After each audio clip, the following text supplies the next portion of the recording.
filled with crows, soaring higher and higher. My ravens stand watchful, on guard, in a realm filled with dirty liars. I love my ravens and crows. I love my people. I love my people. I love my people. Ravens and crows. Ravens and crows. Zombies and demons. We expose. We expose.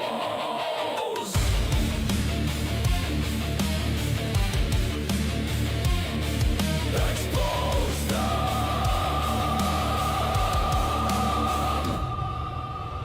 Roasting cockroaches on an open fire. The sky's filled with crows, soaring higher and higher. My ravens stand watchful, on guard, in a realm filled with dirty liars. I love my ravens and crows. I love my people. I love my people. I love my people. Ravens and crows. Ravens and crows. With zombies and demons. We dispose. We dispose.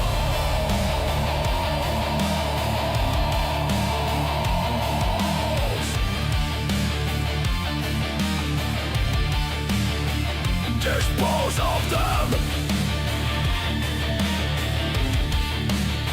Dispose of them. Roast them. Burn in hell.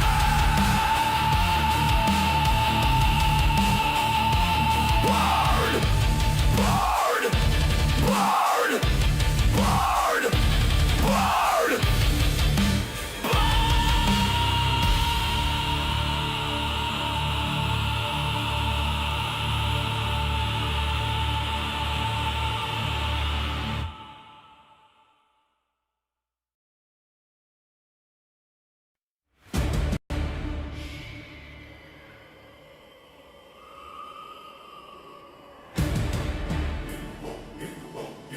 There will come a time when you look back and realize I told you the truth. I showed you. I proved it. Observable truth. Verifiable truth. I showed you what this realm is. I showed you how it works. I showed you where you are. I showed you how the pieces fit. I shared evidence. I proved it.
eyes.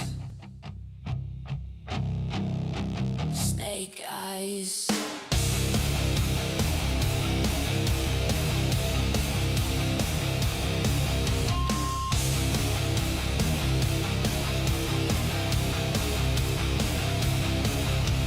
Snake-eyed demons. Snake-eyed demons.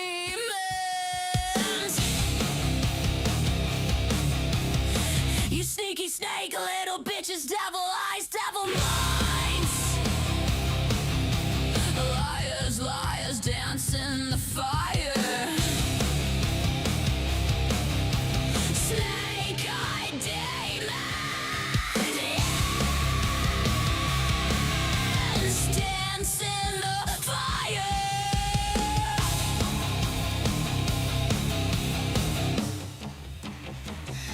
I see what you are. No matter if you are near or far, I see what you are. Creepy creatures, filthy creatures, hell real matrix bitches, matrix shit, clown ass snake-eyed demons. This is your home, hell realm. This is your tomb, hell realm.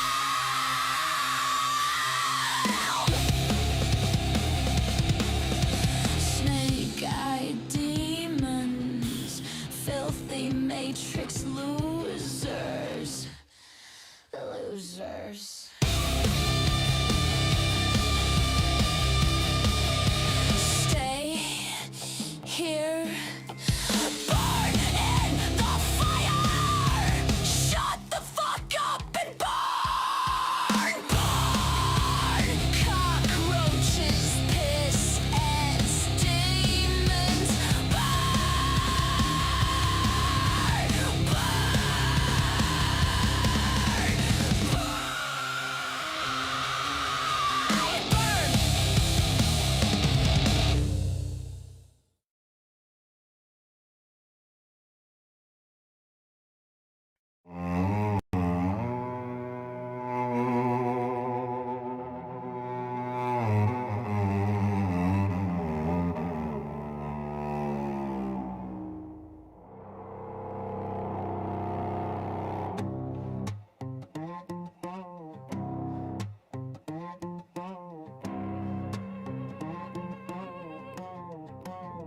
He walks in shadows, dressed in smoke. Green eyes cut through like a dagger stroke. Whispers chaos with a velvet tongue. A mad poet's hymn just begun. He's the fire that you can't outrun. He's the moonlight like there in the sun. El Diablo. He's the king of the night, with a warrior's heart and a freak's delight. El Diablo. You'll never break free. He's the truth, the swagger, the enemy.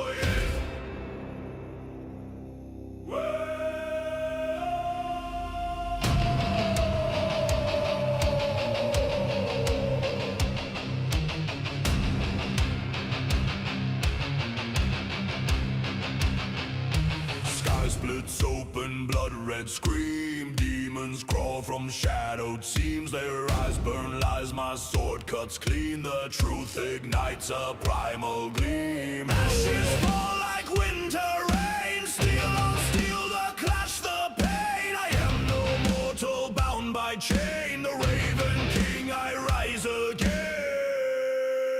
I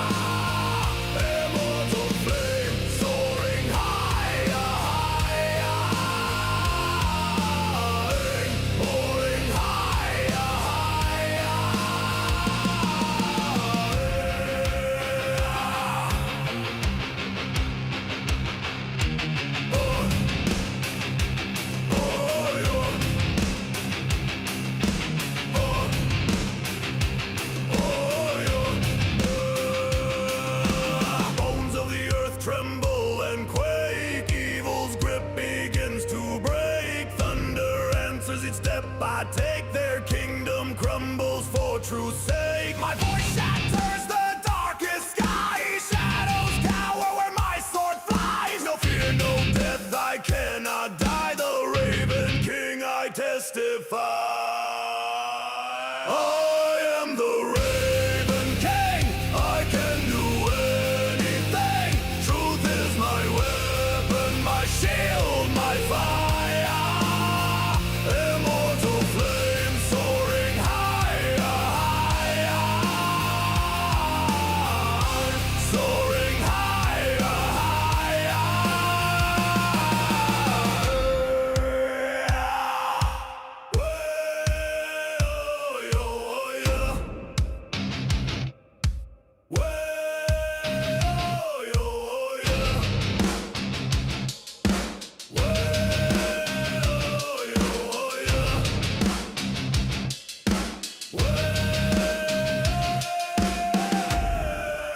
I am the Raven King. I can do anything.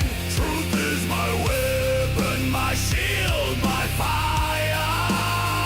Immortal flame soaring higher, higher. Soaring higher, higher.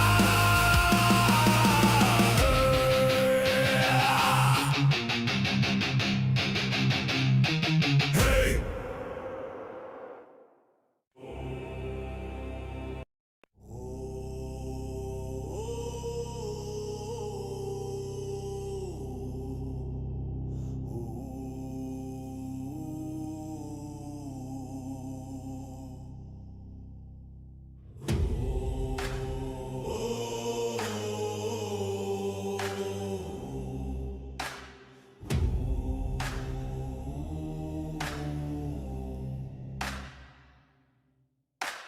Ravens scream in the blood-red sky.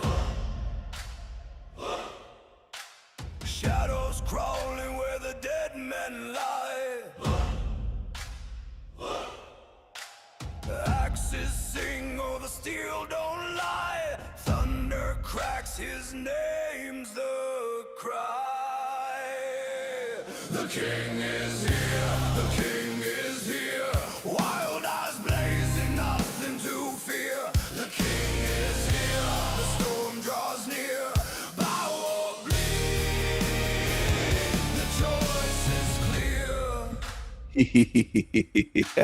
Mad laughter rides a howling gale.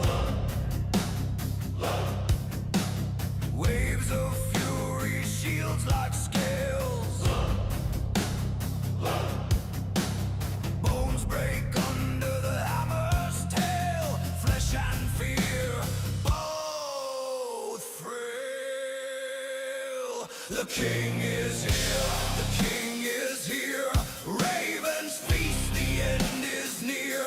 The king is here, the storm is clear. Kneel in ashes, taste the spear.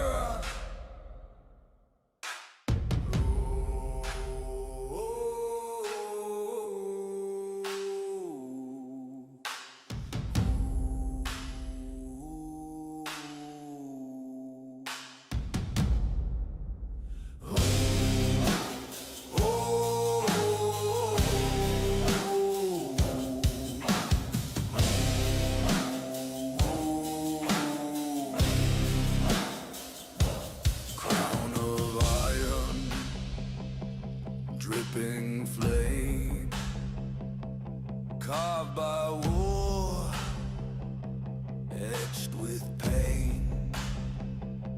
Ravens rise, they call his name. The king is here, forever reign. The king is here, forever reign.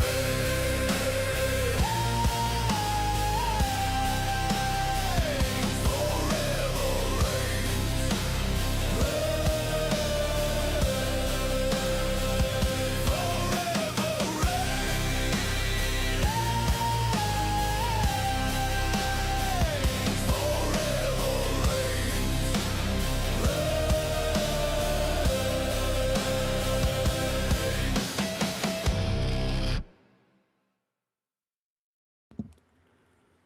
Hello, hello, hello, my niggas. Hello, my niggas. Hello, my niggas. Hello, hello, hello, hello, hello, hello, hello, hello, hello. Can you hear me out there? It's Fry the Demon's Day. Hello, hello. I don't know why you say goodbye. I say hello, hello, hello, hello.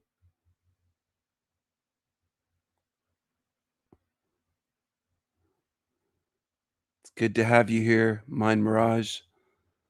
Good to see you.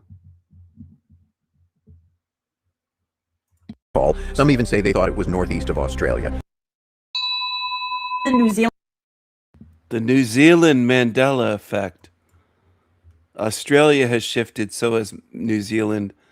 For those of us that are aware, these changes have been happening for a very long time, well over a decade, perhaps longer than that, perhaps much longer. It's something to look into.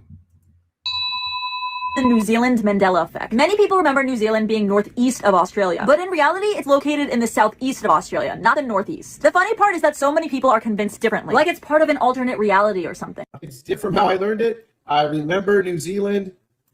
See New Zealand here. They'll say I remember it over here, northeast of Australia, like I do. I remember New Zealand up here. You'll have people who have lived here their whole life tell you that they thought it was up there.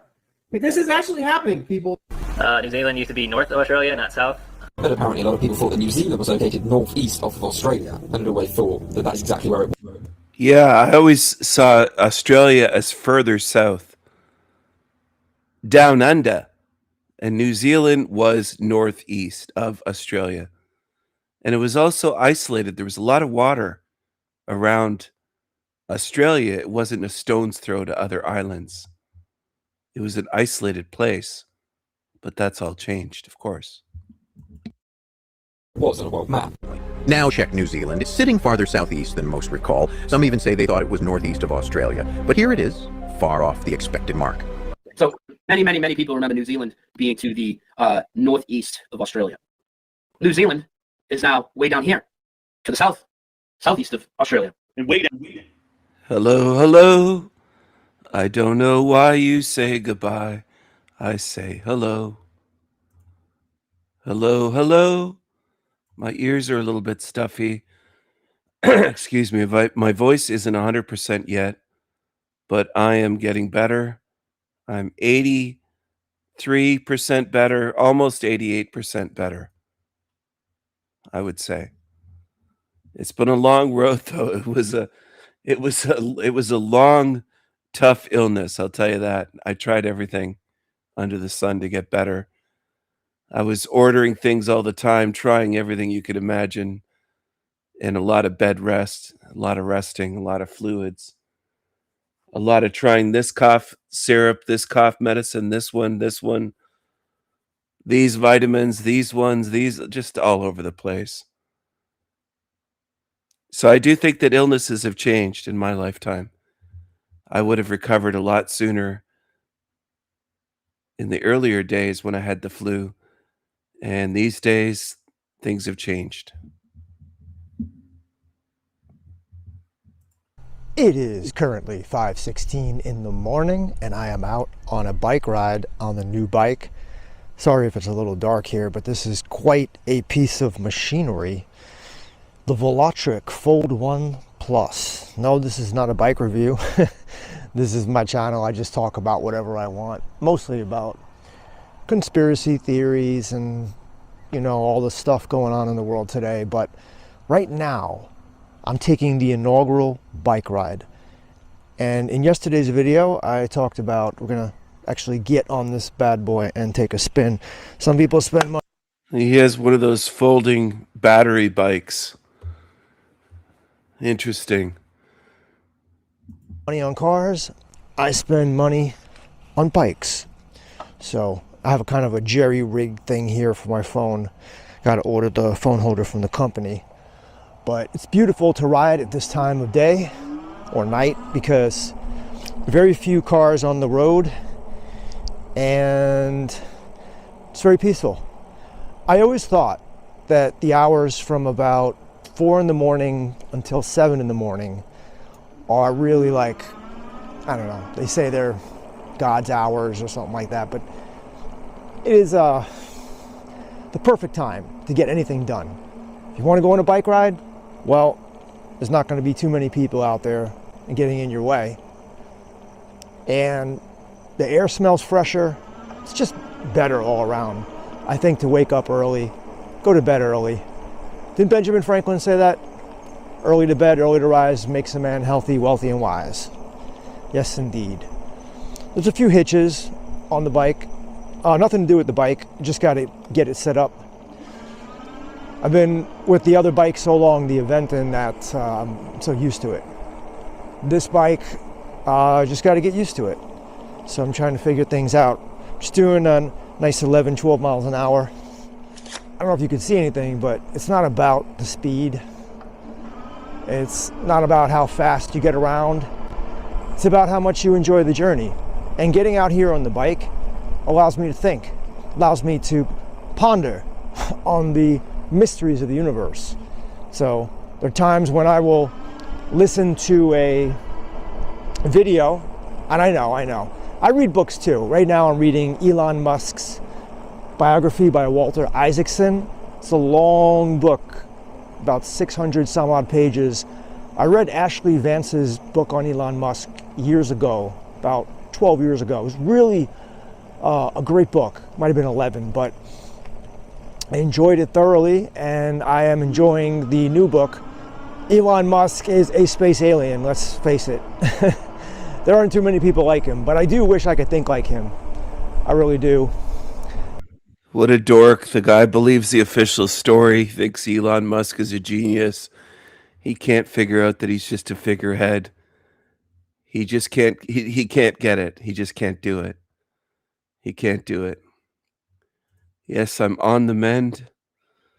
Back to that solid 88 energy, yes. They've said on certain channels they can't believe what I'm doing. And they say, does he think it's fun? Does he think it's funny? Yeah, I do think it's funny that these creatures get triggered by me saying hello and me singing hello, hello. I think it's hilarious that I could get demons riled up with one word. All I have to do is say hello. I think that's hilarious that I could just say hello and these demons lose it and jump out of their skin. I just love it. I love it. And yes, this guy does love, he idolizes Elon Musk. He believes the official story. He thinks Elon Musk is just a genius alien that doesn't need engineering, schooling, and training. He just knows everything out of nowhere for no reason and became a multi-billionaire with no help from the New World Order system. This guy's just a naive baby truther. And this is the level that many are at, unfortunately, in this realm. There's millions like this guy, millions. And there's no helping them. There's no changing them. It's a waste of my energy to ever attempt to change these creatures because they want to idolize and believe in fantasies, in stories, in the mainstream bullshit team evil narrative that they're given of Bill Gates, Elon Musk, Bezos from Amazon, whoever. They can't think for themselves, and they need idols. They don't just want idols or have idols. They need idols. These idiots need idols. They can't think for themselves. They need some fake phony to idolize. And it's almost always evil that they're idolizing. And they can't even figure out that much. They can't look at themselves and say, am I idolizing evil? They can't do it. They just can't do it. Unfortunately, I am not very handy. But yeah, it's fascinating, the whole story about how Elon Musk developed himself. I mean, really the nerds took over. Do you remember that movie back in the 1980s, Revenge of the Nerds? I think they came out with 3 of them. I think it was 1984, the first movie came out. It was a really funny movie. You know, I somehow related to it. I was never really a nerd myself, but I could relate to the nerds because I was more to myself. I was more of a loner, and that's how most nerds are, although sometimes they stay in small groups. But in that movie, the nerds end up taking over the college, you know, and they outsmart the jocks. And that's what we've seen in the last 20 years since the advent of the internet. Once the internet came of age, it was over. You knew the high IQ nerds were gonna sit down like Bill Gates. You know, I also looked into Bill Gates' biography, and I know all the things about Bill Gates and all these guys, what people talk about. By the way, I don't know if you can see anything. So one thing, I have my small camera. It has a gimbal, but it's really bad at night. So just forgive the poor lighting. I'm gonna try to get to some place that has better lighting. But I guess the whole point of this is just to hear me speak. So we got some really beautiful homes in this area. They're not cookie cutter, which is what I like. They're all unique, and they're fairly big for the area. They have some space. Most of the houses here are really crammed in. But anyway, Bill Gates was programming since he was a little kid. And I also have seen, I don't know if you know Malcolm Gladwell's Outliers, where he talks about that people that are successful because of where they grew up, the time they grew up, and the resources they have. So there's always the rags to riches story, but in reality, a lot of it is who you are, where you are, and what you have. And I know Teddy Roosevelt, it was Teddy Roosevelt, I believe, who said, or Franklin Roosevelt, who said, do what you can, where you are, with what you have. But look, for sure, these guys did not live a balanced life. I'm talking Elon Musk, Bill Gates, any of these high-profile, very... Quote everyone else and be nobody yourself. What do you think of that one? Quote me on that. Chad, I think his name is, from Open Your Reality. Quote everyone else and be nobody yourself. And that fits you. That's what you do. That's what you do. You want so bad to be like these famous frauds. What a joke. Very ultra successful business people, because in order to be that successful, you have to single-mindedly focus on one thing and one thing only. By the way, love the full moon out tonight. There's almost nobody here. It's really dark on this road, so I'm trying to get to a place where we're gonna have more light. But anyway, maybe I'll just look up at the moon for now as we're riding. But yeah, I mean, the single-handed focus that these mostly men had was incredible. They weren't interested in almost anything else. Yeah, they did okay in school because they were smart. They didn't really date much. They definitely didn't play sports. They didn't go out with the guys. What did they do? They basically were, you know, guys that played video games, that programmed computers, that hung out with other nerds. I heard Bill Gates would just sit at his computer day and night coding, and he would just fall asleep at his computer, and then he would just wake back up and keep going. And Elon Musk was the same way. When he was building his companies, he just put a beanbag by his desk, and when he was tired, he would go into the beanbag and sleep. And he told his employees, when they come into the office 7, 8 in the morning, just to give him a good kick, and he'll wake up and start working again, almost like they're robots. And I'll sometimes listen to motivational videos talking about people like Bill Gates and Elon Musk, especially Musk, because I want to employ that same work ethic into my own life. However, you could have, here's an example, here's a metaphor. And I think it was Warren Buffett who said this, but he says, even if you're paddling fast and you're the greatest paddler, if you're in the wrong boat, you're still going to lose. So you have to choose the right boat. And for me, I would want to choose this YouTube channel, or YouTube in general, to make videos and make money. And I know it's possible because there are content creators out there that make ungodly sums of money. I'm talking tens of thousands, even hundreds of thousands of dollars per month, not even per year, but per month. Whoa, it's kind of dark here. Whoa. This bike really jolts. I have it in cadence right now, so once you make a revolution of the pedal, it just takes off on you. And I'm basically riding with one hand in the dark. So I'm gonna have to put the other hand on the bike for a moment. So I watch these videos as motivation to put in the hard work myself. And I do work quite a lot. I haven't told you what I'm doing, but I have a full-time job, and it requires about 40 hours a week. It's not a 9 to 5 per se, but I have set hours at a company, and I have to do work at home as well. But it's mostly the commute and being at the job itself. All right, we're gonna get on to some more of the main roads here soon, so you'll be able to see more. But I guess people are starting their morning commute. It's probably about 5:30 in the morning.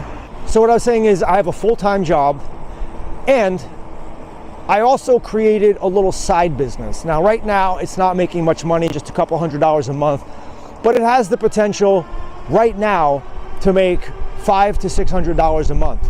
And I do put a lot of time into it, and I would love to tell you about it, and maybe I will someday, but it has to do with journalism. Let's just say that. And I know what you're thinking, right? AI took over journalism. What are you talking about?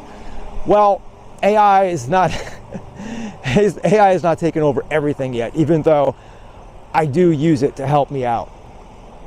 But I do that. I also give tennis lessons on the side, and well, I have this YouTube channel.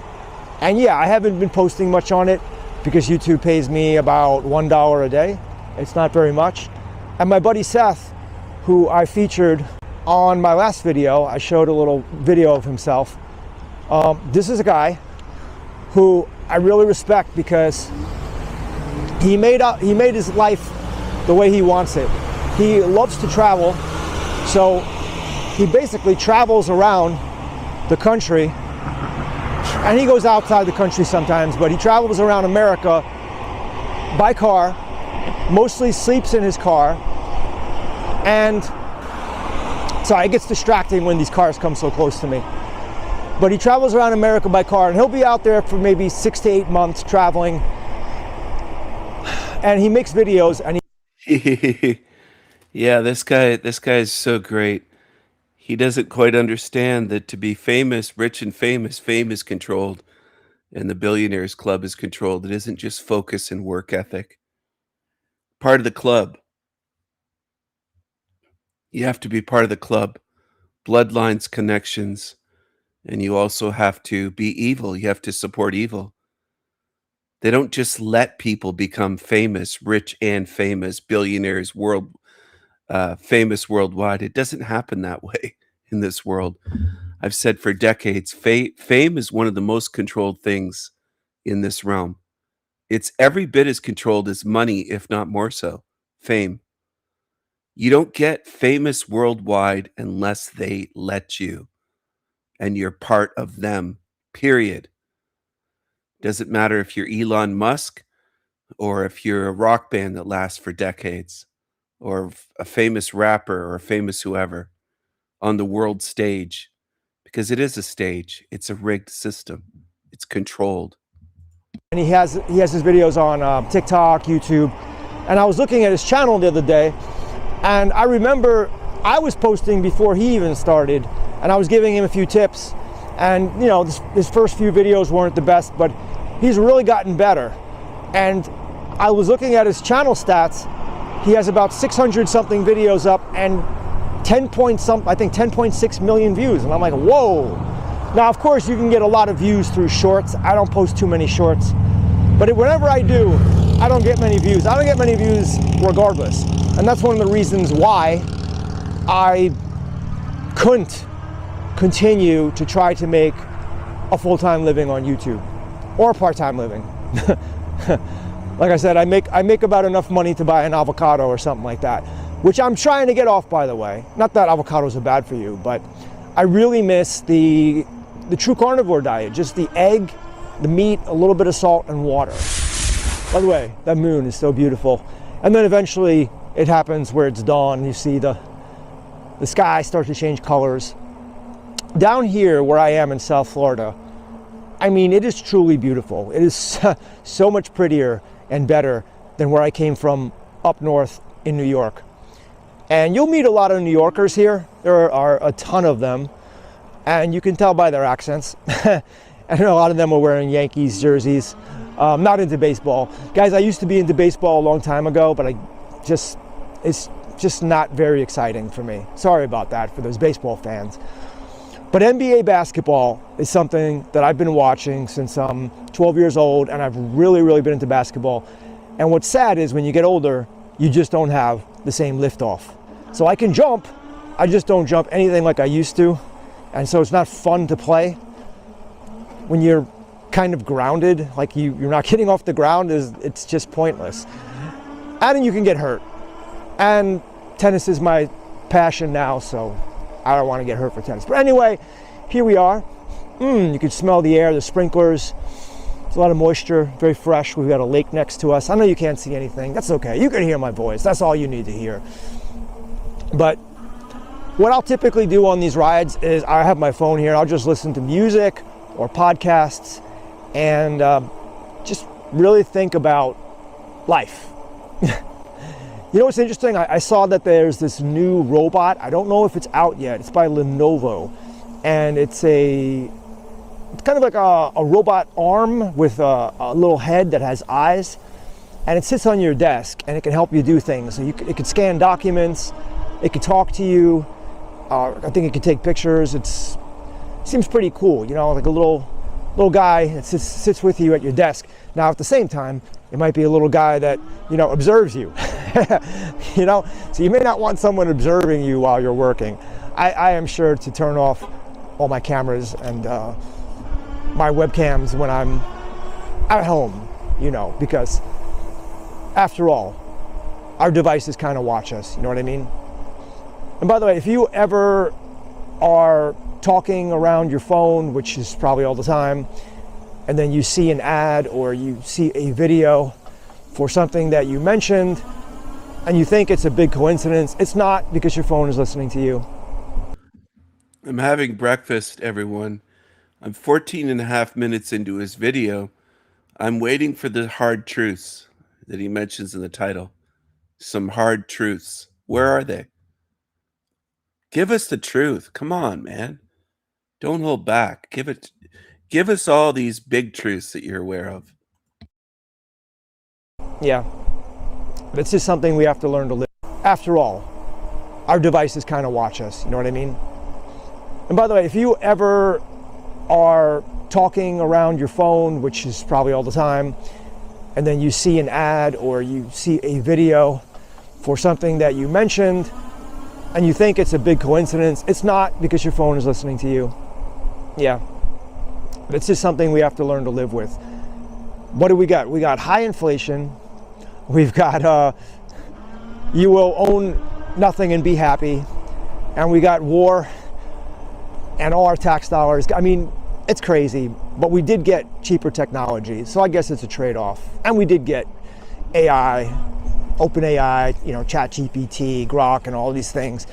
And they are very handy, by the way. But I also understand they might mean the end of the world. Yeah, but these are some of the thoughts that I think while I'm watching podcasts. By the way, I'm curious out there, how many of you bike? Because, I don't know, sometimes when people become adults, they just stop biking and they never bike anymore.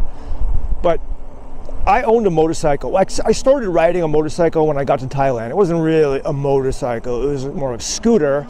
It was a 125cc bike that did about 50 miles per hour. And that's how people get around in Thailand. for the most part, because they can't afford cars. Certainly some people can, but most people can't.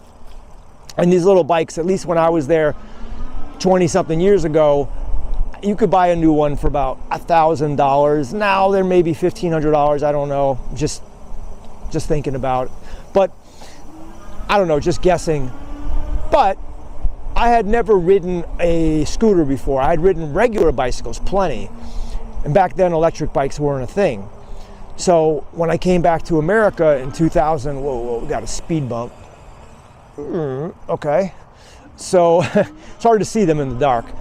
I know if my headlight was on, I would put it up. It's just, yeah, it's not working right.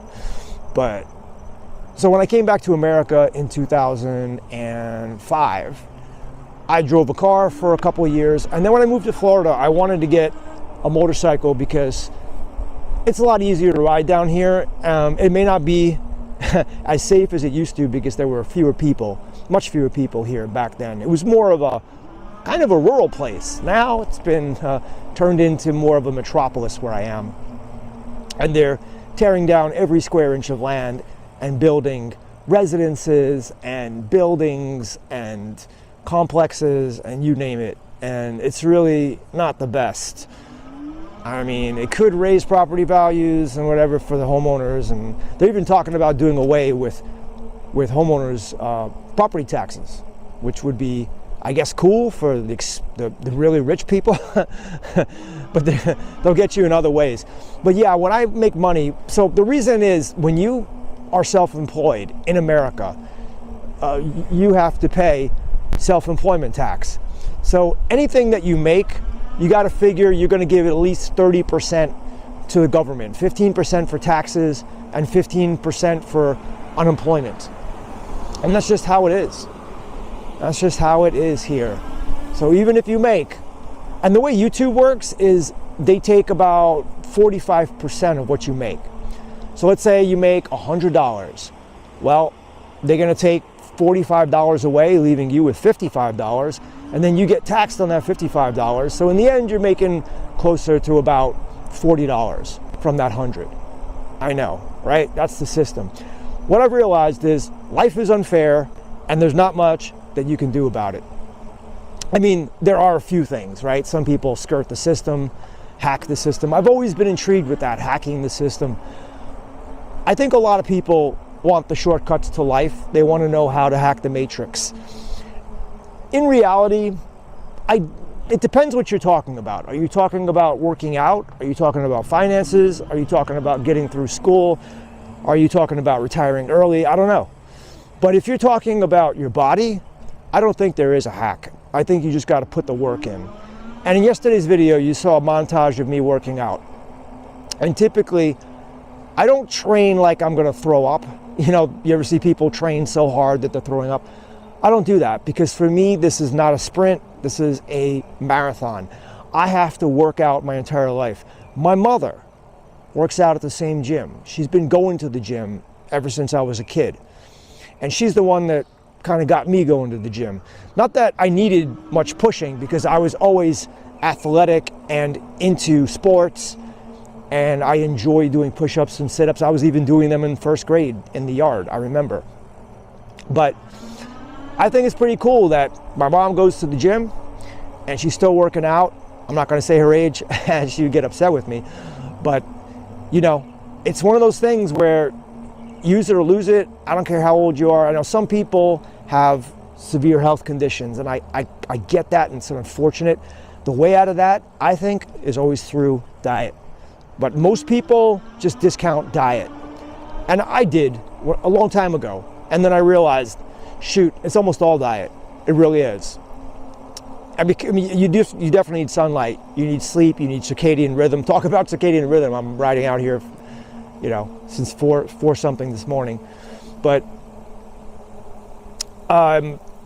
it's a lot of things. It's not just the diet. Yeah, it's sunlight, circadian rhythm, sleep, stress, good water, you know, breathing in fresh air. Yes. But I would say that. So you need good water, sunlight, diet, exercise, all this stuff. And my question would be, why?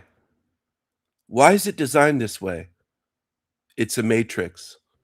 You'll never defeat the system no matter how clean your diet is, no matter how much you exercise, no matter how much energy you put into focusing on your so-called health. You're going to die, period. And they hate hearing that. They hate hearing the blunt facts. That even if you have all of that, if you're eating a garbage diet, it doesn't matter. You can't put poison into your body and expect it just to function right. Now, some people do. Some people that I know, they can eat whatever they want. That doesn't mean that there's no repercussions, that they're not suffering in some way. But on the outside, they look healthy. They might have a little pouch around their belly. But overall, they eat what they want. They don't have joint pain. They don't have stomach issues. They don't have skin issues. Maybe they have good genetics. But it'll eventually catch up with everybody.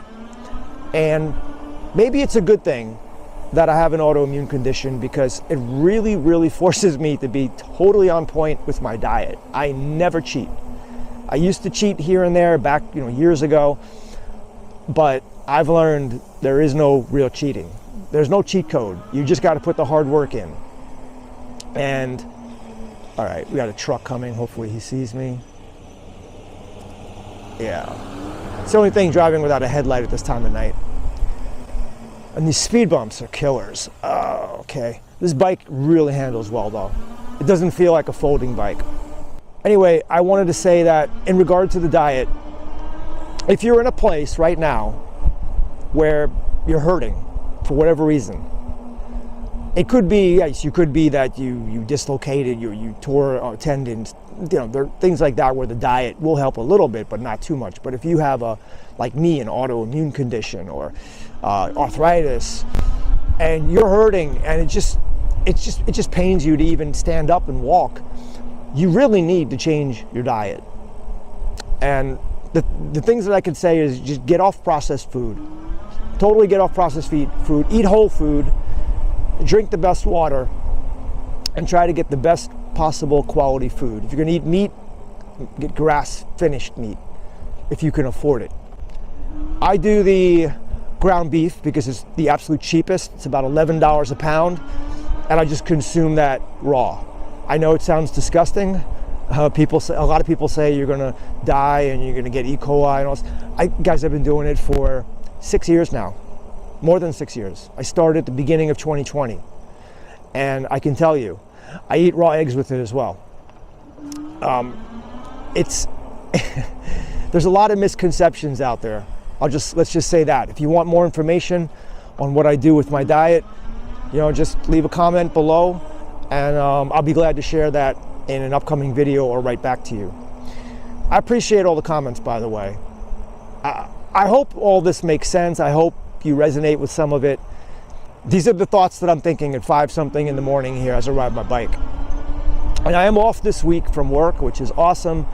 And I do get paid for it, which is awesome. I'm not making a lot of money, but I make enough money with this job to pay my bills. There are no benefits. There's no 401k. There's no pension. There's no, you only get paid when you're working the job. And that's it. There's no health insurance either, which is a big thing. But I took the job because I back around the end of 2024, I was really trying to post on YouTube often, and I just couldn't make more than a few $100s a month. Even posting every day, the AdSense was nothing, the views were really low, and I just couldn't figure it out. So I ended up getting a job. And it's something that I've been avoiding doing for a while because I had my own business. But I had to bite the bullet, and I went into something. I fell back on my college degree. I have a college degree. And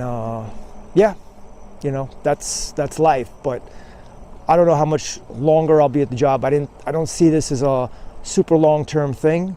I really do still want to start my business and get out of the rat race. I mean, having your own business, in some ways, it's worse than a job. At least with a job, you just go there, you do the job, they give you the money. But when you have your own business, you really have to, what they say, you eat what you kill. And if you're not killing anything, you're not eating. It is kind of stressful in that way, I have to say. But I think it's all worth it in the end. And other people have figured it out, so I think I can figure it out. And I had a business that was generating enough money to just pay my bills in the past. And that went under for various reasons that I won't get into in this video.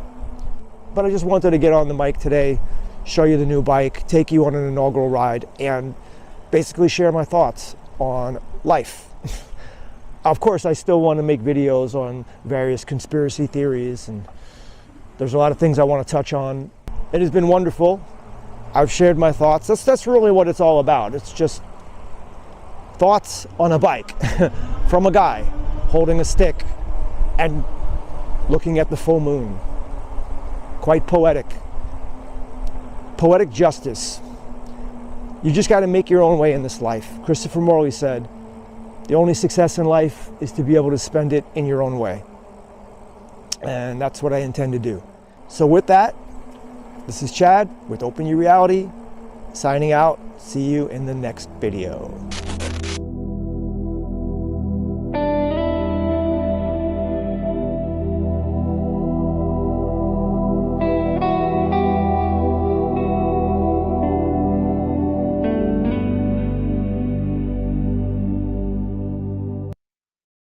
Adamant and polished and camera ready, Eddie has this rough, earnest, almost sincere willingness to say, okay, but explain this to me. And that's not stupidity. That's sovereignty. That's the agentic part of the mind refusing to outsource itself. And Bruce comes in with a different energy. I had never heard of this guy before, but he's more systematic, more fastidious. And he keeps talking about fallacies, about how people argue, about how they debate, and how debate has become theater. He's basically saying we don't just have a misinformation problem, we have a reasoning problem. We have people who can talk for hours without once doing the work of a clean inference. And he even toys with the idea of debates having a judge, where the judge's job is to strike fallacious moves as they happen, kind of like a immune system for rhetoric, so to speak. And it sounds almost quaint, like an antiquated idea from a time when we believed truth could actually survive in public.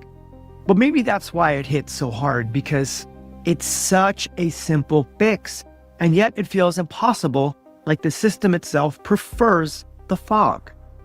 And right there, that's the first hook that grabbed me when Bruce spoke. Because what if confusion is not a bug? What if it's the product? What if the real power isn't in having the right facts, but in controlling the conditions under which facts can even be discussed? And Bruce said the famous Mark Twain quote, which is, "Never let school interfere with your education." And I concur. Because schooling can drain deference, and education is something you fight for internally. And that line lands because it's not abstract. You know, I've seen it. As a matter of fact, even too closely, and it's something I'll talk about in future videos. But I've watched really smart people become oddly parochial the moment a question threatens their status. And it's not that experts are worthless, far from it. Experts are important. But I think expertise matters and precision matters. But when the appeal to authority becomes a habit, it turns into an illusory shortcut and the mind becomes complacent. Now, the upshot of this is you get a culture that can sound eloquent while being strangely obtuse. And even when I'm talking right now, I might sound eloquent, but it doesn't exactly mean that what I'm saying is accurate. Now, here's a small antidote. Years ago, I was at dinner with my best friend, and he's brilliant, he's articulate, he's adept, and it ended in a heated conversation by saying, "Well, the experts agree." And I asked calmly, "Which experts are you referring to, my friend?" And he blinked. He got a little petulant, not because he was a bad guy, but because the question exposed something that he didn't know. He was borrowing certainty, and there's nothing wrong with not knowing. We don't know what we don't know. The problem is when not knowing is dressed up as certainty and then promulgated like doctrine. So then Eddie and Bruce steer into the more concrete stuff like the moon landing conversation, which is always fascinating. And you could feel the room change because the moon isn't just the moon, it's a symbol. It's the epitome of modern institutional trust. And Bruce doesn't just say it looks fake, he starts talking about technical constraints, camera behavior, about signal transmission from the moon landings, about what seems commensurate with the era and what seems congruous and plausible. His method is quite clear. Don't just assert, deduce, don't just react, examine. And that's what I'm all about here on Open Your Reality. I always tell you, I wasn't there, I don't know, but these are the facts, and I'm presenting them like a court of law. And here's one very specific, very interesting fact that knocked me out of my own haze for a second about Apollo 11's TV transmission from the moon. It was a slow scan. Bruce said it was 320 lines at 10 frames per second, and then it was scan converted on Earth into standard broadcast format. So what's the big deal with that? Well, it matters for two reasons. One, it shows how much of what the world saw was already a translation between an event and the public. Two, it hints at something deeper. We live inside interfaces constantly, and we forget. We act like we see reality directly, but so much of what we call reality is mediation, formatting, compression, and it's rephotographing a screen, similar to what YouTube does when you upload a video and it compresses. You're not actually seeing what the camera picked up, you're seeing what YouTube shows you. Now, I'm not saying that proves anything sinister. I'm not here to declare a thesis like a scripture. I'm circumspect. There's always a caveat. Yeah, always. And the point is that once you notice how much of modern life is scanned and converted, we're talking politics, history, science, even your own memories, you start to see the deeper dichotomy, not truth versus lie, but direct experience versus curated narrative. And in that juxtaposition, something in you goes quiet and pensive because you realize how precarious your reality truly is. And this is where my mind drifted, almost by serendipity, into, yeah, you got it, simulation theory. Because if you take the simulation idea seriously, I'm not talking like a meme, but as a philosophical conundrum, you start caring less about which is story and which is allowed, and more about the rules underneath the stories. Nick Bostrom's famous framing is basically at least one of three options is true. Civilizations like ours die before becoming post-human, or advanced civilizations don't run many ancestor simulations, or we're probably living in a simulation. And notice what that does to your instincts. It doesn't hand you an answer, it shifts your posture. It makes you more humble and more pragmatic. Because if reality itself might be rendered, computed, generated, simulated, then official and unofficial narratives both become secondary to something else. What incentives are shaping the output? Who marshals the story? Who gets to obscure the anomalies? Who decides which questions are superfluous and which ones are dangerous? If the world is a kind of engine, then maybe what we call history is just the engine's memory, edited, compressed, sometimes overwritten. Like the missing Apollo 11 original slow scan tapes, for example, are widely discussed as having been lost and likely erased and reused later because they weren't treated as essential once the converted broadcasts existed. And that can be totally mundane. It could be bureaucracy, it could be storage limits, human error. But in the simulation frame, it sounds like something else. The raw source file got overwritten because the low-res export was good enough for the NPCs. And I say that with a little irony because it's easy to become sardonic here. It's easy to slip into a pejorative contempt for the masses, and I don't want to do that. I'm trying hard to stay lucid, not cruel, and if anything, I'm a pretty magnanimous person. I love that word. That's how I feel towards everything in life. Animals, humans, I'm magnanimous. It's just a world of copious narratives, but I remain regal. And still, the questions keep multiplying. Why do certain topics trigger such a zealous response? Why does skepticism get treated like depravity? Why are you reading from a script? Why are you trying to use the biggest, fanciest words you can to sound intelligent? when you can't actually speak this way on the fly when you're riding your bike. You have to be sitting in front of a screen reading from a script, and you sound ridiculous. It doesn't come across as authentic. It comes across as phony. As if the act of asking is a desecration itself. And why do some people act like inquiry is anarchy? And why do others become so resolute in their doubt that they start to parody the very certainty they claim to resist? Do you remember when Eddie was on Joe Rogan's show and he was talking about flat Earth? Do you remember how vexed Joe got it, Eddie? I'll never forget that. A lot of people still talk about it. Now, Eddie and Bruce also talk about the old constellation of conspiracy names like Bill Cooper, John Lear, Bob Lazar. I'm sure you've heard of those. And the idea of controlled opposition, whether it's conscious or unconscious.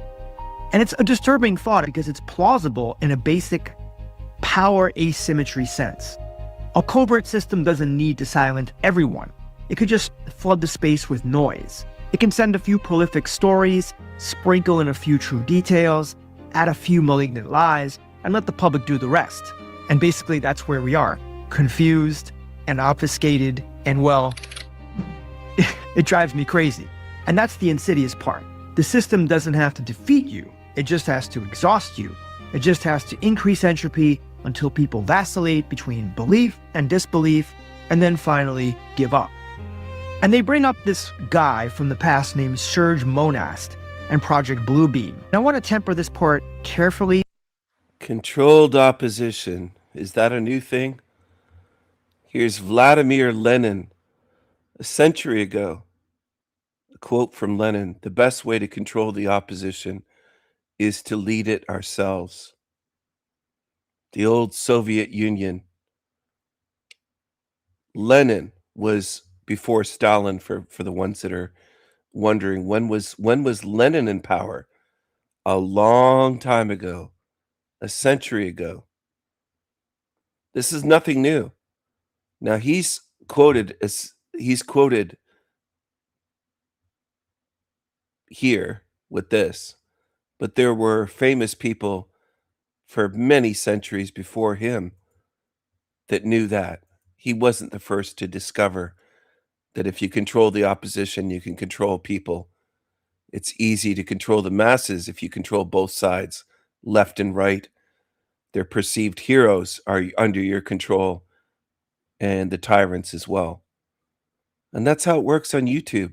That's how it works with these famous shills like Joe Rogan. That's how it works with Terrence McKenna and Alex Jones. All these creatures, David Icke, they're all controlled on the world stage.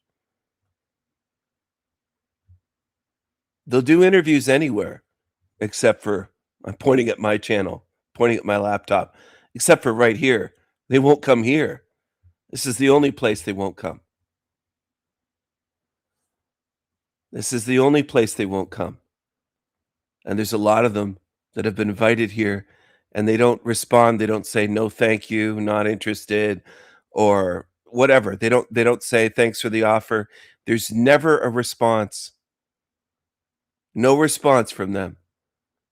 They're all connected. And they know I'm not part of their group. I'm not in their club. They can't risk coming on here. They'd be exposed.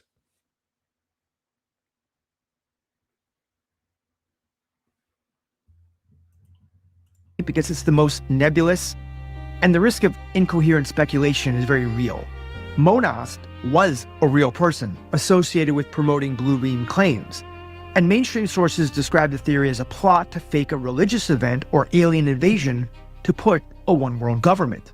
The deeper point, though, isn't whether Bluebeam is true. The deeper point is that we're now living in an era where it's technically easier than ever to fake almost anything. As a matter of fact, most of you think I'm just AI when I'm not. I can grab my microphone and bring it right here. I could cough. I've got my light right here. I mean, I don't know what else to do to prove I'm not AI, because some of you really think I am. You can notice the background changes quite a lot. Anyway, those of you know I'm a real person. I'm real. Anyway, getting back to the video here. the deeper point is that we're living in an era where we have to question everything. Images, videos, voices, entire events. And that makes the old question of who benefits feel less like a cliche and more like a survival skill. And this is where AI comes in, not as a tangent, but as the next layer of the labyrinth. What do I mean by that? I'm talking about machine learning systems, neural network stacks trained iteratively. These things are getting better at generating convincing outputs. And I'm talking about diffusion models that can create imagery that feels almost documentary-like. And this can be very pernicious because if you can fabricate reality at scale, you can mitigate dissent, not by banning it, but by flooding it, by making everything feel equally plausible, equally dubious, and equally ambiguous. Hey, even when I watch videos today, if they're shorts, long sometimes, I don't even know what's real and what's not. And I'll see a video that has 1 million views, and I could tell it's fake. And then I'll see another video, and I can't tell if it's real or fake. There's a guy named Richard Feynman. I read his books. He was a famous physicist and scientist. And Feynman's line comes back to me here, simple and brutal. And he says, don't fool yourself. It's so easy to be presumptuous, to leap from this is strange. But it's also easy to be too compliant, too eager to concur with whatever feels safe. And that's another way of getting lost. Because the antithesis is not to believe versus debunk. The antithesis is really courage versus comfort. That's the way I see it. So I'm sitting with this, and I feel that onus in a quiet way. I'm not talking about panic. I'm not talking about doom. Just a sense that awareness has a cost. Because once you see the game, even vaguely, you can't unsee it. And you start noticing how often people demand certainty while refusing to do the work. You know all those people, the ones that sit around the water cooler and tell you this and tell you that, but they do no research. And you start noticing how much propaganda is out there, how propaganda doesn't always look like lies.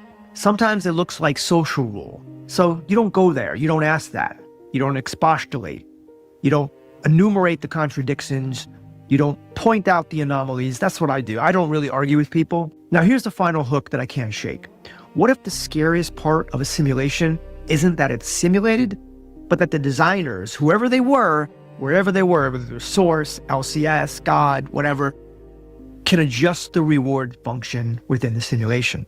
What if they can train a population the way we train models, through reinforcement, through social punishment, through the waning of curiosity? What if the world is a classroom, but the curriculum is hidden and the exam is whether you stay awake? And we've come to near the end of the video, and I still don't have a clean ending. I'm not here to rescue you with certainty. I'm here honestly just walking you through the strange room I found myself in. No, you've been pushing this classroom thing for years. That's what you wish. But then why does torture exist? Why does child abuse and child trafficking exist? Your whole classroom theory falls apart completely. But you are too attached to that and too comfortable with that to really question it. You got that, Chad? You're afraid. So don't talk about courage. Because despite all the evidence, you wish that you were living in a classroom. That's your wish. That's wishful thinking. The evidence doesn't support that.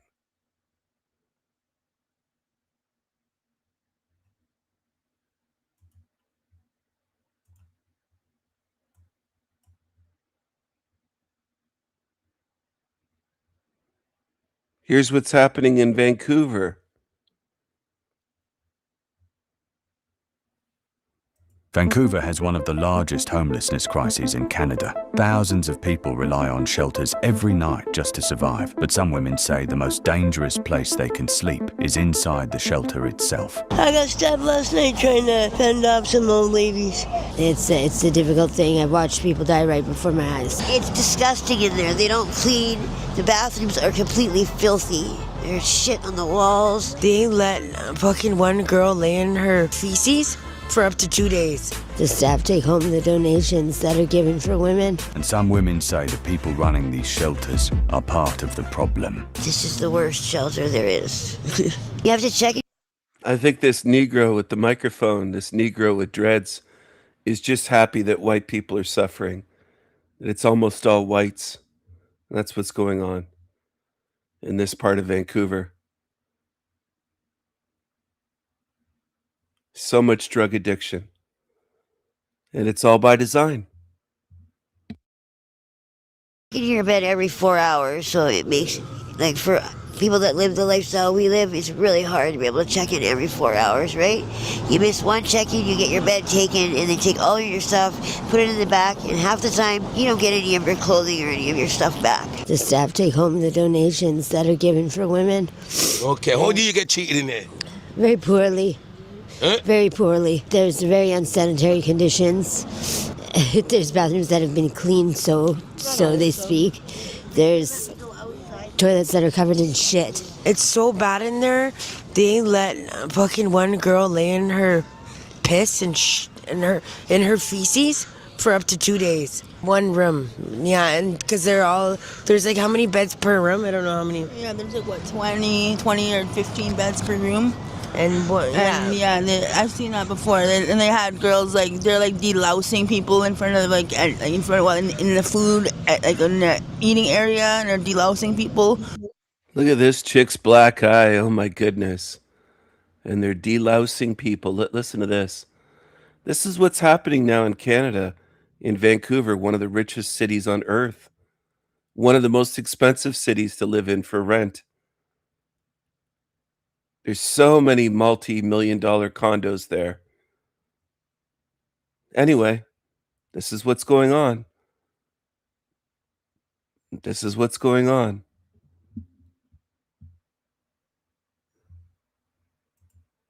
And they're like, it's not just hair lice, it's like skin lice. What I've seen is pretty gross. Look, even rats running around, man. It can't be safe. It's disgusting. Is it infested when there, like loads of rats and all them things? What's the condition in there? It's bad, like. It's disgusting in there. They don't clean. The bathrooms are completely filthy. There's shit on the walls. It's disgusting. What do you mean shit on the wall? Like human shit? Human shit. Yeah. Because we weren't allowed to film inside the shelter, one of the women living there agreed to wear a hidden camera. What she recorded shows the bathrooms and common areas residents say they're forced to live with. They're all hunched over. They have gross conditions. And this is what's going on. This is what's going on. With every day, women we spoke to described conditions that are unsanitary and rarely cleaned. Several residents told us they feel ignored when they report problems to staff. For many of them, this is the only place they have to sleep. Hey, what are you doing? I was just about to call you. It's my bed, yo. There you are. No, I'm not. Look at this disgusting place that we live in. People eating in the bathrooms. What's the worst thing happened to you in the shelter? The worst thing that has happened to me in the shelter? Say that again, darling. Everything you own gets stolen from you. Who take everything with your own? Either the staff or the other people that will throw out everything that you own. They will throw everything on you? They'll throw everything you own out. You're still there, and one of the staff doesn't know that you're still there. When they take everything you own, they strip your bed, they give it away, and then they throw out all of your belongings. So, okay, you're going to tell me that you go out and when you come back, someone has to take your bed? Yeah, but you haven't even gone anywhere. What, you're outside and there's someone walking and take your bed? Yeah. Yeah. Say that again, darling. You can be outside and they will give your bed away. Or how about the people that try saving the other person's belongings by confronting the thief and getting stabbed inside the head? Who got stabbed? I got stabbed last night trying to fend off and find some old ladies. What do you think about this place? Yeah, it's gone down to shit. It's gone down to shit. It's gone down to shit, can you tell me? The staff are rude and it's ignorant, and there could be a lot more shit. How they cheat you? Shit. What's the worstest thing they've done to you in this place? The worst is 100. It's terrible. Have they hit you? No. No, hell no. Because I've been heard just like they put. Well, we have a roof over our head, but they still treat us like shit. Like, it's like boot camp. I want to say, though, that there are some staff in there that truly do give a shit. And they do care for you, and they go above and beyond to try and help you. But for the majority of it, no. Can you tell us the majority of it? The majority of it is just a shitty job for them, and they hate us. They call us names. I've had them put their hands on me. Why they put their hand on you? Because I needed to get in the washroom, and they didn't want to let anybody in. So who put their hand on you? The staff? They sleep. The staff. What do you mean? They don't got rights to do that, are they? They told me to shut the fuck up. So what have you done when they like put their hand on you? You don't call the police or nothing? No. Why? Because we have nowhere else to go. Not every woman we spoke to had the same experience. Some residents told us the shelter gives them a place to sleep and a break from the dangers of the street. No, it's very good here. They feed us and they give a roof over our head. People don't appreciate what they give us. Right? We appreciate the stuff that they give us. Like, what do you appreciate? Can you tell me? I appreciate the bed I've got, the roof over my head, the food I eat. 3 hots and a cot without bars. Clean clothes. Come on, talk to us. Come on, talk to us. You know, we get clean clothes. We got showers here. Yeah. You know, I mean, there's nothing wrong with this place. It's the girls got to get along, you know. Usually it's the people who shit on the walls, who leave their mess, and then expect the staff to be, on top of them, even though they've disrespected the staff greatly. For many women here, life on the street is just as difficult. Addiction, especially fentanyl, has become a common part of survival. What's wrong with your foot? I got run over by a dump truck 4 years ago, so I lost my leg. Where that happened? Blood Alley. Can you tell us a bit about that? What happened? I was sitting in the alley and I woke up to hearing my foot pop and a big dump truck ran me over. I had to phone my own ambulance because the truck tried to leave. I'm going through all this big process with them right now. Still. Sorry to hear that. I'm sorry to hear that. You know what I mean? Was you high or something like that? No. How long you been doing fentanyl for? 15 years. 15 years? Yeah. Have you ever get clean before? No, but I've cut down a lot, and I'm on the way to getting clean because I'm trying to leave here. How many people are there? There was a rat running around right underneath her. There was a rat underneath her chair. How many? I'm on the way to getting clean because I'm trying to leave here.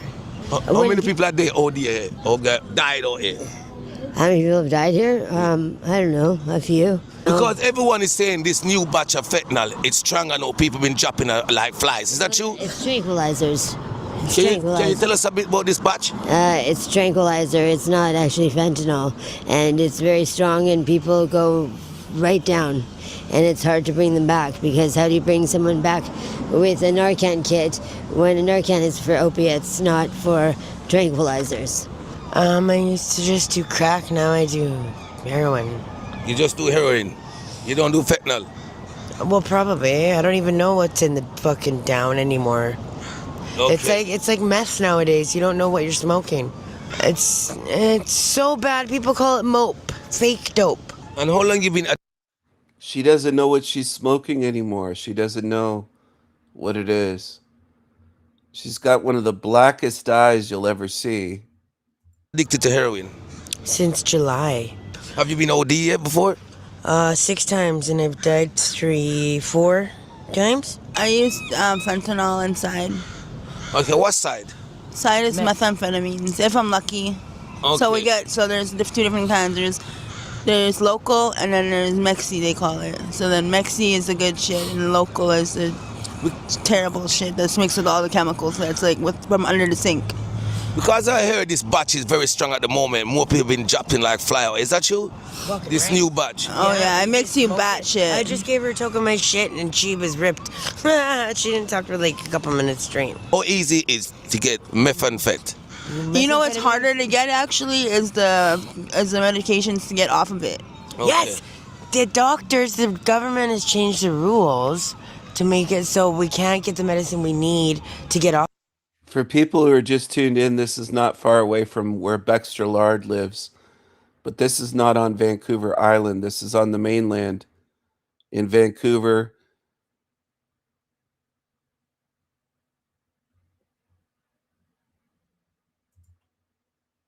East Vancouver, East Side, Hastings Street area is where all the drug addicts are.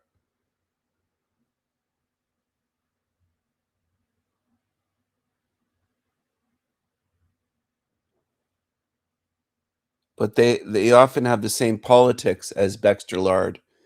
They believe they have everything figured out, and meanwhile, they're living this way. Fucking mental. Off and fucking down. Yeah. Is it? Yeah, it's absolutely. What is called? So there's something called Suboxone and there's something with Suboxone with naloxone in it. They're dead So on then it. So basically, killing you. They hired the only Negro with a microphone that calls himself a journalist to go in there and interview every white drug addict that they could find on the street.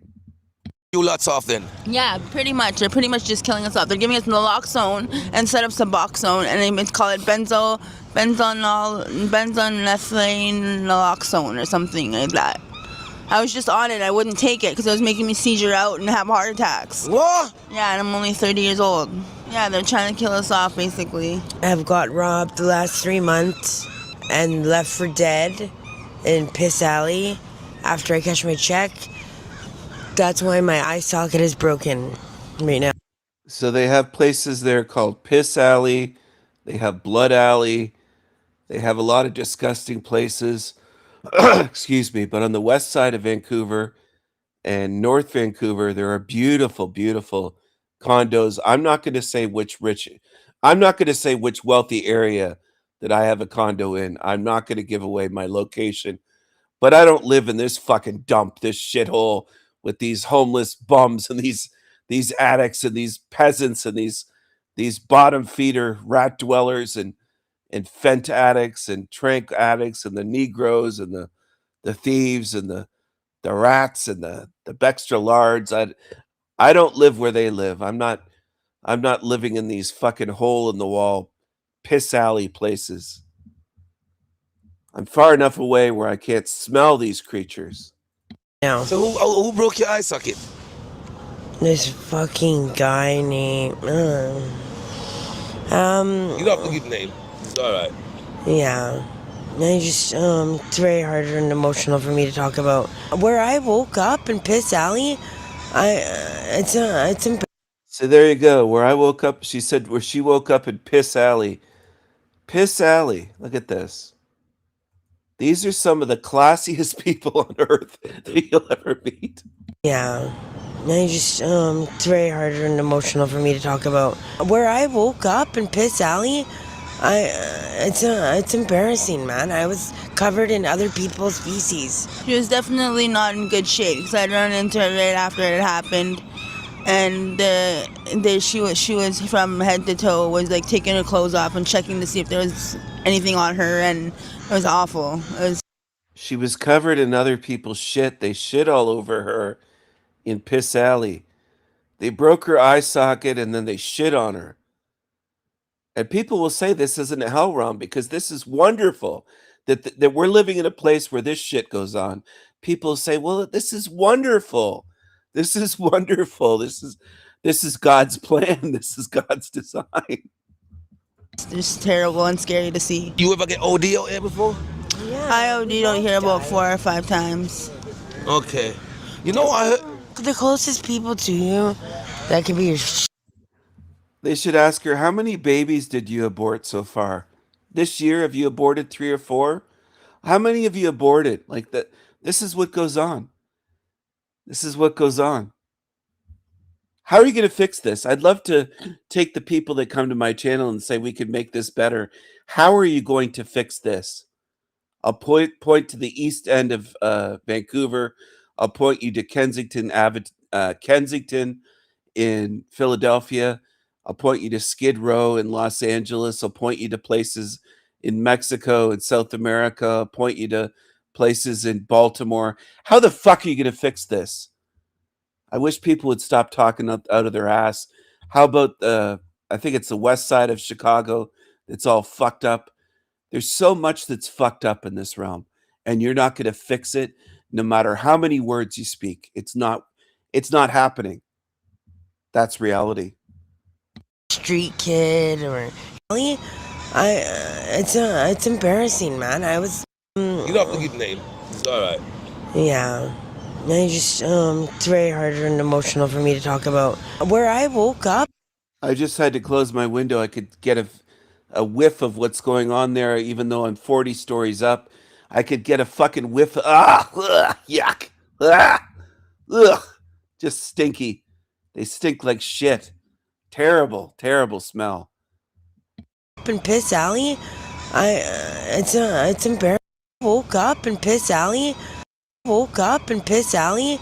It's embarrassing, man. I was covered in other people's feces. She was definitely not in good shape because I ran into her right after it happened, and she was from head to toe, was like taking her clothes off and checking to see if there was head to toe. She was covered in shit, and she reminds me of Bextra Lard, the one with the bun on top of her head and the broken eye socket, and her saying, "It's embarrassing, man. It's embarrassing, man. I woke up covered." Sorry. She woke up in Piss Alley covered in people's shit. I mean, what the hell? What the hell kind of life? And they love this realm. They're addicted to this realm. They'd stay here forever if they could, just like Bextra Lard. anything on her, and it was awful. It was just terrible and scary to see. You ever get OD out here before? Yeah, I OD'd out here about 4 or 5 times. Okay. You know, I heard the closest people to you that could be your street. Yeah, Callie should live there with her piss bucket. She can use her piss bucket. She can bathe in her piss. And people treat this like it's normal. You just can't make this shit up. This is quickly becoming normalized where people are just like, well, what's wrong with that? What's wrong with living that way? They're living outdoors. They're out in the fresh air. It's healthy. I mean, if you can't see what a fucked up realm this is, I don't know what to tell you. Kid or your street mom, your street dad. People to you that before? Yeah, I OD'd out here about 4 or 5 times. Okay. You know, I heard the closest people to you that could be your street kid or your street mom, your street dad. Like they'll fucking jack you in a heartbeat. They'll jack you in a heartbeat. She's saying she's probably spraying hepatitis C over that microphone. And this Negro, the Negro here with the small hands, he doesn't understand what he's being exposed to. He just doesn't get it. He doesn't get it. Steal from you in a minute. Do you think the government tries something and it go wrong and they can't control it? They don't care. I think that downtown east side there's definitely there's some mischief going on. It's some experiment. Yes, for sure. We're definitely all in experiments. I think so. Advice you got to give other people who are watching these videos. Just be careful when you're in downtown van. Have a buddy partner for sure. Make sure that you know where you're staying and the phone number to where you're at. Make sure somebody knows where you are all the time, 100%. Because if you're out here and you're out by yourself and you're missing, there's a slim to no chance you'll get found. Don't do drugs. I miss my son. I miss my family. Drugs. I miss. No chance you'll get found. Don't do drugs. I miss my son. She reminds me of a slimmer version of Bextra Lard. And look at this Negro here with the nose ring and the tattoos, the hand tattoos. She's got a nose ring as well. That's standard issue. You can't be a homeless drug addict in Canada if you don't have a nose ring. If you don't have a nose ring, you're not in the club. You have to have a nose ring. I miss all the time, 100%. Because if you're out here and you're out by yourself and you're missing, There's a slim to no chance you'll get found. Don't do drugs. I miss my son. I miss my family. I screwed everybody over in my family just to get drugs. What? You screwed everybody over just to get drugs. You fucked your whole family. Maybe literally, I don't know. Maybe. Advice you got to give other people about that place? It's toxic, and it's the stuff I've seen people do to people is sickening. It's scary down What kind there. of stuff? I can't talk about it. How scary is it? It's a fucking horror film, man. Yes, my beautiful people, as what you see, we just investigate the woman's shelter. They won't let us see, but we'll talk to the people from outside. So you know what? It's not Shelter. He's a Jamaican man. He's a Jamaican man. The shelter. It's not a very good look for these people out here. It's not at all. So as what I said, anyone want to help these people, just DM me and I will get back to you ASAP. Send them money, man. They'll buy some more drugs. Send them money for fentanyl and tranquilizers. Send them money, man. Send them money. They need more drugs. They need more drugs, man. For Piss Alley. Piss Alley. Piss Cali. Piss Creep Alley. Creep Alley. Piss Alley. Blood Alley. Creep Alley. Piss Alley. She could live there. She wouldn't mind living in filth with rats and them pissing on her and shitting on her.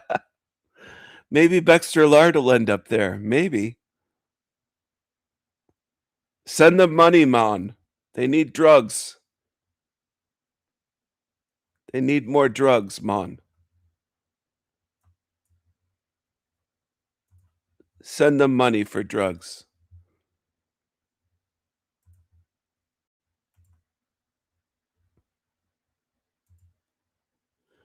New York City random sucker punch victim dies after nearly 7 years in a coma.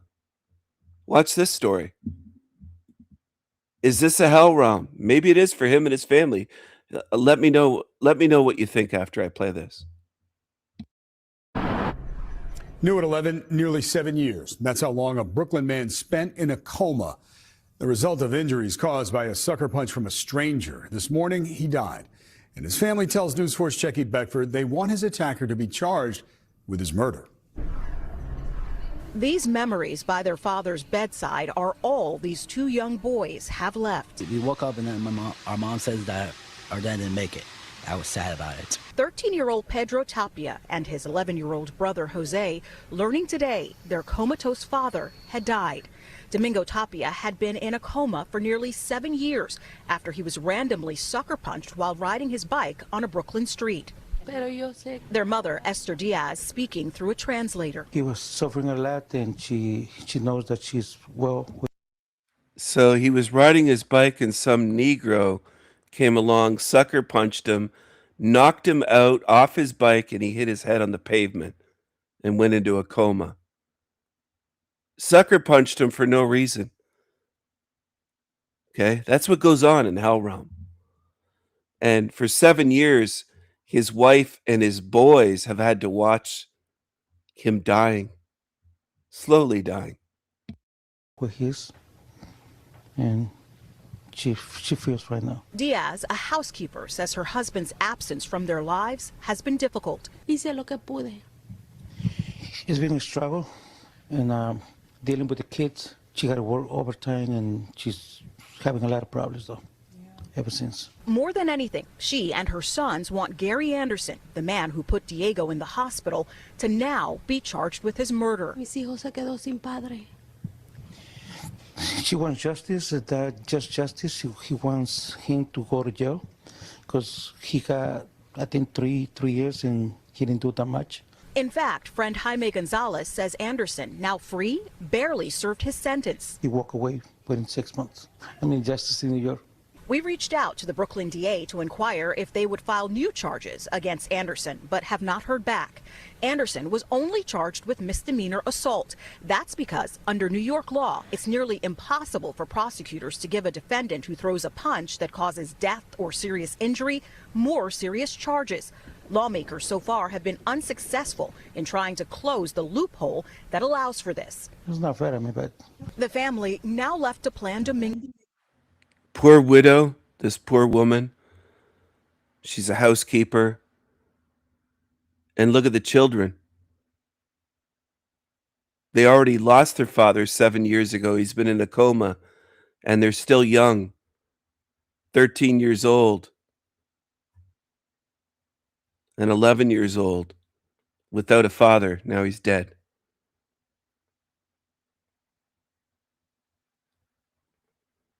And people argue with me almost every day saying this isn't a hell realm because this isn't them. They haven't gone through this. They can't look at this and say, well, I'm in the same realm that this happens in. That's too much for the morons in this realm to do. Domingo's funeral, while the man convicted of punching him walks freely. I don't think of him going, hey, being caught, got to jail, and got justice for hurting our father. And the family says they're applying through the Mexican consulate for financial aid to pay for Domingo's funeral. Jackie Beckford reporting, News 4, New York.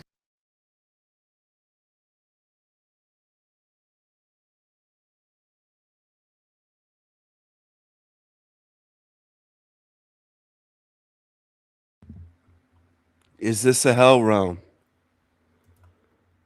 Is this a hell realm?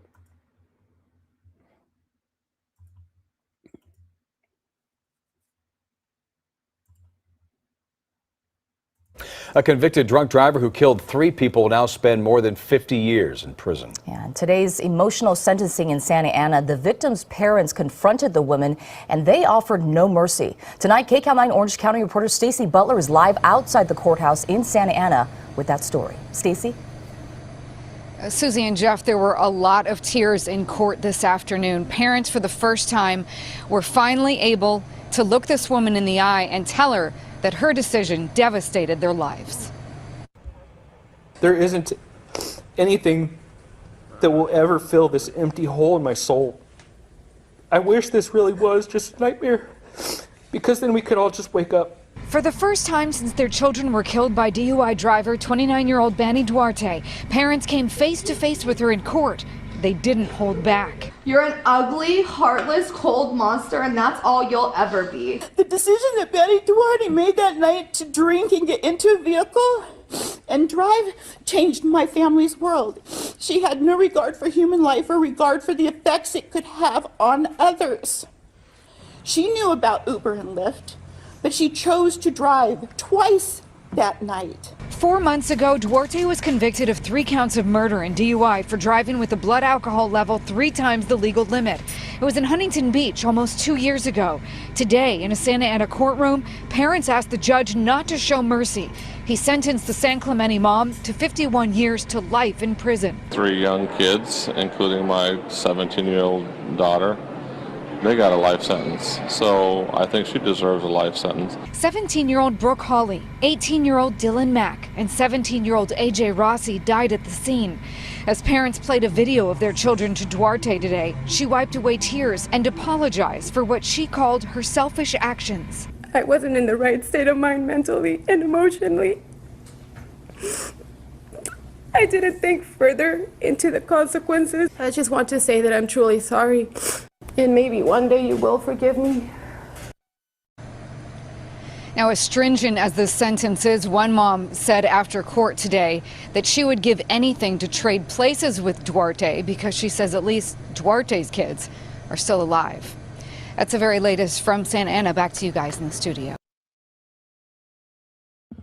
So she was sentenced to 51 years. That guy that sucker punched the father, put him in a coma for 7 years and killed him, that Negro was out in New York City in 6 months. He committed murder to a random stranger. He took a life. He put a family through hell. He was out in 6 months. So you tell me how it works. Why are the sentences so vastly different in America? Why? What people usually do is come up with excuses. Well, Stephen, it's different judges, it's different states. Why aren't there any fucking standards?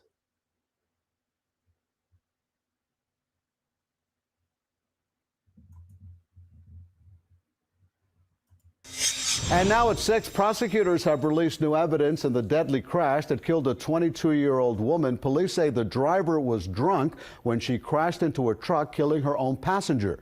CBS 4's Peter Dench is live in Miami with the story. Peter?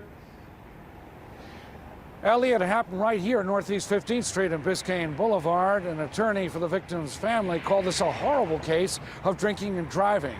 Police say the driver was drunk and had been sending dozens of text messages to a boyfriend who she'd been breaking up with. She crashed 3 minutes after sending the last text. Look closely at the upper part of your screen. Authorities say this new surveillance tape shows a fatal impact as a drunk driver runs a red light and hits a truck. You see a few startled people nearby jumping up after hearing the sounds. Police said the driver was Mila Dago. Her passenger, 22-year-old Arino Reynoso of Kendall, did not survive.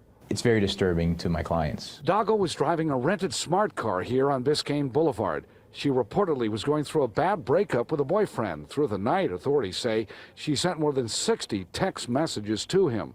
Driving drunk. Woo, I'll be dead thanks to you, she texted. Later, have a nice life, idiot. I'm tired of having to put you with your short temper and unreasonable attitude. She also said, I'm done. You ruined me. You'll be the death of me. It's upsetting because it highlights how preventable all of this was. Miss Dago clearly knew she shouldn't have been driving. Dago's boyfriend, identified as DJ, texted back, what you talking about? You're psycho. Stop, weirdo. If Irena had known about all these texts, that she would have never gone in that vehicle. No trial date has been set for Dago, now 24. She has pleaded not guilty to charges including DUI manslaughter and vehicular homicide. Reynoso, who attended Miami-Dade College, had dreams of becoming a law enforcement officer. She had one sibling. She was a beautiful, beautiful soul. She was a free spirit. Attorney Ricardo Martinez Cid has also filed a civil lawsuit against Dago and Car2Go, a vehicle sharing company that Dago rented the smart car from. You can rent at 3 o'clock in the morning without speaking to an attendant, just on a whim. That's something that lends itself, unfortunately, to having folks under the influence pick up these vehicles. Now, that family attorney said that Car2Go should have safeguards in place to prevent drunk driving. We did reach out to Car2Go. We were told a spokesperson would get back to us. We're live in Miami. Peter Dench, CBS 4 News. Peter, thank you. We're following.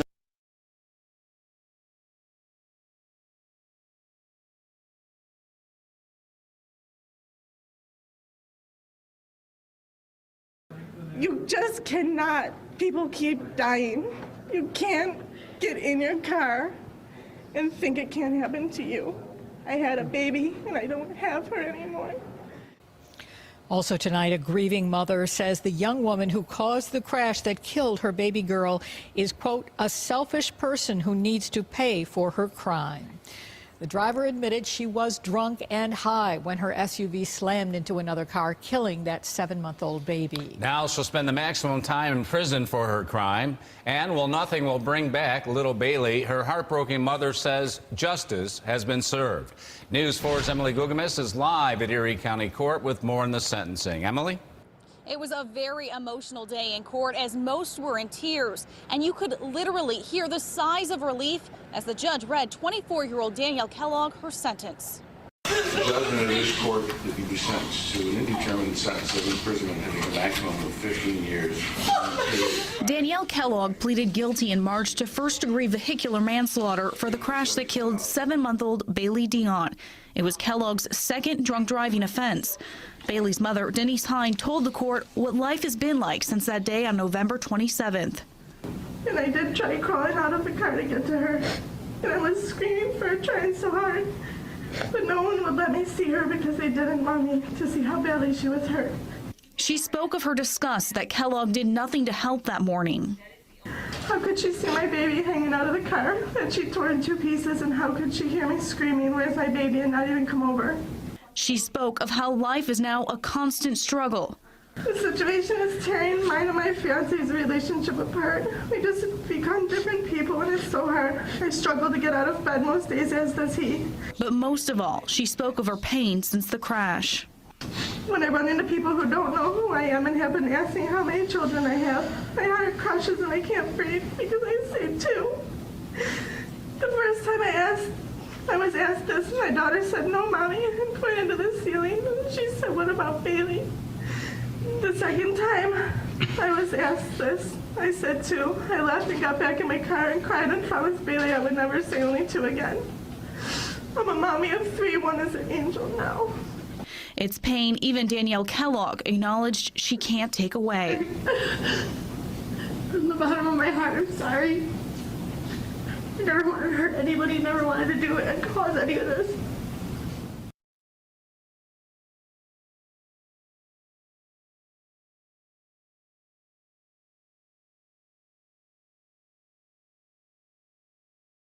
There is other news today. He shot and killed Twinsburg police officer Josh McTarian, and now he will die for his crime. That was the sentence today delivered to 25-year-old Ashford Thompson. News Channel 5's John Cossack was there as McTarian's widow spoke following the sentence. I feel like a weight's been lifted off my shoulders. Holly McTarian speaks publicly for the first time about the emotions she feels knowing that Ashford Thompson, the man who shot and killed her husband Josh during a traffic stop in 2008, will die for his crime. Just a sense of relief. It really was.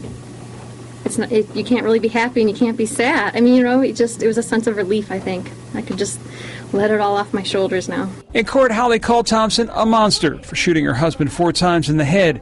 She refused to make eye contact with him during the trial. I didn't want to look at him. He didn't deserve the respect for me to look at him. I heard his words, but they didn't affect me in that way. Not at all. You don't do what you did to a human being. There's no remorse for that. How can there be? She says every day brings reminders of Josh, not the least of which being their now 2.5-year-old daughter, Thea. Thank God for her. She's kept me smiling, but even looking at her, I see him, obviously, and it's not easy. But it was Holly who brought levity to this day when asked the condition of Baggio, Josh's canine partner, who was retired when Josh was killed and lives with them. He's a true man in retirement. He has gained a couple pounds, and he's asking for a home in Florida, but he's doing good. John Cossack, News Channel 5. Thank you, John. The judge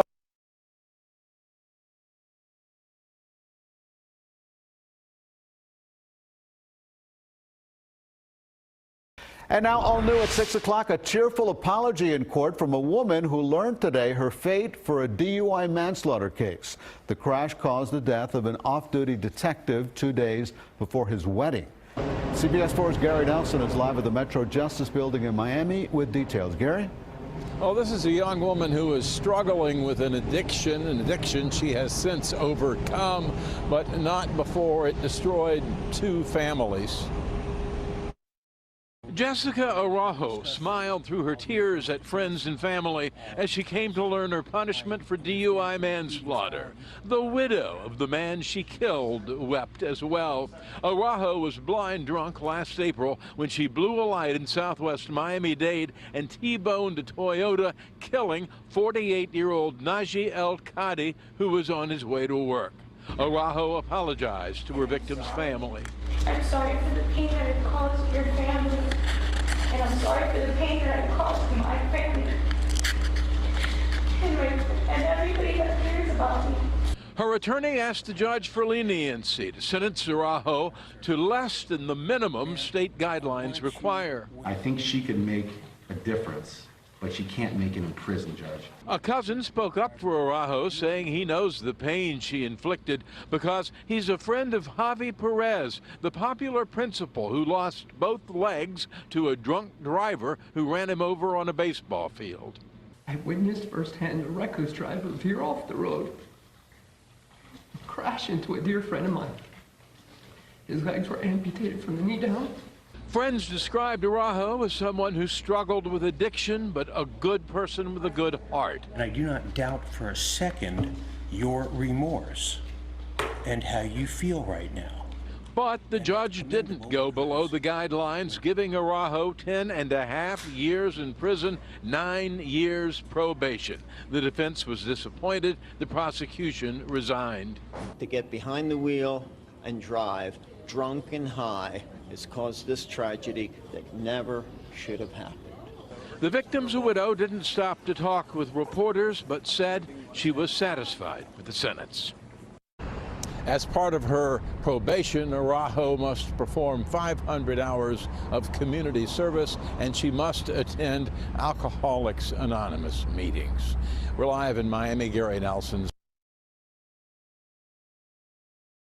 A Marine who was drunk when she crashed her car, killing her best friend, learned her sentence today.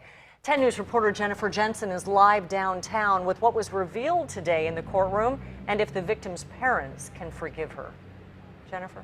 Well, Kimberly, as you know, 10 News has been following this case since that early February morning when it happened. The victim in this case, his name is Pedro Conceição. He's a Marine who had just returned home from an 8-month deployment in Afghanistan. Wearing white sweatpants and an orange t-shirt, Ashley Maya made her way into the courtroom to learn her sentence. 1 year in county jail with a nearly 8-year prison sentence that will be enforced if she doesn't follow her probation terms. Just last month, 22-year-old Maya pleaded guilty to gross vehicular. Only 1 year. So some people get 50 years to life for killing someone. She got 1 year. 1 year. Last month, 22-year-old Maya pleaded guilty to gross vehicular manslaughter. She was drunk behind the wheel of her car when she lost control going 90 miles per hour on the 8 eastbound on-ramp from northbound 163. The crash killed 24-year-old fellow Marine Pedro Conceição. The two were stationed at MCAS Yuma and considered themselves best friends. In court, Maya's attorney spoke about Conceição's family forgiving her. She'd actually been in contact with the Conceição family from the beginning. They knew her, they treated her like a daughter. It was back on February 12th when surveillance video from inside Club 6 in the gas lamp showed Maya, Conceição, and 2 others partying just hours before the crash. This woman in court was with them. She suffered serious injuries in the crash. On the stand, she testified Conceição tried to stop Maya from driving. She got out of the car. She was yelling at him to give her the keys back. She was cursing, pushing him. Basti Castillo and Brian Salcido, who was also injured in the crash, attended her sentencing but did not want to go on camera. They watched as Maya was handcuffed and led away by deputies to begin her 1-year sentence. Now, it was inside that courtroom today as Maya's attorney actually told the judge that once she finishes up her 1 year here in county jail, she's asked to be relocated to Illinois, which is where she grew up. We want to add that she was dishonorably discharged from the U.S. Marine Corps. We're live here in front of the Hall of Justice. Jennifer Jensen, 10 News.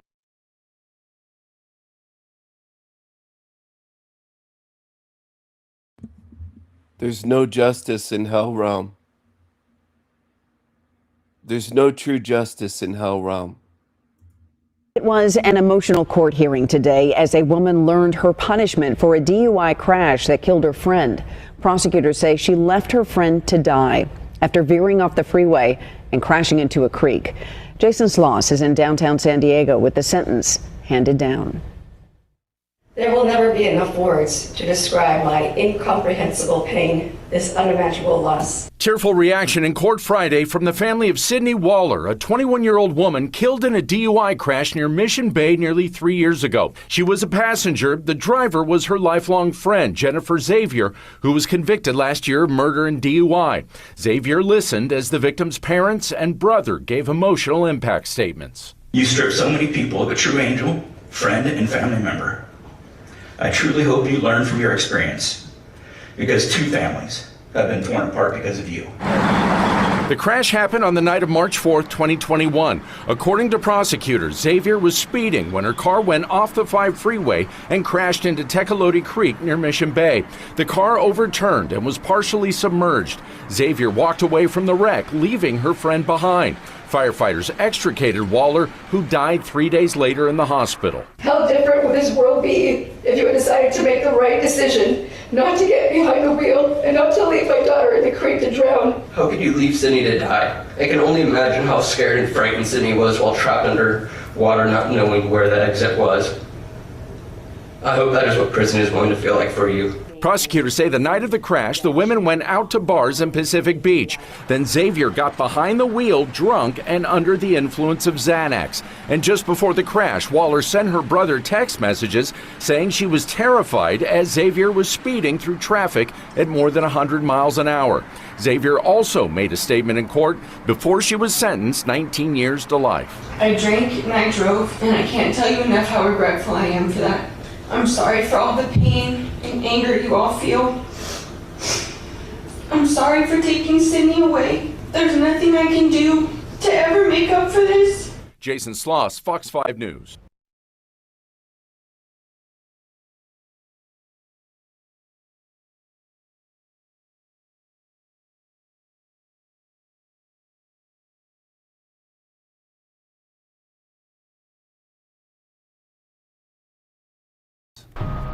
Now at 11. I'm not gonna do anything to bring them back. I would. Sentencing day drama. The woman convicted of driving drunk and killing a pregnant tourist comes face to face with the victim's family in court. And I was robbed to witness her as a mother, to have a family with her. And tonight, the driver has learned her fate. Rosa Rivera Kim was sentenced to 15 years in prison and was taken into custody immediately.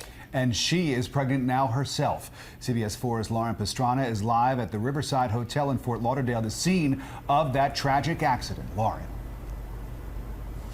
Rick, Erica, it's been almost 3 years since Rosa Rivera Kim came careening down this street and then crashed into this hotel cabana. A pregnant 26-year-old woman was inside. Now it's Rivera Kim herself who is expecting, and it's a coincidence that the victim's family finds almost too much to bear. 5 months pregnant in handcuffs, Rosa Rivera Kim will likely give birth while serving out her prison sentence. 15 years for the death of Alana DeMella and her unborn son Joshua. And I was robbed to witness her as a mother, to have a family with her. Michael DeMella. Have a glorious day, Salty Siren. I hope you have a beautiful day. And his wife Alana were vacationing at the Riverside Hotel on Las Olas in 2012 when Rivera crashed her car into this poolside cabana. Alana was inside. There are still days when it hits me and it almost takes my breath away. Nothing compares to the pain of burying your child, and in the case of us, a grandchild as well. Prosecutors say Rivera Kim's blood alcohol level was 3 times the legal limit. She says she doesn't remember the crash. 2 psychologists testified she has post-traumatic stress disorder and suffers from multiple personalities. Her current pregnancy is considered high risk. The defense attorney had hoped Rivera could begin her sentence after delivery, but she was taken into custody immediately. I'm sorry. I don't know what else to say. And I wish you guys just could see what's inside of my heart. For Alana DeMella's family, the apology does little to mend their broken hearts. Rosa Rivera Kim, it's amazing how one person can make so many poor decisions, and now we have to live with them. Rivera Kim was also sentenced to 15 years probation, and her driver's license will be suspended permanently. The judge also reserved the right to modify her sentence in the event of complications with her pregnancy. Live in Fort Lauderdale, Lauren Pastrana, CBS 4 News Tonight. Lauren, thank you.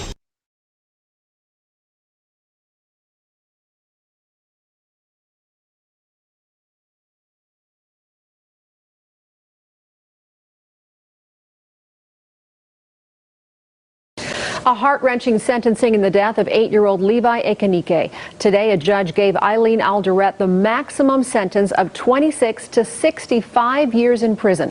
The 25-year-old pled guilty to second-degree murder and 2 DUI charges. She was the driver in a deadly crash this summer. Police say she was high on pot, she was driving over 100 miles an hour, and running red lights when she hit the car that was carrying Levi and his parents. 8 News Now reporter Karen Castro is live in the Regional Justice Center with the emotional testimony from earlier today. Karen? Well, Denise, emotional doesn't begin to explain what happened inside that courtroom. Now, the now convicted murderer wept the entire time. Meanwhile, a powerful plea for justice from little Levi's family, including his only brother.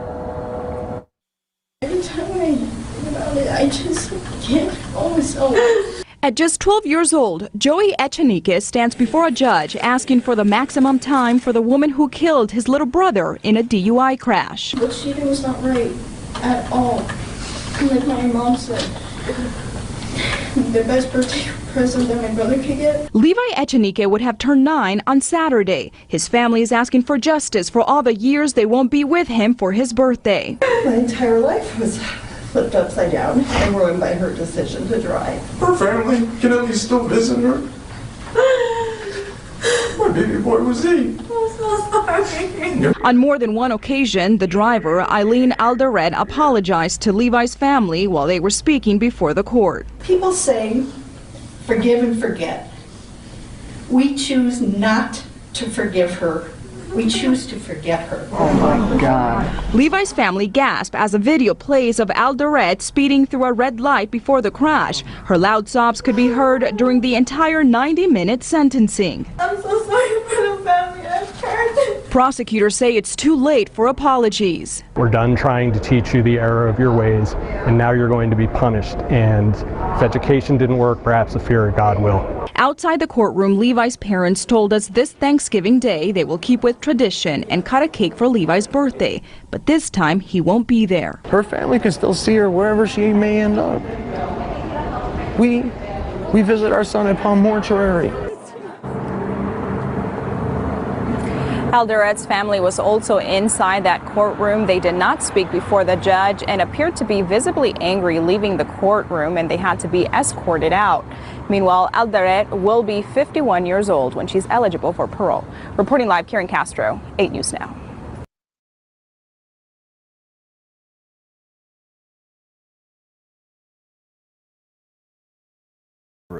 News tonight, the self-proclaimed pothead princess, Kayla Mendoza, wants to have her prison sentence drastically reduced. In May, a judge sentenced her to 24 years for killing 2 women in a drunk driving wrong-way wreck. And tonight, CBS 4 News obtained a letter Mendoza sent to the judge. CBS 4's Carrie Codd is live near the Sawgrass Expressway where the crash happened with the emotional reaction from the parents of the victims. Carrie. Erica, it was here in November 2013 that Kayla Mendoza got on the Sawgrass Expressway driving the wrong way, eventually killing Caitlin Ferrante and Marissa Catronio. Since then, the victims' families have endured unbearable pain and suffering. Tonight, they called this letter that Mendoza sent to the judge asking for that significant reduction in her prison sentence appalling. Less than 3 months ago, Kayla Mendoza learned she would spend 24 years in prison for driving drunk the wrong way on the Sawgrass Expressway and killing Marissa Catronio and Caitlin Ferrante. No matter how much time passes, I'm going to live with that in my heart every day. Mendoza apologized at her sentencing, and now she's apologizing again in this letter to Judge David Hames, asking for a sentence reduction of more than 50% to just 10 years in prison. I'd like to get out and be involved in Mothers Against Drunk Driving with the victims' families, Mendoza wrote. I can't bring back the lives I took, but I can, if I'm allowed, help save lives. I don't ever want another family to be broken like the families that have been broken because of me, she wrote. I've learned that choices are not accidents. I'm owning up to my poor choices and asking for a chance to show you that I can and am ready to make the right choices. Mendoza says she plans to take substance abuse classes and work to earn money to pay restitution and the money she owes the victims in their civil lawsuit. Please, Your Honor, she wrote, give me a chance to try and fix things. She can't fix things. Caitlin's mother, Christine Ferrante. How could she bring back Marissa and Katie? that's fixing things, and she can't do that. Ferrante and Gary Catronio, Marissa's father, learned of the letter on Wednesday. They're stunned at Mendoza's request just months after she landed in prison. Our daughters don't have the option of saying, I don't want to be here. I don't want to be in an urn. I don't want to be in a casket. And she has the nerve to say that she's learned her lesson. If the system even considers something like this, I have no respect. I have no respect for this system that we have called justice. Catronio says Mendoza's actions left them with a lifetime of heartbreak. He says Mendoza needs to serve her punishment for the crime she committed. Jesus Christ, can you imagine being the parents? All these families that have lost their, lost their loved ones, just wiped out and grieving. Look at this.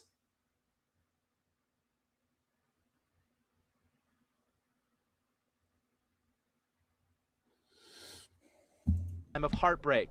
He says Mendoza needs to serve her punishment for the crime she committed. Do your time. You did the crime. Leave us alone. Leave the Band-Aid on our wound and let it heal, which it never will. Here's what happens next. Judge Hames has asked prosecutors to respond to Mendoza's request within about 3 months. I also spoke with Mendoza's lawyer. He told me he was not aware of the letter, that Mendoza sent it on her own. I spoke with some legal experts in Broward. They say it's highly unlikely that a judge would reduce a defendant's sentence based on a letter like this, especially in such a high-profile case. Live in Coral Springs, Kerry Codd, CBS 4 News Tonight. Kerry, thank you. Today, a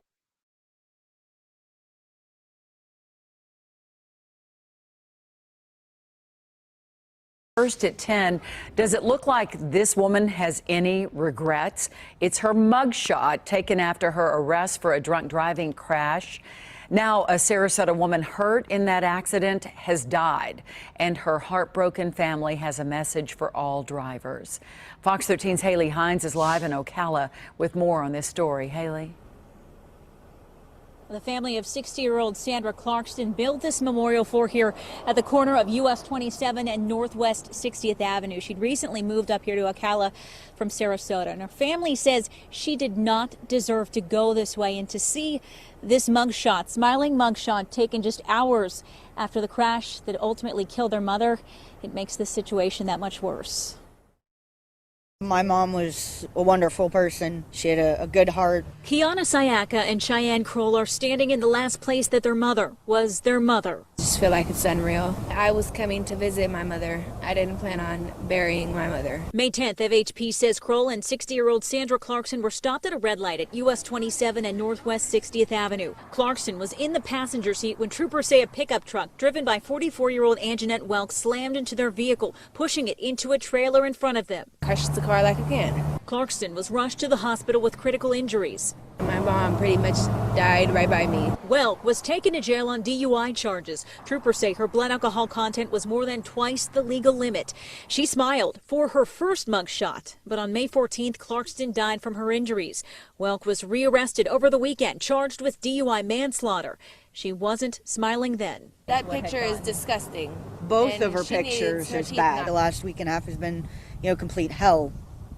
Trying to absorb it and understand it. Sandra and her twin brother Daniel, who lives in Pinellas Park, had just celebrated their 60th birthdays the day before the crash. She was 4 minutes older than me. I lost my twin. I lost my sister. That's hard. Just stand there and just watch her take her last breath. We've lost somebody in our family that we love dearly. We reached out to Welk's attorney on the widespread criticism surrounding Welk's mugshot, who told us He lost his twin sister, and they lost their mother violently in a crash by a drunk driver that was smiling about it, just smiling away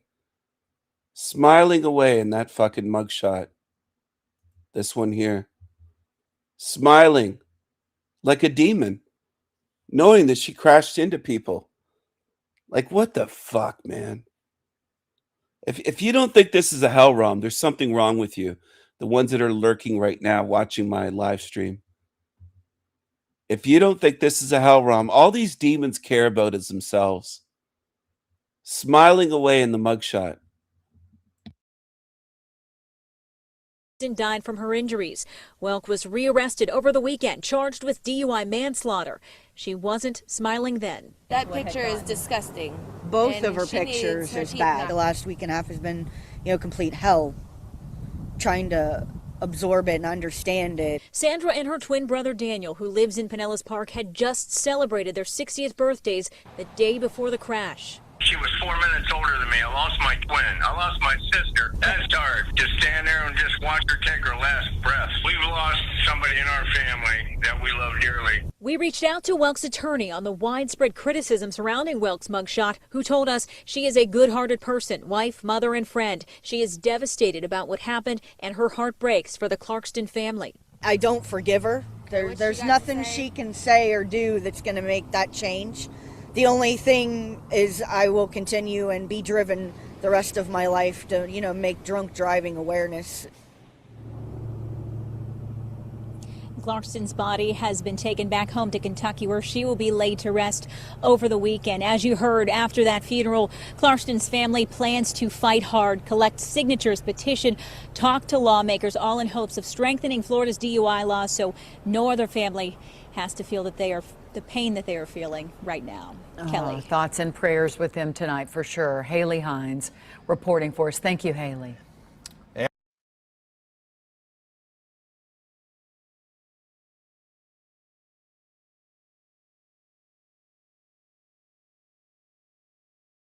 This is the one place you would think that you would be the safest. On Wednesday night, Anna Maria Island local Evan Purcell took his 10-year-old niece out for ice cream. Evan is a great guy. Evan would give you the shirt off his back. Darren Walsh, a family friend, says Purcell's nieces and nephews mean the world to him. Why Evan? I don't know. Evan's the nicest guy ever. Before they got to the ice cream shop, Purcell stopped at Anna Maria Elementary School to walk his service dog when he noticed a group of teens drinking beer on picnic benches outside the school cafeteria. It was a brutal attack. Holmes Beach police say Purcell asked the group to stop. They were breaking bottles, and we have an elementary school here. They were coming here for nefarious intent. Chief William Tokajer says instead the teens became aggressive and attacked, hitting, kicking, and even using a skateboard. Nothing can speak to how horrific this is. We try to keep this a family-friendly atmosphere, and when people come in to our city, you know that they were underage, we know that they were drinking. Purcell's niece ran to call 911 for help. The teens took off in a white Kia Sportage. Purcell was rushed to the hospital with a fractured nose and eye sockets and multiple lacerations to his face. We're very upset. It's a family thing. The island's a close-knit community, so Evan's born and raised here. He remains in the hospital as police narrow in on the suspects. In today's age, I think it's hard to hide or get away with anything. Holmes Beach police say surveillance cameras at the school, along with a license plate reader within the city, have helped them identify some of the suspects involved within the attack. Holmes Beach police are still asking for tips. They say that the group left in a white Kia Sportage. From Holmes Beach, Kimberly Quizon, Fox 13 News. Kim, thanks.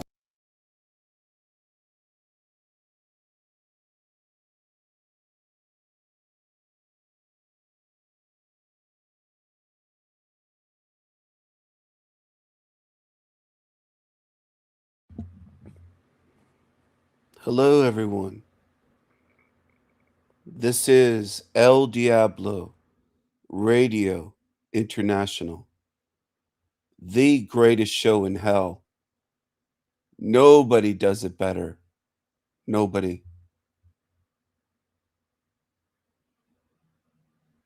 Nobody. And nobody ever will.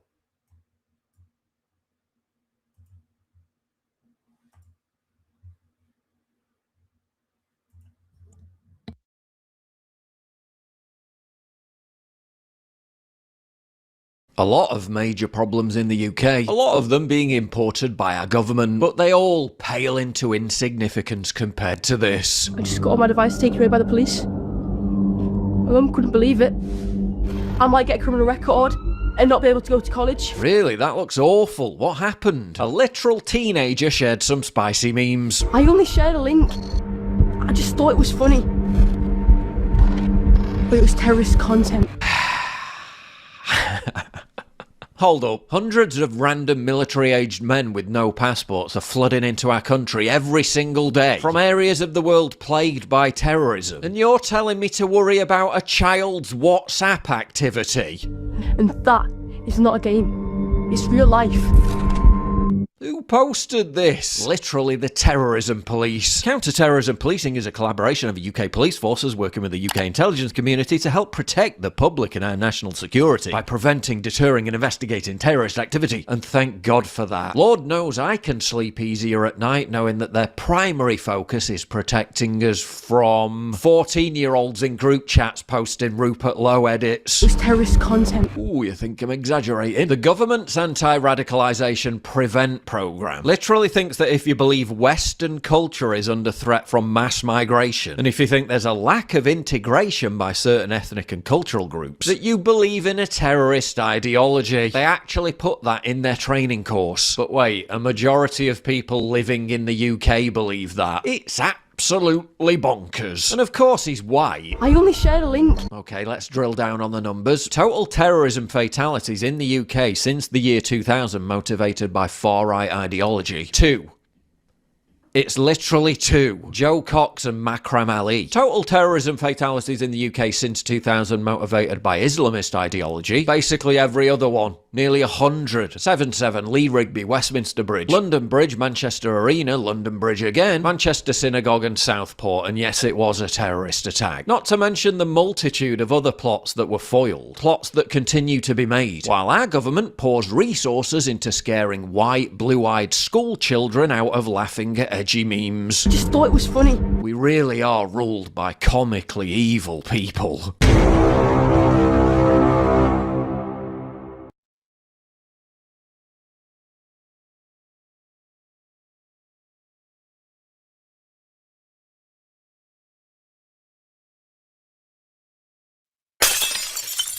You know, I'm not mad at, and people get mad at them. If someone give you $75,000 for free and no default, what are you going to do? Say no? What I'm going to do is say no to El Diablo. That's what I'm going to do. I don't know him. He's the worst. His name fits him.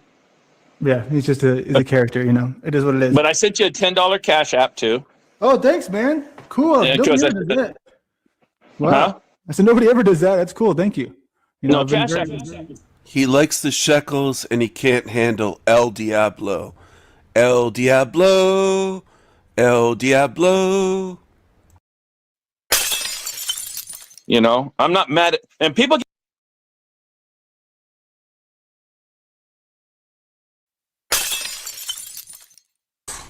it makes no sense to me. It's why I hate this reality. There's so many questions that I have from the beginning of that Jezebel filth, that mongrel fucking bipedal animal who betrayed me like that until now, that I haven't gotten a fucking single solitary answer for.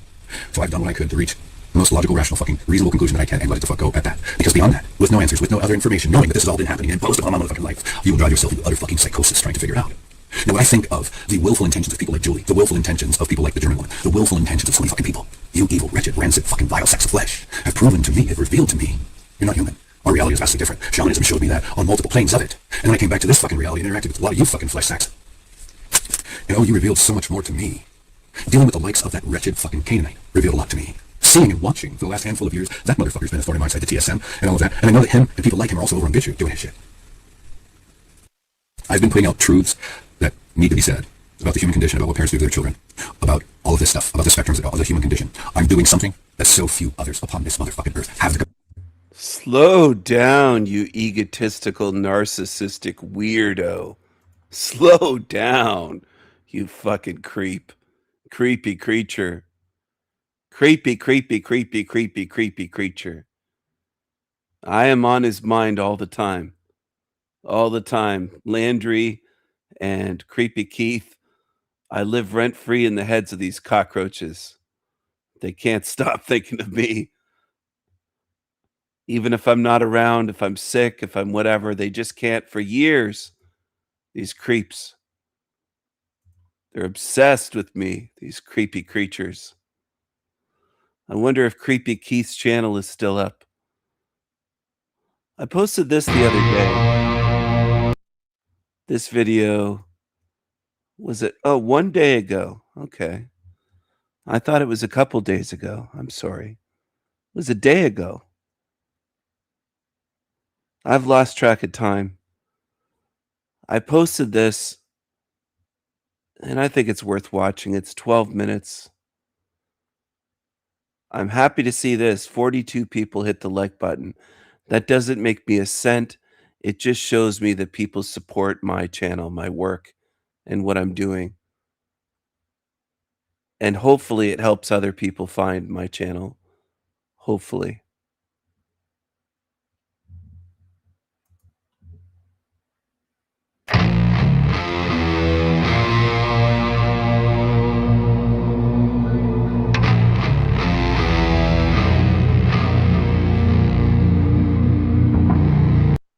That guitar riff music at the beginning is by me, by the way.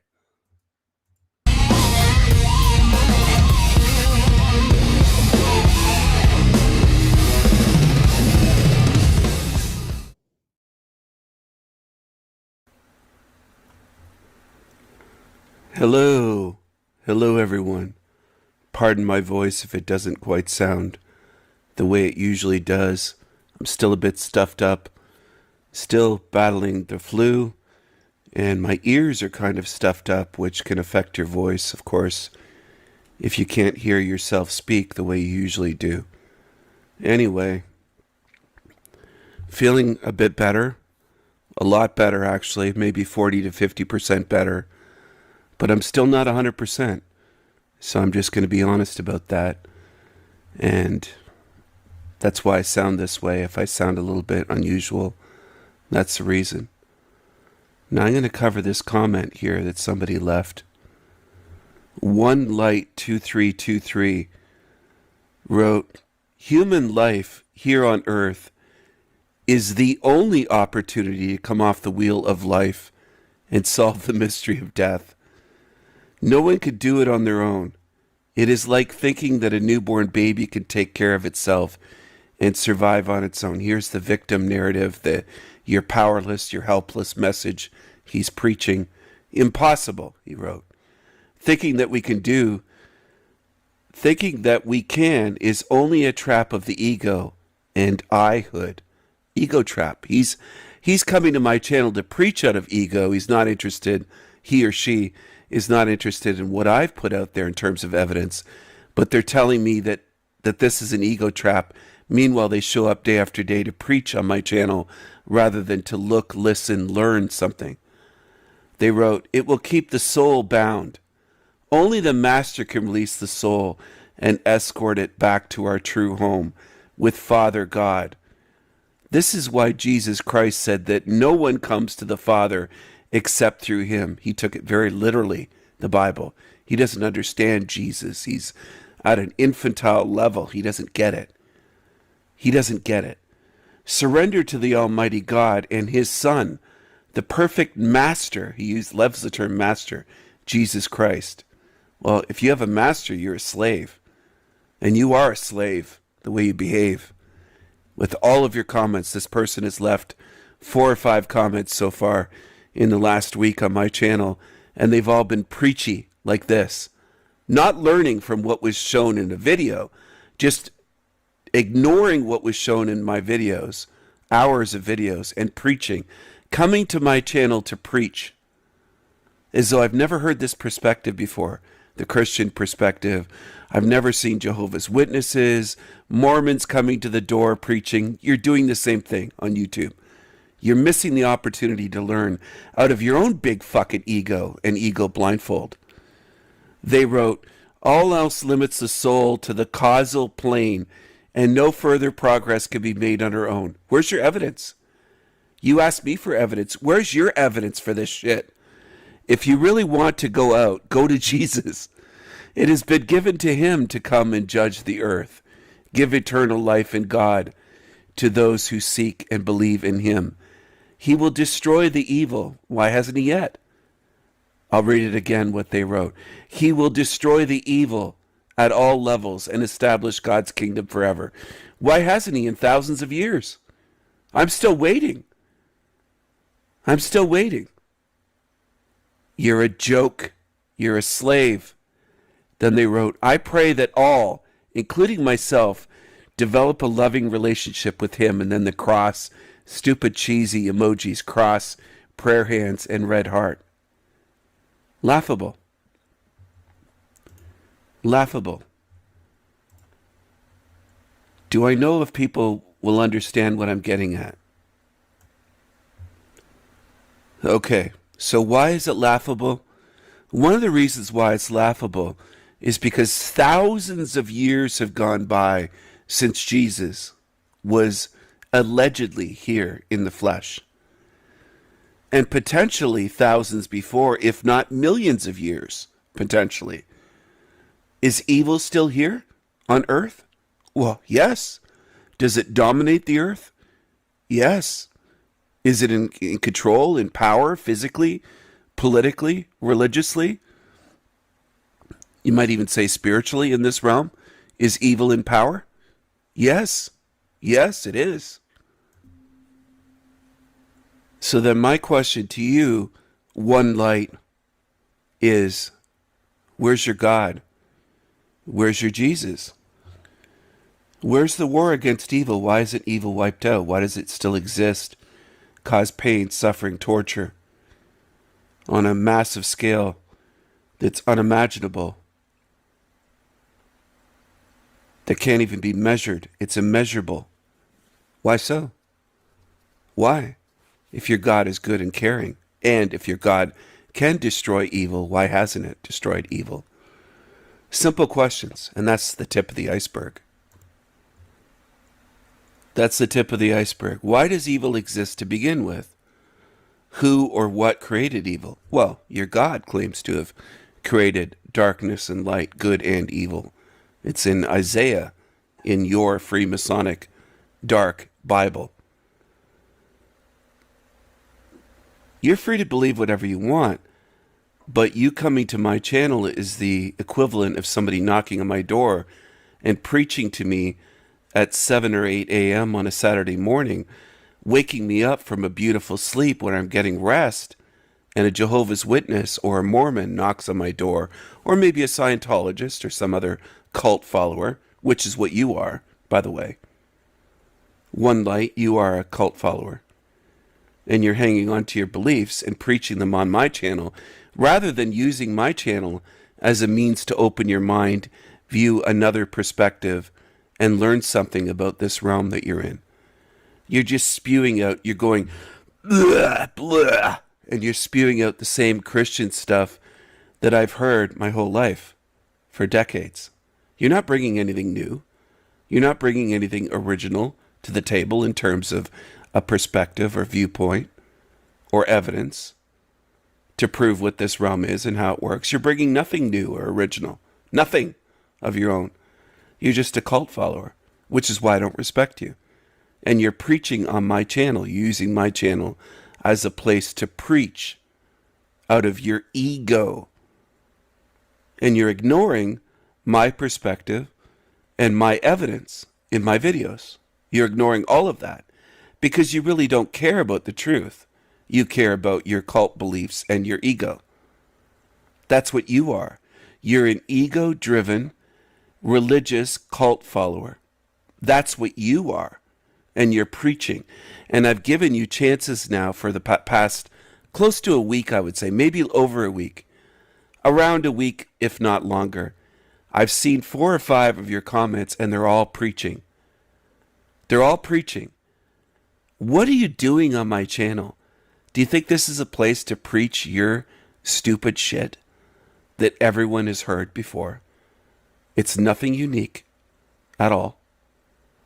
But you've ignored the evidence in thousands of my videos that you can't just go to a bookstore and buy in a book or read in a Bible, because they are unique to my mind. And the evidence that I show, the analogies, the metaphors that I use, the allegory, the music that I write, the way that I make my videos, the humor, it's unique to me. It's not copied and pasted out of the Bible, which is all you're doing. You do have masters. You do. I agree with that part. You do have masters, and you are a slave. You are a slave. Only slaves have masters, lords, rulers, and gods, and you do. So by definition, you are a slave. He is a slave. I'm just going through the comments now. Look who's back, Franny boy that likes to count up the number of coffees I drink and Coke Zeros. He likes to bash me on Demon Slayer's channel. He's a freak. Bro, I still recognize your obvious genius and am thankful for much work you've done. You think you could dupe me? Are you delusional? Let's not let this realm divide us. It already has. Good from evil. We're already divided. I could be an a-hole at times, self-admitted. Most of the time you are, Franny. Most of the time. And you hang out with demons and you celebrate when demons slander me. I see what you are. I can't unsee what I've seen. I see what you are, Franny, what you've been doing for years. Slandering me for years with anyone that will agree with you. Because you're weak. Demons are weak. They gang up on the strong. They gang up on the intelligent and the honest.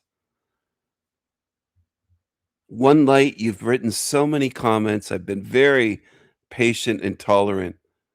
And you're just a fool. Look at these long fucking comments here.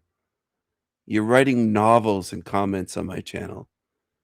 You think I have time to hear you preaching about your, quote, almighty God?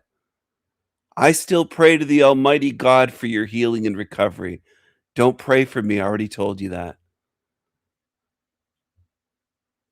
Oh yeah, Jesus Christ is King, and every knee will bow and every tongue will confess that he is Lord, they wrote. You're praying to a monster. Don't pray for me. I already told you that. And you disobeyed. You disobeyed my wishes. You're disrespecting me, you piece of shit. Do you believe in love, happiness, and goodness? If so, from where did they originate and come from? This is the level that creatures are at. It didn't come from your God, because your God created an evil realm.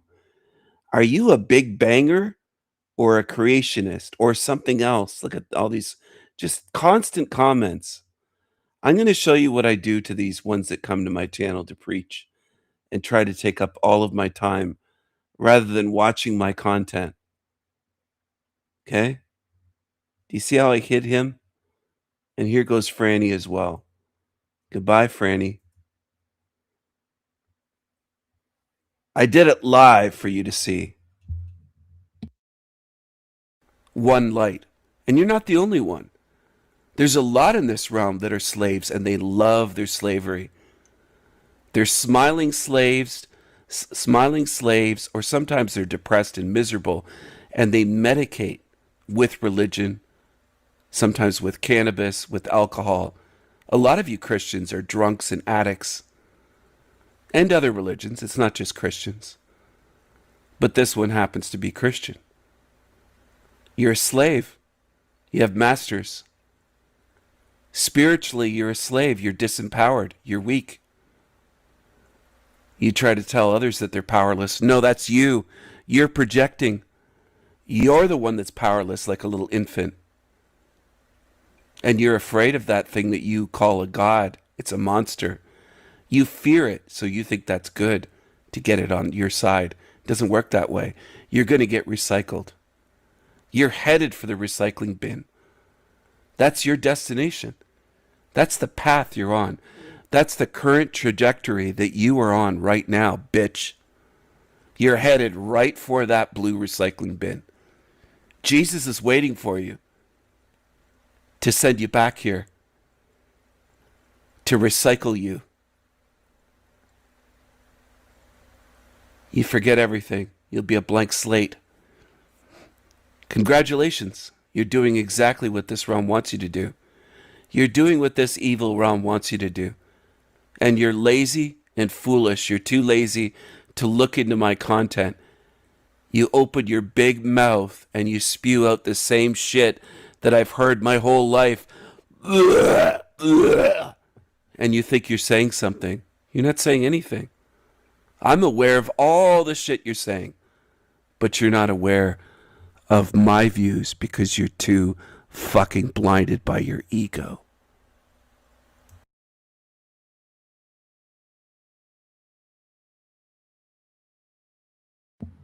And there you go. There you go. What do you think, Finnegan? What do you think of these preachy, these egotistical, big mouth, preachy Christians? What do you think, Finnegan?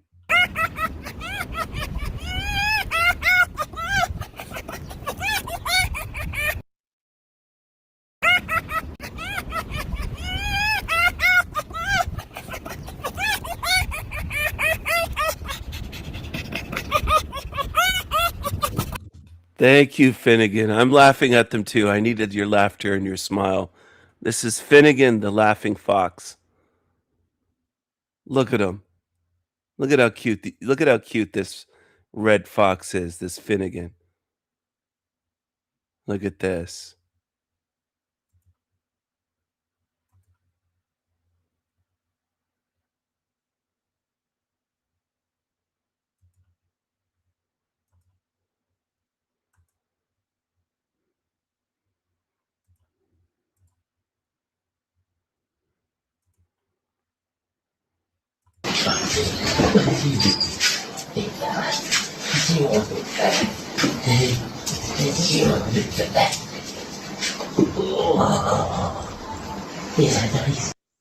Just a man and his wolf. Look at this wolf here.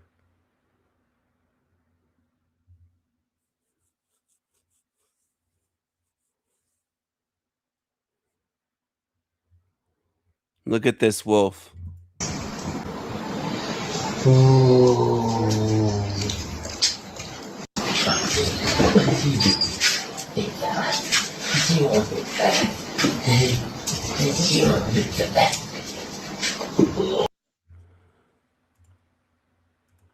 A lot of people have said over the years, don't you see the beauty in this realm, Stephen? I do. But I see more than just that. I think it's you that's limited, the ones asking me that question. You're not seeing what I'm showing. I'm showing the rest. I'm not showing page 1 of a book. I'm showing 500 pages. I'm not showing a tiny little pixel of reality. I'm showing a big picture, widescreen, panoramic view in high definition. That's what I'm showing you. You don't have to look. You can look away. I'm aware of what humans are and what you do because I observe your behavior, not just your words. You'll say you want the truth. You'll say you're strong. You'll call yourselves awake and truth seekers and this and that and curious. And you're not. You don't demonstrate it. If you were such things, you would study my videos. And it would make more and more sense the more that you watch them. And you'd see more clearly. You'd say, I wish I had watched these years ago. Why didn't I watch these? This guy's showing me what this place is. And I am. Because I see more than the surface beauty. I see more than a pretty sunset. I see more than a picturesque mountainscape or an ocean view or the beach or a forest or a lake. I see more than that. And that's something a lot of you humans don't like because you're very egotistical, very envious, competitive. You don't like encountering someone that sees more or sees what you didn't notice. It stings your ego. That's the way humans are wired. You're very petty beings, most of you, most humans. Very petty. You're very fragile in terms of your egos. You hate the idea that somebody could see what you couldn't see. A lot of you are that way. I'd hate to be in a prison with you, the way you behave. I'd hate to be around you for eternity, most of you humans. I don't want to be near you. I already isolate myself from you because there's no benefit for the most part for being around you. Most of you are ego-driven, envy-driven, and evil-driven creatures. Most of you on earth. You will hurt the ones trying to show you the truth. You don't know what gratitude is or means. You're envious. And envy limits what you can see and you can know and understand. Because you don't like even the idea that someone dares see more than you do and try to share it with you. You're very, very evil and envious creatures, most of you on earth.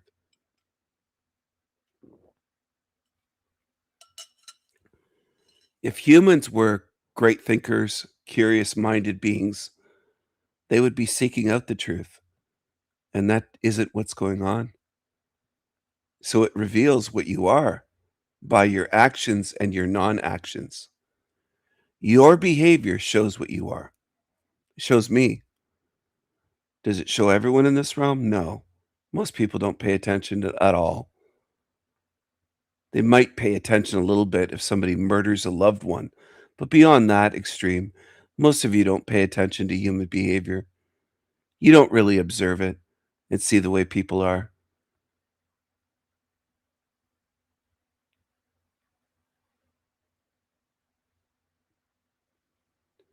Anyone who comes to my channel and says, "Don't you see the beauty?" you might as well be admitting that you don't see what I can see. You're limited. If we were playing a card game, you're tipping your hand and showing your cards. You're showing me what you are. A lot of you lack self-awareness. You don't even know what you reveal. You don't even know yourselves. You're not self-aware. You're not introspective. You talk about things you know nothing about. You have opinions on things you know nothing about. You don't contemplate and study things. You just don't, and it's obvious. This world would be totally different if people did that, and they don't. It's obvious. It's as obvious as walking into a room full of zombies, and they're all staring at their phones, and you could walk in carrying a fucking machete and they wouldn't notice. You could walk into a room carrying a semi-auto rifle with a huge magazine with 50 rounds in it. They wouldn't notice. And they would immediately, though, if nothing happened, say that they're not zombies, that they're aware, that they're thinking beings. They would deny it all, and they're just complete zombies.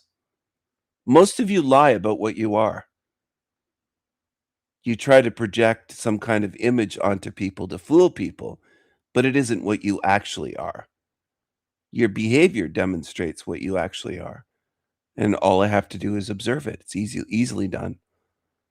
It doesn't pain me to observe. It doesn't wear me out. It doesn't hurt my brain. It doesn't take much of my energy or calories to do it. It's easy. I think for many of you, that's work, observing. If I tell you to observe the realm, you think it's like homework or something. Oh, fuck. He wants us to use energy and use our mind and observe reality. Yeah. Do what I've already done for decades and decades. Why can't you? Why can't you, most of you, do the slightest littlest things? I notice that about humans. They treat everything like it's such work and torture and painful. Good luck. This place is going to get a lot more painful. You don't have to do anything I suggest doing. But a lot of beings in this realm are just too fucking dumb to understand what advice is that would be helpful. You're paranoid. You treat it like, oh, he must be trying to hurt us, telling us to observe reality. There's a lot of paranoid beings that come around. A lot of baby truthers are paranoid. I don't want them around me. I've said that countless times.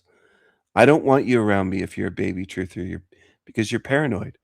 You're not ready for my channel, and you probably never will be, because you want to be a baby truther. You want to be a paranoid little loser that's paranoid of real truth speakers, and then you're surrounded by lying demons that you can't notice.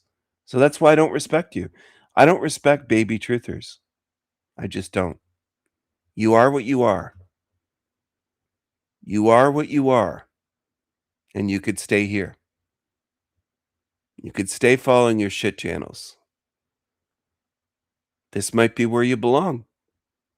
If you're lazy and paranoid and you're a baby truther, why would I want you around me?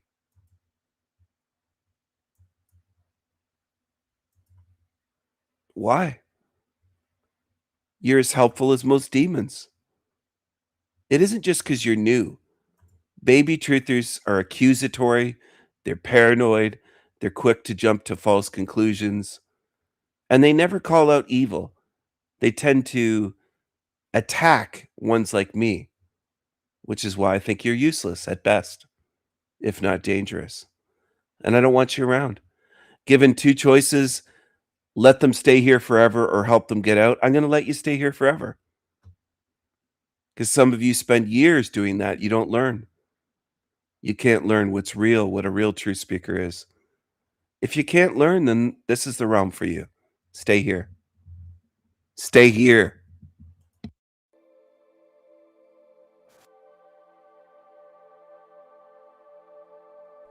So several months after this mushroom trip, I decided I would try to see them again, this time with the intent to see them beforehand. I did 4 grams of homegrown Mazatepec mushrooms and took it in a shot of lemon juice for quick absorption. I laid down for 30 minutes with my blindfold on, waiting for the visuals to start. And do everything that I don't recommend, things I've spoken out against, like mushrooms, DMT, ayahuasca, opening yourself up to demonic entities. Do all that shit that I've said that I wouldn't do. That's what baby truthers do. They hear real advice and they do the opposite. That's what you're good at. You're good at fucking yourselves. That's why you belong in this realm. After a while, the same kaleidoscope-looking portal came into view again. I began going through it. I even called On2 by name again, hoping to see the same mantis being as last time. After arriving through this greenish-purple wormhole, go visit the mantis beings like this guy here, Mantis Encounters channel, and Creepy Keith saw the mantis beings. Go visit the mantis beings. Let them download information into your mind and spirit. Let them mind fuck you. Congratulations. Congratulations, you geniuses. You fucking geniuses. Congratulations. I found myself on a second floor of a building. Arriving through this greenish-purple wormhole, I found myself on a second floor of a building in what looked like a science laboratory. There were see-through windows all around me. This place was a little different than the last time. However, it seemed like part of the same structure. After getting my bearings, a mantis walked up to me from the side. He had purple robes on. It was the same one as last time. On2 was his name. He said, "You called?" I said, "Yes. I want to know more about what you're doing here and why you observe us." He pointed off in a direction and said, "Look over here." I looked to the side of the elevated room, and there were these control panels and switches and machinery. Some of these machines had red and white striped tubes, almost like candy cane patterns, feeding into giant manufacturing equipment of some kind. I had heard people on salvia trips seeing these weird tubes in factories. I asked, "What are these?" On2 said, "You would call them reality fabricators. These machines produce a gel-like substance that can be converted into three-dimensional matter. It is flattened out in this conveyor belt-like machine and squashed into whatever shape we need. We can essentially print matter into your world from here through various injection points. These injection points are where the veil is thinner between the two realms, making it easier to insert matter without being noticed. Sometimes we have to make corrections and alter the course as needed." He told me that our kind used to be able to perceive them long ago when they first visited. They worked with us and taught us things, but there was a time when humans started to rebel against them. As humans got more intelligent, they had to create a veil between them and us that would prevent us from perceiving them without the right frequency, which is why deep dream states and psychedelic states can unlock this perception for a brief time. He also told me the place I visited the first time was the council room, and that they were having a meeting at the time of my arrival, which startled them.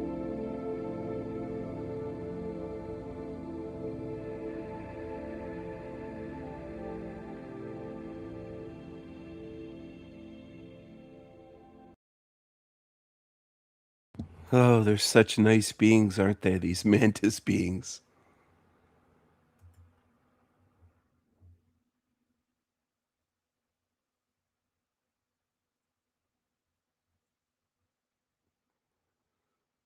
Wait until you realize how evil this realm is. With some of you that have tuned into my channel, it won't be while you're alive here. It'll be after you die and leave your body. You'll have what I call the oh shit moment. Oh shit, he was telling us the truth. He was trying to warn us, and all we wanted to do was mock him and laugh and copycat and gaslight and play demon games. And then you deserve what you get. You deserve what you get. You want to take the truth that I've shown you and crumple it up and throw it away and laugh at it.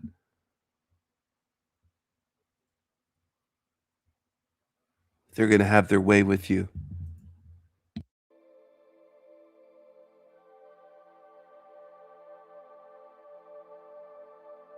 The following are my experiences with the mantis beings.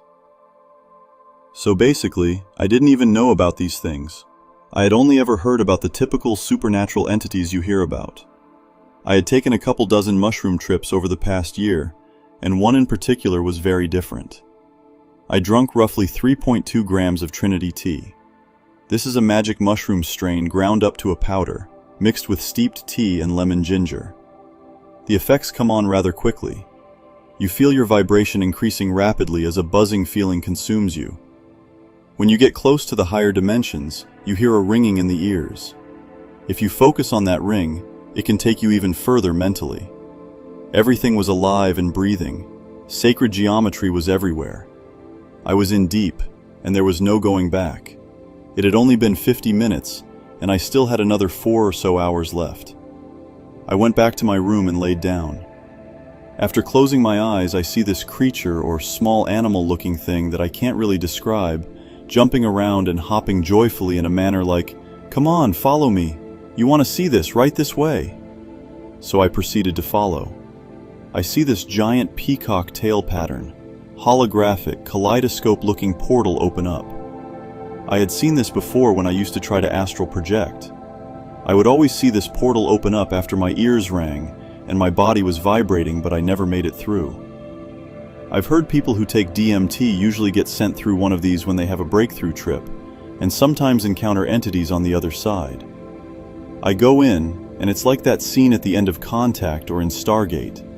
I'm flying through, and patterns are zipping by in all directions, until I finally arrive at this place. There's a bright light, and it slowly fades into this room, like when you step outside and it's bright. It took a moment for the scene to become clear. There was also this mechanical sound, like gears grinding and metallic scraping, a very odd distortion of sound. I see this giant round table, which looked wooden maybe or light brown. I'm looking up at this table from an underneath perspective. I wasn't sure if the table was tall and I was standing, or I was laying down on the table looking up, like almost as if I was being operated on. All of a sudden, I see these mantis-looking beings walk up to the table. Their bottom half was blocked by the table, but their upper half was visible. They were very tall and had these robes on. I think they were purple or green. There were 5 or 6 of them standing there looking at me, fascinated by my presence. It appeared like they had a giant book of sorts that contained everything I had ever done or thought about, like they had been assigned to me for study. It appeared like they were a council of some kind with a hierarchy. One of them seemed to be in charge. He actually told me his name, which was on 2. I don't know what they wanted with me, but they seemed agitated that I became aware of their presence. They walked away from the table, and I began to go back through the portal I had come in from. I opened my eyes and I was back in my room again. I spent the next couple hours processing what had just happened, even though I was still tripping. It was the most real thing I had ever experienced.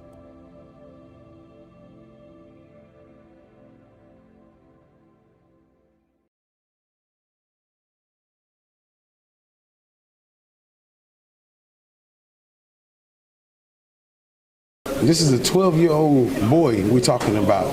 We're going to leave him in jail and put a life charge on a young man, a young black man that was visiting Miami.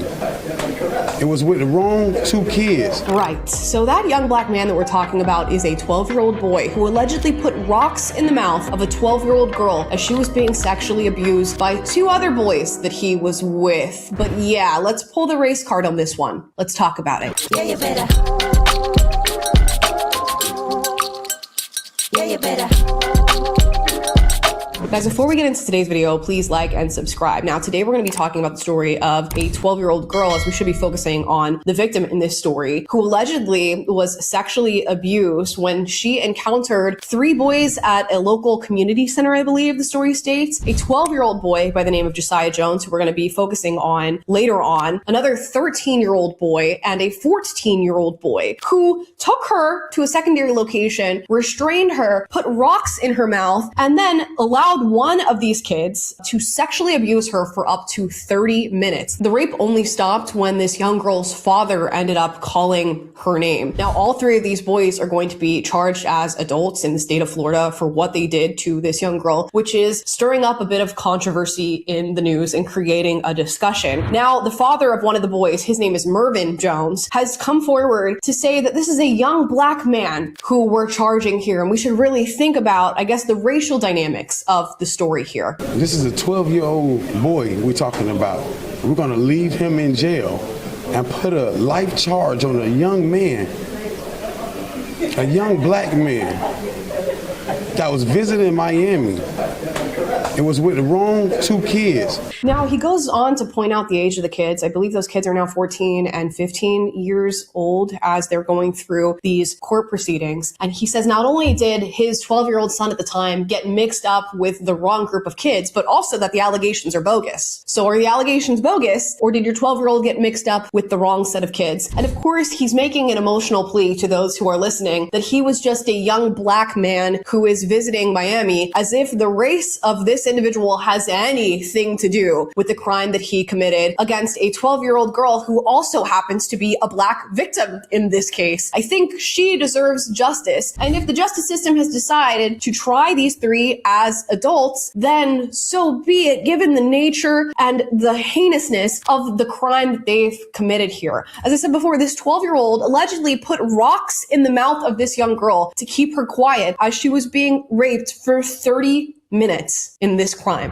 Now, the 12-year-old that we're talking about, Josiah Jones, is being charged as an adult with aggravated battery and false imprisonment for assaulting this girl and restraining her as the assault continued at the hands of another boy. And I personally don't see anything wrong with that, again, given the nature of this crime. These are felonies that, if convicted, will follow him for life, and they have, I believe, pleaded not guilty at this point. This means he could face prison time. Of course, he will not be able to vote. He will not be able to own a firearm in the future. And again, given the nature of what you've done, I don't know what else you expect here. And we're getting mixed messaging from other family members who are now getting themselves involved in this case. The mother of Josiah Jones, while these court proceedings were going on and while people were being interviewed, was heard screaming, crying, quote, "It's not true. He's only 12. So again, we're hearing the allegations are bogus, but he got mixed up with the wrong group of people. What he did didn't happen, but also he's 12 years old. You guys let me know what you think in regard to this case. Now, this next video is going to, I think, blow a lot of your minds. This is a video allegedly made by one of the aunts of the kids who is also being charged for this crime. Now, which one? I don't know. It's not stated here, unfortunately. Let me show you what she has to say. Spanish Honduran, he don't give a He's savage. So he like, you been talking about you wanted to do this to me. You finna, do me like this. So I guess he got aggressive with her, and she was like, oh no, I'm not finna do that. I'm not finna sleep with all of y'all. I'm only sleeping with him. So I guess whatever happened, while they was running the train on her, the lady who stayed upstairs must have on her way down to check her mail, or you get what I'm saying, drop her garbage or whatever. She seen them, cause how the building is made, where the lady who seen the kids is like right there, and the farm is right there. So you can look over her balcony and see everything was going on in the farm. So I guess she spotted them. So in the mix of her spotted them, she like, what y'all doing in there? So that's when she wanted to yell, y'all stop, y'all stop, y'all stop. But she went home. She never told her mama anything.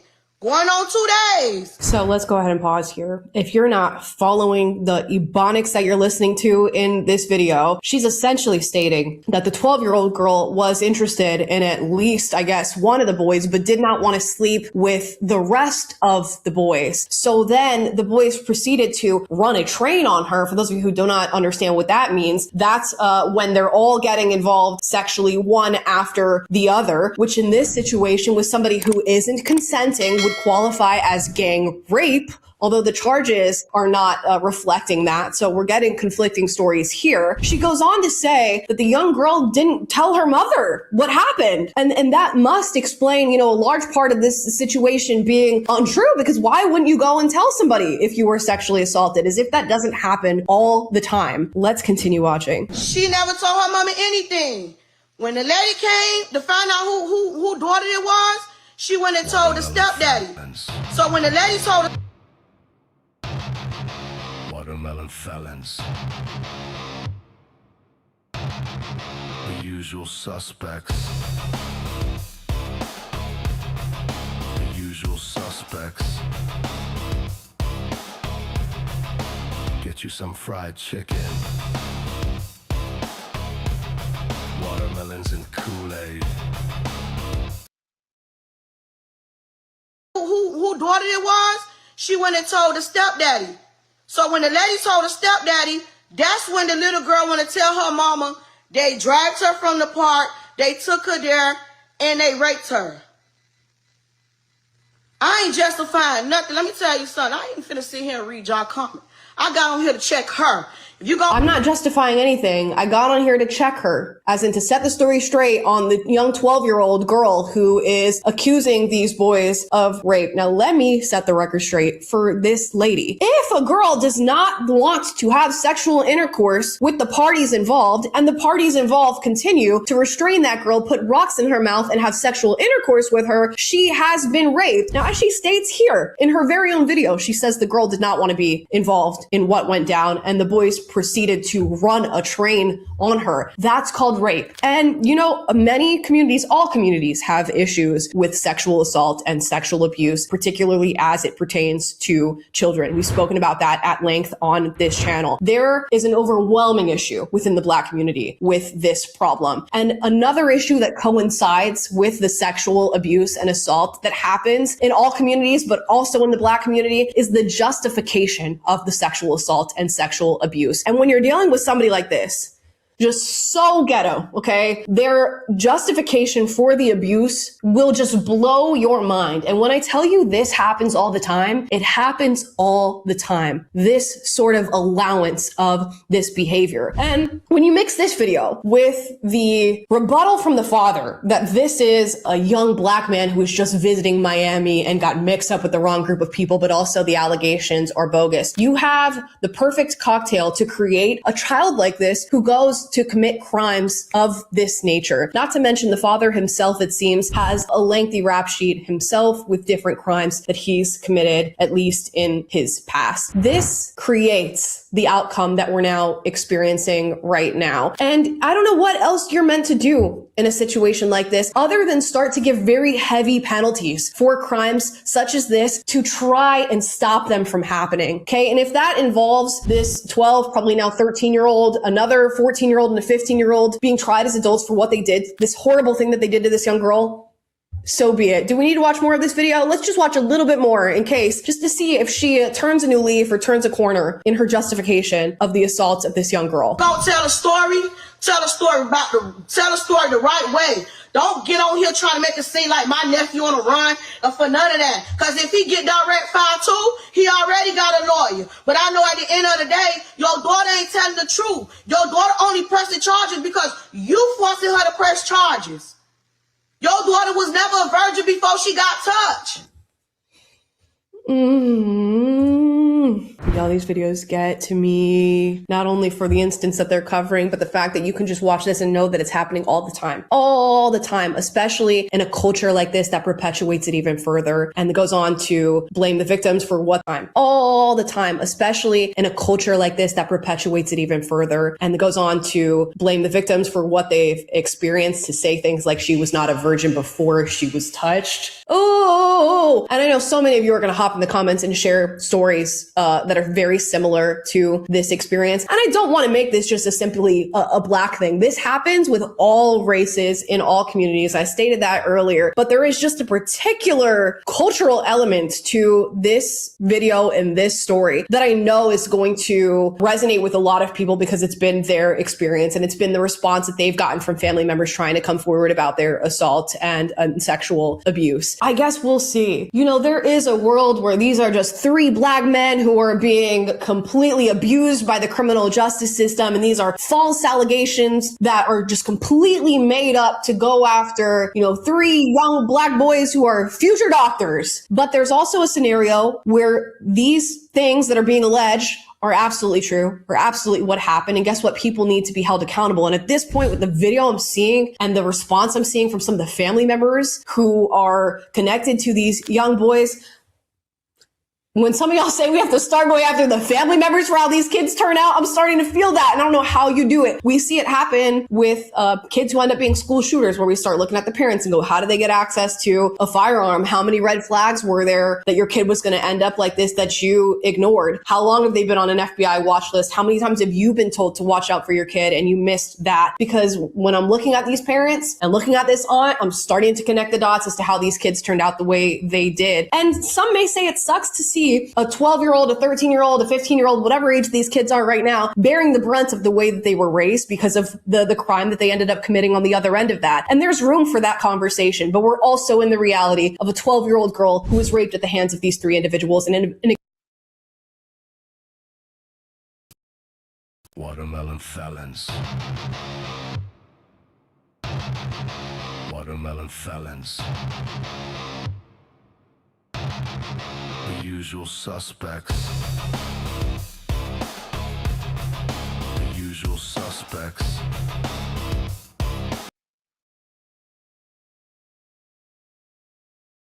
the crime that they ended up committing on the other end of that. And there's room for that conversation, but we're also in the reality of a 12-year-old girl who was raped at the hands of these three individuals in an extremely disgusting way. So there you have it. This is not something that pulling the black card is going to work for you on. I don't think you get to say this is a black man who's being, discriminated against by the system for this particular story, but you're going to watch them try. Guys. Give me your thoughts in the comments down below. As always, if you disagree with anything I said in this video, do get out, but do so respectfully. I encourage healthy debate on this channel. And if you like this video, I don't know. How could you like this video? Guys, I'll see you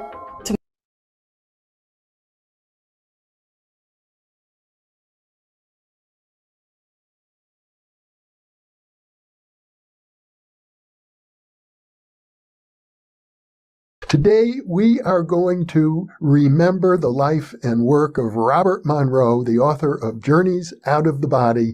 And I'm honored to have with me here in my studio in Albuquerque, Tom Campbell, who was a longtime colleague and student of Robert Monroe. Bob Monroe was a good reporter. He reported things the best he could, but like any reporter, and like anybody, actually, what happens is you get information. You get a data stream. But you have to interpret that data stream. Your reality isn't the data stream. Your reality is your interpretation of the data stream. For instance, here's one major one that Bob missed. And that is that, and when he had this experience, he talked to me right after because he was kind of disturbed by it. And that was the idea of loosh. That we are, we're being farmed by, our masters for loosh, and we're just like cows, at the bottom end of the loosh factory assembly line. We make loosh. Others consume loosh. You use the word loosh? Loosh. I'm not familiar with it. Oh, yes. It's a thing that Bob did. It's a thing that Bob did. And what he just said is that we are now producers of loosh. Loosh was probably a very bad producers of that Bob did. So this guy on the right is doing the Freemasonic diamond sign. Sorry, my voice. See this guy? I think his name is Jeffrey Mishlove, something like that. Anyway, he's a creepy creature. He's a creepy creature. Maybe that will make sense to some of my audience. Some people still don't get what I mean by that when I say that. He's a creepy creature. He's a creepy creature. Hello, Trader's World. Hello. Jeffrey is a tiny hat. Jeffrey Mishlove. Thinking Aloud show. He's doing the Freemasonic diamond sign with his hands. Very similar to the one that Angela Merkel used, where her fingers look like they were glued together. And he's got a smile on his face. These creatures work with entities. Entities. They're not good beings.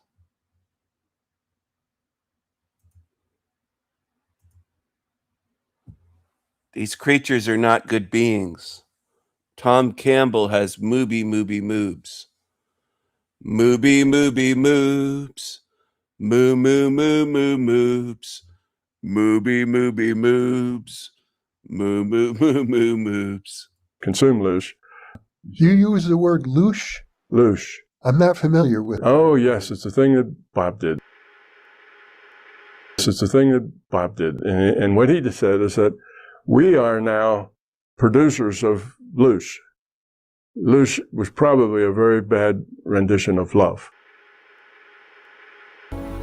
Love. And we're supposed to make this loosh, and then this higher power than us consumes this loosh for its own benefit. Yeah. So he saw it in terms of a farmer. We're the cows.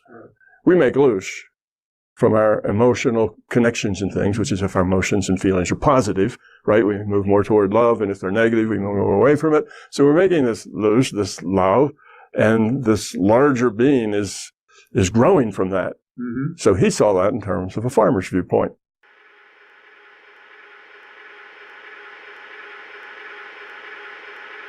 The loosh makers and the consumers, and we were the cows.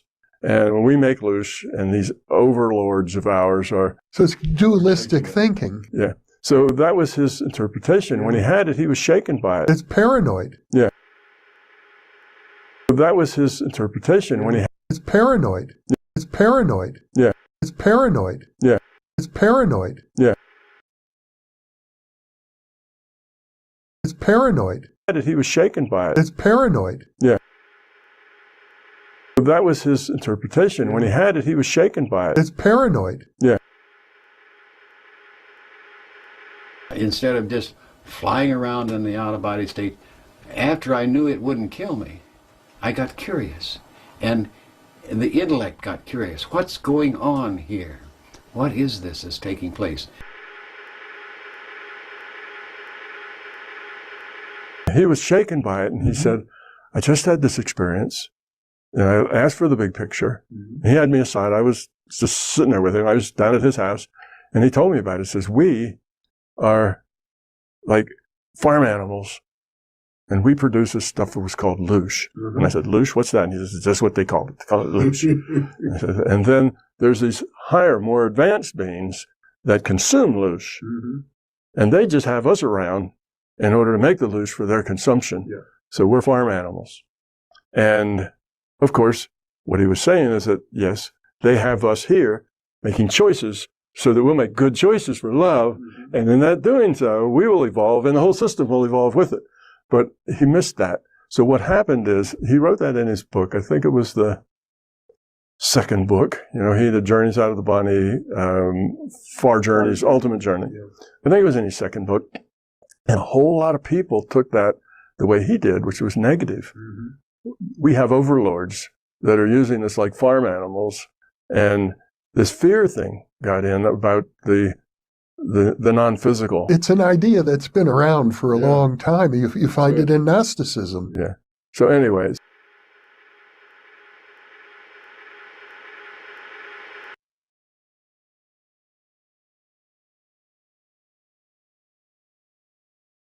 Non-physical. It's an idea that's been around for a long time. You find it in Gnosticism. Yeah. So anyways.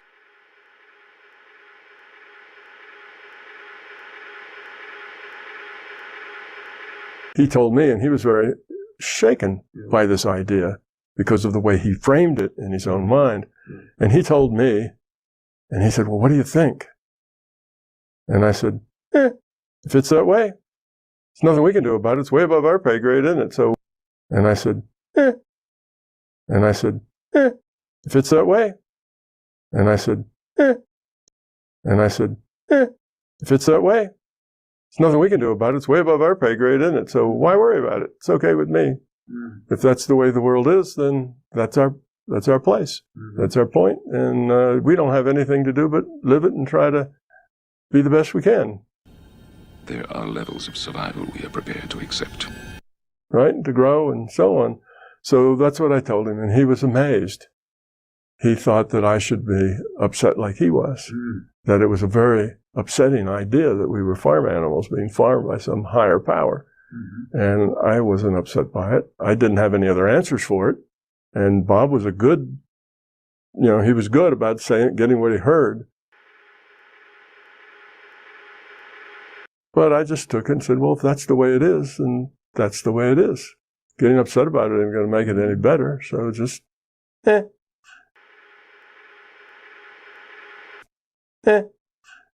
getting upset about it ain't going to make it any better. So just,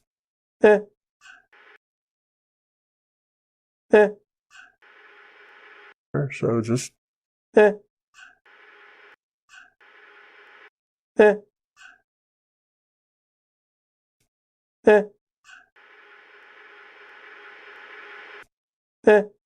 And after that, his attitude toward me changed a little bit. He was amazed at the way I took it, and I just didn't see any point in getting upset about something that you couldn't change.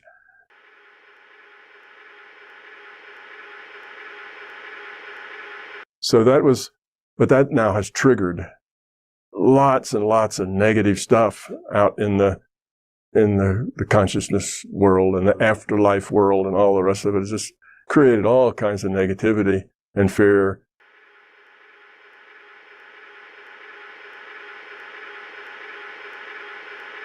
And other things. And I just brought that up as a way of explaining that reality is what you interpret it to be. It's your interpretation. That's why you should always stay skeptical. Of everything you get, you need to be skeptical, because you don't really know the big picture. You don't know why you got that exactly or what your lesson is in it. Best to just make as much positiveness as you can out of it and let it go, rather than trying to put that in a pigeonhole someplace and say, this is what this is and this is what that is. And I said, if it's that way, there's nothing we can do about it. It's way above our pay grade, isn't it? So you have to take these experiences, use your own free will to assess them, take what you can that's positive from it, and let the rest go. That's kind of the right attitude. The function of the one is now to return to the source, allowing a temporary dissemination of the code you carry, reinserting the prime program.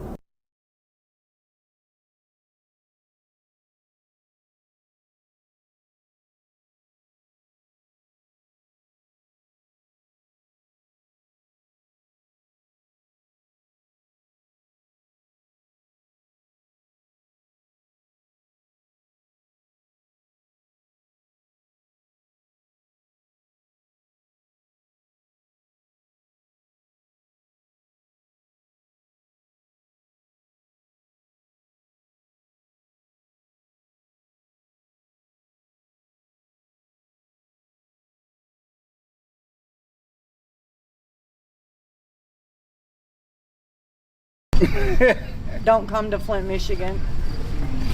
Flint, Michigan is like a hell zone. You get here and it's hard to get out of here. Flint didn't just have a water crisis.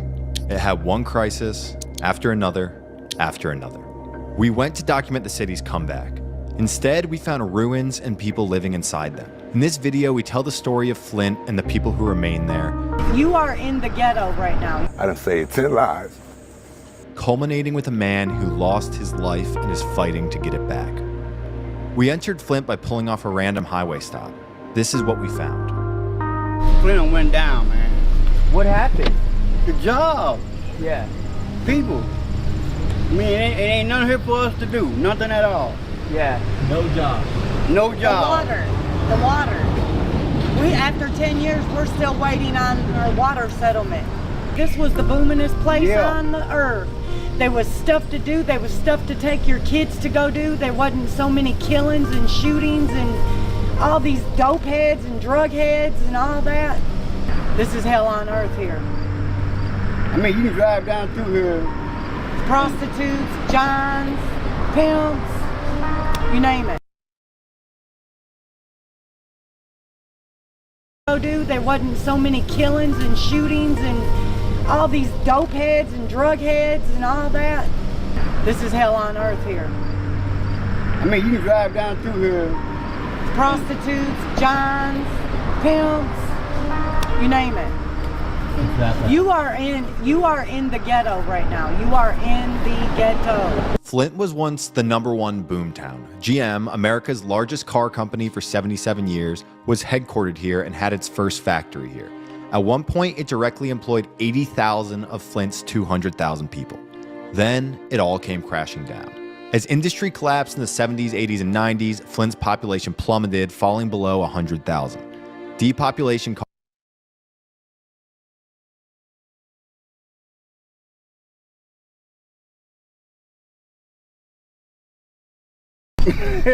Don't come to Flint, Michigan. Flint, Michigan is like a hell zone. You get here and it's hard to get out of here. Flint didn't just have a water crisis. There wasn't so many killings and shootings and all these dope heads and drug heads and all that. This is hell on earth here. I mean, you can drive down through here. Prostitutes, johns, pimps, you name it. Exactly. You are in the ghetto right now. You are in the ghetto. Flint was once the #1 boomtown. GM, America's largest car company for 77 years, was headquartered here and had its first factory here. At one point, it directly employed 80,000 of Flint's 200,000 people. Then, it all came crashing down. As industry collapsed in the 70s, 80s, and 90s, Flint's population plummeted, falling below 100,000. Depopulation caused the city's tax base to dry up, creating a security crisis as crime soared and an economic crisis. In 2014, to save money, an official appointed by Michigan's governor had the city stop buying water from Detroit and start taking it from the Flint River.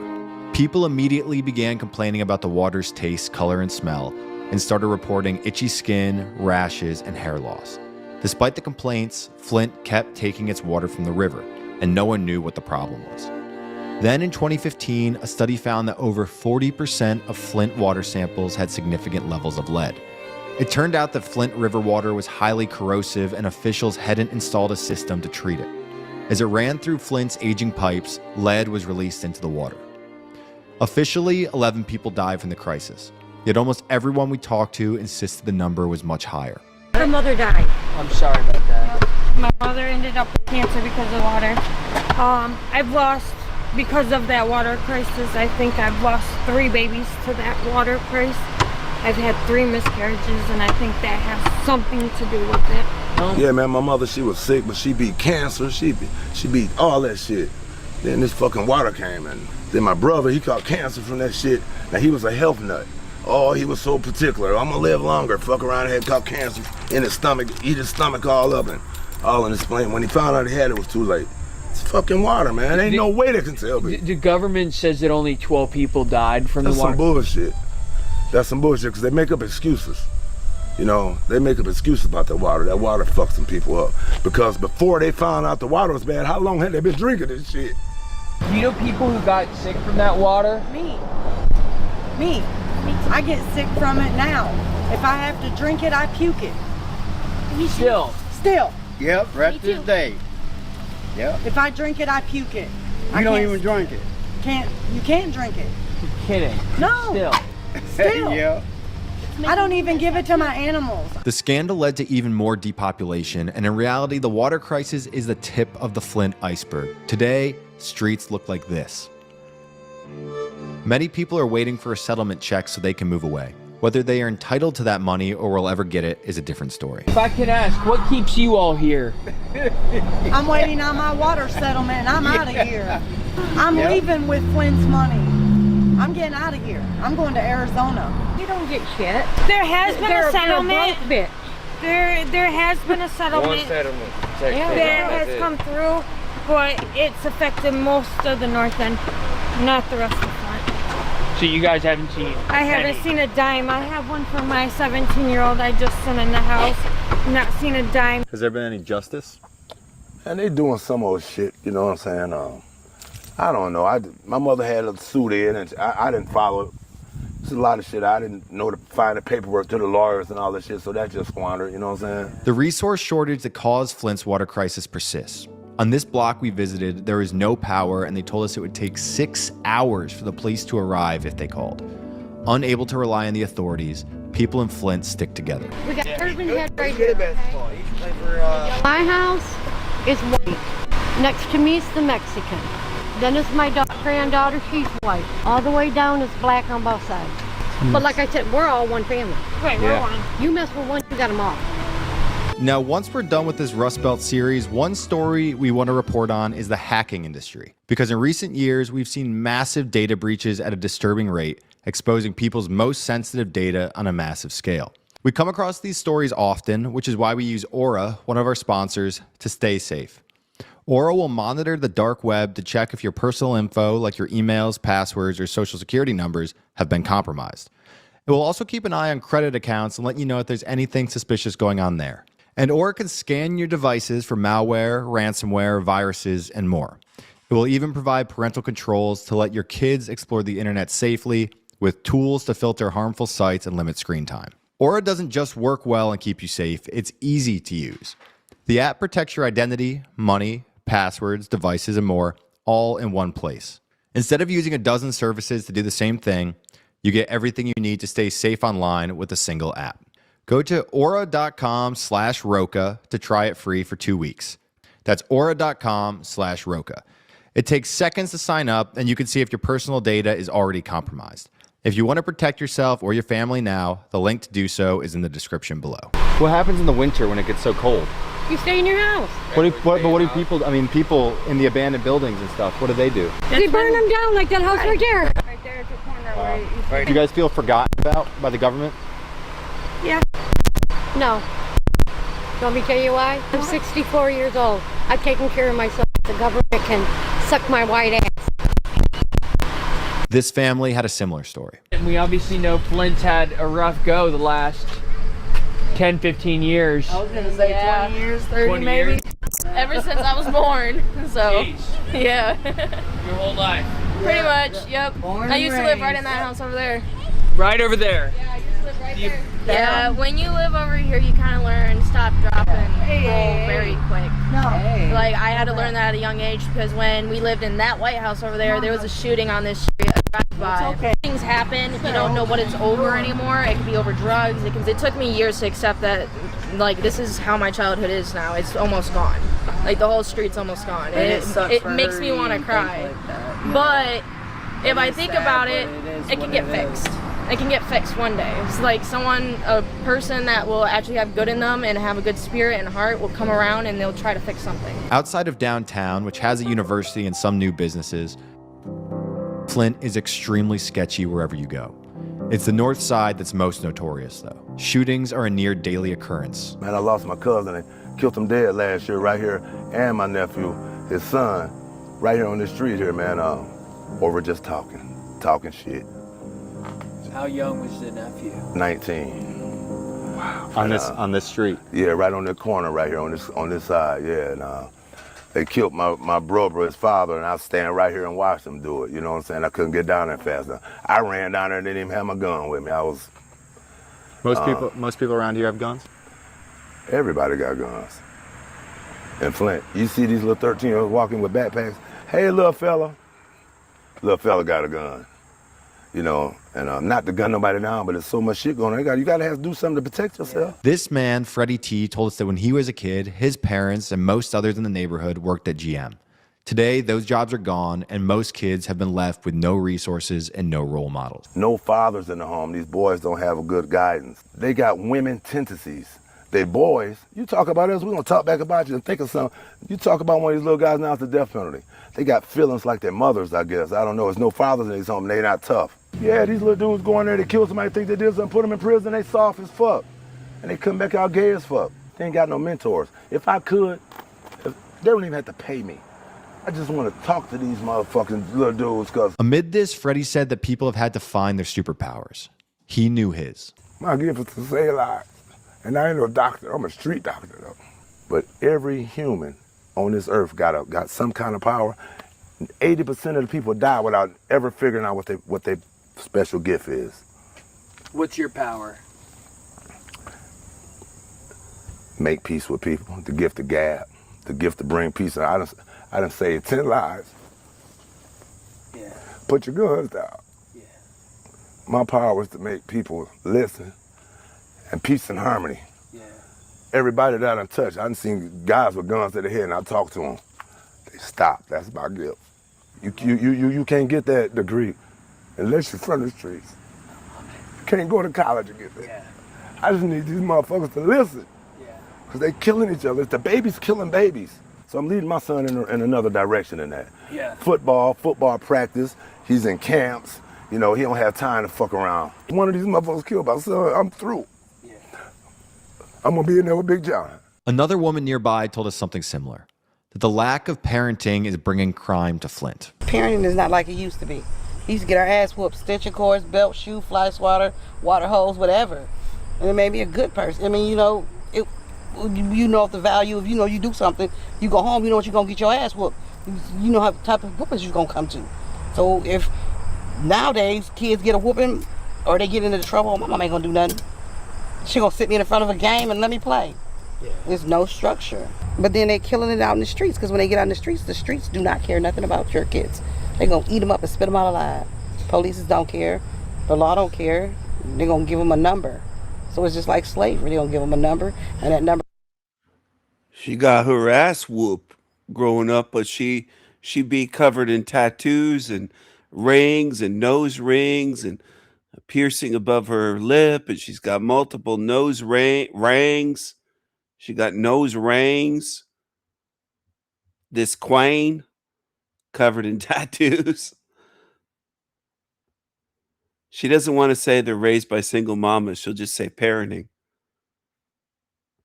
But the guy earlier said that the boys are feminine. They're all in their emotions like their mother, which is right.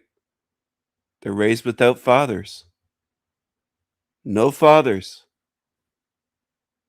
They get emotional, they get upset, and they pull weapons and they murder because somebody called them a word or said something they didn't like. They'll murder over words. I'm gonna stick to you. The most shocking conversation of our trip was about to happen. But before we get to that, we learned something interesting. Flint has so many abandoned buildings that the city keeps a tear down list. People can call authorities to say that a building needs to be torn down. If authorities agree, they condemn the building and put it on the list.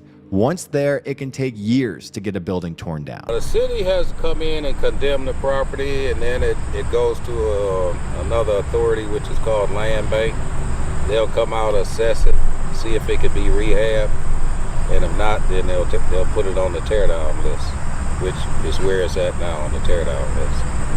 Yeah. How long will it be on the tear down list? Ooh, this particular one right here probably been on that list for about 5 or 6 years.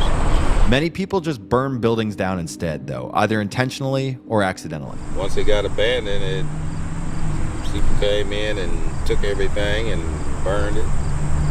Same with this house. Hopefully we get them tore down and we'll have the block to ourselves. In some places, so many buildings have been torn down that Flint never looks like it was even a city. So I'm in the country, pretty much, as you can see. Many of Flint's abandoned buildings are schools, 47 of which have closed in the last few decades. Flint now has 1 public high school and 7 schools overall, down from 54 at its peak. There's not much schools here no more. It's sad to say, all the schools kind of got shut down. And I used to go to Potter schools here when I was little, and I would not, personally from my experience going to those schools, I would not promote to send your children there. They have head lice problems. There's a high chance of your kid getting bullied or getting hurt. The teachers really don't care when I went there. How are the schools for your My kids don't go to school around here. Audrey Medlin, who runs after-school programs for Flint's youth, told us the city has double the rate of special ed of a typical school, in part because of the lead crisis. There was a doubling of special ed education, as we know that lead has a direct impact on cognitive ability, regulation of emotion, and things of that nature. In a regular, general ed settings for a school district, about 12 to 14%, and Flint rose to about 28%. That has a devastating effect, especially on the budgets of schools and the impact on families and kids, their abilities to learn and regulate. Now, the most powerful story we heard during our entire report came just as we were leaving the city and we spotted a man selling barbecue in an abandoned parking lot. We pulled over and started talking to him as we waited for our ribs, and he told us to Google his name and read his story. What's happening? Deion Savage, 23 years, 54 days. My name is Deion Savage. I was previously a businessman before I was unjustly, maliciously, and vindictively investigated, indicted, convicted, sentenced to a mandatory minimum life sentence. Listen, man, you standing in a legendary spot in Flint, right here. If you go around Flint and ask about Deion's Barstow, you'll see. This was once a bustling business, man. Right here, where you stand. In 1990, Deion Savage had been closing his business, Deion's Party Store, and as he counted his money, he saw a man being handcuffed outside. Lieutenant Branford Barksdale beat and kicked Joe Bay Henderson while handcuffed outside of my store, which resulted in me being compelled to seek and obtain a restraining order, and the root cause of why I just spent 23 years and 54 days of my life away from him. Savage ran outside to intervene, getting the police on his bad side. The police responded by harassing him, so much so that in 1991, he won a restraining order against the whole department. However, the department kept a grudge. Then, the subordinate of Bradford Barksdale, who beat up Joby, he take a guy that used to work here for me, which was named Claude Carter. I spit because he was a lying dog. I don't say his name. Anyway, they scared him, get on a witness stand, and say he was selling 3 to 4 ounces of crack for me every day out the store right here. The investigation found no drugs on any of Deion's properties. I'm also this big drug dealer, but I take the trial in my own defense, right? You know how many times the prosecutor asked me about dope? You know how many times he asked me? 1 time. They said over a 5-year period of time, I spent over $500,000 above and beyond what I claimed on my income tax, right? It wasn't dope. That's for damn sure. It wasn't dope. My jury was deadlocked from June 27th to July the 7th. And the federal judge dismissed the juror. Helen Turner. So then it was no longer deadlocked. That is correct. That is correct. And that evening, they returned a guilty verdict, July the 7th. Never touched the ground again. then as a free man until August 31st, 2020. 23 years and 54 days. Attempt after attempt to get his case overturned or thrown out, nothing worked. But in 2013, the informant who testified against him submitted an affidavit, a sworn document, retracting his testimony. I was coerced by the Flint police to give false testimony against Deon Savage, and if I did not testify falsely against Deon, not only did I fear for my life, but I was told I would get 20 years in prison if I did not testify, he wrote. Deon Savage is not a drug dealer, nor was he involved in a drug conspiracy as I falsely testified.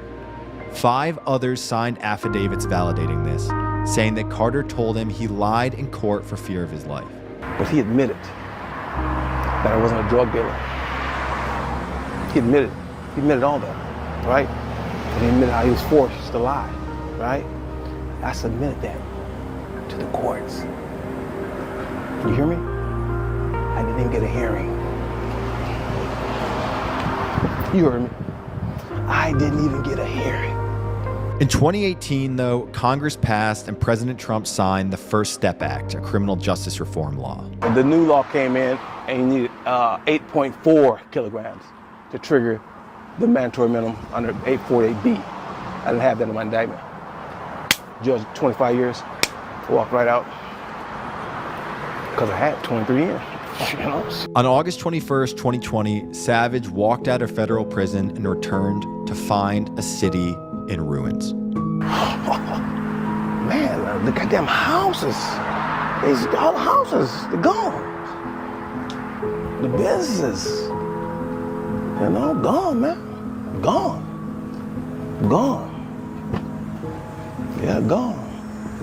I was done so wrong, man. So wrong. They crushed my little empire. That little empire. 30. If you enjoyed this video, please subscribe. We release 2 mini docs a week. Thank you for watching. Don't miss the next one. Also, if you want to support Deon, you can do so at the GoFundMe link in our description below. Thank you for watching. Why do you think Flint produces so many great athletes? The water.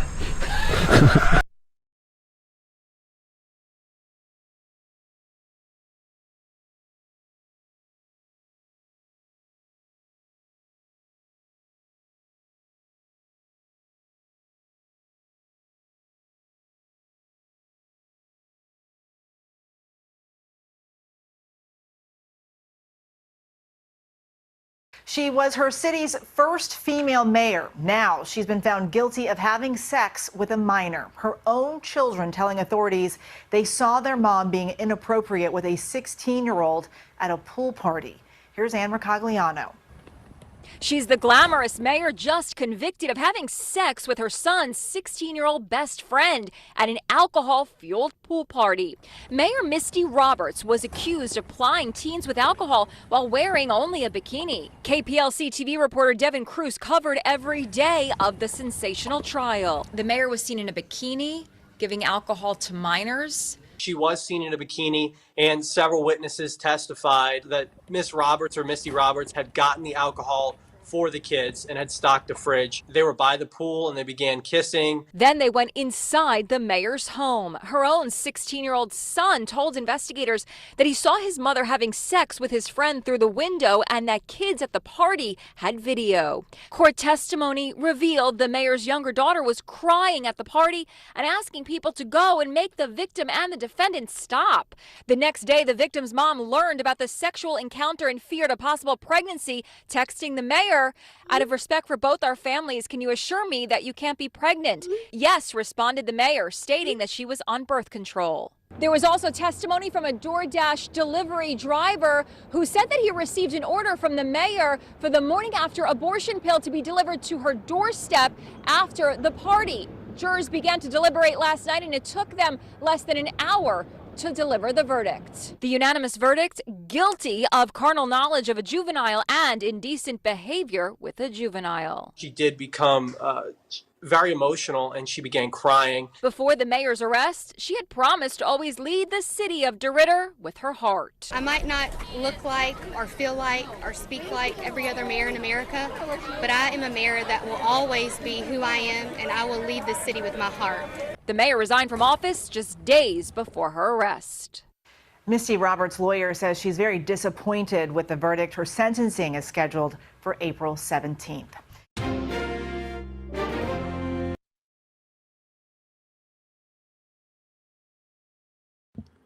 Is this a hell realm?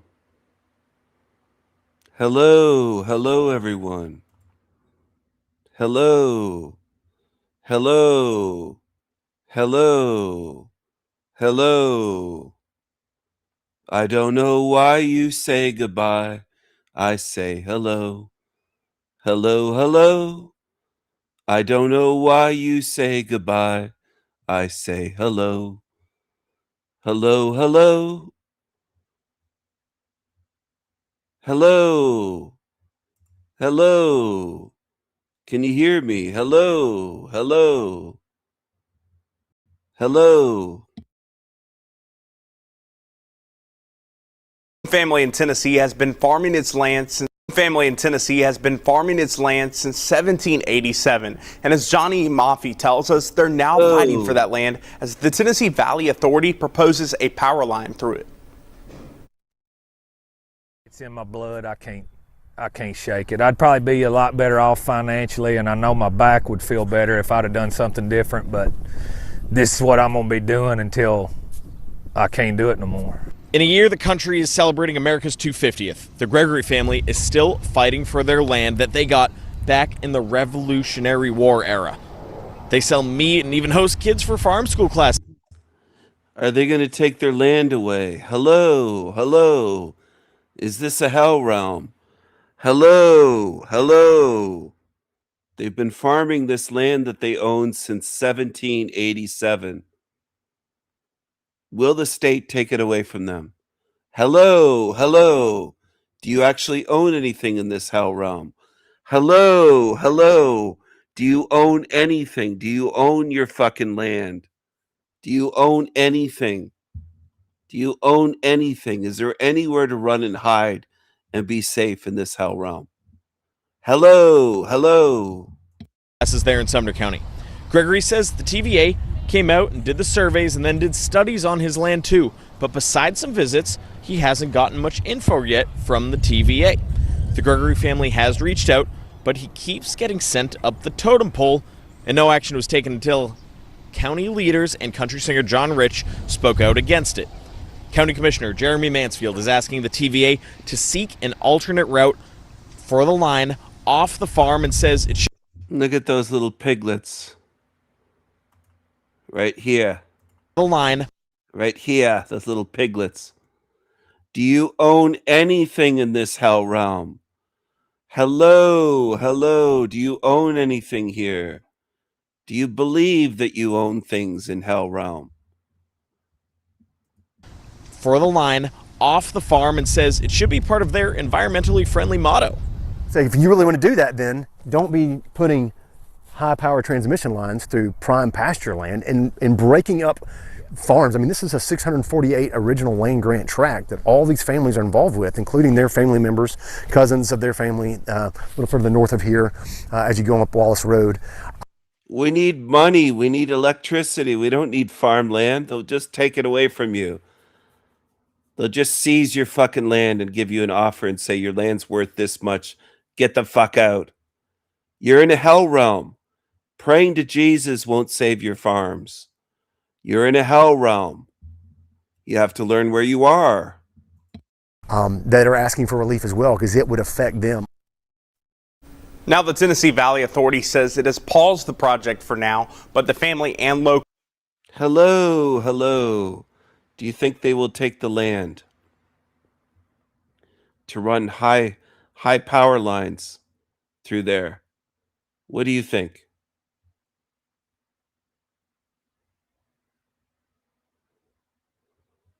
Will they take the land? Hello, hello. He seemed like the perfect match, a successful cardiologist on a dating app. But women who went out with him say he was a monster who spiked their drinks and then brutally sexually assaulted them. He's now been sentenced to more than 150 years in prison. Stephen Fabian spoke with the victim who broke open the case. He seemed like quite the catch on the single scene. His dating app profile had it all. He loved camping, snowboarding, traveling, and homemade dinners. To top it off, he's a prominent cardiologist at a Denver hospital. But Dr. Stephen Matthews was a Dr. Jekyll and Mr. Hyde, a monster who drugged and raped his dates. I got in That motherfucker's trying to give the name Steven a bad name. Fuck you, you demon. Fuck you. the hot tub, and the very last thing I remember, I got in the hot tub. And Wait a second. You got in a hot tub with him? You got in a hot tub with this motherfucker? His dates. I got in the hot tub, and the very last thing I remember is just looking at the water, and then just lights out. Audrey, she asked that only her first name be used, says it happened on her first date with Dr. Matthews. Her mother found her at home. She was in the shower, half clothed, and just making no sense. After Audrey came forward to tell her story, 10 more women found the courage to accuse Dr. Matthews. Prosecutors say there are... So he was drugging these women because he couldn't get laid. What the fuck? What a psycho. What is going on in this hell realm? Are likely dozens more victims staying in the shadows. Each had the same story, waking up groggy after a... He was pulling a Bill Cosby on them. A Bill Cosby. First date with no recollection of what had happened. You coming forward really started this process. You really made a difference here. It was not easy. It was not an easy decision, and it was not an easy road. But I knew it was the right thing to do, and I stuck to my guns, and I did it. Matthews was just found guilty of 35 charges. He wept in court as his mother begged for mercy. I hope that I will one day be able to hug you and see you on the other side of these walls. He was not prepared for what happened next. It would be improper if you did not... He's crying because your mama wants to hug you even after what you did to those women. Your ugly mama wants to hug you. She raised a monster. She raised a fucking monster. Let's go back to the mama. Let's go back to his tears, crying for himself. How pathetic. How pathetic.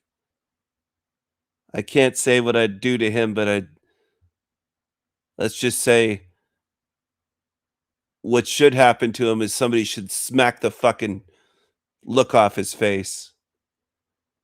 That fucking psycho. And what's wrong with his ugly ass mother saying what she said? She's a bulldog. He wept in court as his mother begged for mercy. I hope that I will one day...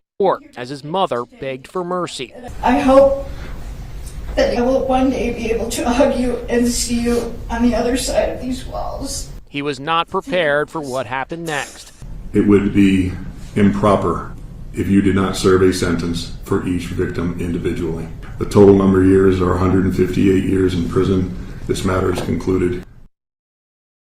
158 years in prison.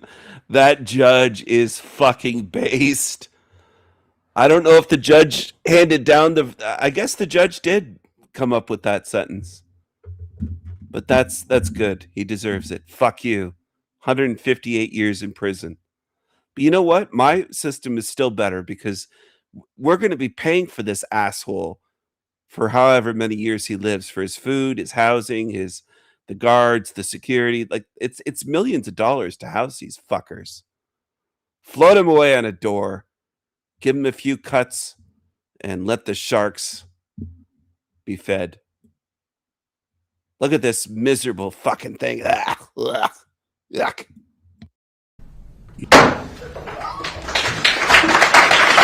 You heard right, 158 years behind bars. The once respected cardiologist gave his accusers one last look as he was taken away, perhaps forever. There is no amount of time that takes away what happened. It does mean he won't be able to do it to anybody else. Incredibly brave woman. Matthew's lawyer says they will appeal the conviction.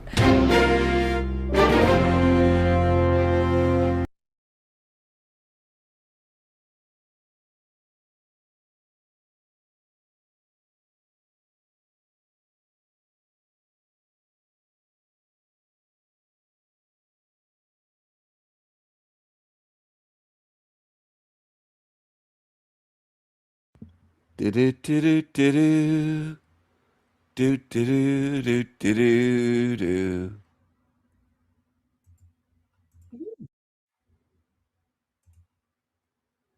Hello, my niggas. Hello, my niggas. Do you have some grape soda and watermelon and fried chicken? Do any of you have that with you today for lunch? Get you some fried chickens. Get you some fried chicken and watermelon. Hello, my niggas.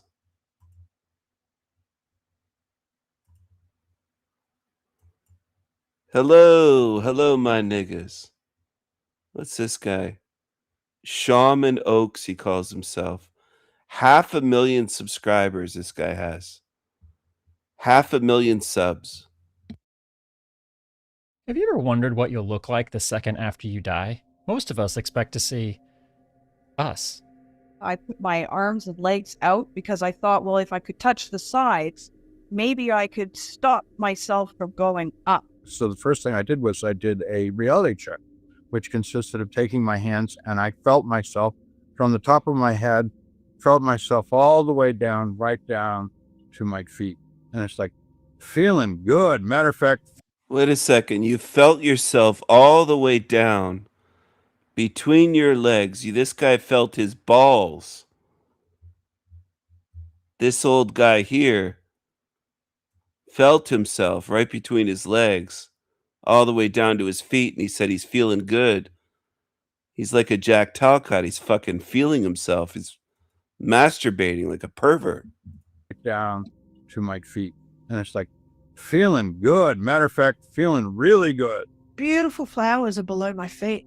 So as I walked, the flowers moved so I wouldn't crush them. I turned. Beautiful flowers. The flowers moved. The flowers moved.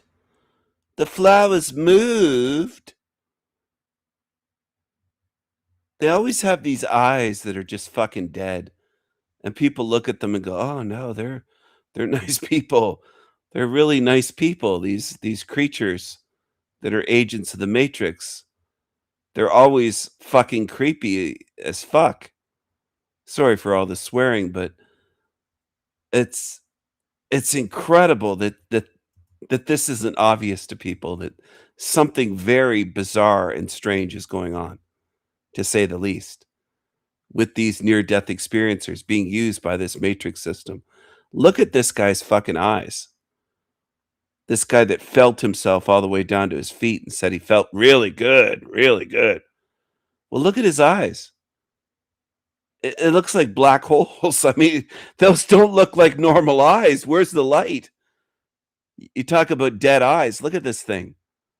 That's not normal. Where's the light in his eyes?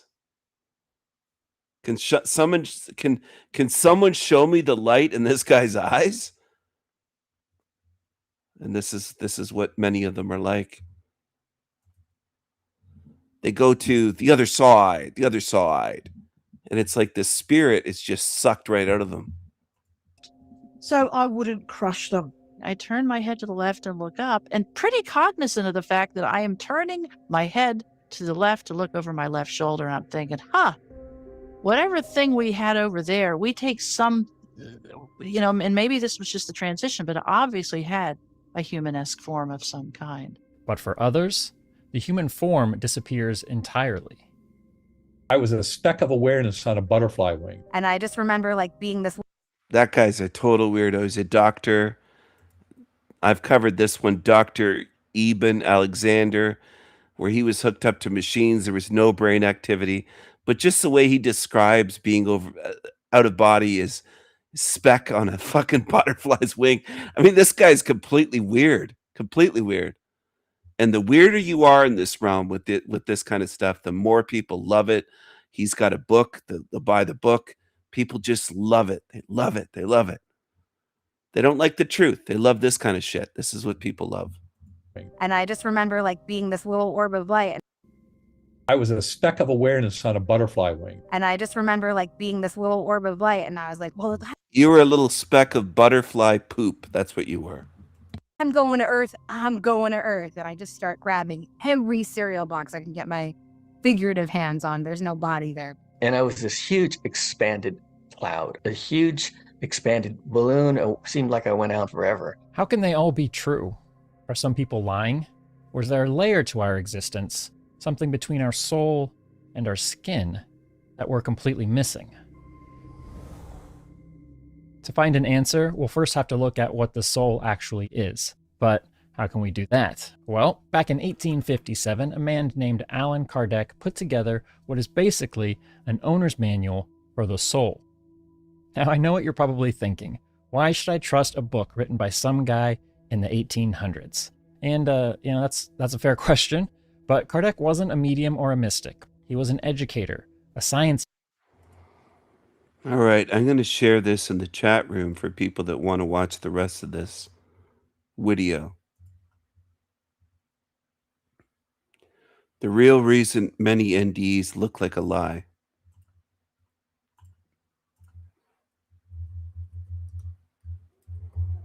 Drop the link in the chat. Because I want to share something else. Hello. Hello, everyone. Hello. Hello, hello. I don't know why you say goodbye. I say hello. Hello, hello. Hello. So this live stream was taken down days ago, but I got it back.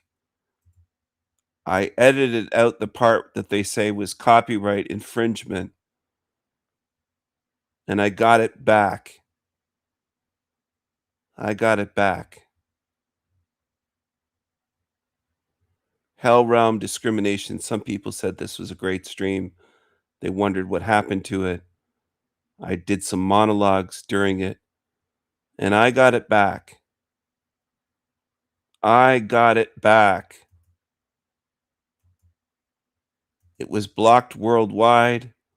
It is back up. You can view it.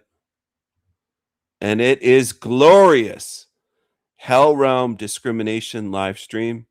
It's back here. Way you're you've got 10 memberships you can give. Oh, cool. Every month you can give away 10 memberships. Oh no. Been live now for 4 hours this morning. This is El Diablo Radio International. The greatest show in hell, god damn it.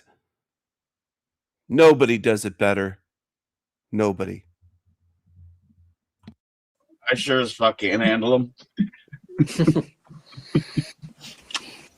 I'm surprised, I'd be shocked if Andrew didn't come over and demand a breathalyzer. Oh, you over here, Bram.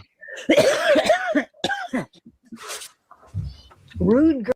So there she goes, coughing right into the microphone. Coughing right into the mic. That rude silver witch. Girl. Antiquarian. Antiquarian. I don't know what that is. Is that like anti-horse trials? What? Are you to or dealing in antiques or rare books? Antiquarian. Bookseller. Relating to the study of antiquities. Oh, there you go. Thank you. Thank you very much. Yeah, appreciate that. Who's Antonio? Say hello, my brother, because I got to get out of here. Hello. Hello. Hello. Budgie. Hello. Hello. Hello, Budgie. Hello. Yes, I'm going to do that, Yak. I'm going to keep it a secret until I actually job it. Please keep it civil, huh? Hello, Zato Ichi. He's leaving. He's going to the store to get smokes. Hello. Can anybody hear me? Yeah, we can hear you. Jesus Christ. Hello. Hello. Yeah, can you not hear us? Is that the Hello. Hello. Can you not hear us? Hello. Anybody home? Nobody can Oh my hear us. God. Oh my God. Hello? Hello? Apparently he can't see us either. He can't see us Hello. or hear us. Is this live? No. Hello? Yeah, I think so. I think it'll be fun. Be a complete secret until I actually Hello. draw the name. Yeah, absolutely. Mm-hmm.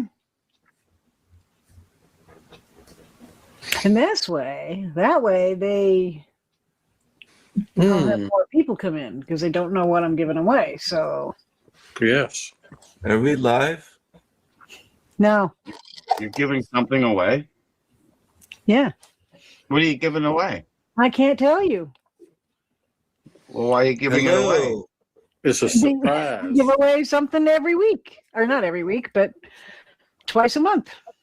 Hello, my niggas. Right back Hello? at you. Just Hello. okay. And we can't drop him either. Damn it. Hello? Be respectful enough. Is that the Illuminati checkerboard, black and white? Hello? What's black and white? Hey, I don't see Howie. black and white. Can you hear me? Just say no. Shake your head no. Howard. Howard, can you hear me?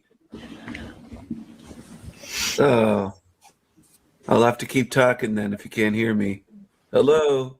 How does that figure? How do you figure that? You got to keep talking. Hello? We can't hear you, so you're going to keep talking. That makes no sense. Hello? Hi, Christ Killer. How's it going? Hey, Oh, there's guys. Do you somebody love in me? chat. There's somebody Do in you love private me? chat. Chat room. Guys, Chat room, somebody do you typed love in me? private chat. Hi, Spicoli. Spicoli. Somebody Calling in out to private the chat room. Do you love me? I don't know what's Do going you on. love me? Do you love me? Nope. Hello? There's something going on in private chat. Chat room. Hello? Yeah, it's dumbass over here that can't seem to hear Somebody anything. keeps saying hello in private chat. Yeah, it's Hello? this dumbass right here. Keeps Or I saying it should in say private there. chat. Over and over and over and over. Why don't you mute? How I feel. I know. Oh, I know hello. who he is. I thought I had myself Mute. muted. Can you hear me? No. Yeah, we can hear you. We can hear Can you hear me everything. now?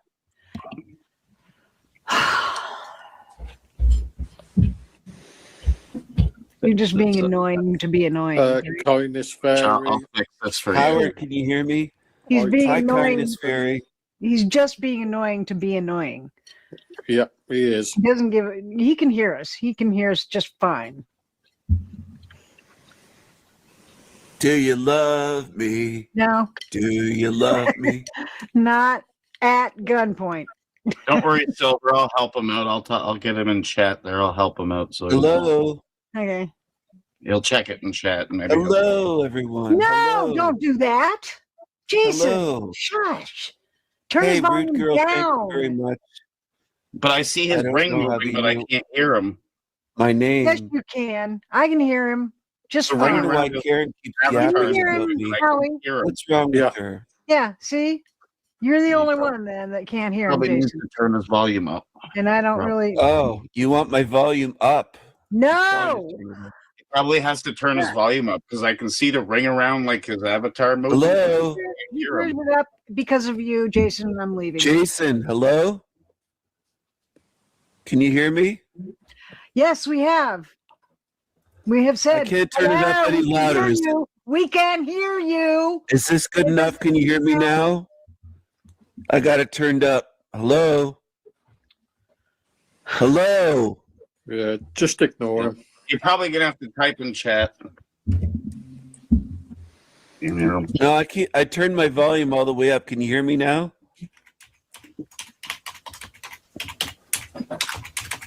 Type in chat. Hello? Hello? I think this was a classic. Anybody here? I just did.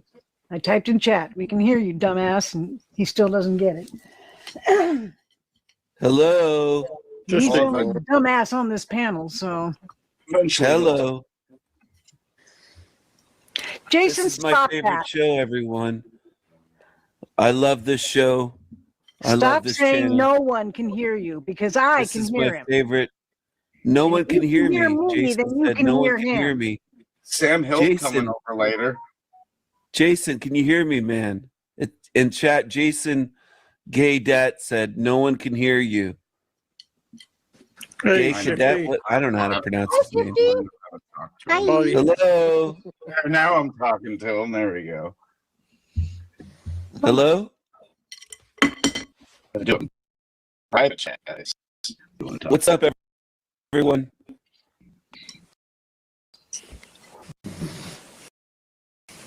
Hey, what's up, everyone? Nothing. The sky. I can't hear you. Can you hear me? I don't think he has any friends. Yeah, I don't think so either. I can't hear you. Can you hear me? I Hello. can't hear you anymore because I'm ignoring you. Hello. Hello, hello. I don't know why you say goodbye. I say hello. Hello, hello. I think so too, Jessica. Yep. I don't know why you say goodbye. I say hello. Don't sing. You are not Paul Hello, McCartney. hello. I You don't are know Nick why McCartney. you say goodbye. I say hello. I understood. How's it going? Hey, I'm listening. Hello. Do. Hello. Hello. No, it's more like deep, deep, deep. Hello. That's him. Deep, Hey, deep, mute yourself when you're coughing. I heard that. I can hear. Hey, mute yourself. Mute Joey, I'm yourself. not playing games. Mute yourself. No, That's fuck you. terrible. That's rude. That's rude. Mute yourself. Nope. Shelly, Hey, I bitch. do have friends. Hey, bitchy, bitchy witch. Mute yourself. That's rude coughing into the microphone. Yeah. Get some manners. Very fucking rude. Get some manners, you fucker. Hey, I have a friend. Come on, nigga. Get some manners. Way to be my friend. You're just going to get dropped when Zach comes back because we're going to tell him everything you said, including the N-word. Hello, hello. I've said nothing wrong. Now all of a sudden you can hear me and what I'm saying. We've been able to hear you since you came up here. But Oh, you're just fuck an off. You've idiot. ignored me the whole time, bitch. No. Yeah. No. I've We've been been sitting here saying, saying yes, hello. we can hear you. Yes, we can I've hear been you. sitting here. We even said I've it been in sitting here chat. saying hello. We even said it in chat that we can hear you. You And ignored me the whole fucking time. You're ignoring us. So You've been ignoring me the whole time, you bitch. nope. Cunt. Yeah, you have. Cunt. You fucking You're a cunt, cunt. you nasty bitch. You're a cunt. And you're Nasty whore. And you're a cunt. You nasty nigga. You've been ignoring me the whole fucking time here. God damn. Hello. Hello. Now Hello. I'm going to completely ignore you because you're a cunt. I like your glasses, just Kay. I like those glasses. She's laughing her ass off. I like that. Somebody has a sense of humor here. Hello. She's not laughing. Hello. At you. She's having her ass Stop off. to other bitching. people. Hello. Hello. Fuck you. Fuck you. I'll say whatever the fuck I want to say. It's freedom of Stop speech. bitching. You're triggered, you bitch. Freedom of speech. You angry cunt. Freedom Fuck of you. speech. You angry cunt. Fuck you. Fuck you. Hello. Fuck you in the ass. I know. Of course. Fuck you 10 times that's harder. wrong. Because that's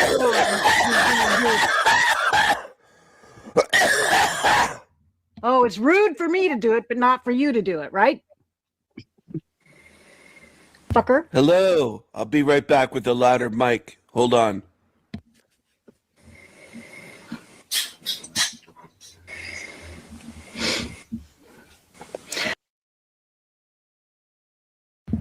Hello.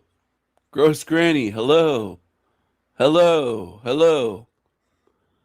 Hello. Gross granny. Cockroach. They're filthy. Look at that. Look at that. Ugh. Yeah. Yuck. Ugh. Gross. Ugh. Cockroaches.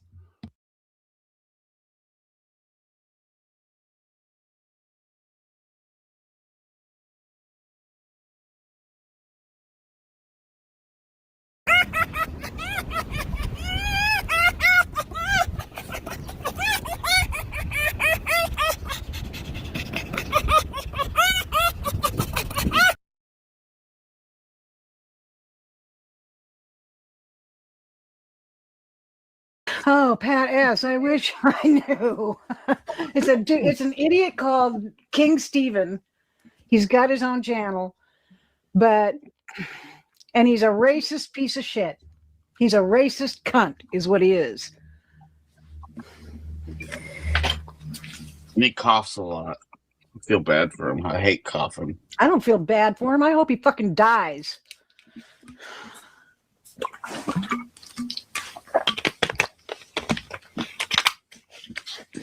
Hey, Pat S. I'm sipping. Fucker. Hello. I'll be right back with a louder mic. Hold on.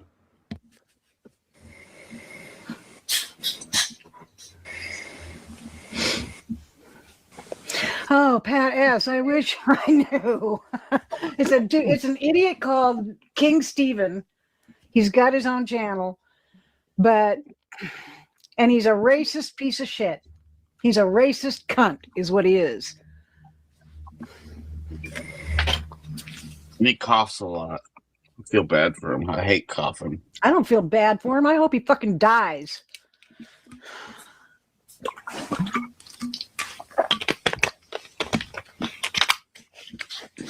Hey, Pat S. I'm sipping. Wow, she's evil. That witch is evil. What a demon. What a demon. Sipping. Yeah, he's a nobody, Pat S. Complete nobody. And hopefully he'll become AC's new lolcow. I hope.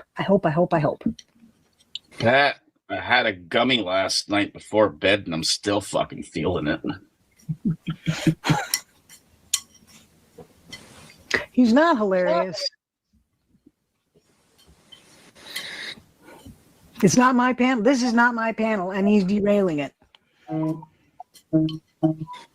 Because he can't fucking just be normal and be a nice human being.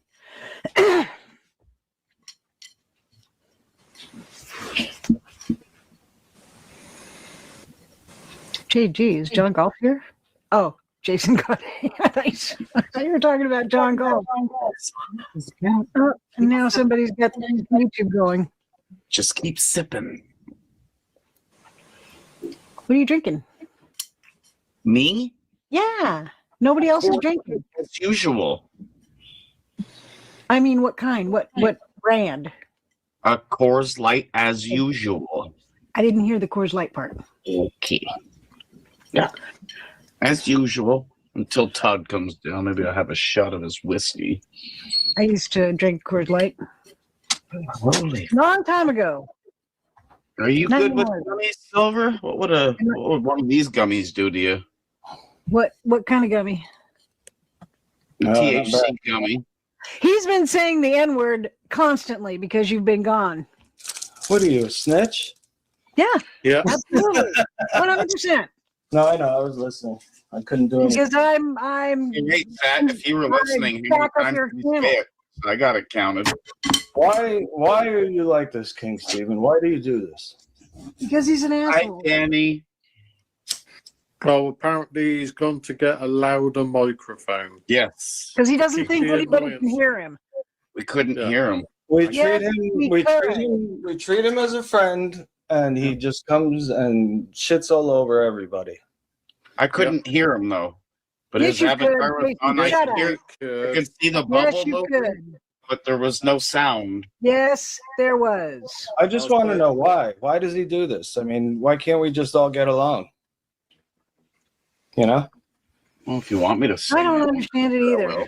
I don't understand why he can't just be decent, but he's not. She wishes me to die, and you people think you're nice. All I did was say hello, and you get so upset. All I did was say hello. Hello. Hello. That's not shitting on you, people. Not. Can be. Oh, no, he can't. I have So yet can to see Birdo. that. Remember Birdo? As you. Because he's an Hi, asshole. Danny. Well, apparently he's gone to get a louder microphone. Yes. Because he doesn't Keep think the anybody can annoyance. hear him. We couldn't hear him. We Yes, treat him. we We could. treat him. We treat him as a friend, and he just comes and shits all over everybody. I couldn't hear him though. But Yes, his you avatar could. was. That's a lie, Mr. Mole. You shit on me. You banned me for a year. You don't treat me as a friend. You creatures on the screen say you wish I would die. You call me names. You call me a cunt. You banned me for a year. You just don't observe your own behaviors, fuckers. You're demons. You're demons. Oh, no, Shut I up. could see the Yes, bubble you moving, could. but there was no sound. Yes, there was. I just want to know why. Why does he do this? I mean, why can't we just all get along? You know? Well, if you want me to say I don't it, understand it I either. will. I don't understand why he can't just be decent, but he's not. He can be. Oh, no, he can't. I have So yet can to see Birdo. that. Remember Birdo? Do you I've ever only get seen it along with once. I've only seen him be decent one time. On of all the times that he's come up here or come up on anybody else's channel, Yeah. I've only seen him be decent once. Okay. Did you ever get along with Pink Bo Birdo? No. No, I have every time on different Yeah, channels. I got along with him for a while until Zero kicked him. Oh. Everyone's happy now. We're Hi, eating. Todd. Hi, Danny. Lots of By people. the way, Everybody by the way, eating. Well, what did you cook, Todd? I told them supper would be ready between 5 and 5:30, and I made the deadline. Okay. What'd you make? I'll tell you what I made. I cooked a nice roast beef. Oh, It yeah. was slow cooking in the oven since 12:30. I love roast Whoa. beef. Is it the big Todd? Carrots, corn, maple flavored beans because Jen likes beans. I made some gravy.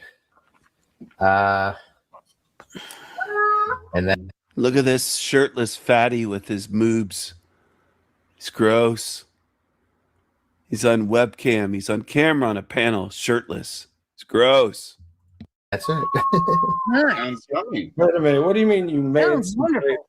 Did you make I the made gravy homemade. or was it from a jar? Oh God, no! I made homemade Oh, gravy. Todd makes his gravy. Is it? It's a Sunday gravy supper. There's no package gravy. Sometimes, if Through I the want to, there's more people and I want to add to it, and I don't have enough meat from the juice. I'll make a package gravy, or I'll mix the two together. But I made sure I had With a lots of roast gravy. beef, there should be plenty of juice to make a gravy, though. Oh, the roast beef was so tender, I couldn't slice it. It was just like Just flaking falling apart. No. That's how you're supposed You to said cook. 12:30, so that's almost 6 hours of cooking. Well, Nice. 12:30 to 5:30. So it's basically slow cooking the 5 meat hours. that actually makes it just fall apart. Mm-hmm. Yep. Gotcha. I Makes told sense. him save roast beef for your father down there. And that's what I Hey, always Mike. said before I came I downstairs. love roast beef. I love roast beef. Beast. Yeah, that's what it is. Like from the Grinch. Beast. She calls it that. Cow. Cows are It was beasts. It was a $22 roast. Oh, And Wow. it was probably about I'd say about that big. wow. Dang. That's like 2.5 pounds or something. No, it was seriously. It was probably even closer to 3 pounds. It was on sale for Wow. $5.98 a pound or something. Nice. What what is it? Is it like round or chuck or? It's sirloin or no? Oh fuck! You got it at Butcher's Block, right? It's a god damn it! I gotta look at the flyer now. Probably a chuck. That's what they Like a normally cross are. rib pot roast, maybe. Maybe. Yeah, we had a.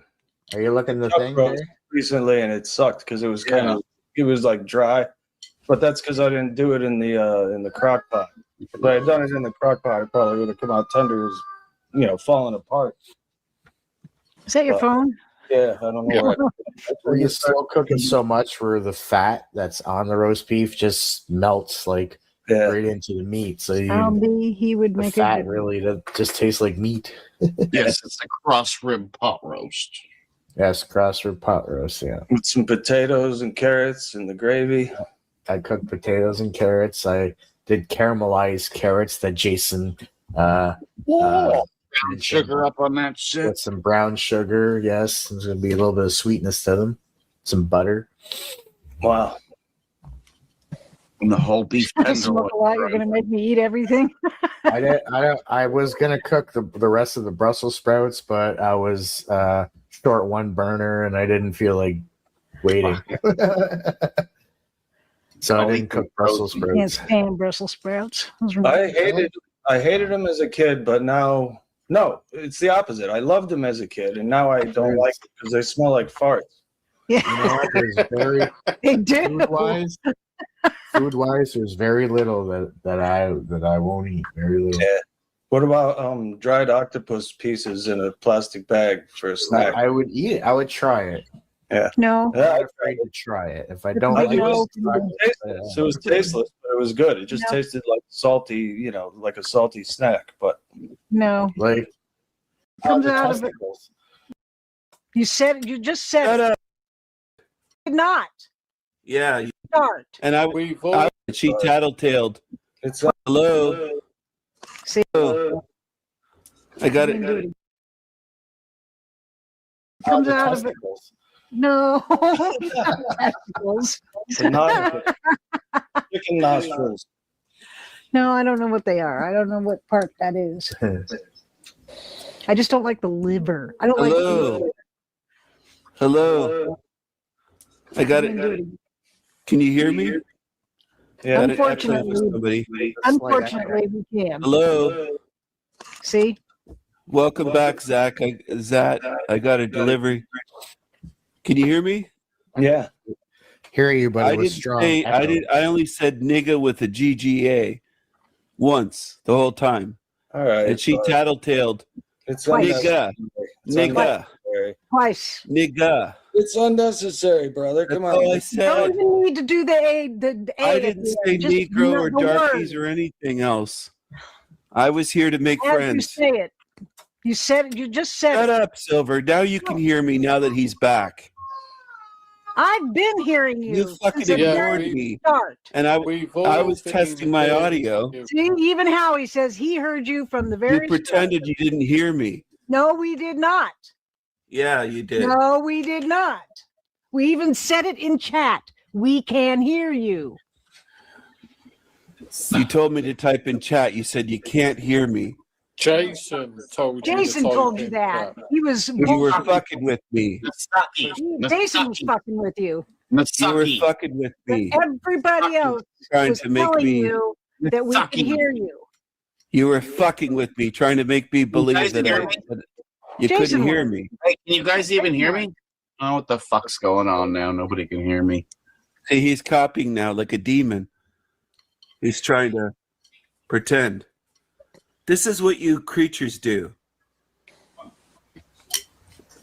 Creatures? What creatures? Yeah, creatures. Creatures. You heard. You're a creature. Did you hear me? You're a creature. Did you hear me? You're a creature. You're a creature. You're a creature. Stop copying me. You're a creature. Fucking playing your demon games. Stop copying me. I came here in good faith to be a friend. No, you didn't. Hello? You don't understand good faith if it slaps Hello? you upside the head. All I said was hello, and you wouldn't acknowledge me. You ignored me. Wrong. We did. You played these Go fucking back. games. Go back and watch the. Go back and watch. Go back. Don't play and these watch fucking the stream. games. Go back and watch. the Be stream. nice. Everybody Go back stop and watch the arguing. Be stream to nice. See if we were ignoring you. Go back and watch the stream. That's all you got to do is go back See what and watch Erica the wrote? stream. You see what Erica wrote? Be nice. People are leaving because of this, so stop it. I'm having some watermelon slices, Satoichi. Yeah, Welcome thank back. you.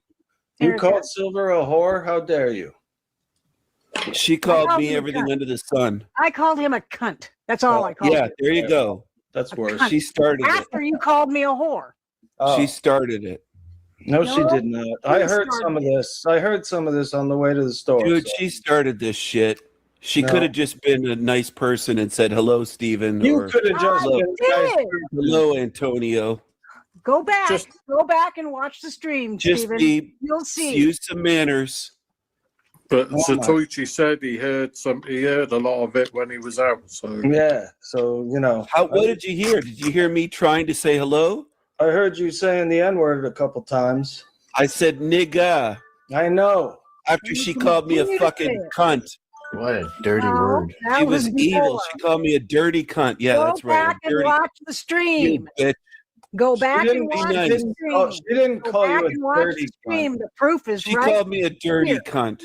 No, she did Nope. not. She called me something worse than her mama.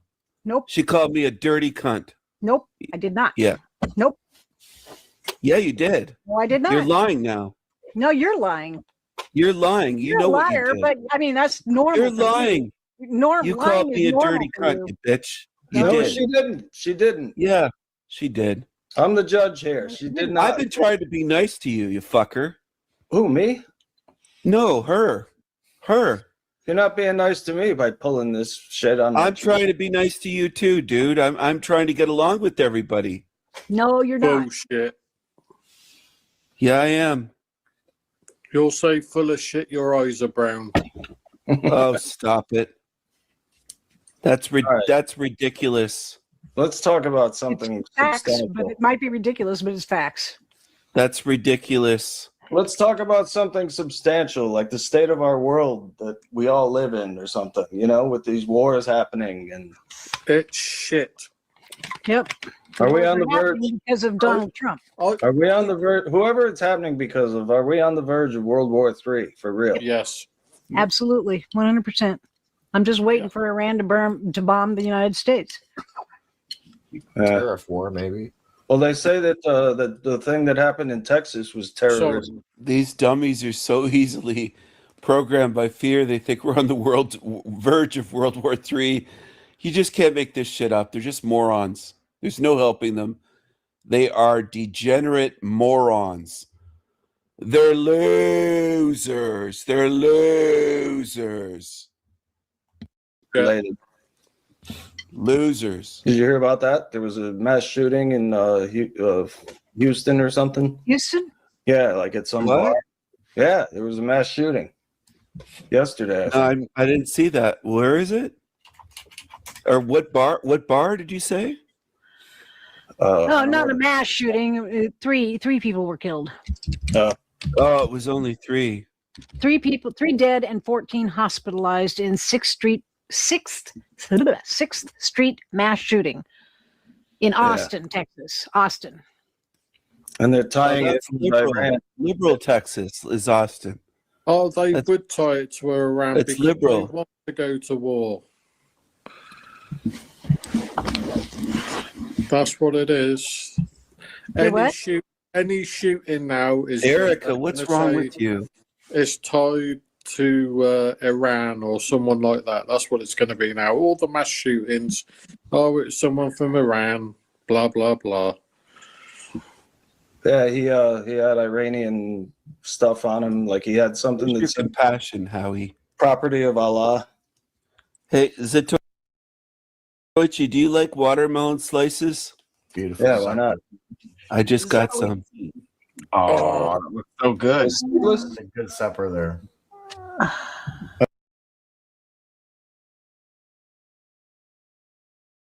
Darky. Darky. Darky. Darky. Darky.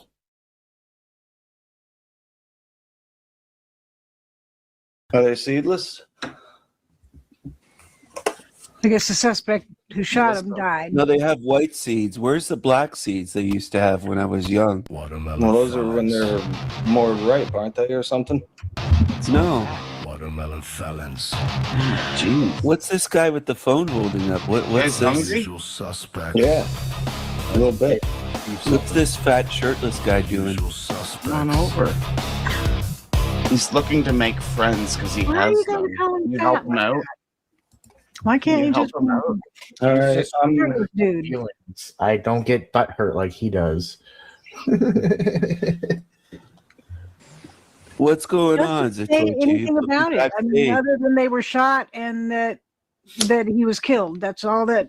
Hey, I and they didn't apologize say- to everybody. I couldn't hear earlier. I'm sick and my ears are clogged up, and I had a delivery, and I was like, well, I couldn't tell if you could hear me or not. Oh shit! Your microphone's working now. Finally, that's No, it's working, but you guys couldn't hear me.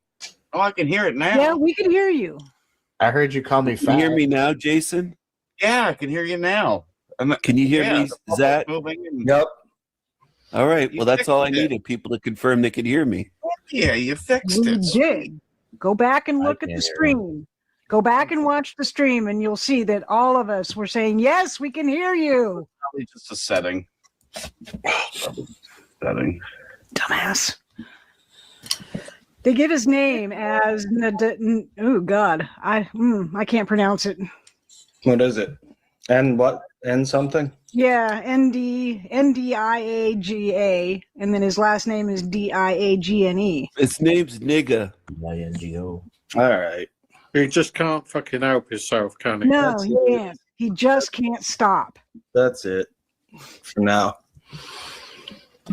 This isn't how I wanted this stream to go, really. Nope. No, I don't blame you. I don't blame you at all. But it's never. It's always him. It's always him disrupting everything. I just don't know why he has to do it. I mean, is it funny to him, or I don't know. I think maybe it's kind of like a child that gets all destructive for attention. Satoichi, didn't he do this once before on yours where he left and you left and then he just started straight away with shit like he did this time? Probably. Yeah. I just don't get it. Like I said, I think it's he's just like a child. He's got the mind of a child, and he he needs the attention. Like right now, he needs the attention. It's all got to be to do with him.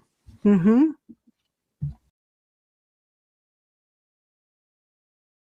Darky. Darky. Darky. Darky. Darky. Control the border. How is she done? She was tasked to control the border. How is she done? The vice president doesn't control the border. They get portfolio projects from the president. She was given the portfolio project of the border. How is she done? All right. Yes. Hello. How are you doing? Hey, I'm good. How are you? Oh, all right. So I have a question about the name of the tour. Could you tell me what you mean by brainwashing? Yeah, I mean, traditionally on college campuses, you are being brainwashed, and by brainwashing, you don't allow dissident ideas, different perspectives or worldviews, and typically on campuses, you'll learn some of the worst, most parasitic ideas imaginable. So, well, even so, I would argue that brainwashing is a little bit of a harsh term. My parents lived in the Soviet Union. My grandparents lived in the Soviet Union. My great-grandparents narrowly avoided. Campuses are very similar to what's happened in the Soviet Union. They are not. Well, so let me ask you a question. On most campuses, is this kind of discourse invited and allowed? In most of your campuses, would you say that if you are a conservative, do you get graded fairly? Yeah. Do you guys get graded fairly? Raise your... That's Soviet-style intimidation, right? Disagree, punishment. That's not Soviet-style intimidation. You know what Soviet-style intimidation is? Well, the next step would be like, I don't know, calling the whole country garbage. Half the country garbage. That's not what the Soviets did. Are conservatives getting sent to gulags? Well, actually, Steve Bannon went to federal prison. Peter Navarro went to federal prison. Donald Trump faced 700 years in federal prison. There are 280 January 6 pretrial prisoners right now for nonviolent offenses right now. And by the way, those are like similar to gulags, awful conditions. So it's actually, this country is much more like the Soviet Union than you might actually lead to believe. Right? No, I mean, okay, sure. You have a couple examples of some people who high-profile conservatives who were sent to federal prison. I can keep on going. By the way, Douglas Mackey went to jail for making a meme. Do you know who Douglas Mackey is? You might not. No, I don't. Douglas Mackey went to federal prison. Is going to federal prison for making a meme in the 2016 election. We don't respect freedom of speech anymore. We don't respect dissident voices. And by the way, don't take my word for it. This is why Elon Musk and Bobby Kennedy and Tulsi Gabbard have left the Democrat Party, and they say the Democrat Party is a party of Soviets and a party of totalitarians. So it's not just Charlie Kirk saying this; it's former Democrats. And yes, of course, the Soviet was a more extreme version of it, but that's where we are headed. We're a country where if you have certain politics, you have a higher likelihood of going to jail. Well, let me ask you something. In order for, I would say that brainwashing, it can't happen overnight. It can't happen in 4 years. The fact that we have essentially alternating terms between the parties, there's no way to systematically establish something within 4 years. You're right. It would take sending somebody to K through 12 education and then to college to get them brainwashed. We don't have anything like that in this country. What happens in K through 12? What happens in in most public schools in this state across the country? You're told to hate the country. You're told that America's systemically racist. You're not taught who Thomas Jefferson is, or James Madison, or John Jay, or the Federalist Papers. Well, that's simply false. Name a school where they don't tell you who Thomas Jefferson is. Do you think they teach Thomas Jefferson as a hero or a villain in most public schools across the South? Who would you say Thomas Jefferson is? Well, I mean, Thomas Jefferson was America's third president and the author of the Declaration of Independence and an American hero. Is there a gray area? There must be a gray area. You can't say, oh, he's definitively a hero or he's definitively a villain. I mean, hold on. Yes, of course he did things that were bad, but he helped found the greatest country ever to exist in the history of the world. That's pretty heroic. So would you say that you have to, But yes, of course you mention the things he did wrong, but in history, you must understand people in the context of the times of which they live. And the context of the time of which he lived was widespread. He actually released the slaves at the end of his life. And that's one example of many, by the way. But the point is this, is that the emphasis on trying to get a generation to hate the country, what Thomas Jefferson did is he gave you a free society that your parents liked so much that they left the Soviet Union and came to. Thank you, Thomas Jefferson. That's probably worthy of hero status. I'm not saying that he's entirely a villain either. I'm saying that there's a gray area, and you say, "Oh, well, do they teach him as a hero or a villain?" It doesn't matter. But everyone, no, hold on. First of all, they don't. Just so we're clear, they're removing any reference to Thomas Jefferson in curriculum as if he's anything good at all. They say that he shouldn't even be considered as someone worthy. Monticello is now littered with slave references, saying that Thomas Jefferson was this awful person. Well, of course it's littered with slave references. Of course Monticello, you can't just erase the part of history that you don't like. No, erase or emphasize. You see, when we emphasize over people's heroic accomplishments, what you're doing is you're diluting the triumph of their contribution to the society, right? And so, okay, yeah, happy to mention it. But can you also mention that a lot of people in history owned slaves, and very few of them started the greatest country ever to exist in the history of the world? And by the way, every society has owned slaves up into America, but America started the end of slavery, thanks to people like Thomas Jefferson, George Washington, James Madison, John Jay, etc. So what is brainwashing? Brainwashing is not letting the other side of the story be told. And I have a serious question. Do you think most college kids, maybe at this campus, yes, could even tell me the preamble of the Declaration of Independence? No. Okay. Do you think that they can name, how many articles of the Constitution are there? 5. 7.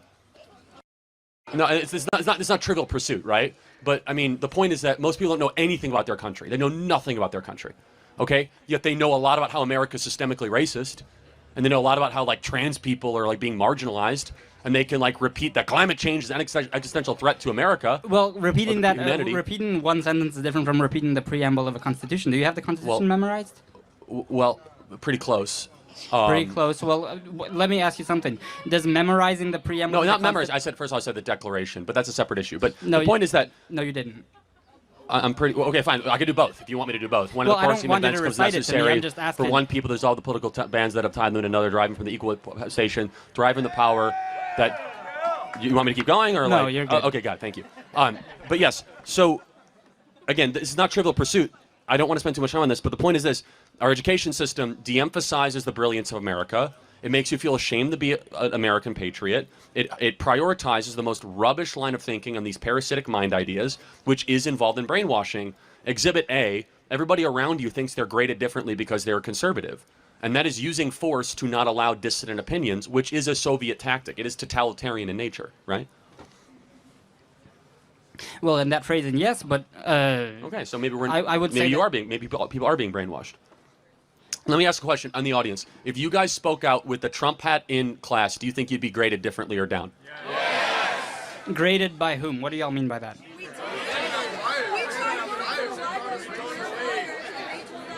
So these are your classmates telling you that they can't wear a hat of someone who probably will become president, hopefully on Tuesday,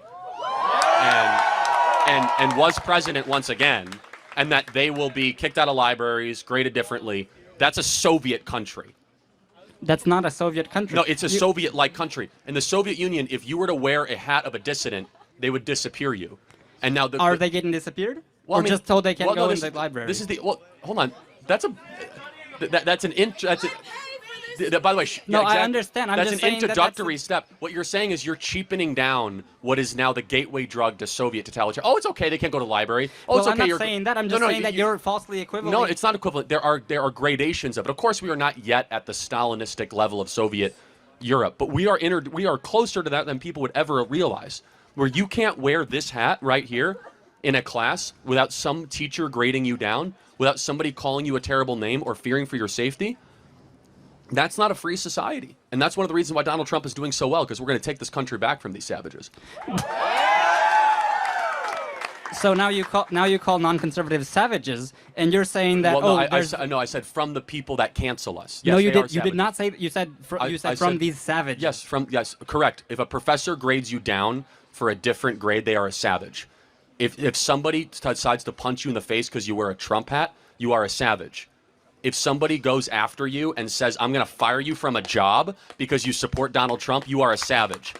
Let me be as clear as I possibly can. If you are performing late-term abortion, you are a savage. If you're sex trafficking kids, you are a savage. You want me to give you more examples? Well, you know what else you say? Firing people from their jobs for not being for being a conservative. Well, you know how many people Trump fired? Trump said in a rally the other day, he said, "Oh, I fired Mike Pence because he didn't agree with me." Is that not savage by your standards? We're talking about an administration of somebody that doesn't agree with them. They're trying to just have a neutral viewpoint job of working at a library, and you get fired from your job. You want to talk about a false equivalency? Those are two completely different universes. Donald Trump should have people that agree with him around his administration. But if you're going to try to work as an engineer or a data scientist or work as a janitor, work as a police officer or custodian, and you happen to have a view that Donald Trump is a good president, you get fired. Let me ask you a question. Do you know anybody that gets fired from their job for a Harris Wall sticker? Do you know anybody that gets fired from their job for having a gay pride flag? Anyone that gets fired from their job for having a Black Lives Matter flag? But I do know people that get fired for a job because of this hat or a thin blue line or even saying that America's or don't tread on me flag. And guess what? We as conservatives are not going to take this anymore. And we're sending a message this election season that free speech is respected. And just because you support Donald Trump does not mean that your livelihood is going to be eliminated. Well, that's choices of individuals. No, that's choices of individuals. Okay, I understand. We can keep going, but let me just say this: it's not the choice of a publicly funded university that you guys pay for to be able to keep going. But let me just say this: we can keep going, but let me just say this: it's. So this Russian guy could potentially be on the spectrum. He might have some of the tism. I'm not sure, but watch his behavior. It's very strange. No, that's choices of individuals. Okay, I understand. We can keep going, but let me just say this: it's. Look at this. Look at his reaction. Look at his reaction. This little soy boy, Russian guy. He has Ukraine on his shirt. Is he Russian or Ukrainian? It says Ukraine on his shirt. Individuals. No, that's choices of individuals. Okay, I understand. We can keep going, but let me just say this: it's not the choice of a publicly funded university that you guys pay for to be able to punish their customers. Well, appeal it. I'm sure. They have. Sure. No. Thank you very much. Take it further. Take it further. I guarantee you. No, you don't guarantee anything. You'd be surprised at how they say. Are you? Absolutely stupid. Then he closes his eyes. He doesn't like that being called out on. You don't guarantee anything because you don't. They always try this stupid shit. These types. I guarantee you You can't guarantee shit. You don't know how the system works. You don't know how university works. You don't know how biased the country is. You don't have a fucking clue. You No, you don't guarantee anything. take it further. Take it further. I guarantee you. No, you don't guarantee anything. You'd be surprised at how they say. Are you voting for Kamala? I am. Okay. What is her greatest? Of course you're voting for her. Look at this. Look at this little wimp. Free speech? Free speech? Yeah, they have the freedom of speech to boo you. That's right. Do I have the freedom of speech? Okay, so if I boo them, then it's an impediment of freedom of... No, but I just gave you an open mic for 15 minutes. Let's just tell me, what is Kamala Harris's greatest accomplishment?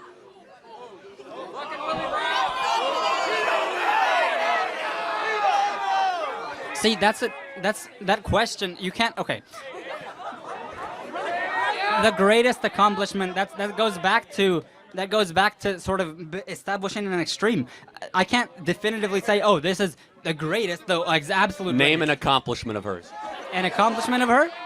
She got in. She in when she was the Hey.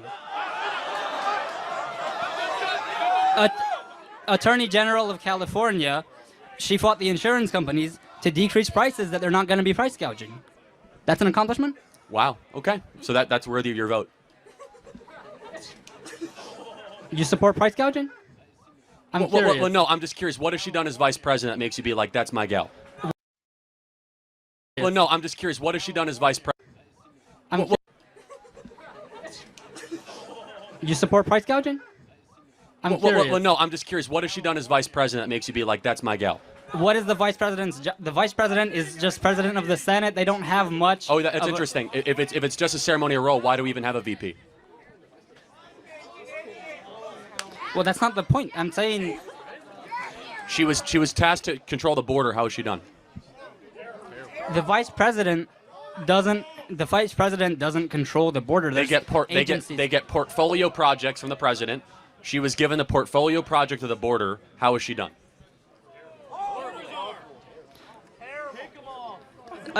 Again, she doesn't make any individual. I don't think she makes a top-down decision about the border. She made a decision to reverse 50 Trump executive orders. Do you think Kamala Harris has done an objectively good job managing our border? No. Okay. I appreciate the honesty.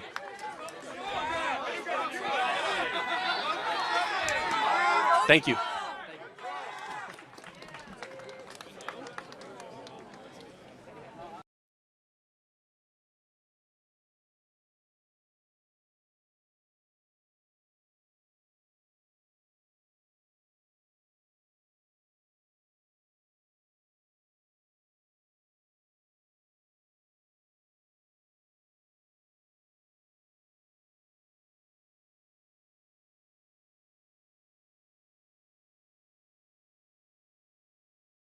Hello. Hello. Hello. Hello. Hey, Finnegan the Fox, what do you think of that little soy boy Russian immigrant? What do you think of him?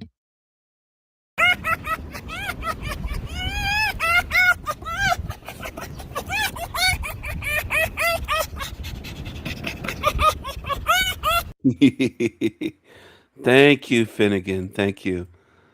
That was Finnegan the Fox. He's laughing at that little Russian soy boy.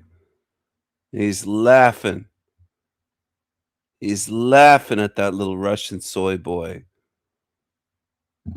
Remember this chick? Now she's sharing Chiron the Lost videos. The guy that I exposed years ago, and he snapped and then he left YouTube.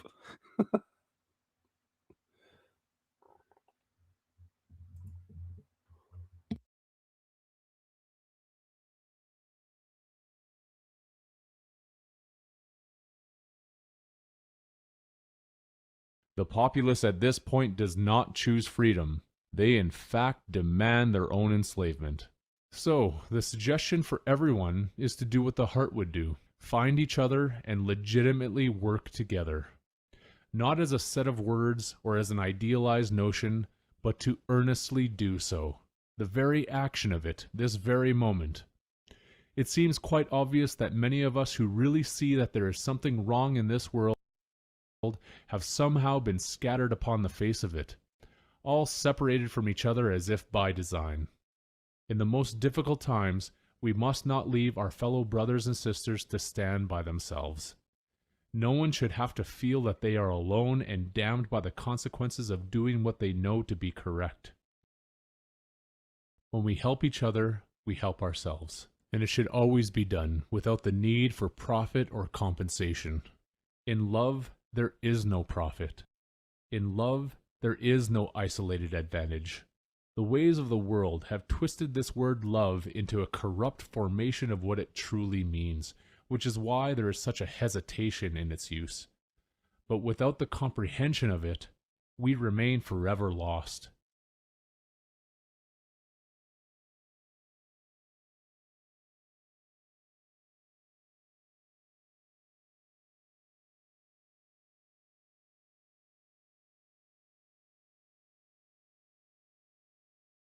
Where is the heart?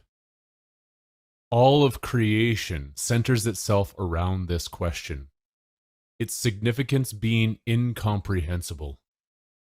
The very few who are truly serious about wanting the truth will let this question sink into the very foundation of their being. Where is the heart?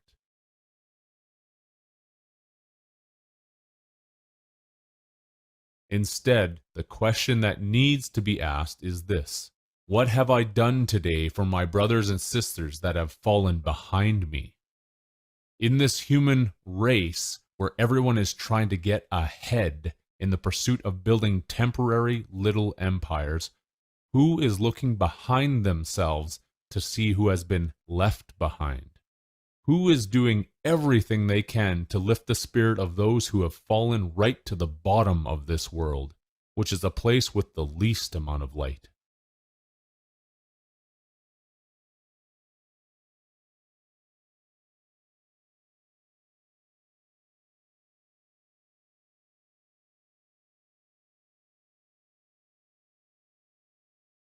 If one wants to walk the path of the heart and the spirit, this is the way. It is not accumulating information endlessly, storing up supplies to prepare for the collapse of society, building up one's bank accounts, or chasing dreams that are built upon borrowed concepts and insipid ideologies. Always be asking, what have I done today for my brothers and sisters that have fallen behind me? This indicates automatically that one should be last. If any want to comprehend the true meaning behind the symbol of last, this is the essential meaning. Be last. When one is last, not one of our fellow brothers and sisters are left behind. Not one. Be last in the so-called human race, and pick up those who have fallen behind instead of always looking ahead. The excuses, of course, against doing this are many. That life is already so hard. Things are expensive. I'm struggling myself as it is. I have my own family to worry about. What can I possibly do for others that will make any real difference? And on and on. Where is the heart? These excuses fail to see the basic premise again. You are being challenged, and to overcome this challenge of an eternity takes profound effort. What is being presented here is not simply the correct approach, but is simultaneously the opportunity of an eternity. If any have to be convinced of this, they should not even be here listening.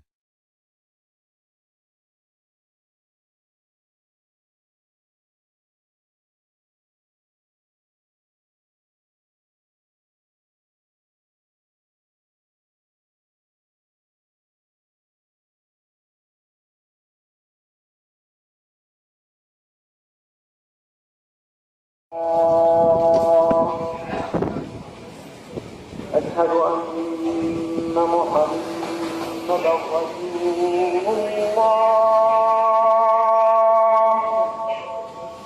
أشهد أن محمدا رسول الله.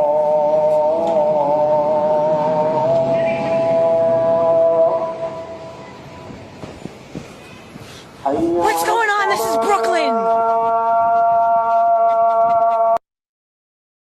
What's going on? This is Brooklyn. What's going on? This is Brooklyn. What's going on? This is Brooklyn.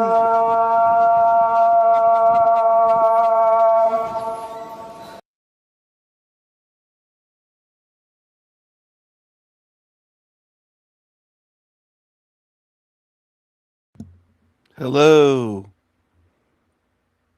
Hello. Hello, my niggas. Hello, my niggas. Hello. Hello, my niggas.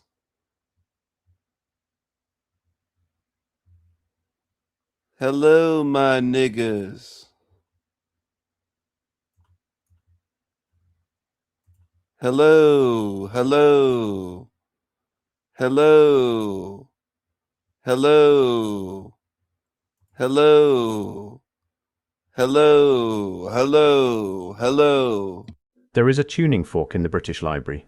It belonged to Ludwig van Beethoven. It vibrates at 455.4 Hz. Not 440, not 432, a frequency no one alive is fighting for. Every piano in every concert hall on this planet is tuned to a standard Beethoven never used. His fork sits in a glass case, a relic of a sound the modern world has collectively abandoned. And here is what makes that significant. Beethoven's frequency was not unusual for his time, it was normal. What we call standard today would have sounded alien to him. Flat, lifeless, wrong. The frequency we all inherited was not discovered, it was chosen. And everything that came before it was systematically removed from the physical world. If you watch my last video about the 1,000,000 bells that were destroyed across 3 centuries, you already know what happened to them. This video is about what they carried. Not the bronze, not the metal, not the raw material that governments claimed they needed. The frequency. The specific pitch each bell held, tuned by families of founders whose knowledge passed from father to son across generations. That sound is gone now, and the story of how it disappeared is more deliberate than anyone wants to admit. Before 1711 there was no reliable way to measure pitch. No tuning forks existed, no electronic references, no international standards. Every community on Earth tuned its instruments to whatever the largest local instrument happened to produce. Usually the church organ. And organs varied enormously. 2 churches in the same city could be tuned a full semitone apart. A musician travelling from Paris to Vienna would need to retune everything upon arrival. This was not chaos. This was the natural state of sound for most of human history. Every place had its own voice. The bells in your village rang at a pitch specific to your village. The organ in your cathedral resonated at a frequency matched to the stone and the space. The choir tuned to the organ. The congregation tuned to the choir. The entire... Hello. Hello, everyone. Hello. Hello. Hello. Hello. Hello.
Hello. Hello. Hello, my nigga. Hello. Hello.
Hello.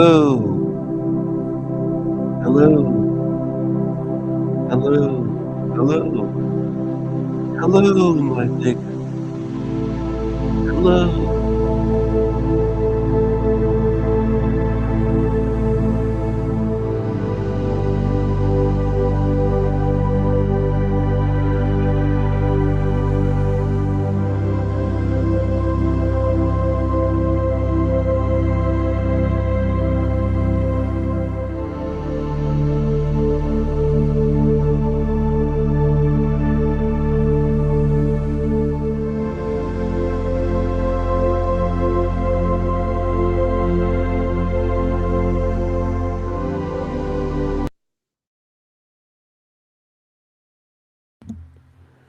Hello. Hello. Hello. Hello.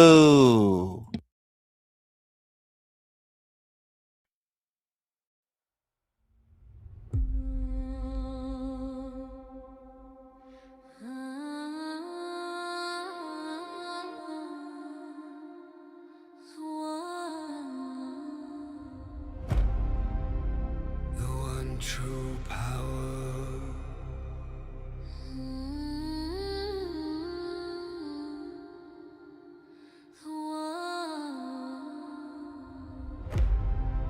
The one true power.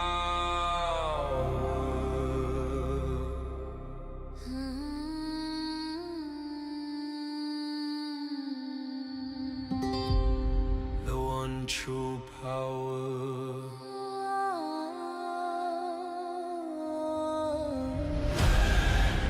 I am the one true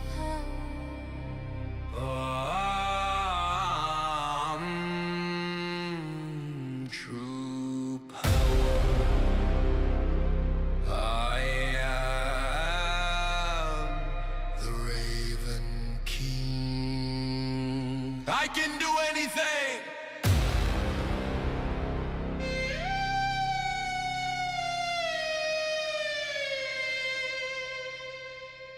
The one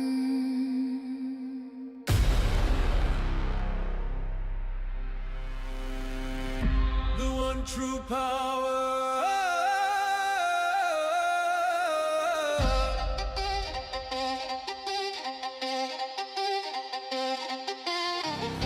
The one true power.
stream.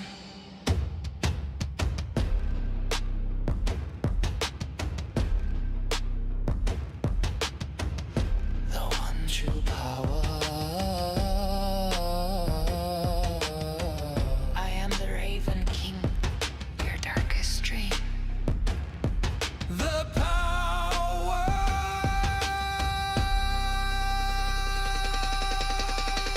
I am the one true power. The Raven King. The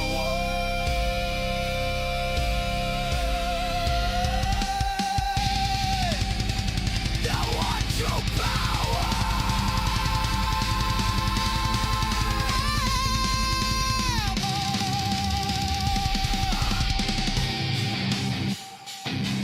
There is no other.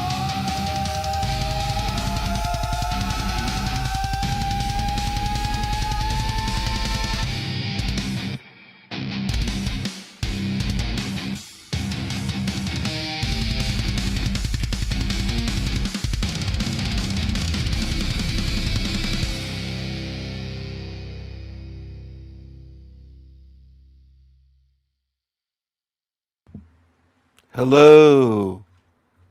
Hello. Hello. Hello, everyone. Hello. Can you hear me? Hello.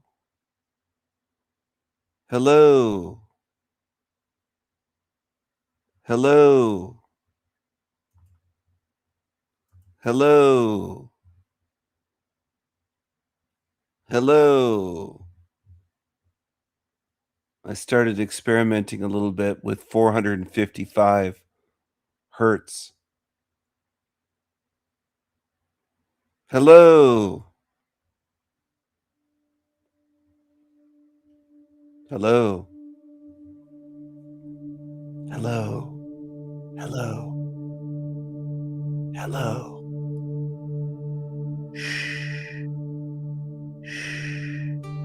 Hello.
Hello.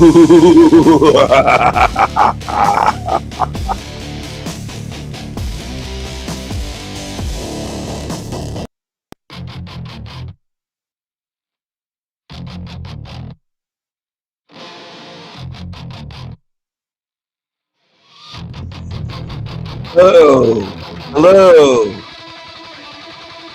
Hello.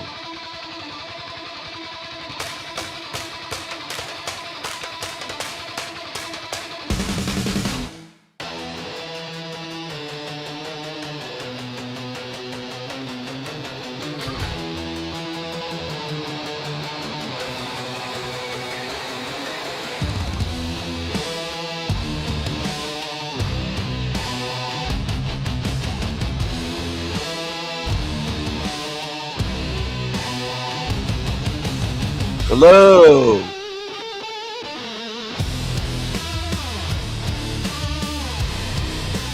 Hello.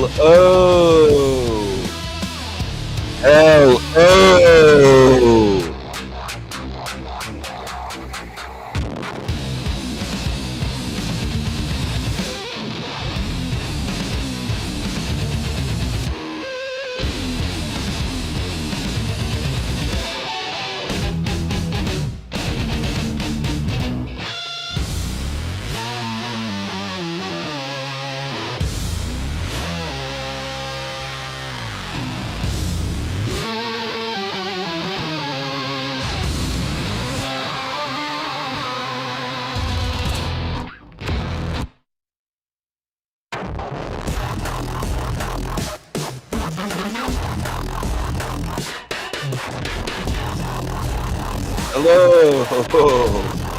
Hello.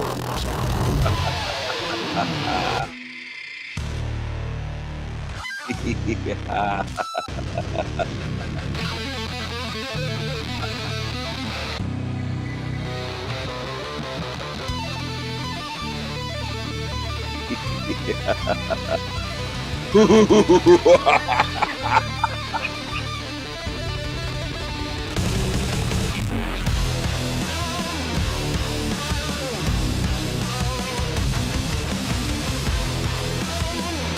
Hello, my niggas.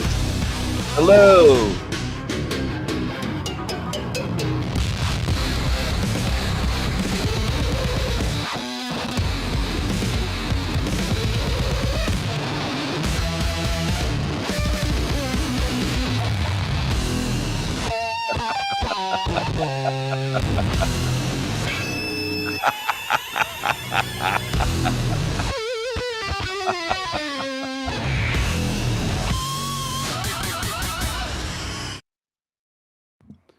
Hello, everyone. That's part of my Madness instrumental series of epic, heavy, experimental music that I'm creating that zombies and demons can't handle. They can't handle my difference. They can't handle my creativity. They can't handle my imagination. They can't handle my genius. They can't handle it. These hive-minded fucking zombies. They can't handle what I'm doing. They can't handle it. They can't handle it. Who else is making music like that? Where else are you going to hear that on YouTube? Where else are you going to hear this on YouTube? This track. This song is called Illuminate. Illuminate.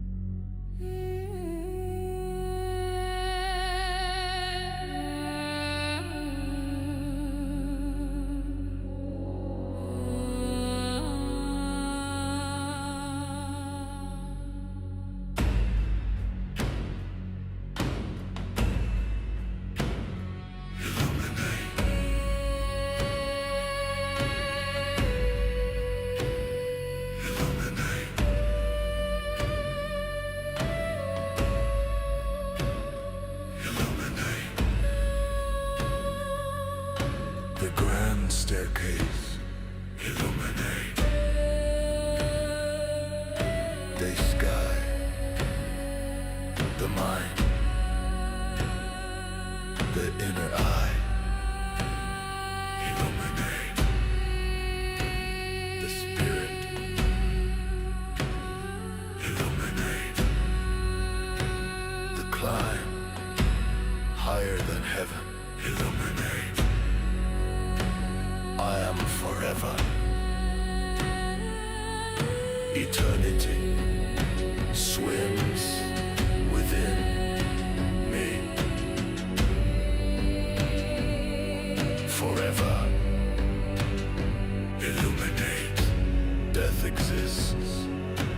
Never, ever. Illuminate. My conscious spirit. Illuminate. Illuminate. I always was. Illuminate. I forever will be. Illuminate. I am my own beyond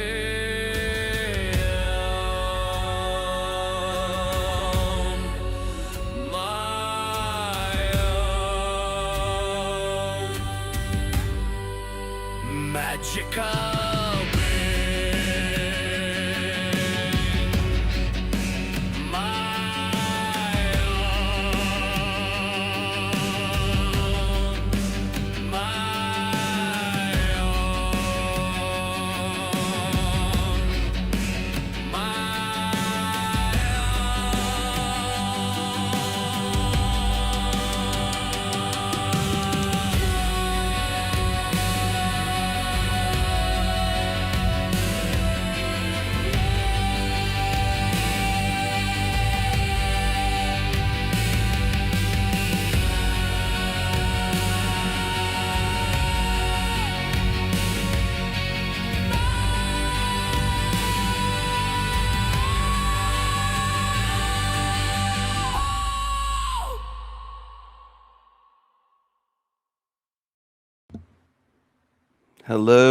Hello everyone.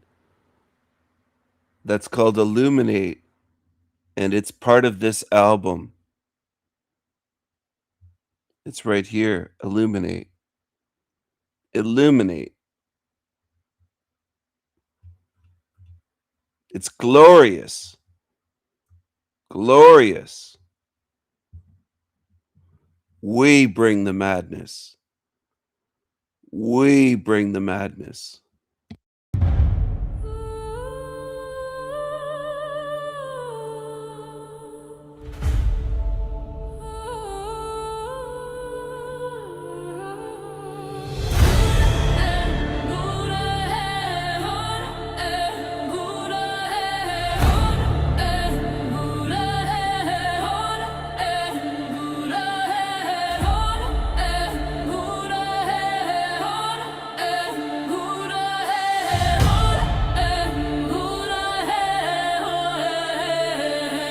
Roasting cockroaches on an open fire. The skies filled with crows soaring higher and higher. My ravens stand watchful on guard in a realm filled with dirty liars. I love my ravens and crows. I love my people. I love my people. I love my people. Ravens and crows. Ravens and crows. Zombies and demons. We expose.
ravens and crows.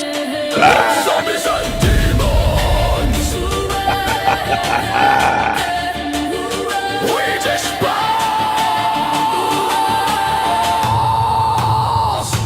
We dispose.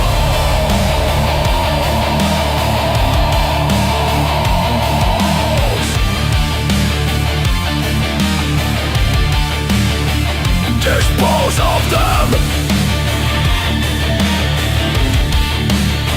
Dispose of them. Roast them.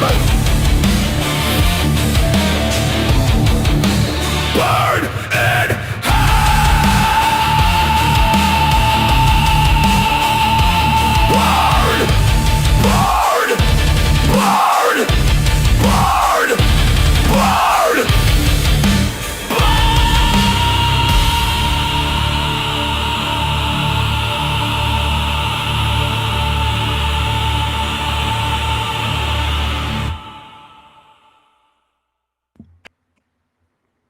What are you going to do?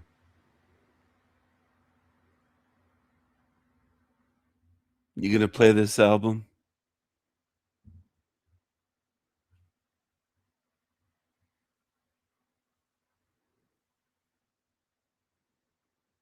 What are you going to do?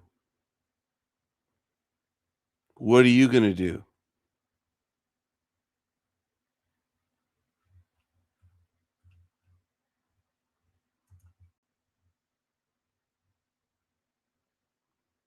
What are you going to do?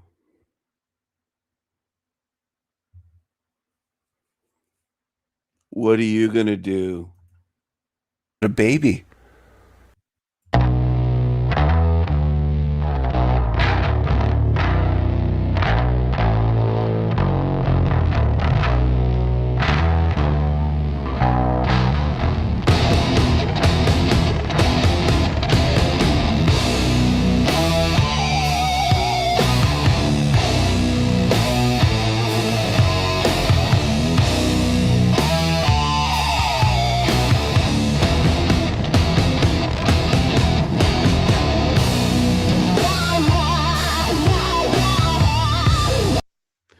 This is El Diablo Radio International, the greatest show in hell. Nobody does it better. Nobody. I've been live now for 5 hours and 33 minutes. 5:33. And I'm sharing with you my esoterica video.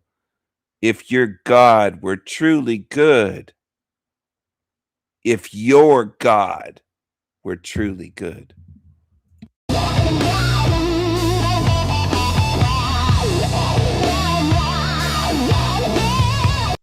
Isn't this sexy? Do you think this is sexy?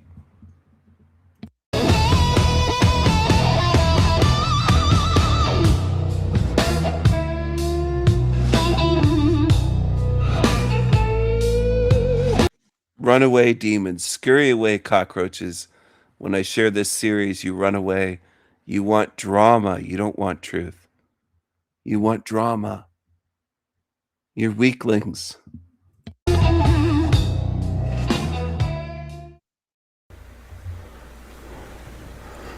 Hello. Hello. John Levy, or John Levi's, begins his videos telling people, I love you all. God bless. God bless what? God bless who? God bless the people with children who are suffering and dying from leukemia? What do you mean by God bless? What God are you talking about? What God are you talking about? What God? What kind of God are you worshiping? You truthers on YouTube with channels that have hundreds of thousands. A lot of them are God believers. I think Mark Passio is a believer in God. I think Michael Tessarian is. John Levy is. I think Jason from Archaic's channel is a believer in God. I think most of you are. I think most of the ones on YouTube, and I think most humans are. What kind of God do you mean? That's my question for you. I'm trying to question you. What kind of God are you talking about? That's where I'm going to begin. Now, if your God were good, how would this realm look? If this realm were created by a good creator, if your God were good, then its creation would be good. It would be massively good and show that the creator of it is good. In other words, more people should be watching these videos. More people should be watching these videos. But a lot of people in this realm don't want to learn anything. They're just getting more and more indoctrinated following liars, losers, deceivers, religions.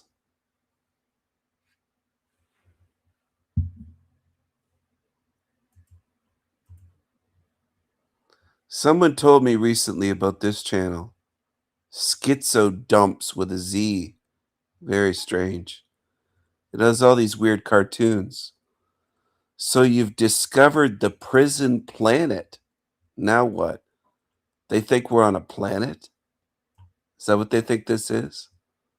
A planet? Look at this. All right, so for this video, I want to talk about some stuff that we can do after we discover the like the prison planet information, right? Because it's like, okay, you stumble. All right, so for this video, I want to talk about some stuff that we can do after we discover the like the prison planet information, right? Because it's like, okay, you stumble onto like the information of like the reincarnation trap, like the Earth being a prison planet, and it makes sense. And so you're like, okay, like what do I do now, right? Like, do I just like bed rot, max? Do I just like rot in my bed and just wait until I die or whatever, right? So it's like, how do we escape this reality? How do we escape the reincarnation matrix, right? So the first thing that I want to say, just to preface this, is that I'm not a guru. I don't have all the answers. All right, do your own research into the near-death experiences. Look at your own experiences in this realm. Look at your gut feelings about this realm. Look back to when you were a child. In this reality, and sort of just examine what your feelings about this reality are from an intuitive perspective, right? Not only just like the research of like the common points of agreement in spiritual traditions. You can look at like the structure of near-death experiences, right? But just look at your experience in this reality. Like, do you ever feel like like you don't fully belong in this realm? Does this realm feel? Do you ever feel like 20,000 views? 1,000 likes on this shit. This is the level people are at, I guess. 10 minutes, 1,000 likes. People like this shit. Wow. Why is his video getting promoted by YouTube? 682 comments. Escape tactics for the prison planet. Why is this guy's low-level shit getting promoted? This isn't a planet. So you're wrong right in your fucking stupid title. Prison planet right here. You're wrong right off the bat. Low level. Foreign to you? Do you feel like you're almost like an alien inside of a human body, right? Does it feel like you feel foreign to you? Or like you don't fully belong, right? But just look at your experience in this reality. Like, do you ever feel like like you don't fully belong? Feel like, feel like. That looks like a lion over there. Is he associated with lion sword? A lion on a snake body? Some people might call that a sunflower. It looks a bit like a sunflower, but also looks like a lion face. Very odd. Very odd. Belong in this realm? Does this realm feel foreign to you? Do you feel like you're almost like an alien inside of a human body, right? Does it feel like you don't really belong here? Do you feel homesick for some other place? Right? Like, these things are important because this is about your experience with this reality. So that's the first thing, is that you should do your own research and come up to your own conclusion. So he's just pushing platitudes, slogans. Do your own research. Well, baby truthers have been saying that for decades. Do you feel like, do your own research. I'm not impressed so far. Are you? It's low level shit. No wonder he has so many viewers. about this stuff, right? But like the main thing that I think is important whenever it comes to almost like the work that we do in this reality is that we need to prepare for what happens after we die. We need to prepare to leave this realm after death. We need to be able to sort of contemplate death, and most importantly, like while we're still alive, it's really important to sort of process and heal from the traumas that we experience in this reality, and to detach from this realm, to detach from the false identities, right? To say that you are not the physical body that you inhabit. You are not the things that people tell you you are. You are not the place in the hierarchy of this society. You are not the bad things that happen to you, right? So learning how to detach from false identities, learning how to process traumas in this realm is really important. Because if you have repressed traumas that you just push deep down and you forget about it, it makes you easier to emotionally manipulate. And this is and that's what they use at the light tunnel. That's what they do, at the tunnel of light, is they use emotional manipulation in order to get you back into this realm for another cycle, right? So that's the first thing, is to prepare to leave this realm after you die, to detach from this realm, to process traumas, to develop that identity outside of your physical body, outside of your, it's like being in the world but not of the world, right? So that's the first thing. That's the first sort of work, to do. That's the thing that we can do, is to sort of process traumas and learn how to detach from this reality, right? But the second thing, is about dream work and astral projection, right? If you learn how to, write down your dreams, remember your dreams, learn how to become lucid inside of your dreams, learn how to control your dreams, learn how to go out of body and maneuver in the astral planes. I believe that this stuff is extremely important, because you develop that sort of spiritual rapport with who you are outside of the body, outside of this physical reality. And so I think that is why I'm obsessed with lucid dreaming. That's why I'm obsessed with the out of body state. Is that I want to develop that ability, that sort of spiritual ability to maneuver. So these people are so interested in this topic that I don't see any of these people on my channel. It's a little bit odd if you start thinking about it. There's hundreds of comments here, and none of these people are on the Sanity Machine. None of them.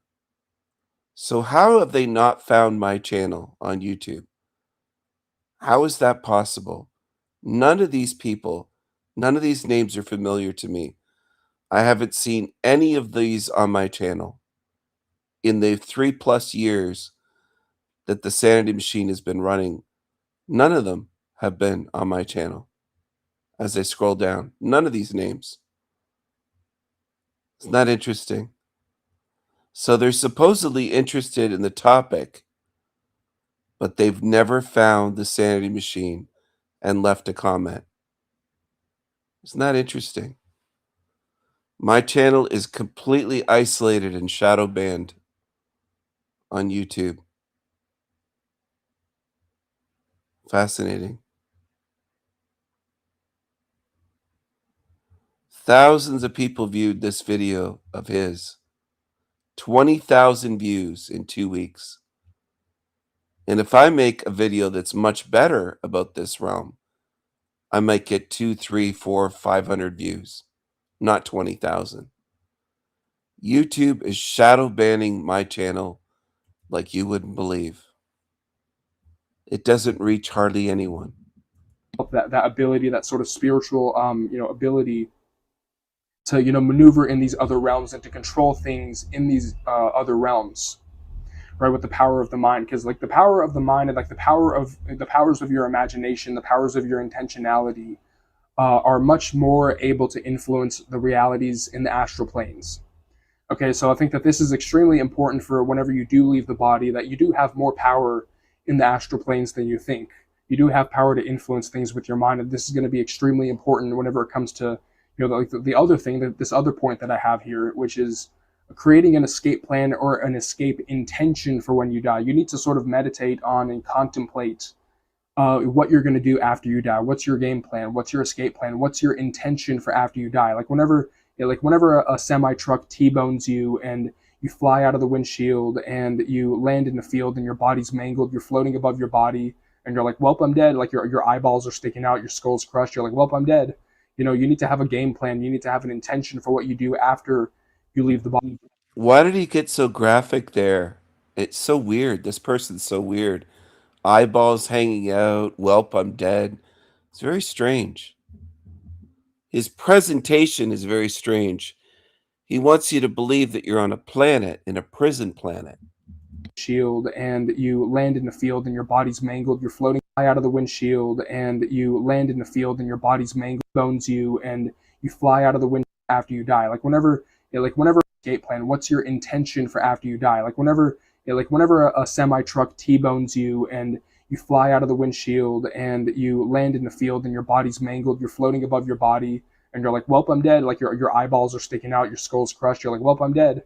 You know, you need to have a game plan. You need to have an intention for what you do after you leave the body at the time of death. And my game plan personally is that I want to create a portal to a hidden reality. That's my game plan. Is I want to create a portal to a hidden reality, and I want to sit there and I want to gather myself. I want to gather my thoughts. Because I don't remember if this was from like a book that I read or if this was from like a near-death experience account, but like the more time you spend on the astral plane, the more time you spend out of body, the more memories you sort of recollect of who you were before you incarnated, like your past lives and like the memory of your divine self, right? So, and this is very interesting because Very interesting, because it's almost word for word from my channel that I've spoken about for years. Memories flooding back, remembering who we are, getting out of the matrix, and then remembering who and what I am, what I can do. It's taken from my channel. His game plan, oh man, you just can't make this stuff up. They copy so much and they let on, "Oh, I don't remember what book it was from." What book are you talking about? I don't think it's in a book. I think it's from one of my videos in some of my live streams. gathering your thoughts after you die is not something that happens to a lot of people. A lot of these near-death experiences, it does seem to be that these entities want to get to you as soon as possible. Like they want, like as soon as you leave the body, there's no time to breathe. There's no time to explore things. It's like the light tunnel just appears right after people die and leave the body, right? So it does seem to be that like the sooner these entities can get you into the light tunnel, the sooner they can get you into the reincarnation process, the better. So it does seem to be that they have this sort of pressuring people into the light tunnel ASAP. So it does seem to be that there's a time sensitivity to getting people into the reincarnation cycle, getting people into the light tunnel, into the life review, and telling them that they have to pay back their karmic debt and that they have to reincarnate for another cycle. Okay, so I think that gathering your thoughts, being able to sit and gather your thoughts is really important. And then after that, I'm probably gonna fuck off to some other reality that isn't here, so some like far off galaxy or something. Okay, so yet again, having an escape plan, having a clear intention for what you want to do after you die, that's another thing that you can do, is to see, okay, what is my escape plan? What is my escape intention? Because the power of intent is extremely important when it comes to the astral plane, when it comes to the realms of mind, right? You can literally just like Green Lantern yourself out of the soul trap. At least that's my plan. That is like what I plan to do. And the thing about the light tunnel and like the entities is that these entities use sleight of hand. It's very much like a magician's trick. Once you realize it's a trick, once you realize it's a sleight of hand, it's not necessarily, it turns from a soul trap to a soul trick. And once you see the trick, once you see them, how the magic trick works, it stops working. These people, I don't want to say people, these entities no longer have power over you. It's like that scene in Labyrinth where it's like, you have no power over me, right? You have no power over me, right? Like you don't have, so these entities don't have power over you. Like this is why they use deception. This is why they use sleight of hand. This is why they use, the disguises, disguising as your deceased loved ones, disguised as religious authority figures, the council of elders, the robed spirit guides, the guardian angels. They use all this deception because they don't have any real power over you. Okay, so this is sort of like the white pill at the end of all this black pill information, right? Is that you do have a choice what happens after you die. You have options. You have the ability to say no to these entities, and you have more power to manipulate reality in these other realms whenever you leave the body, with the powers of your intentionality, with the powers of your imagination. Right. So I think that is a really important thing, is that we do have things that we can do with this information. It's not just, like, oh, it's a prison planet, so I'm just going to, bed rot and just, wait until I die. Because that was a phase that I went through for sure, where, it felt like I was just biding my time until I die. Right. But there's real work that we can do to sort of prepare ourselves to escape from this reality, to fuck off from this reality, right? So learning how to heal and process and heal your traumas, learning how to detach from this realm, learning how to detach from your false identities that you've been given in this reality. That's a big thing that you can do. You can learn how to lucid dream, learn how to astral project. That's a big thing that you can do to sort of prepare yourself for interacting with the astral after you do really die. Creating an escape plan, creating an escape intention for after you die, having a game plan for what you want to do when you get out of here, whenever you leave the body, and how to get out of here, right? Having a game plan, having a clear intention of, like, yet again, whenever you find yourself floating above your body, like, oh man, like I died in a car crash, oh, I guess I'm dead, right? You need to have something that you have prepared for this moment. Okay, and realizing that, realizing the deception at the light tunnel is probably, that's the most important piece of information. Once you realize, yet again, it's like, you have no power over me, you have no power over me, these entities don't have power over you. You have options, you have a choice for what happens after you die. You don't have to reincarnate. These entities, they use silly costumes and cardboard cutouts to scare you away from your true sovereignty. Okay, like that's what we can do. That's our power, is that we have a choice. We can see through the deception. We can prepare ourselves.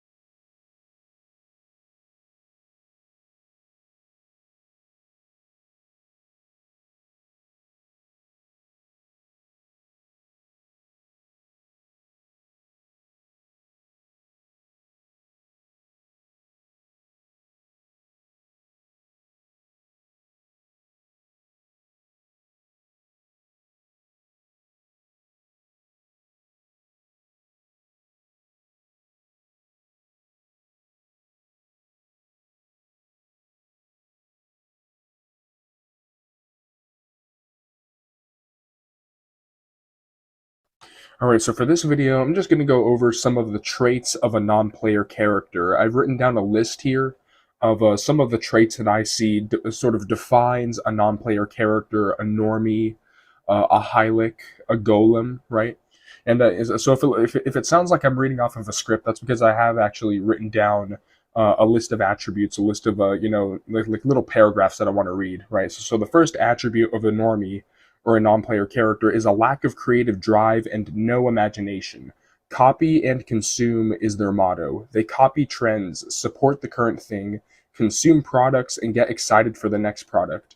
NPCs do not create nor have the drive to do so. This is because of their lack of a creative spark. Right, so yeah, anyone who doesn't have a creative drive of some kind is probably a non-player character. Number 2, the NPC lacks an inner monologue and visualization. The NPC lacks a mind's eye. They are spiritually blind. This is correlated to their lack of creative spark. The lights are on, but no one is home. The spiritual activity of the mind is non-existent and is instead replaced with system-approved firmware and code to run.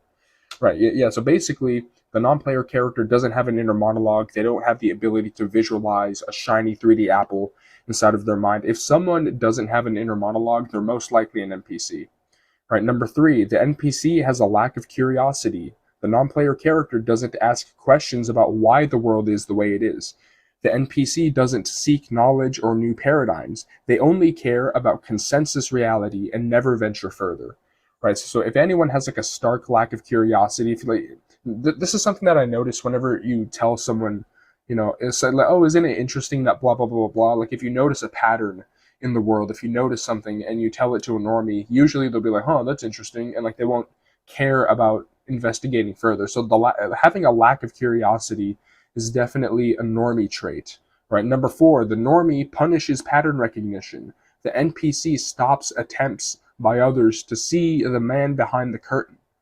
This is done to maintain the illusion of consensus reality. A good example of this behavior is the stop judging / non-judgment doctrine in the New Age. Pattern recognition is pathologized as judgmentalness and negativity. Right, so yeah, that is a really good example of, like, one of the jobs of a normie is to police pattern recognition. Anytime you recognize a pattern that you're not supposed to notice, people will come out of the woodwork to try to, tell you that you're being negative, you're being judgmental, or that you're being, or they'll try to gaslight you to make you think that you're being crazy, right? But number 5, the NPC takes things at face value. They are incapable of understanding the underlying meaning of things. Information is processed at a surface level of the scene, with no ability to process meaning in the unseen. NPCs are entirely material and therefore lack the ability to see intuitively into the unseen. The implications of information are ignored because perception is locked in the world of the seen and the explicit, rather than the unseen and the implicit. Right? So yeah, normies always take things at face value. They never read between the lines. They never look deeper. They never look into like the underlying meaning of things. And this is why it's super exhausting to argue with a normie, is because like they always take things at face value and they never read between the lines of what you're saying. They always argue with your words. They always take things literally. They never look at the meaning of or the spirit of what you're trying to communicate, right? But number 6, passive aggressiveness. The NPC uses passive-aggressive behavior as a tool to police your thoughts. This is also a tactic to generate louche from player characters through agitation. Yeah, passive-aggressiveness. This is a huge normie trait. Anytime you see someone acting passive-aggressive toward you for no reason, they're probably a normie trying to get louche out of you, or they're probably just someone who doesn't like you for some reason. So they're trying to mask their aggression with passive-aggressiveness. So, if you lash out, or if you call it out, they act like a victim, right? Number 7, collectivism is the morality of an NPC. The needs of the herd and the status quo are seen as the highest moral imperative. The needs of the individual are ignored and trampled upon to support the status quo. Caring for the individual and oneself is seen as selfish and evil. Personal ambition and the pursuit of greatness are punished by the herd to keep people assimilated into the normie hive mind. Oh yeah, so yeah, individualism is not something that normies believe in at all. If you see someone who, like collectivism and the status quo, primarily it's collectivism, right? Like the collective is seen as the highest, moral imperative. The needs of the herd always matter. Like the individual doesn't matter. They always gaslight the individual, right? Number 8, the NPC attacks in numbers and hides in the crowd, but acts like a victim when singled out. The strength of an NPC comes from the herd. They are prey animals with no individual power or foundation to stand on.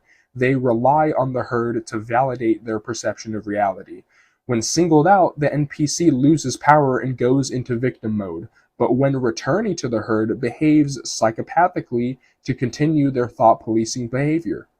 But yeah, like this is really something that is interesting when it comes to an NPC is that they behave like a psycho essentially. Anytime they can hide in the crowd, anytime they can hide in the herd, in order to police your thoughts, they really do behave like psychos until you single them out, and then they behave like victims because they can't hide in the crowd, they can't hide in the consensus anymore, and so they start acting like victims anytime you do that. So that is something to watch out for. So watch out for people who hide in the crowd and then act like victims when you single them out.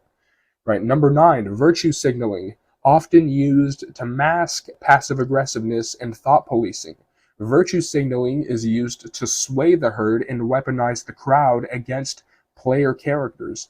Moral shaming is often used in conjunction with virtue signaling. NPCs are used to putting themselves on a moral high horse to strike down player characters with shame and fake moral superiority. Yeah, virtue signaling is a big one. Anytime you see, virtue signaling, anytime you see, someone putting themselves on a moral high horse, what they're doing is they're essentially gassing themselves up with performative morality. Like they're pretending to be a good person to put themselves above you, in the social pecking order. Like, oh, well, you see, I'm a good person, so you should listen to me. Right, so it's like, that is one thing, is that there's a lot of moral high horsing that the NPC does, right? Number 10, the NPC fakes empathy and concern to make thought policing easy. This is a mental disarming tactic used to feed systemic propaganda through the Trojan horse of fake kindness towards player characters. Examples of this include: you don't seem well, you're not a well-adjusted person, you seem lonely and not properly socialized, here's some friendly advice, you need help. And then, of course, you have the classic, take your meds, schizo, right? Gaslighting and thought policing are disguised as care and concern for the well-being of the player character, right? This is a huge thought policing tactic, which is like they pretend to care about your well-being, and then like notice this pattern. Like this is always what happens, is like they pretend to care about you, they pretend to be concerned about your well-being, and then there's always thought policing that's lumped in with that. Like anytime they pretend to be concerned about you, anytime they pretend to be concerned about your about your well-being, about your individual happiness, they usually mix it with thought policing. Always, they usually mix it with propaganda. So that is definitely a Trojan horse, is like pretending to care about player characters in order to feed poison, in order to police their thoughts, right? Like you don't seem well, right? Like that kind of stuff pisses me off, man. But number 11, the NPC acts like a victim when passive aggressiveness is called out.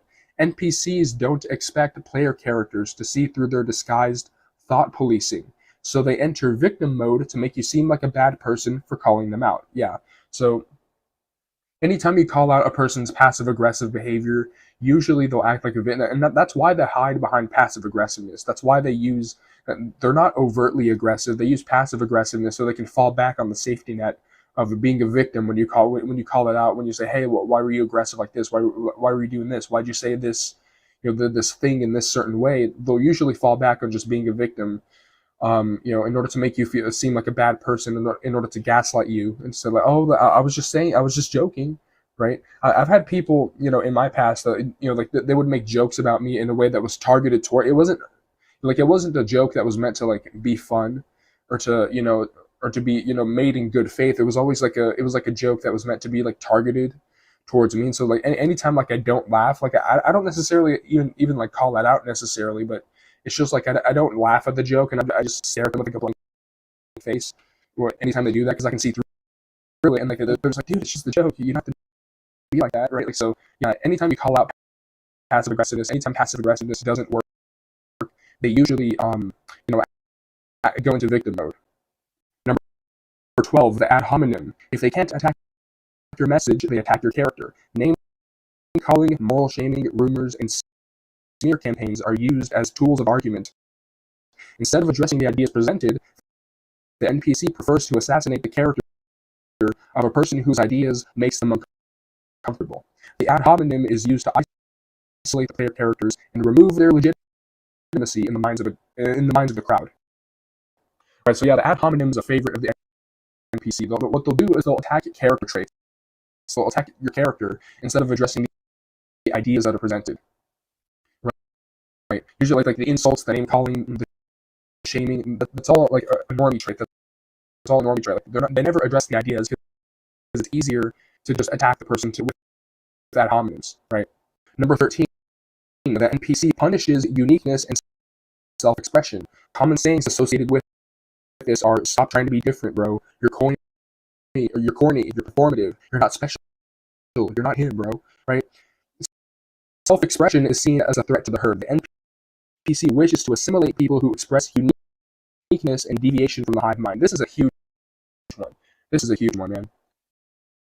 Anytime you see someone that, they punish uniqueness, they punish any form of self-expression, even if it's not a threat to anyone, even if they're not doing anything to anyone, usually the NPC punishes self-expression with a vengeance, okay? So anytime you see, someone punishing uniqueness, punishing self-expression, punishing anything different, that is like a really huge normie trait. And even like the saying like, "Oh, stop trying to be different, bro." Like I mean, it's right there in the words. It's right there in the phrase. Like, "Yo, stop trying to be different.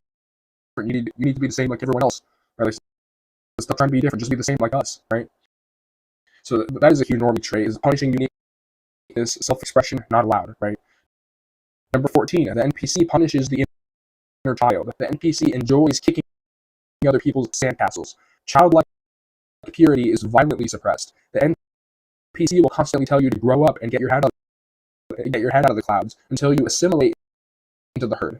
The NPC attacks the inner child and free-spirited individuals in order to domesticate wild animals into obedient cattle. Yeah, the inner child is definitely an enemy of the Matrix. And obviously, this realm hates children. Like the realm, this realm on a physical level is run by people who go to the islands, people who violate the rights of children.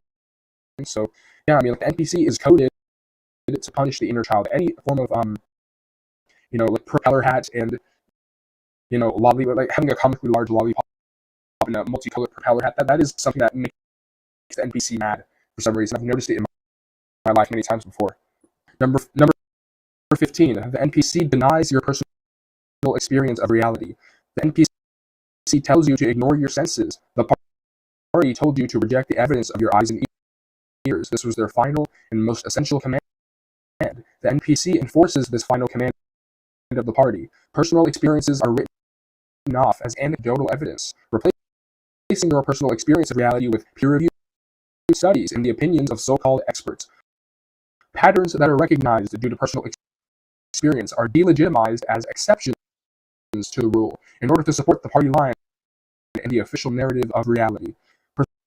Perception and experience are replaced with authority and narrative. Yeah, this is a huge one.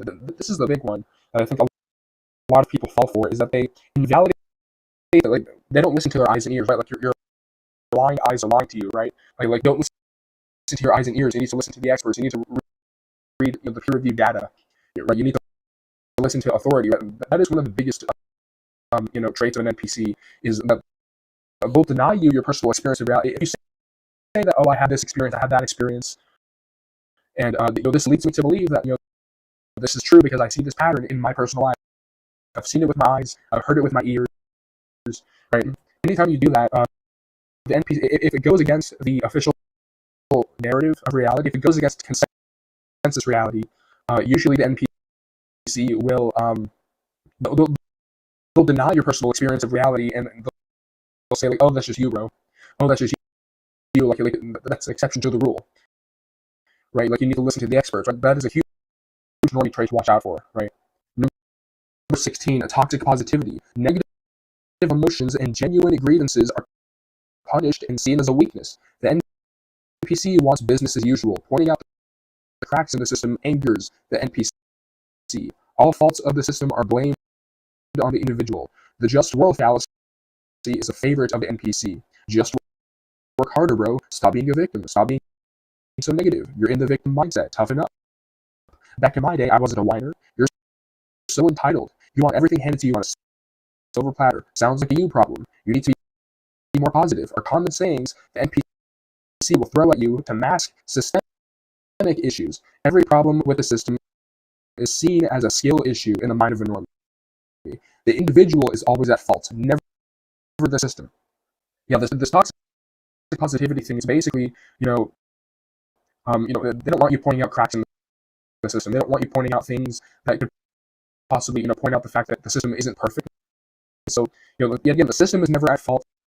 The individual is always at fault. The individual is always, to blame, right? Because it's easier to blame individual people than to acknowledge systemic flaws, right?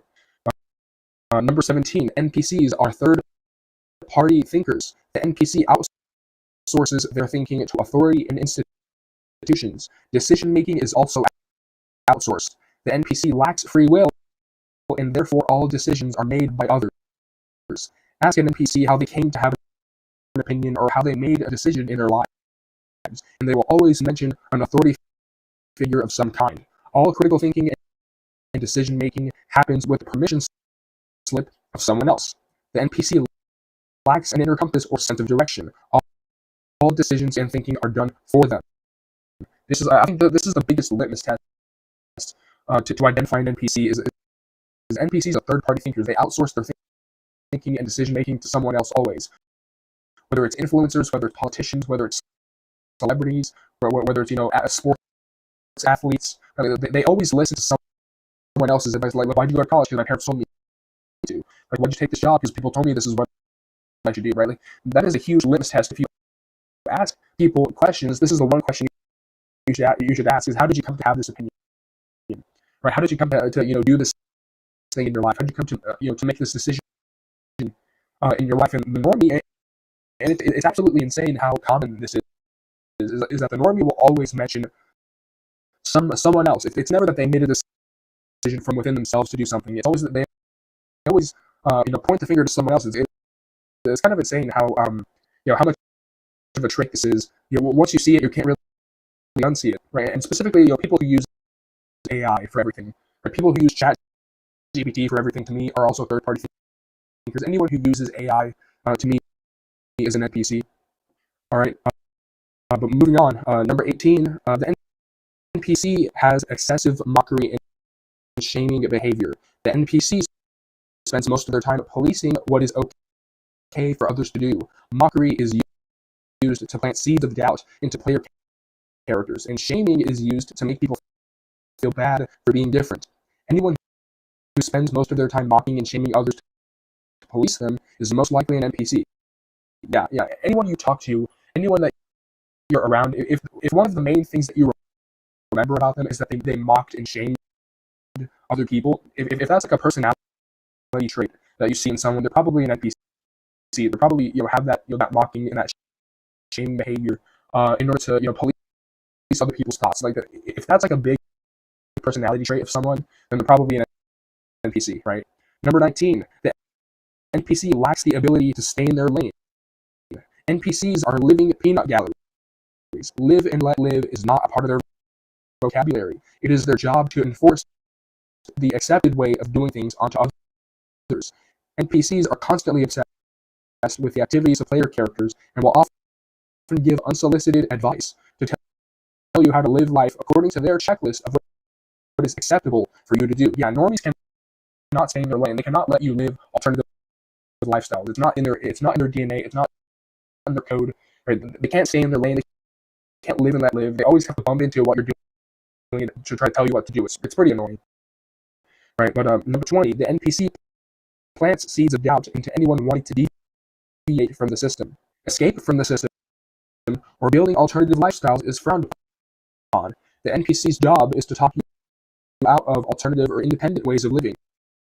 Doubt is used as a weapon of spiritual and psychological warfare to sabotage the attempts of a player character to deviate from the system.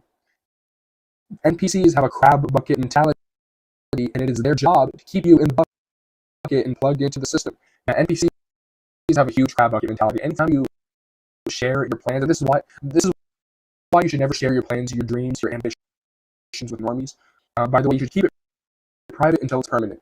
Right? It is that NPCs will try to sabotage your attempts to create something. They'll try to sabotage your attempts to do something by dragging you back into the crab bucket by saying that, oh, you can't do it, it's not going to work out, it's unrealistic. Right? Like, that is one of the jobs of a non-player character.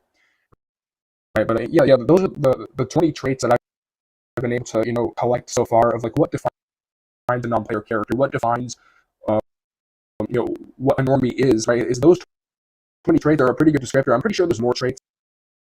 If you have more traits, put them in the comments. But I think that I really wanted to make this video because I wanted to define what a normie is, what a non-player character is, because I talk about the normies a lot. I talk about the non-player characters a lot. So I think that I wanted to put together a list of characteristics that I think really defines what a non-player character is. But that's the video.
Hello.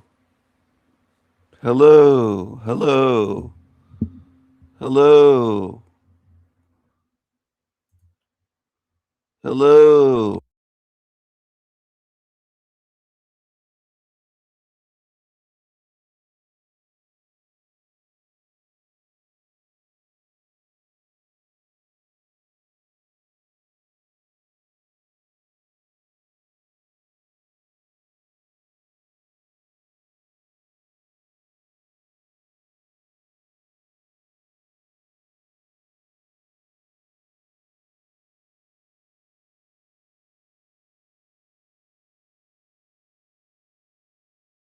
believe they're up there tonight, right now.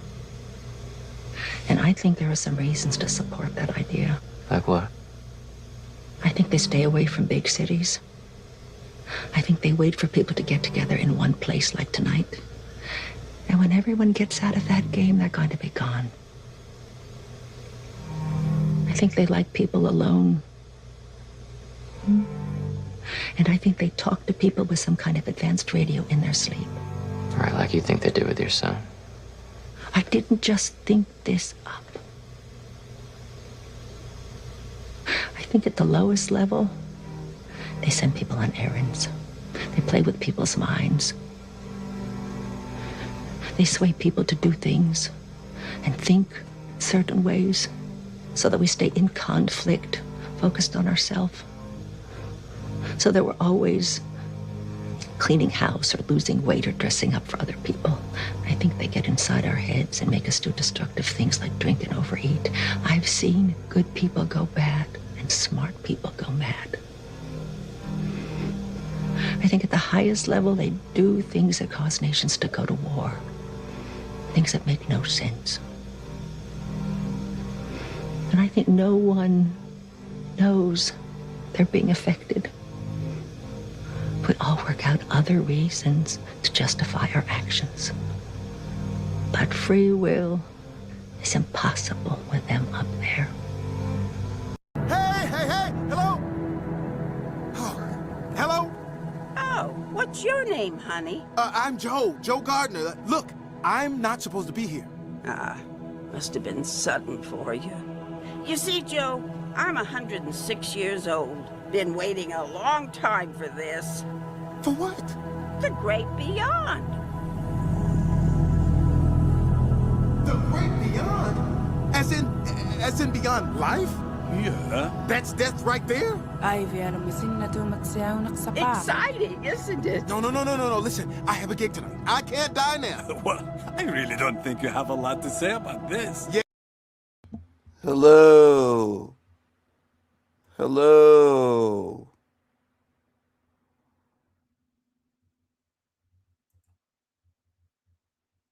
One of the biggest ways that the system controls people is that it tells people to ignore their experiences of reality. This is a huge thing, about this realm that I've noticed is that, people tell you that your experience is hallucination, recognition is coincidence, right? And one of the ways that this manifests is that, if you succeed in the world, if you succeed in the system, people say, it's because you did everything right. You followed all the rules. You did everything right. It's because of the system that you were able to succeed. And if you ever have a personal failure, if you ever do something and it doesn't work out, and even if you do everything right and it doesn't work out, people will tell you that it's because of your own personal failures, right? The system seems to get all the credit and none of the blame, right? Institutional corruption, just general, random circumstance, luck. Whether or not people slight you, whether or not people betray you, like these are not factors that people even consider, right? People just want to pretend like the system is all right, that everything is all right, and that any failure that you come across or anything bad that happens to you, any failure that you have in the system is because you didn't work hard enough, you didn't try hard enough, and this is very much related to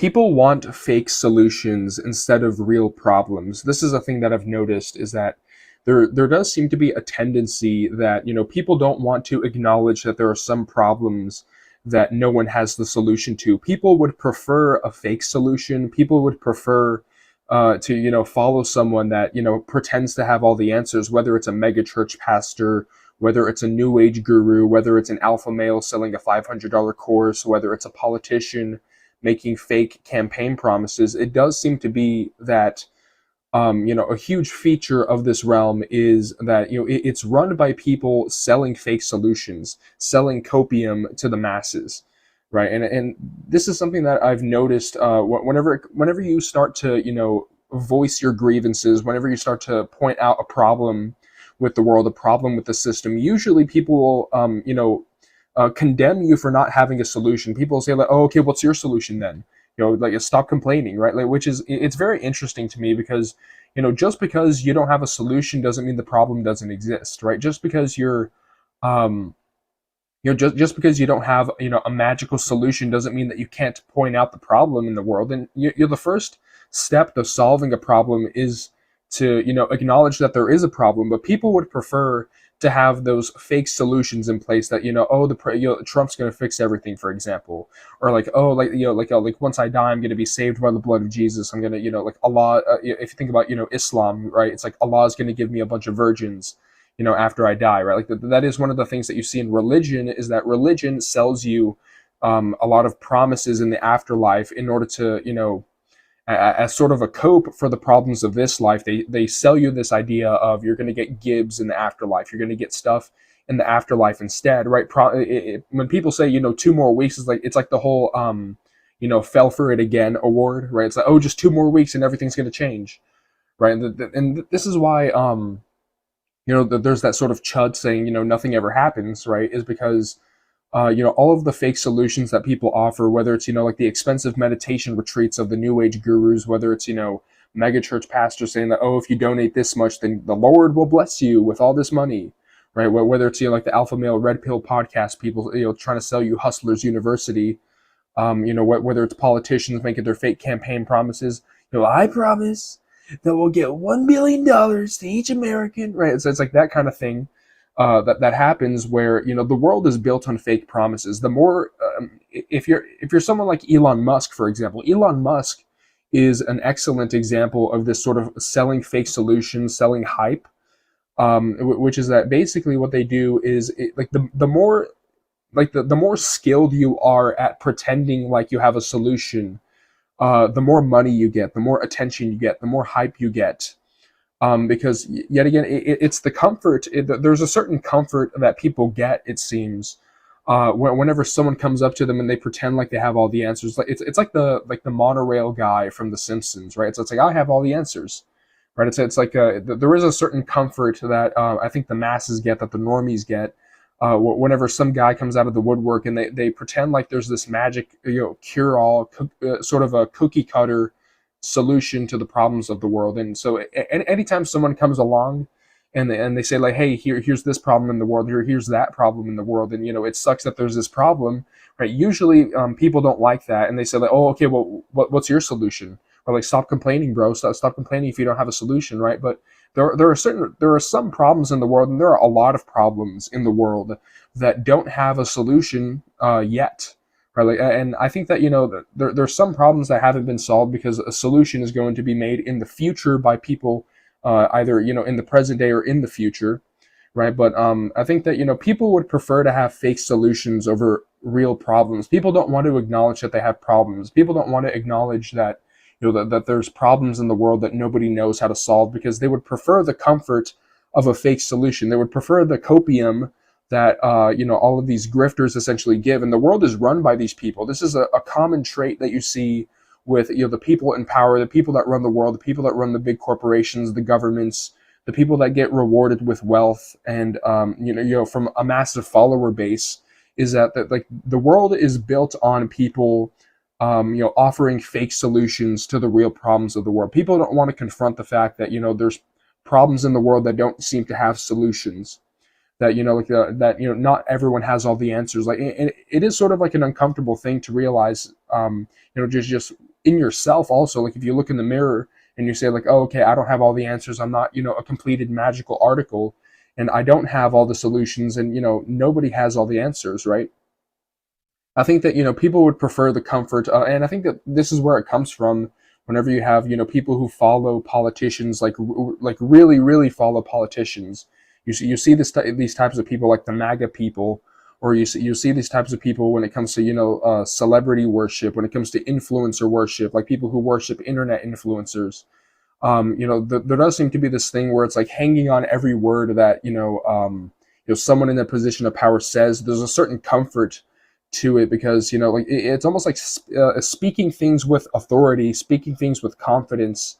It gives people a certain level of comfort that oh, okay, well, my problems don't exist because this person's going to solve all my problems if you just vote harder, bro. Right? It's kind of a frustrating thing to sort of realize, but I think it's really important to not fall for this trap, because it is a real trap that I think a lot of people can fall into, which is basically to look for fake solutions or to look for copes to real problems, even though even though it might be a problem that no one has the answer to. That there really is big business, whether it's physical dollars business or whether it's metaphysical loosh harvesting business. There really is big business in pretending like you have all the answers, pretending like you have all the solutions to a problem in the world. There really is big business that is made in that. And a lot of the people that run things in the world, a lot of the psychopaths that run the world, that is one of their main selling points. That is one of the main reasons why the normie crowd puts these people into power, is that they build their audience, they build their power base on promising solutions to problems that they don't really know how to solve, because it's more comfortable than to acknowledge that there's a problem in the world that nobody knows how to solve, right? It's almost like the problem of suffering, right? I talk about the prison planet a lot on this channel. I talk about the emotional energy harvesting that humanity goes through. I talk about the entities. I talk about the soul recycling. I talk about the reincarnation matrix. I talk about that a lot on my channel.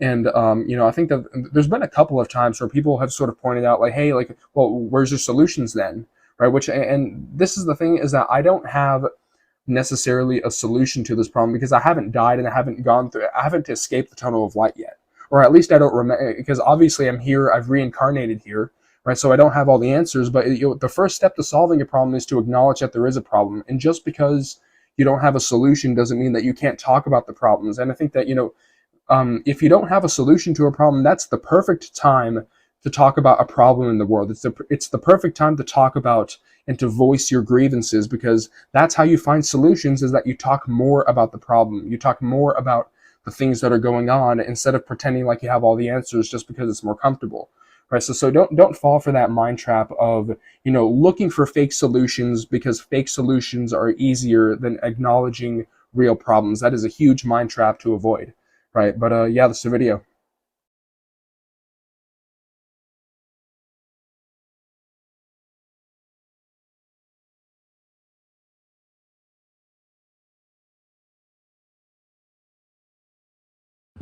He basically repeated himself for 8 minutes, and that has 10,000 views.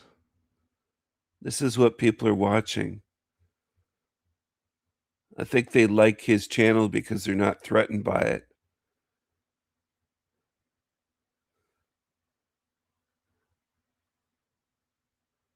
It's more at their level. It's more relatable to these losers.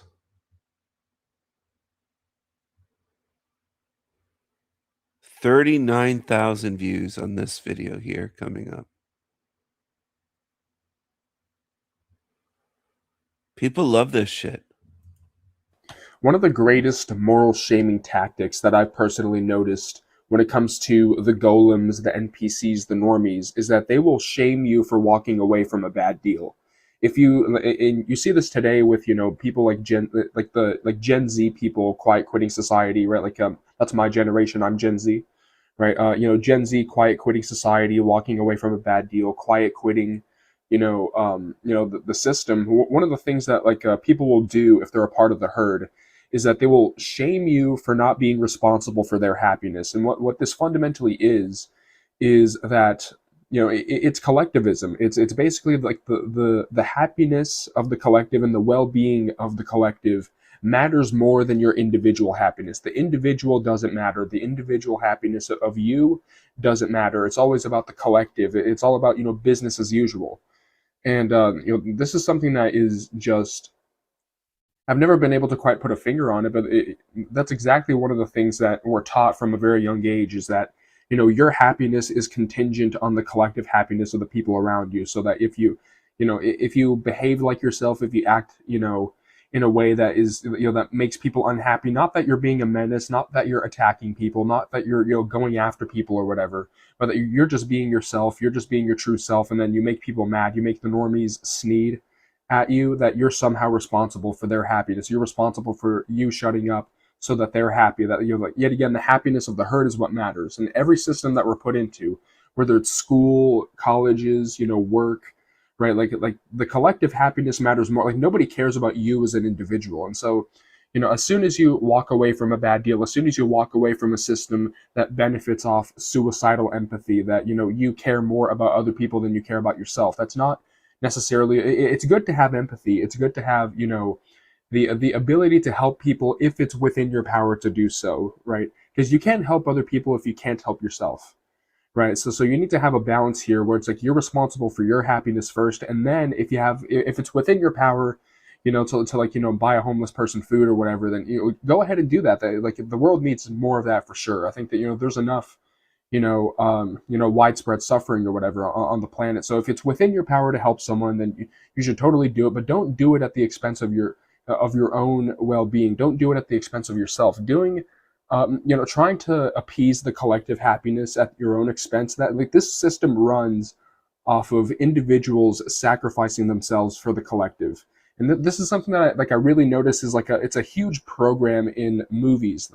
Especially this makes me think of like the Tobey Maguire Spider-Man movies, where it's like anytime Peter Parker is happy and he's living his life and he's able to show up to dates on time, he's able to have a good job, a well-paying job, or he shows up on time because he's not doing the Spider-Man stuff, right? I think it was the second movie where he quit being Spider-Man and he was finally happy as an individual. He got good grades in college, right? He was able to, get his shit together in his own personal life, but but the city's not happy, right? And anytime the city's happy, anytime like all of the big supervillains are in jail and he's taking care of stuff with Spider-Man, it's always at his expense, right?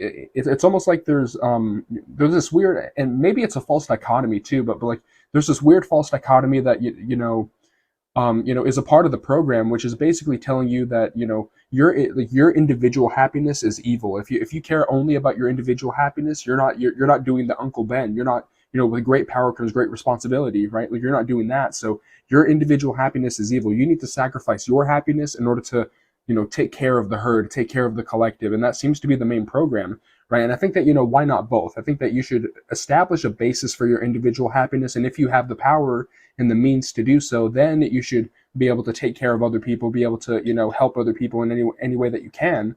But this does seem to be like a moral shaming. This guy really seems to be rambling. I guess this is what Gen Z wants. 39,000 views on this 9-minute video.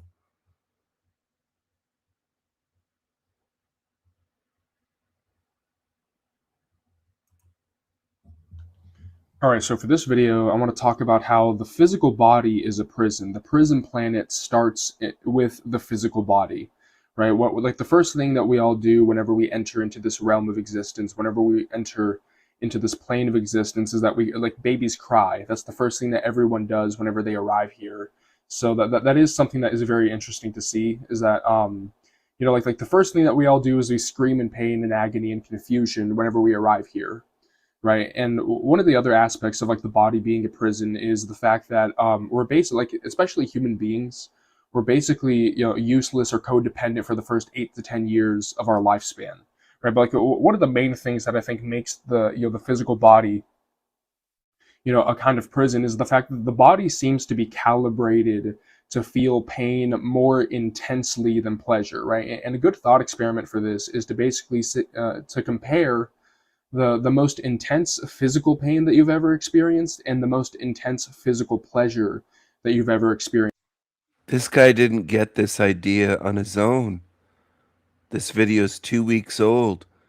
This is just another guy that steals and copies, and people are eating it up. They love this shit. His video is called "The Body is a Prison for the Soul."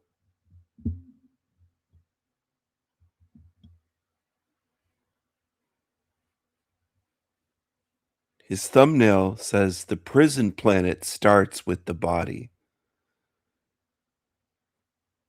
He thinks this is a planet. And to compare the two together, and if you compare the two, chances are that the most intense physical pain that you've experienced is likely like 10 times more intense than anything physically pleasurable that you've experienced. And so it does seem to be that, you know, the physical body seems to be calibrated to maximize how easy it is to feel physical pain, that it's easier to feel pain than it is to feel pleasure. Which definitely contributes to you know, misery, suffering, leash harvesting, the negative emotional energy that's generated from that. And you know, in my personal experience, like the most physically painful thing that I've experienced in my life has been, like whenever I had an asthma attack when I was a little kid, and I remember being hospitalized for 4 days straight, and I was literally like suffocating to death for 4 days straight, and I was awake the entire time also because I tried falling asleep because I was really fucking tired, but I literally couldn't fall asleep because of the fact that I was suffocating to death. I was literally suffocating to death for 4 days straight, and I was all like crying. I just wanted it to stop, and I would say that that's the most intense physical pain that I've experienced. That was some like real Hellraiser shit that I went through, and there's no physical pleasure that I've experienced, at least so far, that's ever compared to that type of thing, right? So I think that that's the first sort of major thing about like the body being sort of a prison for the soul, is the fact that it does seem to be calibrated to maximize physical pain over physical pleasure, right? And the second thing that makes the body a prison is you have physical disabilities. Like if you're an able-bodied person, like the body is a prison. It's its own sort of prison, but especially for the physically disabled, if you're someone who has, you know, some genetic disorder, if you have cerebral palsy, if you're paraplegic, if you're paralyzed from the neck down, if you're someone who has, you know, if you get like bone cancer is something that is really horrifying, right? If you look at like the body's susceptibility to illness, right? Like there was this one girl that I met in college, like whenever I went to college for a semester, there was this one girl that I met who talked about how she lived her early years in and out of hospitals because of the fact that she had a compromised immune system. I don't remember the exact details, but there was something about her immune system that made her susceptible to illness, and that she lived in and out of hospitals for most of her early years. And so it's you know, the body is its own sort of prison, but especially if you're someone with physical disabilities, and also like mental disabilities as well. If you look at someone like you know, people with Down syndrome, or people with you know, like genetic disabilities that give them, you know, just like a lower capacity to think or to be aware, like that is definitely something that is terrifying. Is like you're an infinite spark of consciousness, and then you get put into a body of you know, that is basically like a potato, essentially. If you look at like the computing power of a potato. Infinite spark of consciousness. He got that from Gnosticism. This guy doesn't seem to think for himself. All the disability stuff that he's talking about. I'm sure this guy has seen my channel.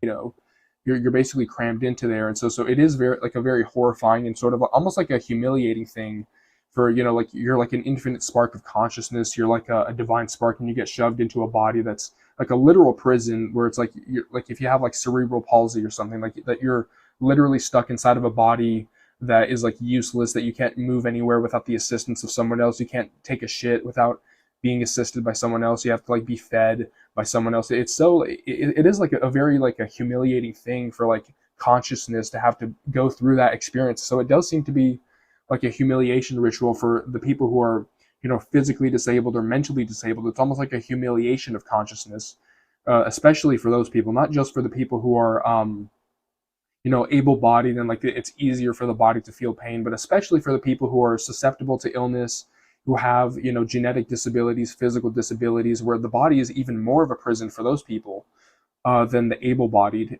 individuals, right? And you look at like the body's susceptibility to injury. Like, here's the thing: like, physical pain wouldn't be as much of a problem if you could actually heal, if you could like grow back your limbs like a salamander. Like, if you get into like a live leak accident, like a Chinese steel mill accident where like a piece of machinery falls into your arm and your arm is cut off or something, it wouldn't be as much of a problem if like that limb is going to grow back in 2 weeks, right? But that's not the case with the body, where it's like if you get any major injury, it's like it's wraps for you. Like, if you get, you know, paralyzed from the waist down, it's fucking wraps for you. Like, there's no you know, significant healing from serious injuries. Like, the body does heal from minor injuries, of course, but when it comes to like serious injuries, there's a lot of people that don't come back from that type of stuff, right? Where it's like if you get hit by a drunk driver and you get paralyzed from the neck down, or if you get into like a horse accident, like Christopher Reeve, like where he gets like paralyzed from the neck down, he has to, you know, wheel himself around in the wheelchair. You know, like there's really no coming back from that type of stuff. And so it does seem to be like the body is sort of like maximized for, you know, physical pain and like experiencing injury without any like rectification or like repair for it. So it does seem to be like there's like an imbalance in terms of like how the body is sort of designed to experience pain and to experience injury without any rectification, without anything to balance it out, right? And another thing about like the physical body is like, even if you're an able-bodied person, right, you're still bound by the laws of physics. You're still bound by like the physical form that you're born with is something that you're bound with. Like, and this is something that I've always found to be, you know, very attractive in fiction, is like this idea of like changing into different animals, right? Like being able to shapeshift into different animals was something that I've always felt like that was an interesting thing to do, or being like fucking Jake the dog in Adventure Time, you know, Adventure Time or something.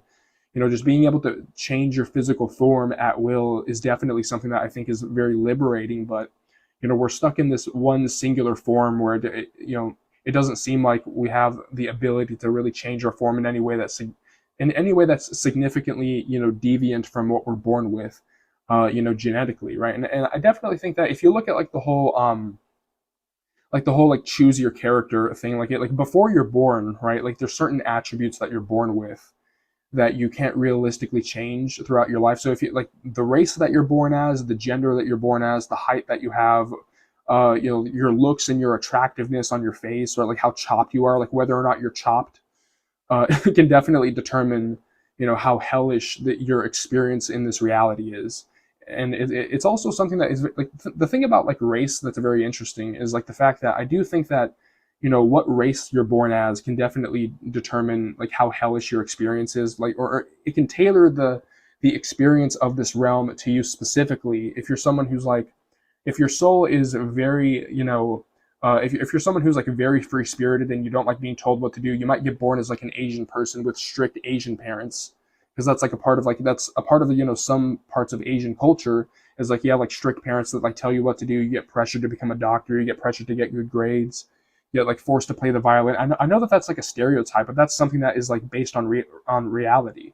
Is like this whole like living vicariously through your children, trying to force your children to be a certain thing, right? So if that is something that is disgusting or repulsive to your soul, you might get born in as a certain race, right? If you're someone who, you know, and it makes me think of like this one video that I saw from this guy. I think his YouTube channel is called Sloth, and he talks about how like he's a black dude and he's sort of ostracized by other black people for not being, you know, stereotypically ghetto, right? So if you're someone who like, if your soul doesn't like aspects of like black ghetto culture, you might be like, all right, you're gonna be born as a black person, and then you get ostracized, you get called like an Oreo or an Uncle T or whatever the fuck, right? Or if you're someone who, you know, you might get, you know, born as a white person, and then in a majority black neighborhood, you might get born as a black person in a majority white neighborhood.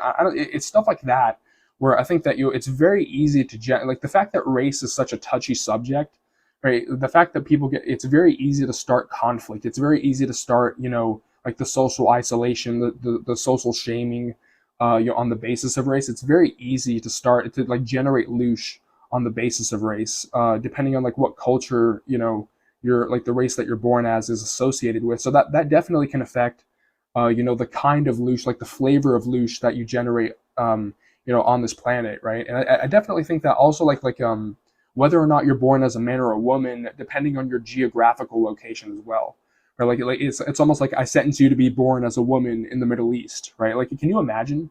Like that definitely is like a hellish experience if you're born as like a woman inside of a country with like Sharia law that allows like child marriage to like a 6-year-olds or something, right? Like that whole thing could definitely add to the hellishness of your experience. Like not only like the race you're born as, not only like whether or not you're a man or a woman, but also like your spawn point, right? So you can essentially be like fucking spawn camped by the demiurge, essentially, depending on where you're born, right? It's where it's like, and imagine if it was like time travel rules too. It's like I sentence you to be a black person during Jim Crow. I sentence you to be, like a white guy in the UK, like right now.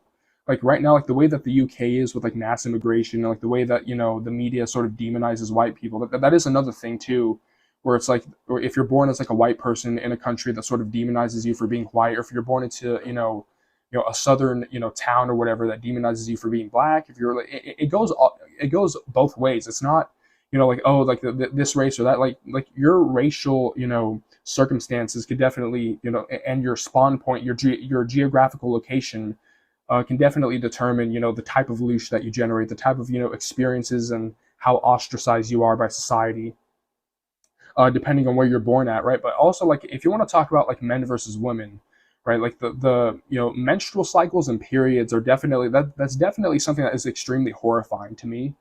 Like this idea of like, you get stomach cramps and you bleed, out of your private parts every month. And the interesting thing about this, and this is a very sort of schizo take that I have, is that like you look at like how periods are correlated with the lunar cycles.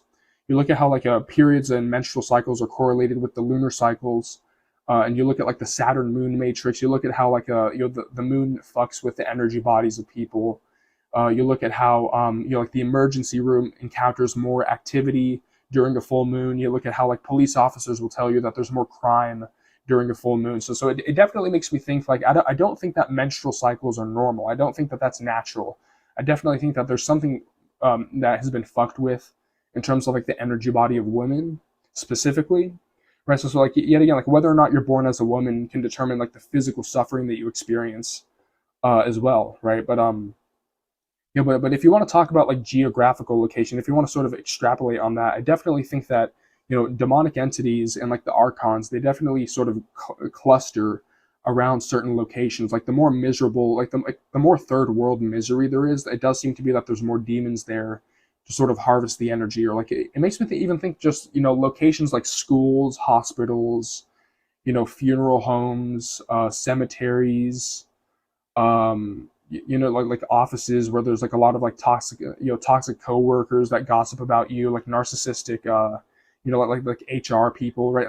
There's stuff like that. I definitely think that demons will cluster around major cities in order to harvest loosh, in order to harvest energy. So whenever it comes to location, like whether or not you're born into a major city where there's like more people, it's more of a rat cage, it's more susceptible to generating loosh, there's more susceptibility to conflict or whatever. Like that is definitely something that affects your experience, is like whether or not you're in a place that it encounters a higher concentration of demons, right? Because I definitely think that it's almost like that anime Jujutsu Kaisen, where it's like the cursed spirits will sort of form around places like schools or sort of office buildings where there's like a lot of negative energy. I definitely think that like stuff like hospitals as well, where like there's more death, there's more physical suffering, there's more grieving that happens in these locations. So I definitely think that location is something that is a very interesting topic of discussion, right? And like another thing that's interesting about, if you want to talk about like third world countries, like how third world a country is,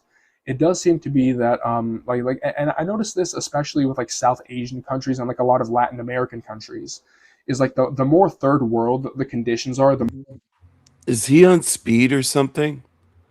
Is he on something? more normalized witchcraft and like entity worship is. If you look at like for example, like my dad was like a missionary and he went to Mexico on one of his mission trips, and he talked about how they practice Santeria, like that's the Mexican witchcraft that they practice in Mexico, where they cut off chicken heads and they make offerings to the patron saints. That's something that the cartels in Mexico practice. Is they practice this Santeria, they practice the the Mexican witchcraft where they make offerings to these patron saints and whatever. And so if you grow up in a society where it's more normalized to worship demons. It's more normalized to cast hexes onto people and to sacrifice animals and stuff like that. Then obviously your state of consciousness is going to be more susceptible, and your culture and your society as a whole is going to be more open to demonic invasion, right? And this is what we're experiencing on the planet, right?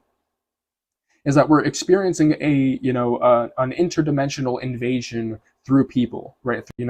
Sacrifice animals and stuff like that. Then obviously your state of consciousness is going to be more susceptible, and your culture and your society as a whole is going to be more open to demonic invasion, right? And this is what we're experiencing on the planet, right? Is that we're experiencing On the planet, does he think this is a flying, spinning, tilted, wobbling ball? Is that what he thinks? A blue ball? Is that what he thinks? an interdimensional invasion, and this is what we're experiencing on the planet, right? Is that we're experiencing an interdimensional invasion through people, right? Through demonic possession, right? We're experiencing an invasion of this space, of this realm, through the astral plane, from these demonic entities. And so that does seem to be a thing that is correlated with like how clustered demons are, and especially if you look at like South Asian countries. If you look at countries like India, where there's garbage everywhere, there's people shitting in the streets and all this other stuff. If you look at like the culture there, like they worship like these multi-armed, Nephilim entities, right? Like the bulging eyes, like the multiple arms, like they're like giant entities, with like the the teeth sticking out, and a lot of the statues in like Hinduism are very creepy to me, right? So I think that yet again, if you grow up in a culture where that's normalized, then it definitely makes your consciousness more susceptible to possession, because you get exposed to that imagery earlier on. You get exposed to the rituals, you get exposed to like the dark magic and the witchcraft earlier on, and so it's more normalized for you to have that enter into your consciousness, right? But going back to like the physical body as a prison, right? Like the body at the end of the day, like the body is a container for the soul. It reminds me of sort of like Bob Lazar, like whenever he talks about how like the alien, the sort of gray entities, the gray aliens, they talk about us. They talk about human beings as containers for the soul. They call us containers. That this idea that like we're not our physical body. We are not of this world. We're not the bodies that we inhabit. Right. So I think that obsessing over political, national, racial identities, that's definitely it's a divide and conquer tactic. First of all, to wrap your whole identity around being a black person, wrap your whole identity around being a white person, wrap your whole identity around being a Latino person, being an Asian person, right? Like if you wrap your whole identity around like the attributes of your physical body, that's definitely something that it attaches you to this realm. But it also feeds into the whole divide and conquer, where humanity is too busy fighting amongst themselves in order to see that there's non-human interdimensional invading entities, that there's fucking lizard people, there's fucking gray aliens that are running the whole show. And so it's almost kind of interesting how it's like we should replace human racism with like alien racism. We need to come up with fucking slurs we need to come up with slurs for the reptilians. We need to come up with slurs for the lizard people, man. And here's the thing: if there's one thing that humanity is good at, it's we're very good at being racist. Okay, so if we can just direct that energy towards a more positive to a more fucking positive outcome, I definitely think that is an interesting thing. But yet again, that whole divide and conquer tactic, that is something that you notice with like the algorithm. That the algorithm, it definitely, especially nowadays, like it definitely pushes more for racial division, men versus women, the political divide, the political puppet show of like right wing versus left wing, like what nationality, or like these are all things that and here's the thing, like I'm not one of those blue pill people who doesn't acknowledge that there's certain realities. Like you can show like the whole global IQ map and stuff like that. Like I understand, right? Like I'm not going to be someone who is going to shy away from that just because of whatever, just because it's not politically correct. But at the same time, I do think that we are divine sparks inside of physical bodies, and so I think that identifying with these physical forms is definitely a trap. It's definitely something that it ties us into this realm, it attaches us to this realm, and it definitely prevents us from detaching and escaping from this reality if our entire identity is tied up in like the video game avatar that we are inside of the body. Yet again, the body is a container. We are containers for something else, that like whenever we die, all that gets left behind anyway. And so I think that is more of like my perspective whenever it comes to this stuff. And it is kind of interesting because I think that my concern is more of like, are you an NPC? Are you an like an energy vampire? Are you a narcissist? Are you a player character?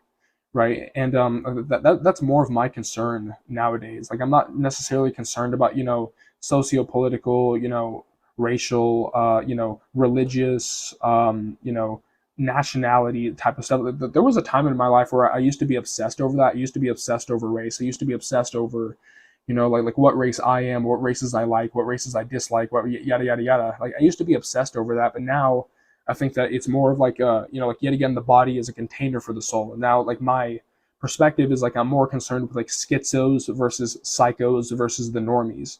Like that's the caste system that I'm sort of approaching this with, nowadays. But and it is another thing too, which is that I think if you could see people's souls outwardly displayed as their bodies, I think we'd all be different types of fantasy creatures. I don't think that we're all one humanity.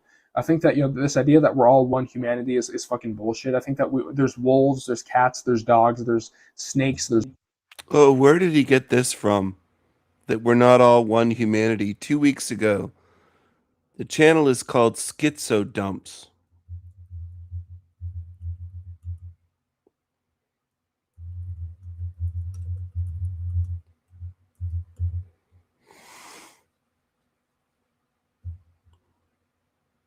A lot of this on this channel seems to be copied from my channel.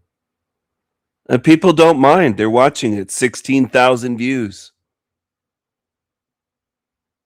In the end, you're not going to have someone like me. You're going to have poor copycats, imitations.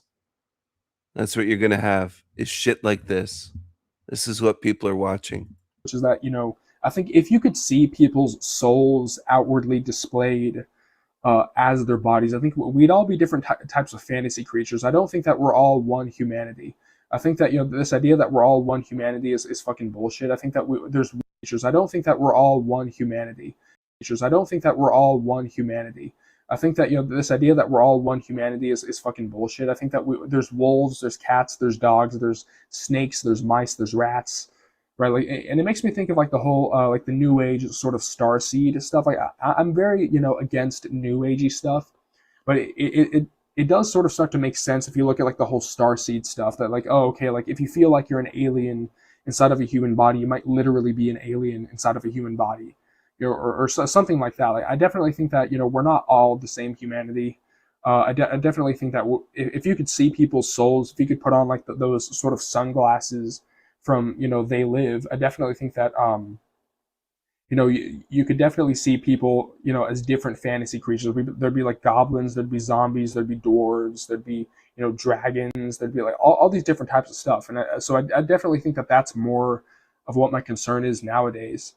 But going back to the original subject of the video, I definitely think that height and looks is something that people talk about as something that determines how well you're treated and how poorly you're treated, and it makes me think of like what if there's like a higher concentration of player characters that are chopped? Like what if all the chopped people are the real people, and what if like all the conventionally attractive people are more likely to be fake?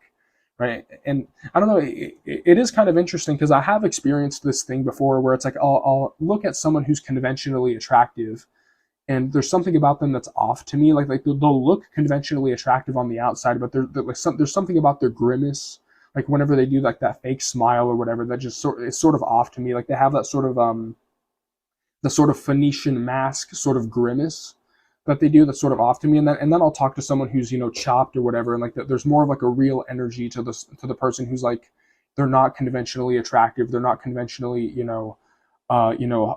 good looking necessarily, but there's more of like a real energy to the chuds. You know what I mean? So I definitely think that the body, that if we want to talk about the body as a prison, like the body as like a way of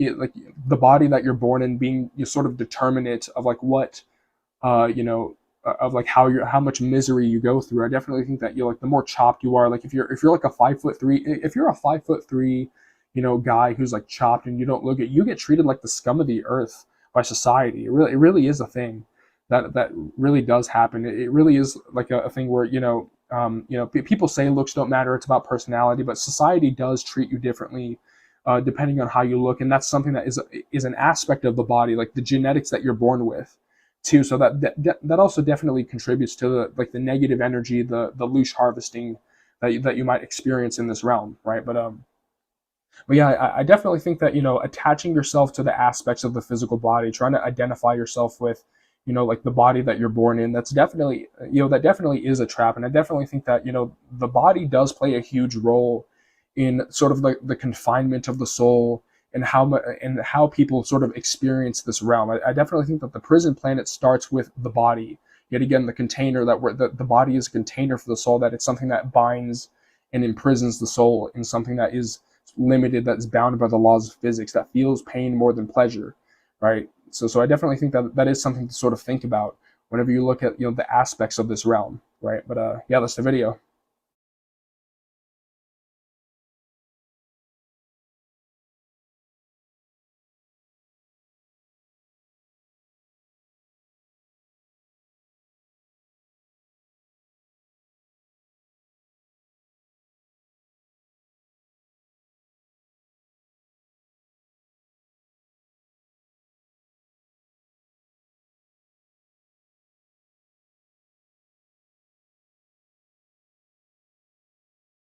All right, so I kind of want to talk about like a really cool lucid dreaming technique that I've been doing recently, and it's called haptic induced lucid dreaming. And so basically, what you're gonna do, right, is you're gonna pick out something like an object, right, and what you're gonna do is you're gonna hold this object in your hands as you fall asleep. So this is him 1 year ago before his channel got views. He was on camera. Very low views, low likes. When he was on camera, people weren't watching as much. As you can see, 1 year ago, 167 views. When did his channel explode? 1 year ago, 87 views, 86 views. All right, so for this video, I sort of wanted to sort of talk about. Same voice, so it's him. This is him.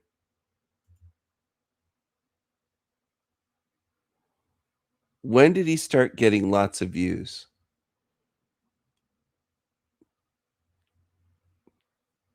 $73 views a year ago. These are all low views a year ago. But at a certain point, he gets lots of views.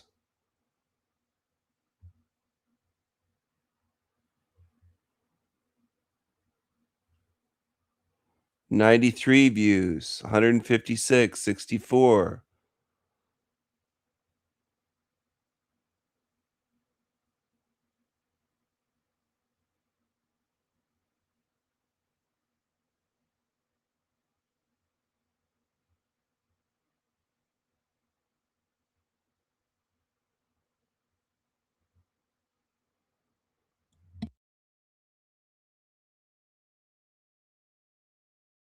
All right, so for this video, I kind of wanted to go on a rant about basically humanity's collective Stockholm syndrome, right? Because humanity as a collective, like what humanity does as a collective is it tries to justify in this loosh farm, in this matrix, what humanity tries to do is it tries to justify suffering. Right, and this is something that you see in like religion a lot, but you also see it just in general, is that there does seem to be like a like people romanticize and try to justify the existence.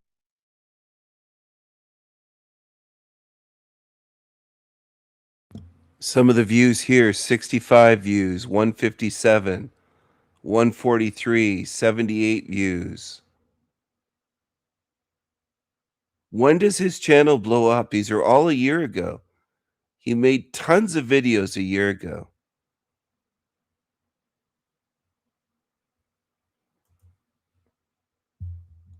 All right, so for this video, I want to talk about what defines an NPC or a sim, right? Because I think there are very, definable characteristics of like whether or not a person has a soul, of whether or not a person's opinion matters, of whether or not you can like wake them up, right? Because to start off, there's this quote by Leonardo da Vinci, and he says,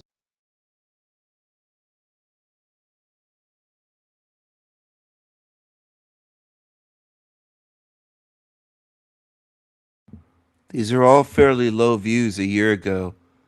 87 views on that one.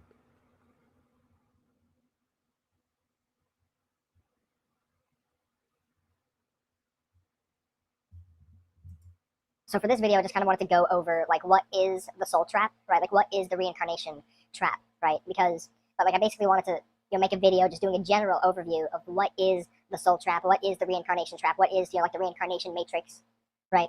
And so basically to start off, right? It starts off with like the basic question, like we live in a place that has a lot of suffering, right? We say, oh, okay, why are there wars, famine, disease, and kids dying of bone cancer at 10? So this is a year ago. He sped up his voice. Interesting.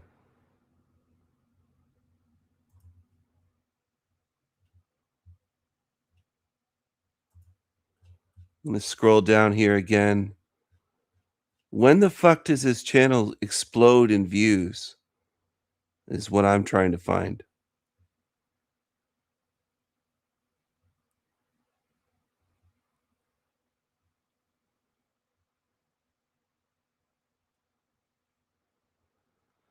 This seems to be his first big video. 7.4 thousand views. Victim blaming in the new age.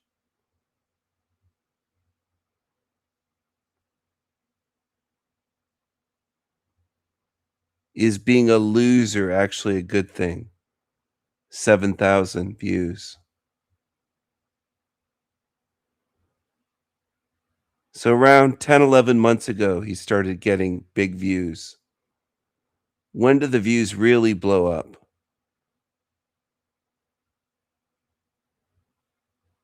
Don't trust spirit guides. They are parasites. 13,000 views on this basic shit.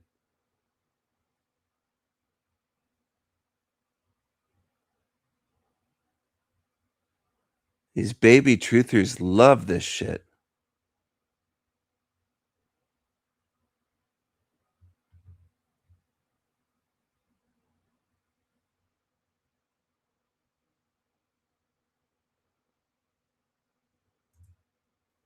all right, so for this video, I'm going to talk about why you should treat the majority of people like NPCs, right? And the reason that I say this is because of a dream that I had, where basically I was just butt ass naked, inside of a inside of a bank, and I remember that like I was walking around naked and people were looking at me weird, and I was inside of a bank and I was asking for something. I was asking for, like I don't know if I was asking for money or if I was asking for like to talk to someone. And I remember leaving the business or the shop or the bank or whatever. And I remember people were looking at me weird. But then like what I did is I sort of like rushed at people. Like I sort of rushed at these people and they went away because I was weird, because I was acting weird, because I was butt ass naked in public. People moved away from me, right? And so what this sort of taught me is that and yet again, like I know it was like me being naked in public or whatever with inside of the dream, but like what that taught me is that if you are your true self fully, or if you say things that are completely authentic, true to you, even if it's considered weird by society, it does give you like an aura boost. Yet again, because like I rushed people in the dream and they sort of like went away from me because like they didn't want to be around me or they didn't want to associate with me, right? So it does give you like an aura boost. And like the more weird you are, the more of an outcast you are, the more or like the less you accept social norms, like the more What's he doing with these blinking his eye, like the weird movement with his eyes? It's like a tick. It's like a facial tick he does where he closes his eyes this way. You see that?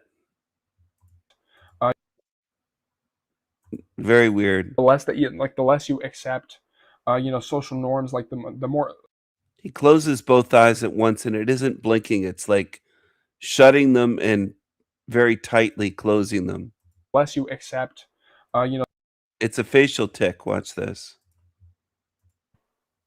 or like the less that you like, the less you accept, social norms. Like the more schizo you are. The more like the more of an aura boost you get, and like the more and yet again, because I was in the dream, these are dream characters, right? These dream characters are basically NPCs, and because they were NPCs, like their opinions didn't matter, right? And it's the same thing with video game NPCs. Like there's no player behind it, like there's no consciousness behind it, and so nothing that they say matters, right? Because they're not operating at the same state of consciousness as you are. And I think that is the way that you should treat most people. That not the people that disagree with you, but the people that just like want to like throw pies in your face, metaphorically speaking, right? Like the people that just want to be there, just to hate, or the people that just want to be there to like make fun of you for just being different or being weird, because you have like certain beliefs or whatever. Yet again, like that dream sort of taught me that most of like the majority of people are not operating at a state of consciousness worth worth a damn. Most people are not operating at a state of consciousness that are worth talking to. So like the majority of people you should treat like NPCs. And yet this is sort of like the reptilian brain. We care so much about what other people think. We care so much about like what other people have to say, and like whether and like their booze, and like whether or not we have their approval. But if you realize that the majority of people aren't real, and even among the people that have souls, even the real people,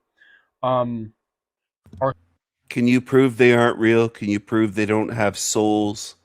One of the greatest moral shaming tactics that I've personally noticed when it comes to the golems, the NPCs, the normies, is that they will shame you for walking away from a bad deed. So he's calling all normies golems or NPCs. Normies are soulless beings, according to him. There can't be any normies with a soul or spirit. I don't know what he means by soul. Most of these creatures say planet, soul. They use words that I don't use. 273 videos. He's managed in a short time to get 18,000 subscribers. How's that possible? I've been working for years making thousands of videos. Look at this, 18,000 subscribers for this creature. Scroll down here. Again, a year ago, all of his videos were low views. Almost all of them were under 100 or maybe 150 or maybe 245. Once in a while, a 700, 400. But a lot of them were low views a year ago. Okay, and then a year ago, 10,000 views. That seems to be his first big video that I can see.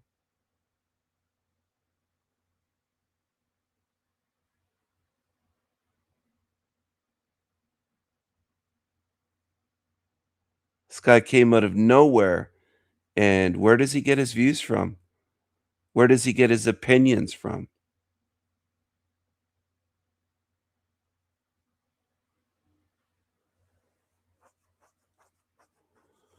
Most, quote, people on the internet aren't real. Where's his evidence for this?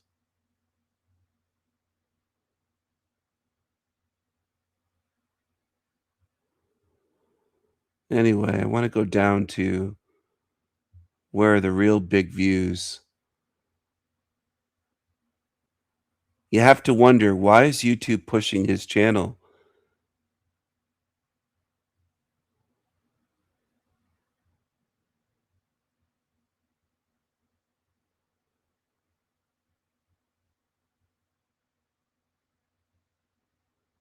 Eight months ago, he's literally wearing a tinfoil hat to mock you.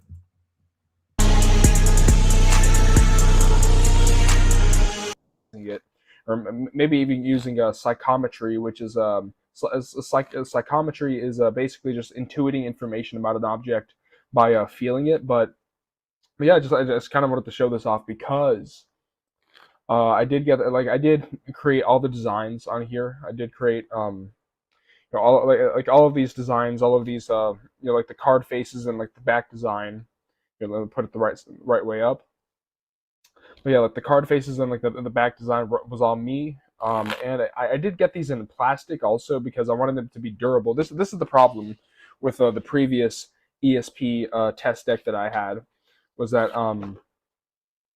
first of all, it's it's supposed to have like a blue, but like I think like this one's kind of like defective. It didn't come in blue. It didn't have like blue symbols. Like it has black, red, yellow, green, but it doesn't have blue symbols for some reason. But it's also like a lot of cards too. But and these also like get dirty really easily, and like they're also like you can't touch them like if your hands are like slightly wet or oily, right? So yeah, these new ESP these new Zener cards, they're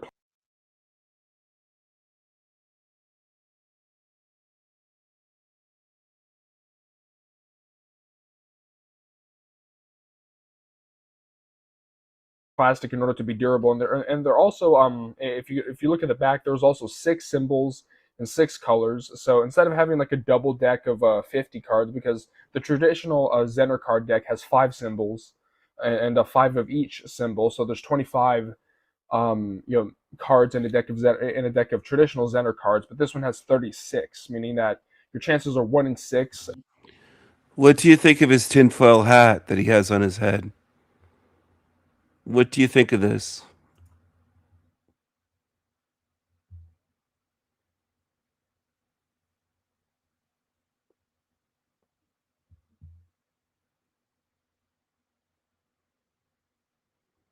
Where did this guy come from? Even 5 months ago, a lot of his videos were not getting tons of views. Only 1,000 views 5 months ago. So when do the big views start? Okay, here's one. 16,000 views on this one from 5 months ago. I wonder if it's the thumbnails that are helping. I wonder what it is that's getting the views. 20,000 views on this one. 20,000 views. You have to wonder why YouTube's promoting this guy's channel. 15,000 views on this.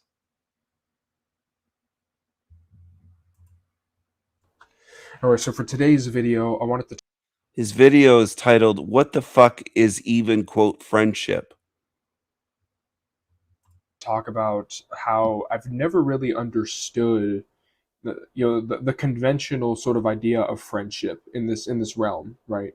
Because to start off, I think that a lot of friendships that seem very like contractual, like they're contracts in a way. Like a lot of like human relationships are sort of built like contracts, like they're built like sort of energy contracts, or that there's certain conditions that have to be met in order to maintain it, right? And so that's the first thing. Do you think friendships are contracts, energy contracts? This is what he's saying. He got 15,000 views from his incel audience and 1,000 likes on this shit. 1,000 likes.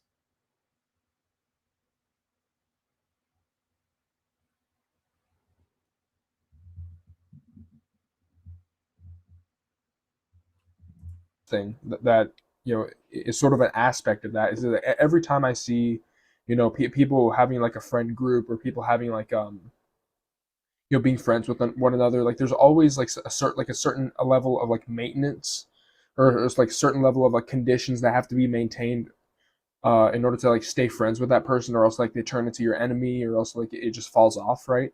And so that's the first thing, is that like a lot of like human relationships in this prison planet are built sort of like contracts. And I understand that there are certain conditions that have to be met, right? Because I mean, obviously, like you don't want to be friends with someone who hits you, or someone who betrays you, and all this other stuff, right? So I understand that, but yet again, like there is like a very contractual thing where it's like it feels like I have to play a game. It feels like I have to, play sort of a part, like, and it feels fake. Like anytime that I've ever tried to, become a part of like a part of a friend group in school, or at work or whatever, like it feels very much like I'm trying to like play a part in order to sort of pander to the emotions of other people, in order to, excuse me, like in order to pander to the emotions of other people, in order to. He seems very fidgety, very aggravated. I don't know if he's on the spectrum. I don't know if he's on something. I don't know if he's on Ritalin or needs Ritalin. I don't know. Very weird though. You don't need friends, somebody said. You need battle buds with a common goal. Common goal.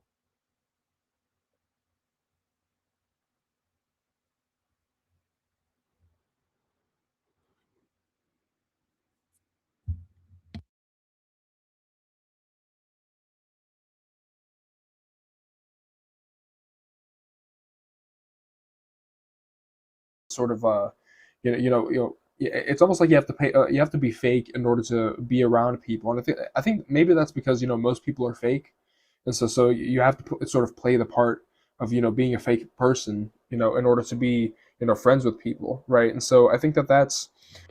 Don't take a shot every time he says don't hurt yourself. Jumping over to my community post page.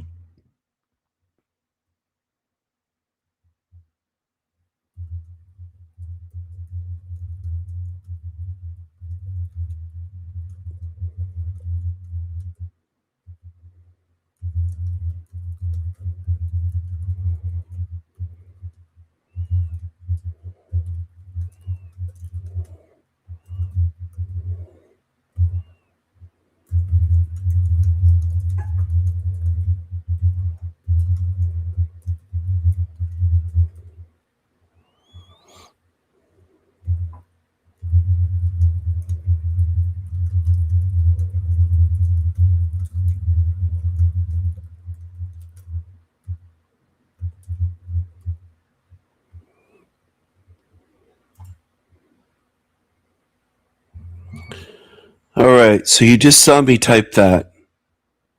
It's right there on my community page. I'll drop the link in the chat room, and you can see my invitation and see if he ever responds.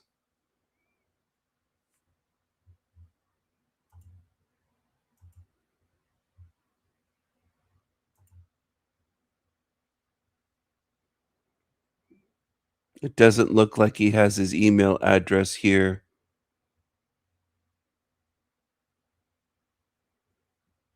But I tagged his channel. As you can see, right there. I invited him right there.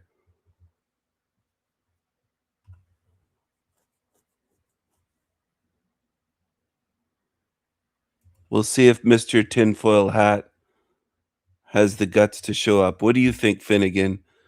Do you think Mr. Tinfoil Hat will have the guts to show up here and come on live and talk to me?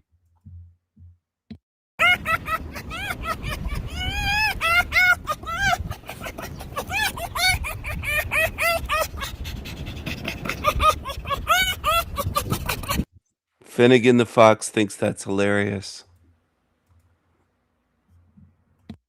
One thing, but like another thing too is that relationships, because of the fact that they're super high maintenance, they do seem to be energy drains. And I do find like whenever I have to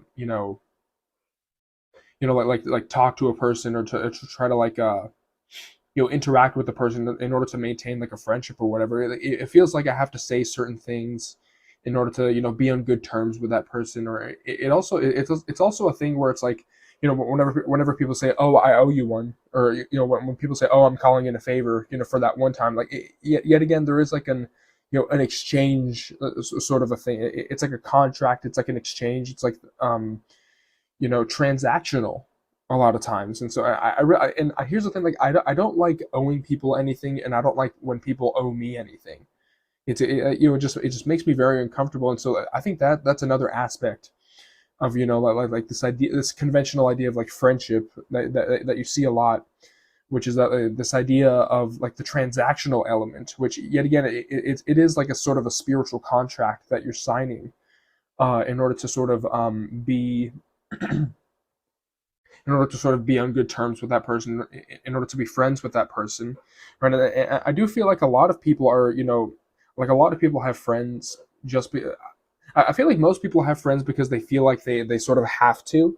I feel like people don't understand the idea of living in solitude. People don't understand the idea of living on your own terms, being alone, and there's a lot of peace in solitude.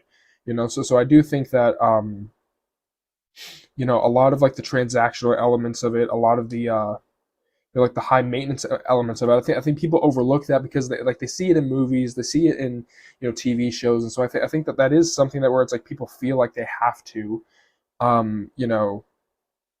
it's like they feel like they feel like they have to maintain the friendship, they feel like they have to have a friend group, or else like they're doing something wrong if they don't have a friend group or whatever. And this leads to the next part, which is it does seem to be that opens the doorway to energy vampires and NPCs. Well, first of all, you make friends with NPCs if you feel like if you try to have like a friend group out of obligation, you do make friends with NPCs. You do make friends with people who, and this is like the role of non-player characters in this prison planet, in this matrix, does seem to be about the it seems to be about like peer pressure. Like the job of an NPC is to promote the mainstream narrative, is to subscribe to the narrative, and to use peer pressure to pressure the real people to follow along. So I think that is like the first group that you can make friends with if you feel obligated to be friends with this group or to be friends with that group, right?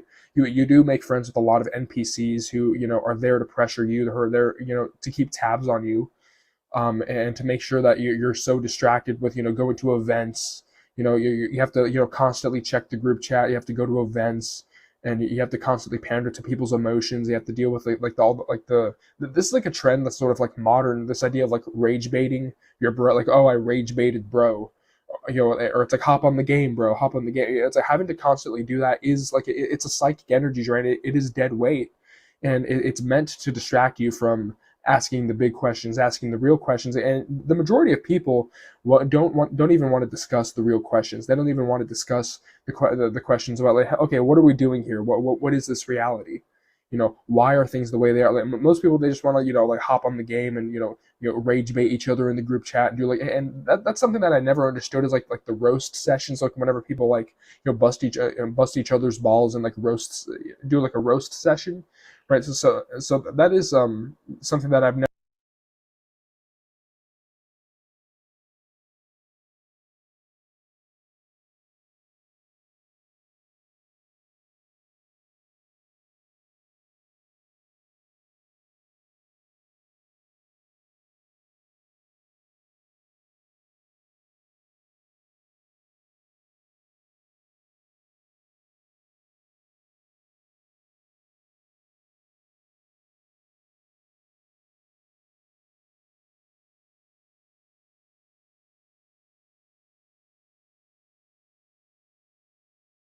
All right, so for this video, I wanted to address the topic of this program that people have in this soul trap, which is that people believe that suffering and trauma and all this other, and pain and all this other stuff, people are programmed to believe that is necessary, right? That oh, you need trauma and suffering in order to grow, in order to develop as a soul, right? It's the classic lie that is given by all these spirit guides, all these beings of light, right? So I just wanted to talk about that and just say, you don't need trauma and suffering in order to grow. And in fact, one of the greatest examples of this is that if you actually look at real examples of trauma, real examples of people who they get abused as children, or maybe something bad happens to them. And what happens is that trauma actually stunts people's development, right? mean, it's almost like you look at like two scenarios here, right? One scenario is like you have a person who grows up and they have a good family, they have they have like a good upbringing and everything else, and they're perfectly sociable, they're good in social situations, they're able to deal with people in a healthy way. And then you have the other person who, you know, lives in a trailer park and they get like, beat by their parents or something, and they get bullied at school or whatever, and they develop a drug addiction at a young age. Oh, big surprise, this person isn't good at socializing, right? Big surprise, that person who experienced more trauma, more suffering, isn't good at, you know, all of the normal stuff, all of the health.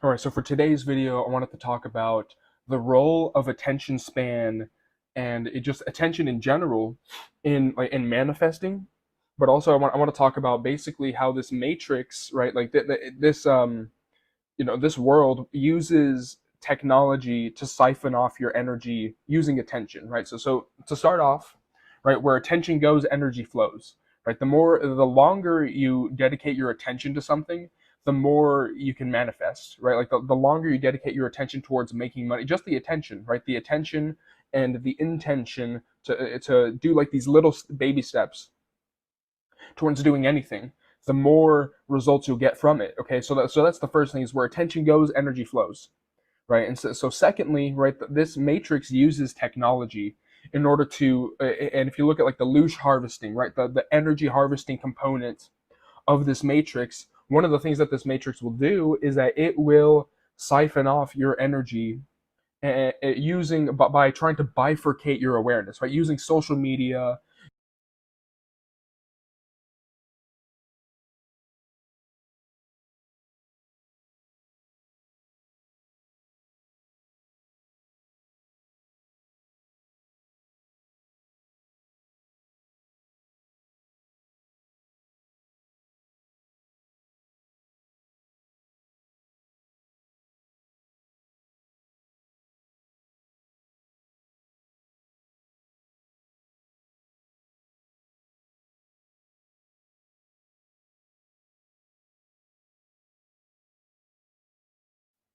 All right, so for today's video, I'm going to talk about two new age deceptions that I see, like two more new age deceptions. Like I've been making some videos about these, but the two main ones I want to talk about today are like I call it the detachment deception and also the oneness deception, right? And I'll start with the oneness deception, right? Because this is a thing that a lot of like new agers, a lot of new age gurus, a lot of new age teachings talk about, is they talk about this idea of, you know, oneness, or like merging with something which is that's very hive mind y, which is that's the first red flag. But like they talk about like oneness or merging with like an ultimate, you know, higher consciousness or whatever, you know, merging with God or merging with the true source, or they talk about source a lot in the new age, right? And so that is a deception, because this is like the basic answer to this is to retain your individuality, basically, because I believe that like whenever you die and whenever you exit this realm,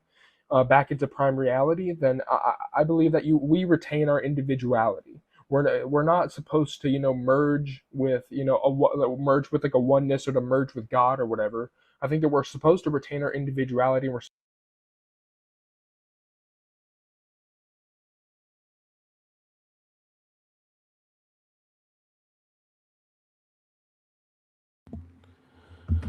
Yeah, this freak came out of nowhere, and he went viral. He has tens of thousands of subs. Some of his videos are getting 20, 30,000 views.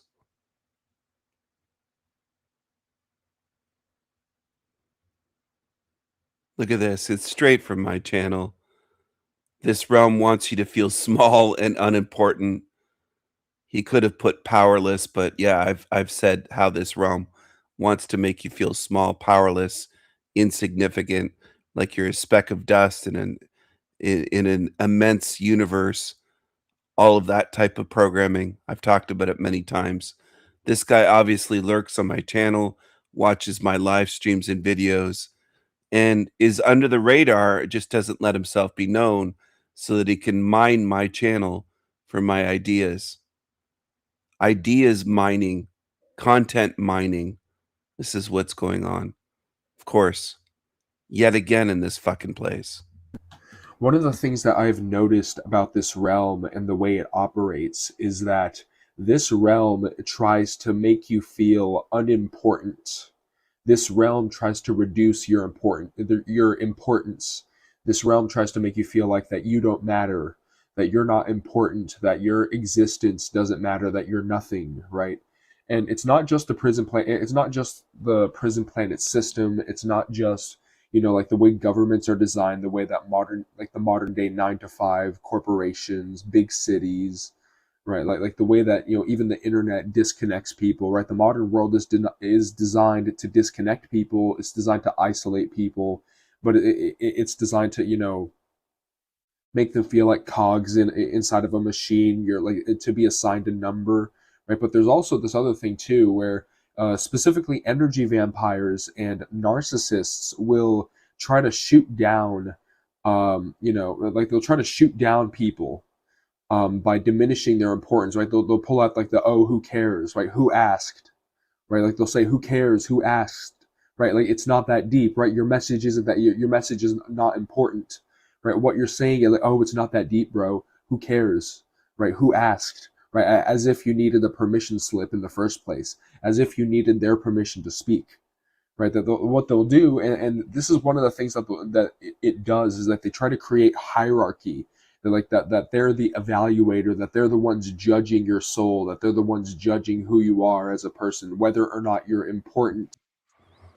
So here he said in his meme that he made for the screen, it says, "Your existence matters. Don't let the demons fool you." Where did he's calling them demons? Where did that come from? You forgot to mention Team Evil and some of the other things that I talk about, like choose wisely, Viking strong. You've got to go all the way. Copy everything I do. That's what you got to do. These copycats, these fucking thieves, mimics. It's disgusting. Disgusting.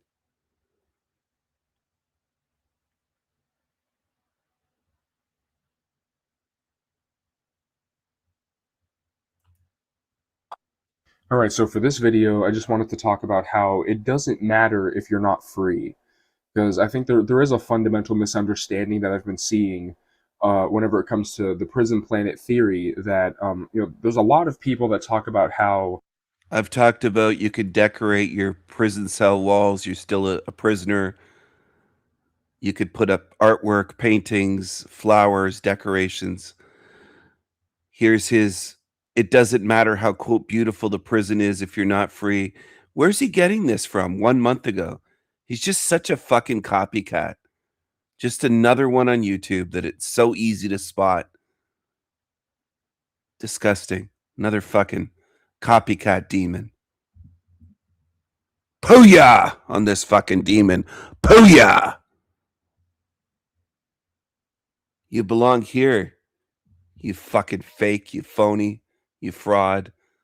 Look at the stupid comments. This channel found me.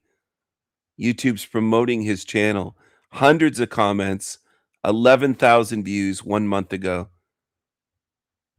So he comes on the scene and he's just copying idea, concept after concept that I've spoken about, topic after topic, in video after video. And people somehow believe there's no consequence for choosing to follow these copycat demons. You know, and I think maybe my previous videos have seemed a little, you know, pessimistic at times, but there's people that say you got to look on the bright side, right? Like there's good on the planet, there's beauty on the planet, right? Like there's some things that you can find enjoyment from, right? Which Again, this is right from my fucking channel. It's word for word. There's good on the planet, there's beauty on the planet, right? Like there's, let's say you got to look on the bright side, right? But there's people that say you got to look on the You know what it's like for me? It's like listening to fucking demons recording my content and just reading it back in their own voice, mimicking and mocking. That's what it's like for me in this realm, because that's what they do. They copy, they mimic, they mock, they steal these fucking things. At times, but there's people that say you got to look on the bright side, right? Like there's good on the planet, there's beauty on the planet, right? Like there's some things that you can find enjoyment from, right? Which I definitely get that. I get where people are coming from. Like, oh, it's not, you know, it's not all bad, right? It's not all bad. There's good things, there's beautiful things. So what part is it different for me, him saying planet? The rest is basically word for word, other than the word planet, which I don't use and he uses, because he thinks this is a planet. There's people that say you got to look on the bright side, right? Like there's good on the planet, there's beauty on the planet, right? Like there's some things that you can find enjoyment from, right? Which I definitely get that. I get where people are coming from. Like, oh, it's not, you know, it's not all bad, right? It's not all bad. There's good things, there's beautiful things, right? There's things to enjoy, there's peace to be had, there's good people. It's not all bad people, right? I understand where people are coming from, but the first thing I want to say is that there does seem to be a disproportionate amount of bad compared to the good. I think that is one thing to realize is that there is a lot of disproportionate amount of suffering. If you just look objectively to the entirety of humanity, I do think that there is a lot of disproportionate suffering compared to, peace, relief, goodness, joy. And yet, I think that those things exist, but there is a disproportionate amount of bad, right? But the main subject of this video is that it doesn't matter if it's a prison, because I think that it doesn't matter how ornately painted the prison walls are. It doesn't matter how how many amenities there are. If Got that directly from me. I know this guy watches my channel because this would be impossible to be a coincidence, word for word like this. He's copying this whole fucking video, and this isn't the only video on his channel. He's a fucking copycat. He didn't come up with this on his own. He's been using my channel to mine my channel for ideas. 1 month ago, he posted this. And I've been talking about these things in live streams and videos for years. The prison walls are, it doesn't matter how because I think that it doesn't matter how ornately painted the prison walls are. It doesn't matter how how many amenities there are.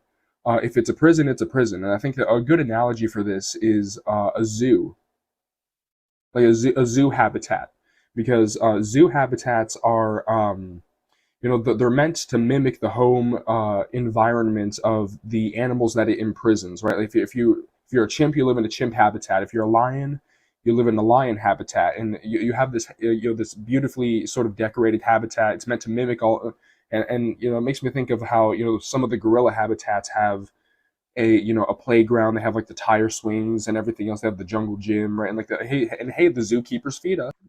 I don't want these creatures to be able to copy and steal from me for eternity. I'm tired of it in this realm, and I'm going to do something about it. I'm going to make sure that it ends here. I'm not tolerating this shit forever. These fucking mimics and copycats, thieves, liars. And it's so obvious. And then people lap it up. And they'll defend it, saying, oh, no, I think he came up with it first. This is 1 month ago. I came up with this analogy years ago. I've been using this. Doesn't matter how you decorate the prison walls. If you put up paintings and artwork and flowers, it's still a prison. And I've said this place is worse than a prison. In prisons, they don't try to trick the inmates and make you gaslight you and make you believe that you're not in prison. And they don't torture you, at least in prisons and where we live in the so-called civilized world. Anyway, I've gone into it many times. It's just sickening. So much of this guy's content is directly from my channel. Right, but I think that the fundamental thing about like the prison planet sort of like the mentality of people wanting to escape the soul trap, people wanting to escape the prison planet, is that it doesn't matter if you're still in the zoo. And that is a mentality that I think it sort of goes over a lot of people's heads, right? And it makes me think of first of all, it makes me think of like the Truman Show, right? Where whenever Truman's about to leave the Truman Show, he's sort of bribed with safety and comfort. Like he's about to leave, he's about to go through the exit door, and Christoph, the guy who runs the Truman Show, he's like, "Hey, I can keep you safe. The world out there is dangerous. I get like there's no more truth out there than there is in here," right? And so he tries to tempt Truman to essentially stay, using safety as a weapon, using comfort as a weapon to keep Truman in the prison, in that sort of dome world, so that he doesn't leave the firmament, right? So that's the first thing that I think goes over a lot of people's heads, is that there's a lot of freedom over safety. I think freedom's more important than safety. Freedom's more important than comfort. And and the second analogy that I want to bring up is Cypher eating the steak in the Matrix. Like whenever he's talking to Agent Smith, he's eating the steak and he's like, "Bro, the steak tastes so good, bro. You can eat steak in the Matrix." Right, and he's like making a deal with Agent Smith in order to become the famous celebrity. He's like, "I want to be an important man. I want to be rich. I want to be a famous celebrity." So he's making a deal with the devil, right? He's making a deal with like the archons of the Matrix. He's like, "I don't care if I'm plugged in, because you can eat steak in the Matrix, bro." I don't want to remember nothing. Nothing.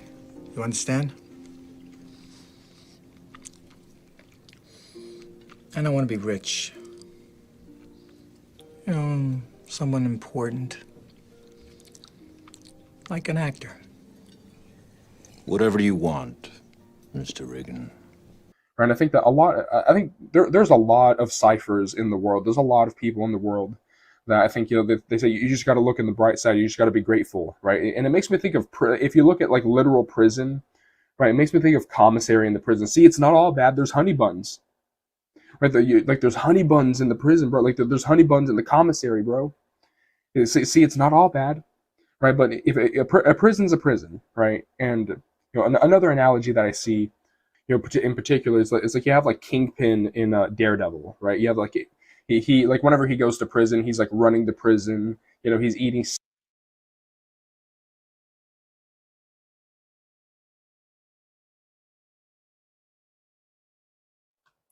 All right, so for this video, I just wanted to go in. I've covered this before, and the same meme. I mean, the guy's just covering 3 months ago.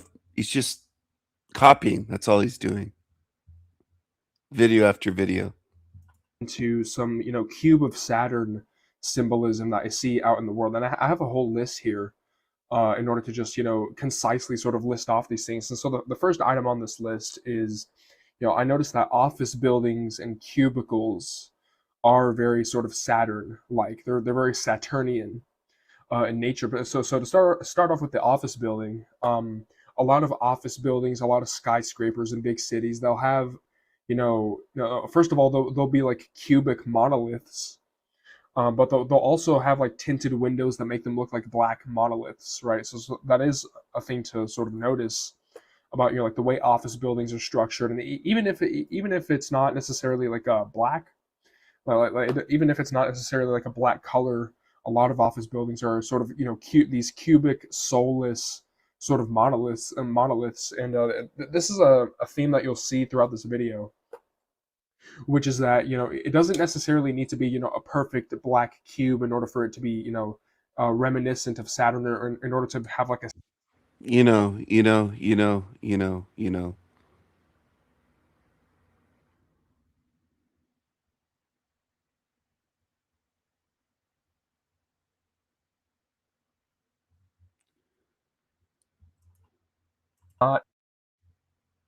Guess who's spoken about karma this way? Karma works in reverse, but he puts on this prison planet. Where did he get that from 4 months ago?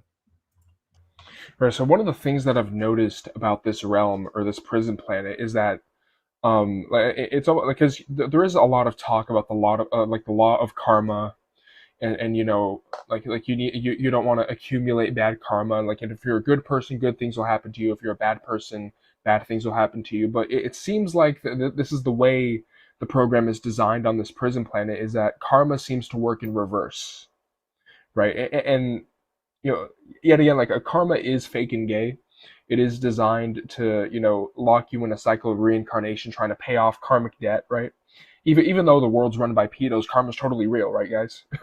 But the thing about, like, the law of karma is that it might be like a real law inside the simulation, but it might, you know, because of the inversion that happens on this planet, because of the fact that, you know, bad people tend to get ahead, evil people tend to win.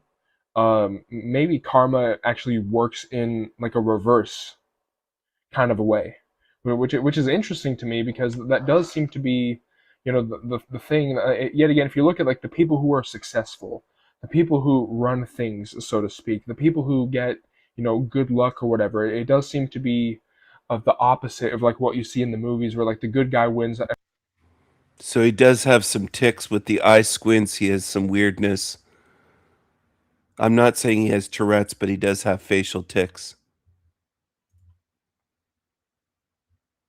This video is over a year old on karma, but I've talked about it before making this separate video.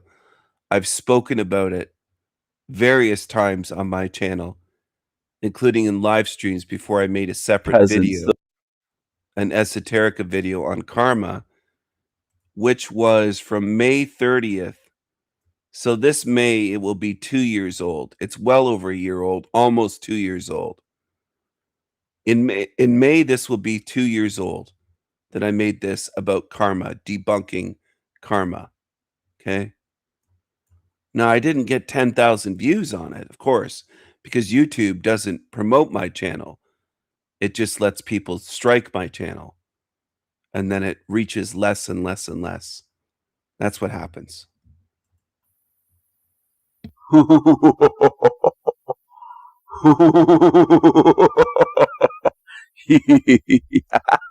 Ah, those peasants, those fucking miserable peasants.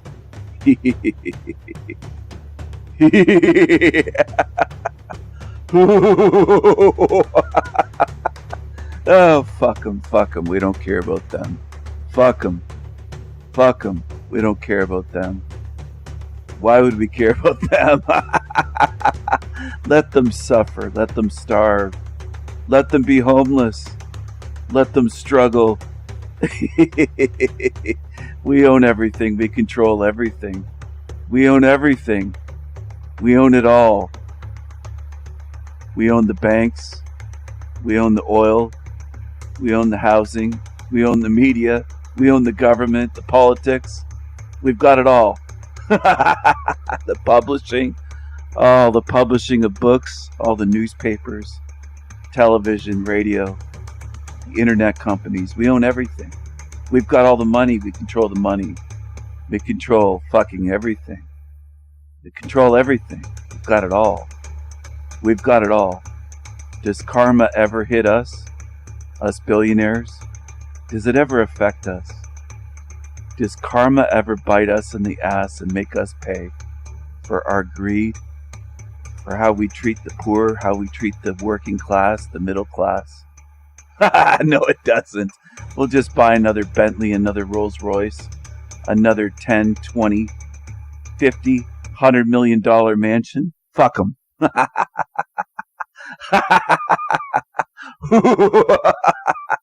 Oh yeah, there is no karma. Just look at us. Look at the billionaires. Look at the 1%ers, or the 0.1% of this realm. Look at us. Look at the way we live. Look at the way our bloodline lives. I uploaded this video. I created this video and uploaded it almost 2 years ago. In a few months, it'll be 2 years old. In a couple months. In a couple months, it'll be 2 years old. Karma. But I also spoke about karma and debunked it in live streams on my channel. I was talking about how karma doesn't make sense years and years ago, not just 2 years ago or 3 years ago. This realm copies me and steals from me. Time and time again, there are channels doing that. Like that creature, Red Pill Option, Nicholas Loser, and others.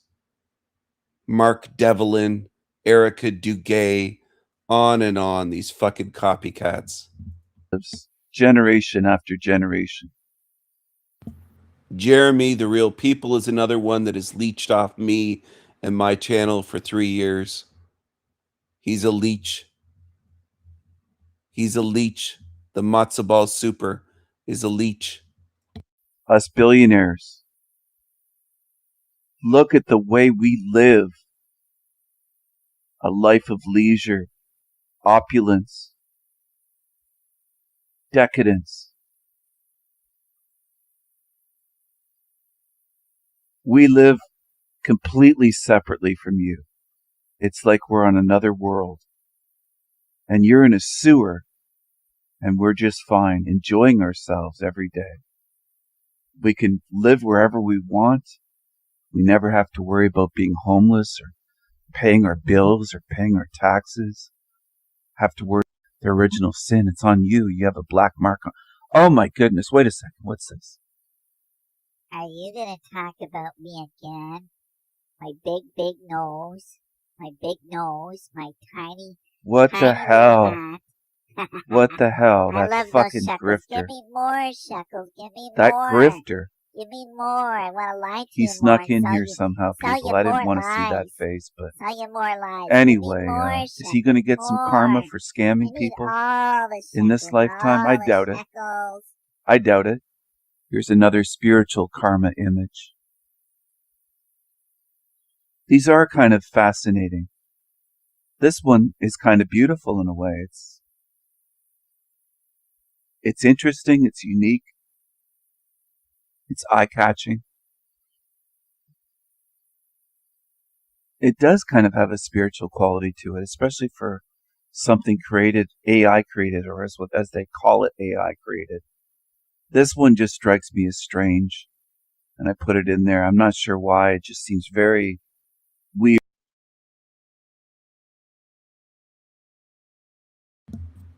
Anyway, if you want to watch this whole video, I debunk karma and show you that evil is rewarded financially in this realm and beyond financially. They have easier lives. They often don't suffer. It isn't just money. It's beyond that. And I've shown it in this video. And he copied, of course. That's what it is. And this is a nightmare. It's a fucking dark nightmare. That's what it is. And this is a nightmare image here. Look at this. Look how dark that is. It's ominous. That's a nightmare come to life. That's what it is. And that's how dark this world can look and feel sometimes for a lot. This is out of balance here, and it's corroded as well. Rusting, corroded. This one's a better image. We'll go back to this shitty channel. Karma works in reverse on this prison planet, he calls it. You know who else calls it a prison planet? A channel for baby truthers. Alex Jones. Prison planet. He loves to call it a prison planet. Alex Jones.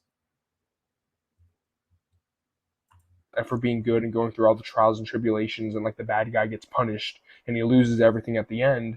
But that doesn't seem. And one of the most obvious examples of this is Jimmy Savile. He's this guy who's I think he was like an actor or something, or some famous guy who. Listen to this. He brings up Jimmy Savile. Interesting. I've shown Jimmy Savile on my channel. How does this guy that's not British know about Jimmy Savile?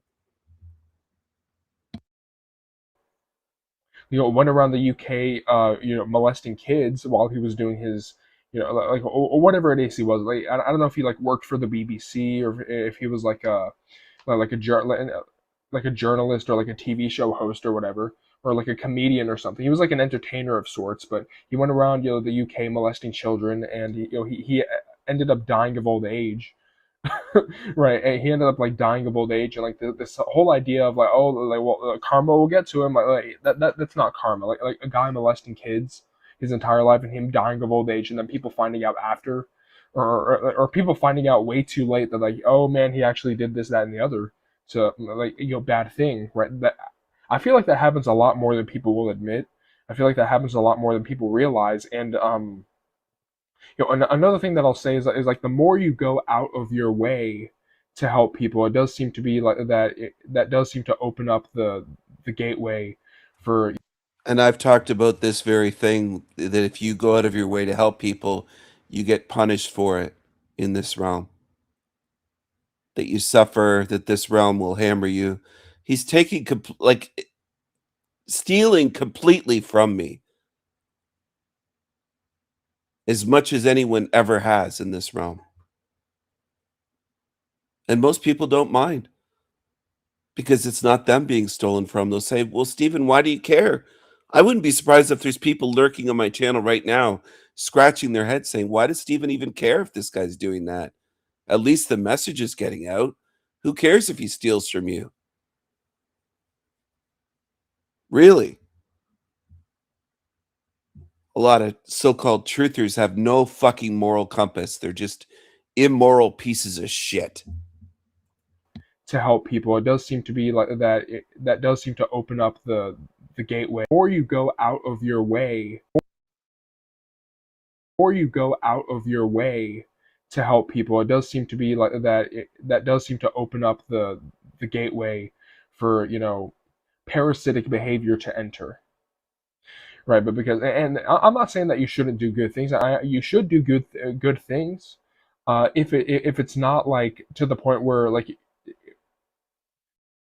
to the point, because like you have people who are too nice. You have people who are they're good people, but like they're doing it at the expense of themselves, or they're doing it at like they're sacrificing their entire life, like they're messing up their entire life to help.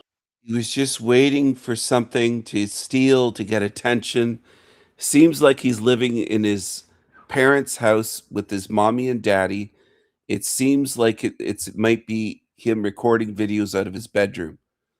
That's what it looks like to me. It looks like there's a bedroom door and a closet door. It looks like he's recording out of his bedroom. I would guess he's in his late 20s. He's somewhere between 27 to 29. He's a Gen Zer. And he's a complete fraud. He can't get anywhere in life without fucking stealing and copying. And how do some of you, this is what I wonder, that come to my channel, think that he's a good spirit for stealing from me idea after idea after idea, my analogies, my words, everything he can, and pretending that he came up with it himself? How does that work, that you think he's a good spirit? Because there are people that will watch my live stream and they'll think this thing on the screen is good somehow. Explain it to me. There's something wrong with a lot of you in this realm. You don't think thievery is wrong. You don't think stealing is wrong. You don't think taking someone's ideas and their identity, if they could. If this creature could take my whole fucking identity, he'd do it. Some of you think it's okay. I know that because I've heard from some of you already. You think it's okay. You could stay here with him. And I'm not kidding about that. I don't give a fuck if you think I'm harsh. I'm tired of having everything that I put out there for free stolen and people pretend that they came up with it. It's the same thing if I came up with inventions. If I invented some machinery or some device and it was stolen from me. But then some of you would get it, say, well, you could have made $1 million off that. There doesn't have to be a price tag. This fucking thing is committing spiritual crimes. And I'm not going to deal with this forever. I'm not going to live in eternity with people mimicking and copying and stealing from me. I'm not tolerating that. And you'll see what I mean. You'll see what I mean, you defenders of thieves, which there are. I wouldn't doubt it, are some watching my live stream. You're very spiritually different from me because some of you think nothing is wrong with thievery. Go to his fucking channel and suck his ass. Somewhere to like help a complete stranger or whatever. And I'm saying like you should be a nice person, but be reasonable about it, right? Yeah, and you shouldn't be nice just for the sake of a reward, right? You shouldn't be like, a good person for the sake of gibs or like a reward of some sort. But at the same time, it does seem to be like the more you go out of your way to assist people, it does seem to be like the system punishes good behavior and it rewards evil behavior, because I feel like that is an element of the loosh farm, right? If you look at like the harvesting of negative energy that goes. He feels like it's an element of the loosh farm. He thinks he came up with this. He wants his audience to think, oh man, this guy's so smart. Goes on this planet, the harvesting of the loosh, right? The loosh, as it's called, right? That happens on this planet. That does seem to be like a feature of this. Like, why does karma work in reverse on this planet? Yet again, karma as like a computer program. He keeps saying on this planet. This isn't a planet. This is a matrix. This is a sewer matrix. Why don't you steal that phrase from me? Sewer matrix. Hell realm, sewer matrix. Reincarnation, sewer matrix. Just steal everything. Piece of shit. Fucking demonic piece of shit. And your stupid fans, which doesn't surprise me, because I know there's millions of so-called truthers that are absolute fucking morons on YouTube. Millions.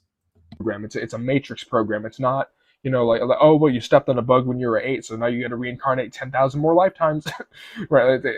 That's obviously like this whole idea of having to pay back karmic debt is fake and gay. It's used to get you trapped into this cycle, right? But one of the things about like the law of karma as like a computer program is that it does seem to be designed to like generate loosh, because if you reward metaphysically through the simulation or whatever, if you he actually looks older than a Zoomer. He looks like he's older than the Gen Z.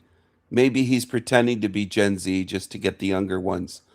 I don't know, but this guy's programming his fans to believe that he's someone that he's not. That's why it matters. He's stealing.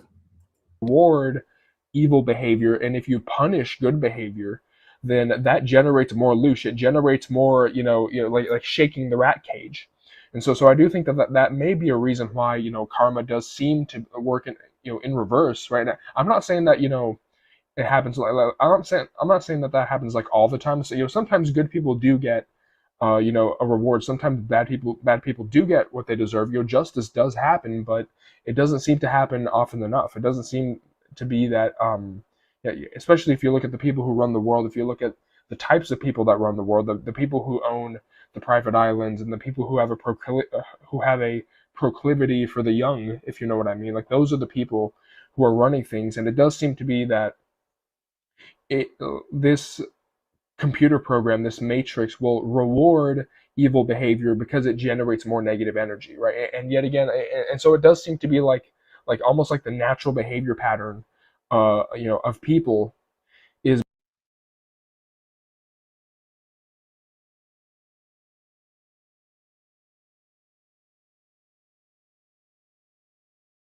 So he's using this Peppy the Frog avatar with a tinfoil hat, free hat in every box. A lot of mockery here.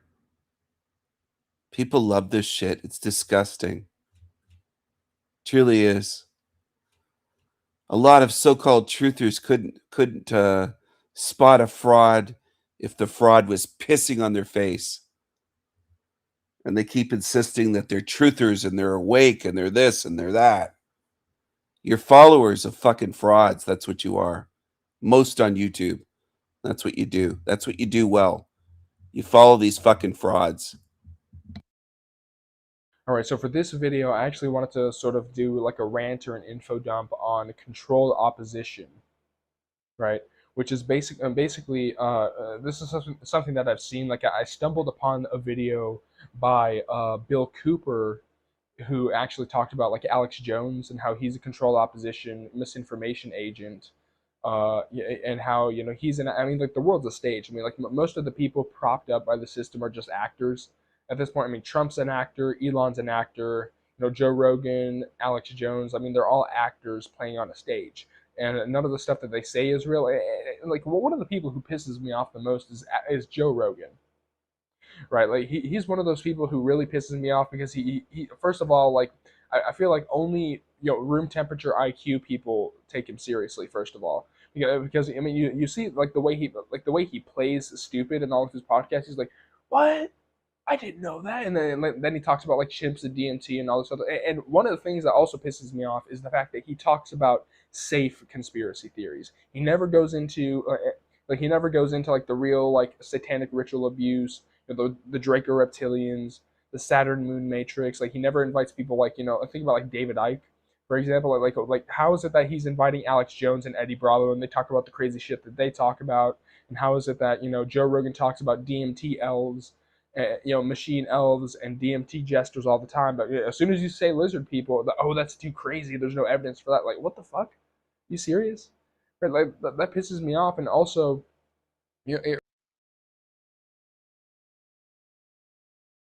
all right. So for this video, I wanted to talk about basically like people talk about like the divine spark, right? If you look into like the soul trap information, if you look into like the reincarnation trap information, you'll know like people talk about this idea of like an inner light or like a divine spark, basically. And what I wanted to talk about basically a theory about what the divine spark really is, and what I believe, based on what I've experienced whenever I was a little kid, and not any mystical experiences, just like what I believed was really important, like the imagination, right? Creativity. I'm surprised he's not telling some of the stories I've shared, like the shared death experience I had when my mom died, my near-death experiences that I've shared a little bit about on my channel. I'm surprised he's not just retelling my life stories at this point. This is what they do, these fucking psychos, these demons. They'll try to take over someone's whole life identity, take your personal stories, retell them as though they're their own. It's sickening. It's absolutely sickening. It's demonic. It's disturbing. And again, most people don't mind. As long as it's not happening to them, most people don't care. Well, in the end, there's going to be judgment and justice for this and no mercy. I shared the link to his shit channel earlier for people that want to watch this garbage. 1 year ago, he got one comment. Nobody was watching his shit a year ago. One comment and only 200 views, 258 views. And these days, he's getting tens of thousands of views, and his channel's getting tens of thousands of subs.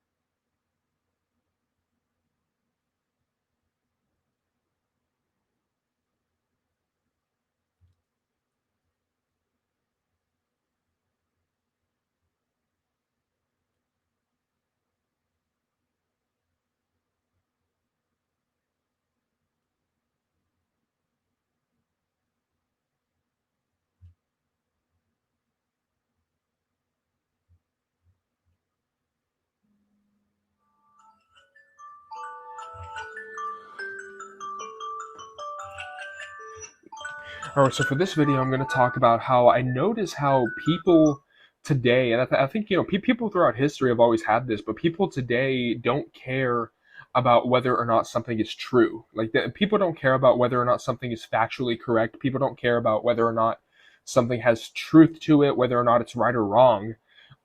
People care more, like, about whether or not something makes them feel good and whether or not something is like acceptable. It's like whether or not it's socially acceptable. And you see this with like the whole like woke movement, like in politics, which is like everything. If you bring up all the offensive stuff, if you bring up crime statistics, if you bring up like like Jewish influence in politics, media, and finance, if you bring up like bell curve stuff, like if you bring up all like, just like all the offensive stuff, like all of the statistically backed stuff that's factually correct, but all the stuff that's offensive, right? Like the way that a leftist argues, or a way that like the woke mob argues, is that they essentially argue about how offensive you are, or they argue about how how off-putting you are. Whenever you argue about something, they never attack the factual correctness of your argument. They never attack the logical soundness of your argument. They always attack. They always call you, they always call you names, and they say that you're offensive, that you're a misogynist, that you're a racist, that you're an anti-Semite, that you're like this, that, and the other. They never they never attack like whether or not it's right or wrong, because that's not what their epistemology is. Like that's not what their foundation of truth is. Like their system of truth is how stuff makes them feel. That's how like the normie thinks, is like how something makes them feel, whether or not it makes them feel good. And they measure like they don't measure things based on whether or not they're true. They measure things not only based on like whether or not it makes. Where do you think he got this from? I made a video, is it true or not? And about the truth mattering, and how with normies, they put feelings over facts. Facts don't matter to them. It's about feelings. I've covered all this before. Again, he's just stealing. He's just very slightly rewording it a little bit. It's almost word for word, though. It comes directly from my channel. It's so fucking obvious. It's so bloody obvious. And it's just one topic after another, after another, after another. How do you think he's covering all the same topics I've already covered on his channel? And he's only had this channel around. His videos are like a year old or less. Okay? Think about it. Like their system of truth is how stuff makes them feel. That's how like the normie thinks, is like how something makes them feel, whether or not it makes them feel good. And they measure like they don't measure things based on whether or not they're true. They measure things not only based on like whether or not it makes them feel good, but they also measure it based on like how acceptable it is. Like how like basically, is it in line with like the middle of the bell curve? Is it socially acceptable to say? How offensive is it? How acceptable or how unacceptable is it? Oh, you can't say it like that, right? Yeah, it's like, even if you speak the truth, right? People who are truth tellers are punished in this world, right? Anytime you tell and the more truth something has, the more violently the normie or the. He even uses hashtag hellrealm as one of his hashtags. I'm not surprised. There's hashtag hellrealm. Not surprised at all. NPC reacts, because yet again, like their system of truth is not about truth. Their system of truth is how it makes them feel, how acceptable it is. Like they have to, like every one of like the normies' opinions has to align with everyone else. Like they have to be in the middle of the Overton window, and that is like their system of truth. And speaking of like the whole like like whether or not it makes them feel good, like it reminds me of like the New Age movement as well, which is like the New Age movement is something that I have beef. I talk about how they just want to feel good, how they believe that truth is whatever makes them feel good, that if it doesn't feel good, it can't be true. I've spoken about all this stuff for years in live streams and in videos, recorded videos. This guy's a total fucking thief. Beef with the New Age movement. It's something that I attack on my channel a lot, because a lot of like the New Agers have the same sort of view on life. It's like everything's all love and light. Everything's love and everything's good and everything's all butterflies and unicorn farts, right? But and anytime you bring up like the prison planet, anytime you bring up the Loosh farm, anytime you bring up like the evils in nature, right? Like it's like they ignore that and they say, oh, but it's all for the highest good. It's all for the, it's all to help us learn lessons, right? Like, and it's like these people have like a Disney Channel sort of like they have like a Disney movie level view of reality. It's like that, like it's almost like whenever people like say like, oh man, I love nature, nature's so beautiful and pure, and and then like the you have animals ripping each other's throats out in the background. You have like birds. You have like baby birds trying to push each other out of the nest as like a competitive advantage. That's something that baby birds do. Is that they push each other out of the nest as like a form of eliminating competition. You have like the birds, like oh, the birds are tweeting. You know why they're tweeting? Because they're trying to mate and reproduce before they die, possibly, most likely a horrible death, right? And it's almost like the normie view of like nature is like it's like they go out in nature all barefoot in the grass for like 10 minutes, and then as soon as they get too hot and as soon as like the mosquitoes come out, or as soon as like the fire ants start biting them, they go back inside to like the air conditioned home that they live in, right? And so it's almost like everything has to have like this sort of sugar coated view. It's yet again, because a lot of the times the truth is uncomfortable, a lot of the times the truth hurts. And so a lot of what the normie does, what the NPC does, is that they essentially sugar. I've said that they view nature like a Disney movie, the exact analogy he copied word for word. This guy's just a plagiarist. He's a fucking thief. He's a copycat. He's a loser. He's a loser.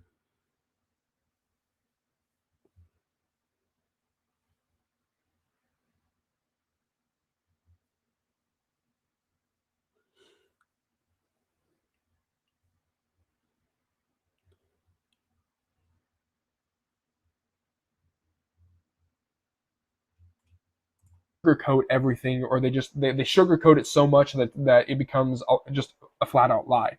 They try to sugarcoat everything, with they try to sugarcoat bullshit. They try to sugarcoat the bullshit that is this reality in order to make everything okay, in order to make things that are okay not okay, or no, in order to explain the things in this reality, in order to explain the evils in this reality that are not okay. They try to make it okay by like this sort of like this Disney Channel, happy ending, sort of mentality. It's almost like if you look at like YouTube channels like DBDR, Rehab Room, where you have like the 6 foot tall Henry Cavill looking dude who's like, oh dude, just be confident, bro.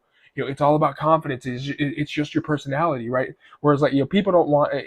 Yet again, that's like a Disney Channel view of reality. It's like they watched the Hunchback of Notre Dame, and they saw Quasimodo, and they think that that's how reality works. Like people treat you based on how you look, right? And I'm not saying it's right. I'm saying it's wrong. But like that, yet again, it's an uncomfortable truth. It's an uncomfortable reality, and normies will react to this, with backlash. They'll react to this with this idea that like, oh, but you just need to be confident. You just need to go to the gym and self improve, bro. Right. Meanwhile, the if you know who Jeremy Meeks is, right? Like he's like someone who assaulted a 16-year-old. I believe he like physically assaulted a 16-year-old girl. I don't know if it was a 16-year-old girl or whatnot, but Jeremy Meeks is this guy who's like his mugshot went viral because of how like attractive he looked, and now he has like a modeling career. So like yet again, like is the people who look attractive, who are blessed with good genetics, they can assault a 16-year-old girl or a 16-year-old teenager, and they can just get their mugshot go viral, and they can have a modeling career. Without any virtue, without any, it's like, oh, but the good guy wins in the end, right? Like this idea of karma, or like, oh, but karma will get them, right? Like, nobody escapes karma, right? Like be the bigger person and walk away, right? So that is like one thing that I noticed is like the sugar coating that a lot of people have on this prison planet, where it's like instead of acknowledging the reality of this prison planet, instead of acknowledging like the energy harvesting that goes on in this loosh farm, instead of acknowledging the natural evils, right? Like if you think about like a woman's periods and pregnancies, like having to go through all that physical pain, having to eat other organisms in order to survive, right? The existence of physical pain, of death, that is all I believe unnatural. In this, I believe we're living in sort of a distorted, bizarro reality, right? But the NPC and the normie, they'll explain it away with some sugar-coated new age. We're all gonna hold hands and sing Kumbaya, and it's actually all for the highest good. It's all for the high, like all those kids that get kidnapped to the private islands and they get raped, right? Like it's all for the highest good. It's all for the Earth is a school to learn lessons, right? It's like that mentality pisses me off, right? But then you also have not only like the whole like basing your reality on like emotions, whether or not it makes you feel good, but it's also like a lot of people will judge things based on how socially acceptable they are, right? And this is a thing that I've noticed within myself, which is that I've almost like sort of fallen for the propaganda that I see, where people are explaining how this is offensive and that's offensive, and because of the fact that I'm a sort of a logical thinker, I'll come up to logical conclusions, and then I'll feel gaslit to go against the stuff that I logically conclude because it's not socially acceptable. And I've noticed recently that I've been censoring my own inner monologue because I say things that are offensive, right? In my own head. And so I think I need to reverse that. I need to stay away from like the sort of normies view of reality, which is like you have to measure what you believe and what you say based on how acceptable it is. And if you pull up black crime statistics, if you pull up if you read Talmud quotes, if you bring up all these things, then it's like it's offensive. Oh my gosh, he said this offensive thing, right? Even though it's based in reality, even though it's based in logic, even though it's based on factual information, even though it's true, people will judge you for being offensive. People will judge you for being or for not conforming to the sugar-coated new age Disney movie normie view of reality, right? So that is something that I think we need to go, or that I can only speak for myself here, that I need to go away from, is I need to go back to judging things based on whether or not they're true, not based on how it offends people, not based on how how people take it. Oh, what if people take it the wrong way? I think I need to learn how to on how how people take it. Oh, what if people take it the wrong way? I think I need to learn how to let people take it the wrong way whenever I say things based on whether or not they're true, not go back to judging things based on whether or not they're true, not based on how it offends people, not based on how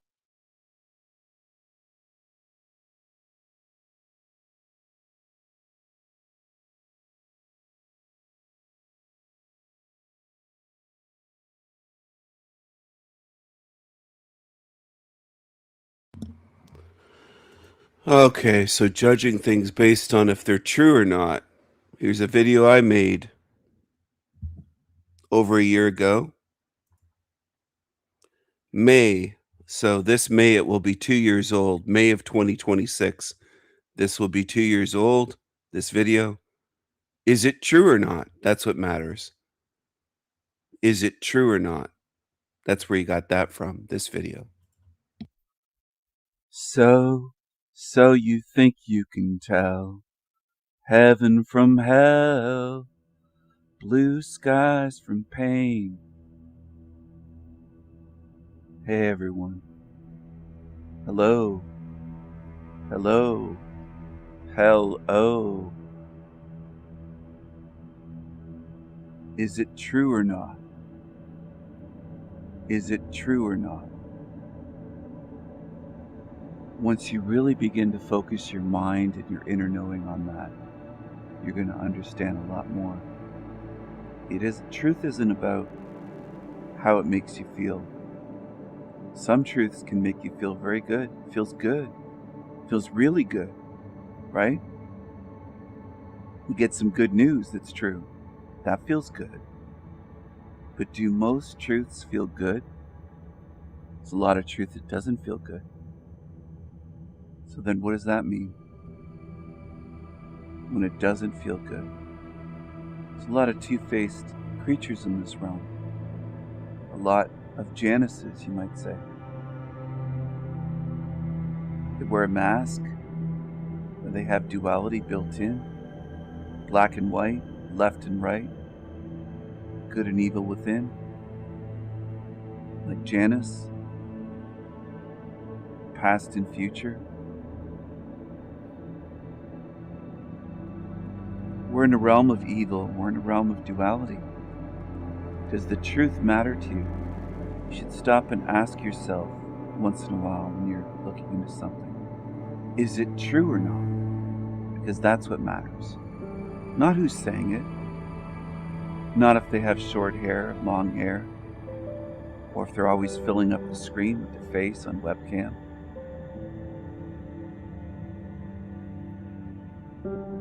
What kind of clothes they wear. If they live in Canada or Australia or America or the UK or France or Germany or Sweden. Does it really matter? Does it matter where they're standing when they're telling you the truth? If it's true? Shouldn't it matter if it's true or not? Wouldn't that be what matters?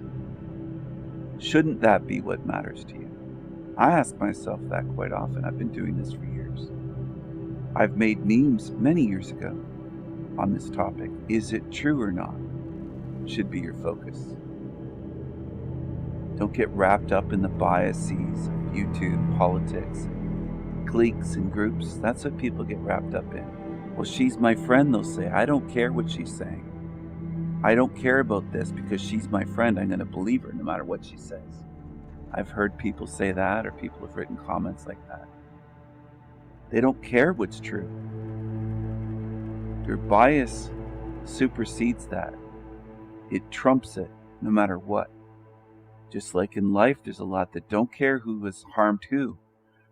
They don't care that Jason from Archaics has committed violent crimes.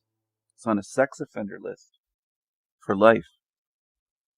They don't care because he has a YouTube channel. They like listening to his videos or watching his videos. But is it true or not? That's step one. You should also look at the morality, the track record. If someone's a convicted felon, all of these things should factor in. But a lot of people these days, if it sounds good to them, sounds good and tickles their ears, that's all they care about. They don't care about truth. A lot of quote-unquote truthers don't give a fuck about truth and what's true. That's why I'll never group myself in with them. And some people are confused when I say I'm not a truther. They look like, what? I thought you were. No, I don't group myself in with a bunch of liars, sheep, and followers that will follow any immoral mess or creature or felon or demon on YouTube. I don't group myself in with that shit. That's what they are. They'll follow two-faced YouTubers. I care about the truth. That's why I don't group myself in with a bunch of followers and liars and dupes, cult followers, losers, immoral creatures that just care about what's degenerate and wrong, being drug addicts and felons, pieces of shit, untrustworthy, disloyal, two-faced Januses. I don't group myself in with them ever. Ever. I care about the truth. And I also care about what's right. Sometimes the truth can show you what's wrong about this world. It can show you what's immoral and what's accepted. And it's true that that's going on, even if you don't like it. Truth is something that doesn't always feel good, man. It isn't like drinking a big cup of Kool-Aid, saying, wow, this stuff tastes great on a hot day, this cold cherry flavored Kool-Aid or whatever it is. I don't want to drink the Kool-Aid. I don't want to fit in with everyone else. I don't give a shit if the whole so-called quote-unquote truth community hates me. Go ahead. And the panel verse and all these bullshitters, these fakes, these phonies, these frauds, these shills, grifters. You should step back and ask yourself, is it true or not? Is it true or not?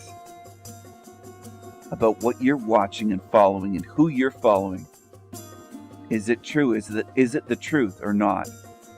Are you following frauds? Are you following actors and scammers and shills and money grubbers? Shills and shekels lovers, gatekeepers.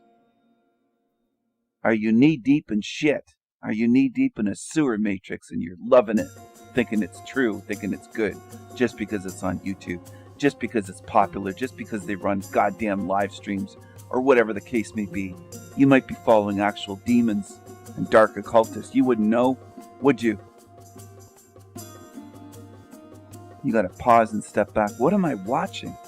Is it true or not? So this is my video from almost 2 years ago, from my world famous Esoterica series. Is it true or not? Is it true or not? And let's go back to this fraud over here. To the sugar coated new age Disney movie normie view of reality, right? So that is something that I think we need to go or that I can only speak for myself here that I need to go away from is I need to go back to judging things based on whether or not they're true, not based on how it offends people, not based on how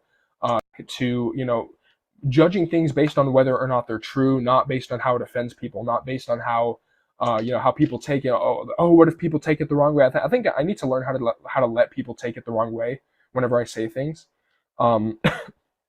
Because if you care too much about what other people think, you will get into a mindset of reality that is based on falsehoods, right? If you let people sort of bully you into believing lies because it's a comfortable lie, because it's an acceptable, yet again, how acceptable a worldview is. If you let people bully you there, then you're going to be led further away from the truth, right? And it's the same thing whenever I used to whenever I started questioning my parents' religion, whenever I started questioning, okay, is Jesus really the good guy? Are all these Abrahamic religions, like, is God really the good guy in this realm? Right, or is this realm designed by an evil being that wants to harvest our energy? Right, like whenever you start to question that, there are people who come out of the woodwork to sort of rip you apart on these matters, and they say and yet again, like their view of reality is not whether or not it's true. Is it based in truth? Is it logically correct? Is it logically sound? It's based on that, and same thing with the New Age. Like anytime I criticize the New Age, anytime I criticize like the whole we're here to learn lessons, anytime I criticize people's spirit guides, so-called spirit guides, who are actually demons meant to confuse you, sent to confuse you, there are archons that are sent to get you off your path. Anytime I criticize like the whole Oh wow, he's calling spirit guides demons the way that I do. Interesting. Of course that's where he got it from. Christianity doesn't teach you that. Other channels aren't talking about it that way.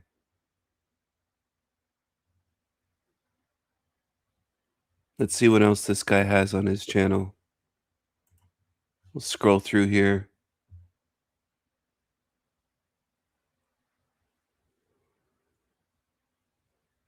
He's got opinions on everything, but where did this Gen Z get his views from?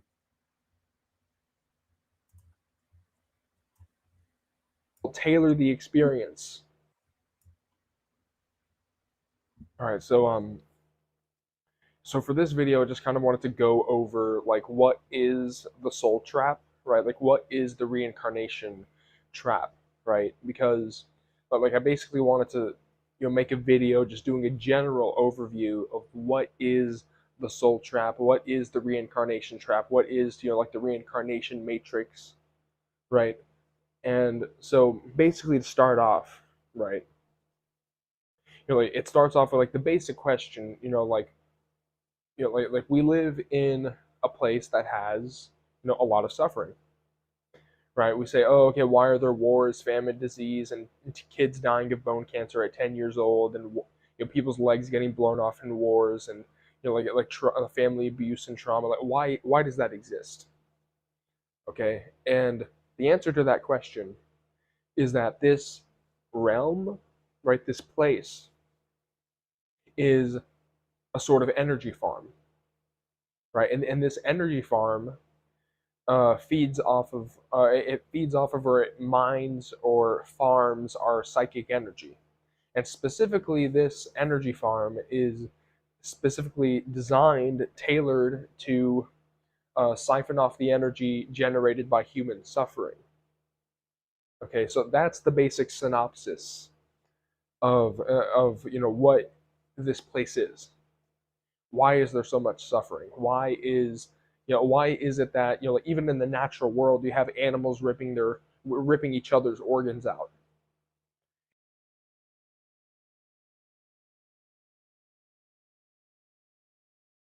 in order to survive. You know, you have to consume other organisms in order to survive. Okay, like why is that? It's because that is a feature of this place. That is a feature of this energy farm. Okay, so that's the basic level of it. And we go to another level, which is that the entities that created and run and run this energy farm, this soul farm. The entities. Jeez. That sounds familiar. That sounds familiar. He should also say the entities the way I do. Entities. I've been saying it that way for many years before I had this channel. Look at the dead eyes. This simulation.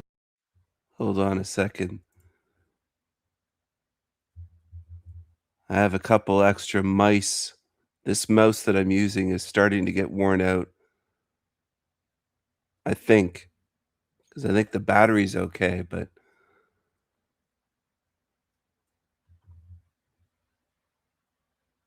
this distortion of original Earth, this bizarro version of the original Earth, right? These entities are, you know, typically known as demons, or in Islam they're known as the jinn. Djinn is the spelling.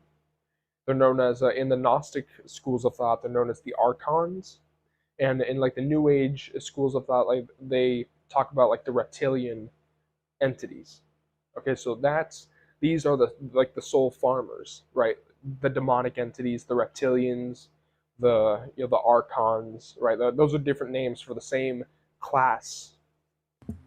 you got that directly from my channel.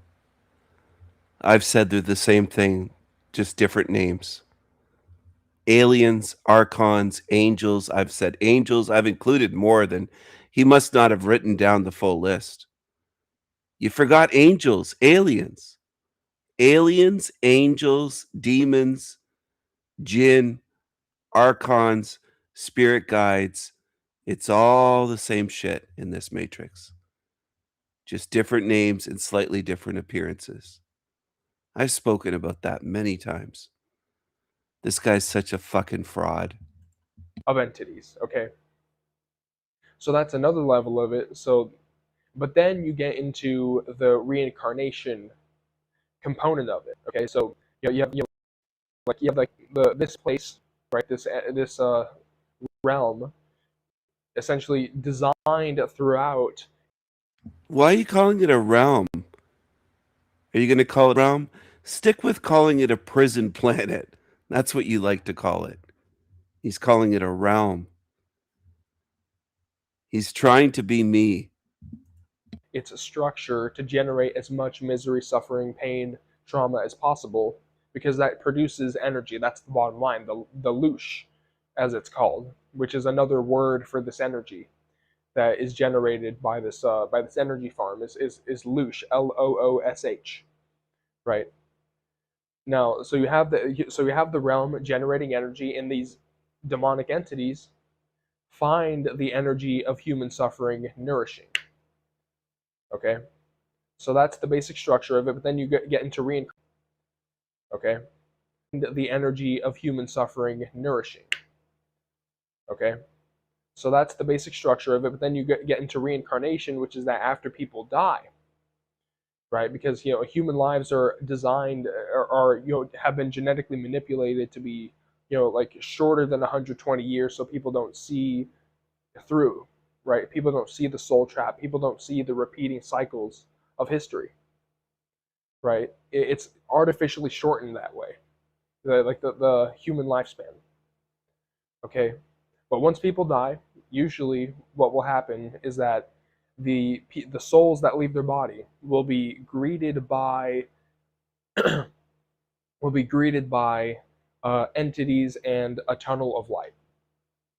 Okay, and these entities are the farmers, the handlers, as Isabella Green calls them, right? These are the demonic entities that run this soul farm, but... Oh, he's giving credit to Isabella Green. She's a complete fucking chill. No surprise there. I'm going to scroll down through this shit again.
Alright, so for this video, I'm going to talk about how the Archons are living on borrowed time, right? And I've kind of woken up early, and there's been times recently where I've sort of woken up early and I've been compelled to make a video about something. I just feel like I just come upon a subject that I want to talk about, and for this video, I want to talk about the Archons living on borrowed time yet again, because I've been noticing recently that a lot of the the image of the Archons and like the Draco reptilians and like these demonic entities, their image of being all powerful is just that. It's just an image, right? And in my previous video, I talked about how these entities, they don't behave like all powerful entities. Whenever you're at the light tunnel, whenever you're being greeted by these entities that shapeshift into your deceased loved ones, whenever they pretend to be spirit guides and ascended masters and religious figures like Jesus, right? They behave much more like used car salesmen, right? Which is the term that I use, right? They behave like used car salesmen at the tunnel of light, right? So one of the interesting things about this is that it's almost like they're the ones sort of bargaining with us, like they need our consent, right? And that was the subject. That was the subject of that previous video, was how this realm wants your consent. This realm is built on contracts, right? But I also started to think about this in sort of like almost like a zoo kind of a way, where it's almost like the Archons are sort of like the zookeepers, and we're sort of like the wild animals that are more powerful than the zookeepers, right? And so the zookeepers need to use a bunch of tools and a bunch of stuff in order to keep us down, because at the end of the day, a zookeeper is afraid of getting eaten by a lion, right? And anytime you see videos of like like a lion charging at a zookeeper, or like a lion charging at like a fence or a cage, right? And they're biting at the fence, or they're biting at the bars or whatever. Like it's a very scary sight to see, right? And I think that the Archons feel very much the same way. Anytime we leave the body, I think that there's certain powers I think that we have that we're not even aware of because of the reincarnation memory wipe. It's almost like these Archons, right? These entities are sort of afraid of. They're more afraid of us than we're afraid of them. Okay, and their entire the entire existence of the Archons is built on a state of fear, right? And if you look at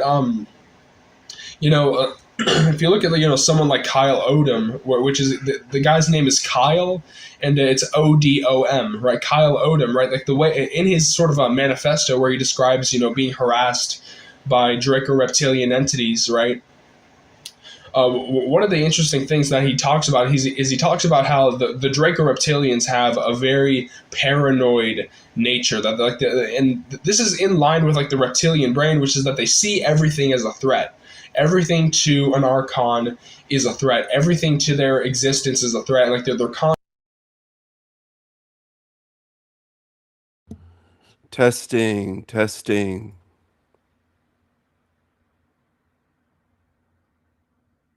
StreamYard audio check. Testing the audio for myself here. Testing. Hello.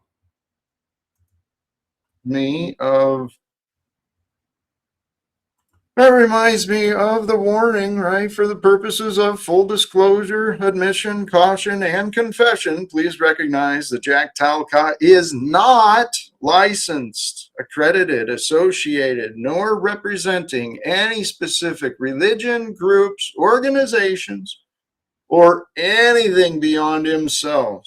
No faiths, no nothing, right? According to some, one may wish to investigate his reputation carefully before listening, but since you're here, and I encourage you, please enjoy and have fun while we are here together. Thank you sincerely for being here with me and engaged in the chat or on the panel. Please feel free to ask whatever you want, and I will likely do the same. So also remember to subscribe and like if you have not yet, and thank you sincerely for being here. Holy cows, yes. War is a Racket by Smedley Butler. Should be like required learning for middle school, high school students. I believe War is a Racket would be a wonderful thing to educate each other with. Peace and love to all. Here, we've got a couple of guests in the back. I don't want to be rude and keep people waiting. So let me check and see who. Let's see what this is.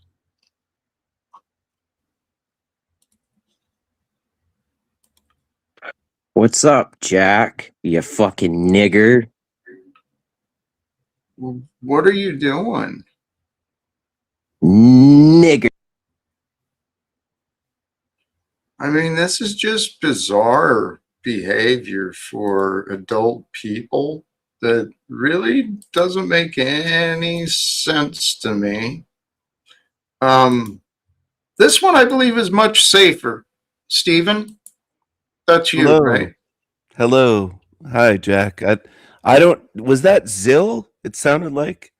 Who was the last person? Okay. No. I don't know whose voice that was. I was trying to figure it out when I heard it, but Hey, we got another guest emerged just as I brought you up. Please allow us. Welcome back, Paul. Greetings, brothers and sisters. The Avatar. Oh man. What's that? What do you mean, what's that? Holy cows, man. That is Holy cows indeed. Some might even say holy cattle. Holy cows, man. That's crazy. Hey, welcome back to both of you. So how are you? What's going on? Where are we at today? Jack, I'm just here to bring some energy, some love, some support, and witness the festivities. I feel blessed. I feel blessed to be here today. I am live streaming this, full disclosure. I was running a live stream, so I just hopped on and I've been live for hours. And when Jack, you gave that disclaimer, I was thinking, well, Jack's not a Scientologist. What is he giving this long disclaimer for about not associated with a major religion or all that sort of thing. I was thinking, you're not a Scientologist, are you? No, but I'm well aware of the world we coexist in. And you gotta like protect yourself from every perspective and crazy sauce out there. But here, thank you. I'm truly glad both of you are here. And here I gotta do whoops. Yeah, I got to do this. So thank you, Stephen. I appreciate it. Please remember to subscribe at Jack Talcott, like and share with others. You're welcome. This is when I peaked for happiness and friendliness. This is me in a kid's pool waving when I must have been like 2.5 years old, maybe 3, something like that.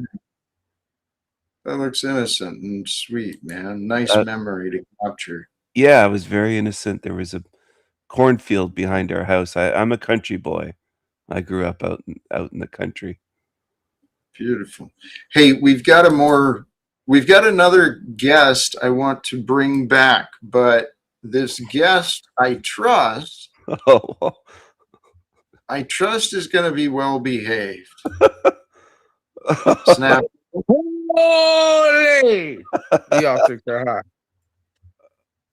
Good to see you, brother. It's a new day. Love is available. Let's get cotted. Let's get cotted with it. I'm here, Jack. I know. I'm cotted. Let's roll. Hello. What are you offering? What are you here to offer today? And I did look up cotted, not the sexual animal bestiality thing, Jack Talcott thing, but not in that weird way. So don't get it twisted, folks. Here. No,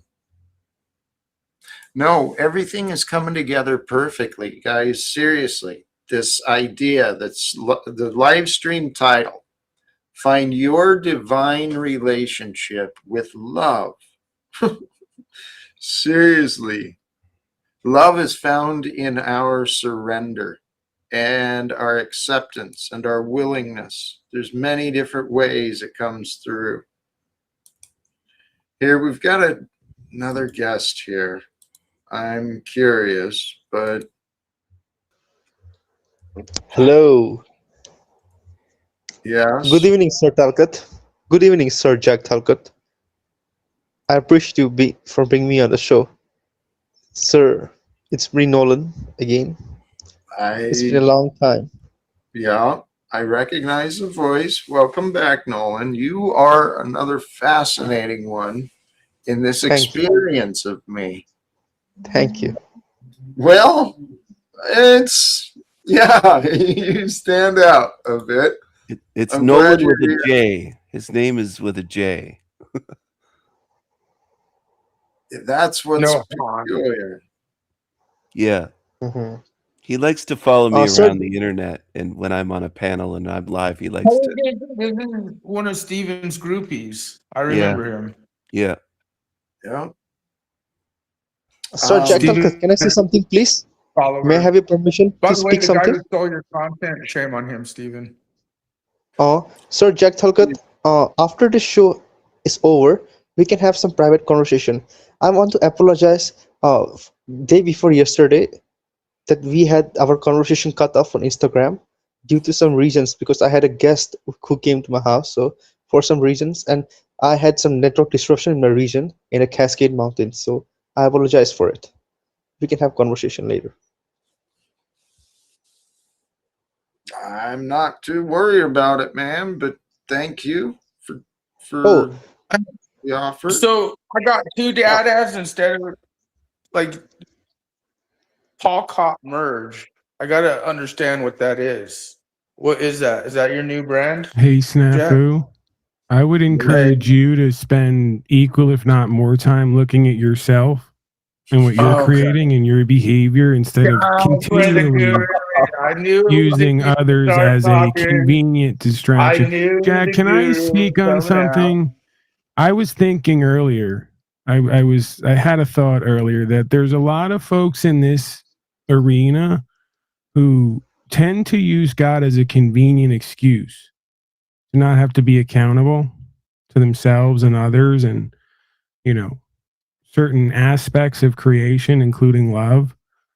This idea that because they serve God, they can behave and act however they please, right? While also not serving God. I think that this needs to be addressed potentially. And Snafu is a wonderful example of that, isn't he? He would be one of those folks. I mean, there are many of them. Dare I go down the list? I think you know the list. Right? Tommy, Snafu, maybe even Margot, Paul Well, at one point before he merged. well, the point of those who are misrepresenting God, there's a lot of the religious for sure. And Snafu is one of those. But I have faith that a better version is waiting. He's so ready. He is so poised in this perfect position for a transformation. What happened to Snafu? Did he just drop off? We put him in the back. Oh, you Oi, you did. Well, hey, we can I say did. something? Yeah, we're merged. Paul, I want to mention something just for a second. I might forget it later. It's Paul Your Cott, sir, voice, please. Paul, your voice is very similar to a character in GTA 5. I just recently Paul played Cott. GTA 5 after a few years. It's been a few years since I've played GTA 5, but your voice is literally Yeah, similar to no, a that's character not me. You're named probably Lester. talking about that Paul enslaved character or aspect of me, which tends to take a back seat when I'm in merger mode, when I'm a merged Yeah. creature. So And yes, that creature was known as a god of all media, and many people steal things from him and rework them. He fashions himself a very creative being, but he's not really. He's kind of in delusion and denial in certain ways. But we won't go over that now. okay, we won't go worse. I Sir wanna- Jack, I want to ask Sir Jack a question. Sir Jack, have you played GTA 5? No, not What? recently. I don't recall. Why is this the topic now, please? Because your voice, Paul's voice is very similar to a character in GTA 5, which I highly recall. And in fact, our friend King Stephen, he's also very similar to a person called Michael DeSanta. How is this relevant, if I can ask? Yeah, how is Thank this relevant? Thank you. Nolan, what are you doing, dude? What is Please. he I doing? apologize for I just recall it, so I to make it more appealing, Sir Jack. No, but you're not doing that. Okay. Okay. Jack, I think I- you said something relevant, if I may, about Snafu earlier. You said he's transforming, and made me think of a butterfly. The metamorphosis coming out of the cocoon. Snafu is on the verge of becoming Snafu butterfly. Yep. Yes, he is. He's ready for a transformation. He's just got to dissolve his fucking nasty character. He's been pretty cool lately with he's been a lot more chill, I think, recently with a lot of characters on here. Maybe not everyone, but I can see he's on the verge of transformation. He's certainly poised. I mean, should he be able to change his mind and actually transform his way of living, I bet his body and everything would become this incredible testimony for God. But he's been misrepresenting quite a few things. So, you know what? I do believe in compassion and trust for sure. So I'm going to bring Snafu back up, Matthew. He's a fisher of men, I think. He is. You'd say. He is. He tries very hard. I love you guys. And Hello. Nolan, I put a gift in the back. Hello. And by the way, Steven's original content was stolen. And make sure you check it out. Good series, Steven. Original. But Thank you. Nolan, GTA, Jack, you do know GTA because remember you helped me pick out your outfit in the game, and the last thing you did was kick some. I put the link backstage. Okay. This is for Nolan and Jack. Jack, remember GTA Cottage? Wait, Snafu. Can we get out of the path? Can we Look get out at of it. You're kicking cows in GTA, and you're saying you don't know about GTA, and you're kicking cows in it. Can you please? You live in fantasy, I'm dude. just kidding. Go look. It's in your backstage. It's for you and Nolan. You're kicking cows. He brought it up. You remember this. Remember we picked the shirt together. You wanted the pink salmon shirt. Yeah. Jack, we have a series called The Cotted. And Jack is so for Jack to say he doesn't know GTA at all, I'm not gonna say you're lying. Maybe you just forget that we have primo content out that you and I worked together on. You remember the outfit? You picked the outfit yourself. Remember we went to the store? We went to the strip club first. Is Nolan one of the NPCs? Is Nolan one of the hookers? He may be. See, there's Jack at the farm. Remember, in your outfit you picked. But wait, Jack. Trevor. I'm just saying, you know about it. Sir Jack is Trevor. You are such. Lou, welcome to you. I'm just reminded you do know about GTA. No, Jeeps. No, I'm Any not going to chicken heads today, Lou? Tell you what, I'll drop the link. I don't care about that. Well, yeah, I'm trying to remind you do know about GTA when Nolan mentioned it. That's all I'm saying. You helped pick the outfit. Snafu, the bottom line is you're obviously playing a game and you're in your imagination. Jack doesn't kick cows. It's not something he does. That day in GTA Cotted, not Jack Cow caught on stream. GTA Caught was kicking cows. Yeah, we don't do that. Yeah. Snafu. Notice this Trevor Phillips might have similarities with Sir Jack. Sir Jack. I like. How does Jack? Do you like that? Like English, England, Sir Jack. Yeah, there's a ring to it. It's not as bad. Yeah. No, not Sir as Jack. bad. You are such an agent of chaos, my friend. You really, really It's have just I will be quiet. You talk to Lou. Let's see what Lou will bring to you, Sir Jack. Sir Snafu, do you think King Stephen also looks like someone from GTA? No. I'm here to thank. What are you doing? I'm here to thank America for $1.50 a liter gasoline, and thank Daddy Trump for doing the best he can, destroying the Middle East. $1.50 a liter only works out to about $6 a gallon. It's fair. That's not bad. You Canadians have money, you Canucks. Snafu, get out of your imagination and come into the now, brother.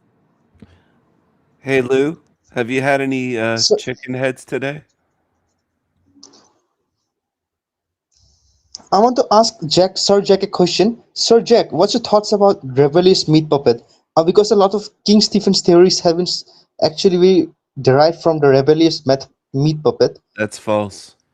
You're a liar. So what's your thoughts about it? He's here to spread lies. So what's your You're a liar. Jack. Let's see where it goes, Stephen. Okay, please. okay. All right. He's a fascinating character, but go ahead. The rebellious meat puppet. What are your thoughts about him? His channel's gone. His videos are all gone. No. It's again. He came again. Just now, he uploaded a video. How did Jack become a Sir Jack? Who are you talking about? The rebellious meat puppet. The rebellious meat puppet. It's a homeless meth guy, Jack. You're kind of proven to be irrelevant, Nolan, and I'm wondering what are Yes. you doing?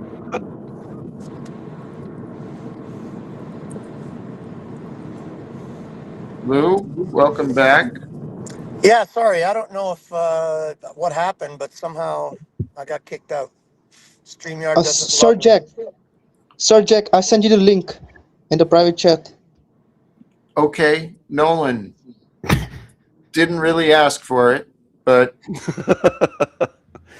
Jack, thank I have a you. question though. Has anything that Nolan has ever sent you turned out to be interesting or relevant? Any link? Because he sent me a bunch and none of them are worth anything. He has said a lot of things, and I don't know what to believe anymore. Confused men. If you Correct. believe they put a man on the moon. Jack, There's what's another one. up, Jack? There's another one. Welcome, Nolan Zill. believes that we're living in a puddle on the moon, I think. We're living in a little moon crater. Hello, Hey, so Zill. I have a Moon story. puddles. I have a That's story. interesting, Mr. King. I have a Interesting. story Moon for puddles. Jack. Jack, one day a divine man knocked on my door. I opened it. I said, "Hi, divine man." What did the divine man do, Jack? What do you think he did? Why would that matter? I'm not sure. You're not Is sure this what a the riddle? divine man would What do? if you? I guess. You're not What if sure you what were the to say why you would were you? the divine man? I'm not If trying to speak for Dill, but Jack, when people say these things, you say, "What does it matter?" What if they're like equating you to what you like say? When you say Thank you want to you. Thank you. lead, I'm not trying Okay. to be mean. I'm just All saying right. you're maybe looking at his question Okay. in a Thank like you. I'm just advocating here. I'm not I trying to get be mean. you. I'm just saying that because I it does So, matter. Because it's like okay. you could be the divine. I'm not I saying you hear are. you. I'm just saying Right, my I hear argument you. is a Thank you. divine man would know what divine beings do, Jack. And if you don't know what Okay. divine beings do, then you so he cannot wants to be hear divine, Jack. he wants to hear like what you would How do. about Like you could. understand? Okay. Now, I guess what threw me is this question of why would a holy man walk to your door? Well, From what I've seen, the issue is you don't know what a divine man would do. Therefore, you're no. not divine, See, Jack. okay, so there you go. So I guess I fell into the trap that You you did. I'm a mic drop on that, created. buddy. Holy No, I don't know God. about that. Go ahead, Jack. That Because it wasn't a doesn't even mic be drop. knock on door. Like, yeah, it wasn't a mic drop. I want to hear your answer, like in the sense of I guess I'll rephrase the question. What do you think a divine in your optics? What do you got to do?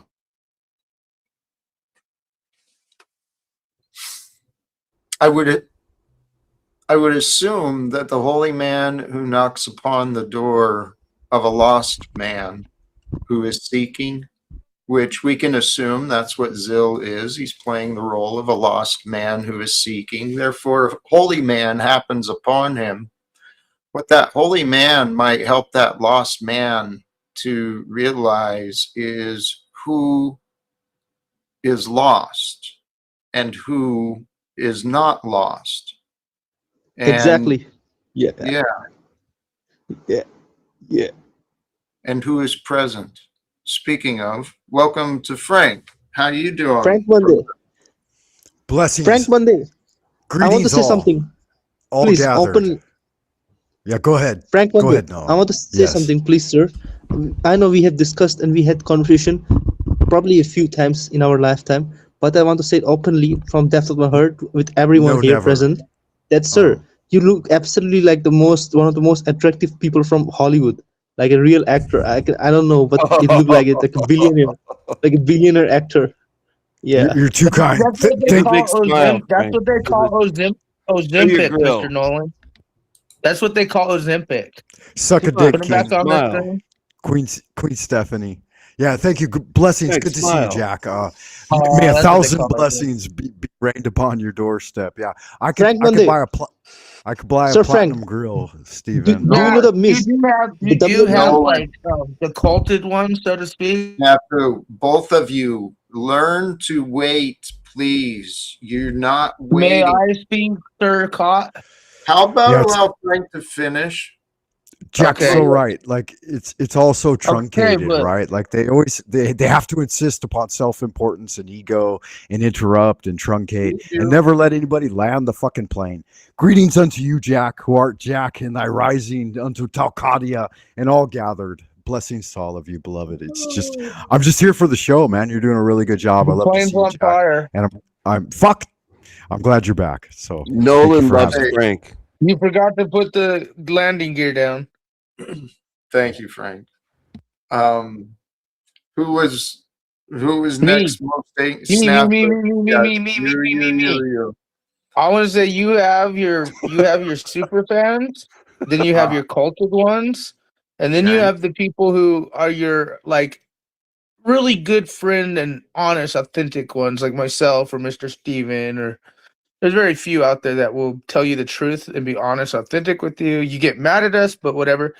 What would you classify Frank? Your culted one or just fanboy, or because he is like I'll ride or answer that. die, I'm a but he's fanboy. also into like Snafu, non-god and you got my magic, and ticket. Yeah, you know what's yeah, up. he's very anti-god and magical That's Frank. not true. How is Yeah, doing? he is Yeah, mad. Ask go ahead, him. Jack. He does God Ask is him, rituals Frank. to Is do that it. not true? You're into magic and Snafu. sorcery.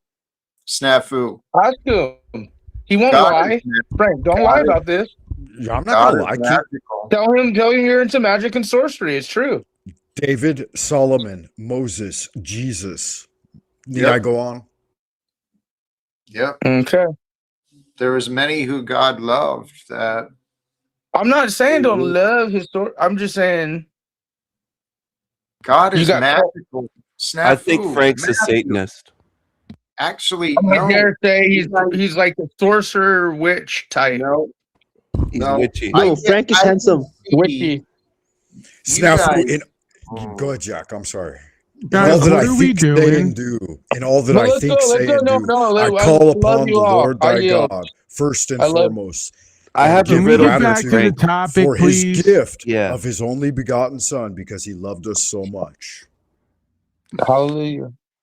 Amen. And so Ri- let's be with that. Amen was a devil, right? So what? Amen. Amen. Riddle How me about this this, thought? riddle me that. Where is Frank's Chinese cat? That's a riddle. Oh, please. How about this?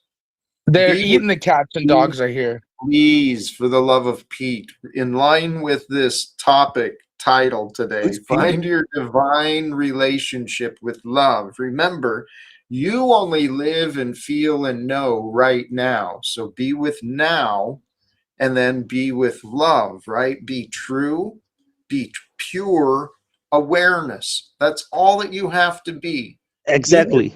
Exactly. That's it. And then Yeah. How come Nolan's not signed up with Nolan? Why aren't you signed up for life coaching? Jack has offered it to all of us. He needs it. Yeah, He does. that's what we're all here for, right? I mean, each and every one of you Why has isn't approached Nolan? the temple because you need life Your coaching. wife Otherwise, is you doing wouldn't be well, here. Frank. That's why I'm here to let you know your Can I wife. speak? Can I speak? No, Can I Frank, speak, you're please? wrong. On I try and tell Jack I how is he a life coach regarding when this, his I life know is your in shambles. diatribe, Queen Stephanie. regarding this, I want to speak. You mentioned it. You She loved you a questioned me, long so I time. will give you the answer. Because the teachings of Sir Jack Talcott, we don't need a coaching. It all comes to our heart, to our spirit, to our soul itself. yeah, Each and every word, each and every body language, each and every you. psychic energy he gives us. It is all Thank you. come naturally. It's the truth. Welcome to you, Austin. Well played, well timed again today. How are you, brother? I'm doing all right, Jack.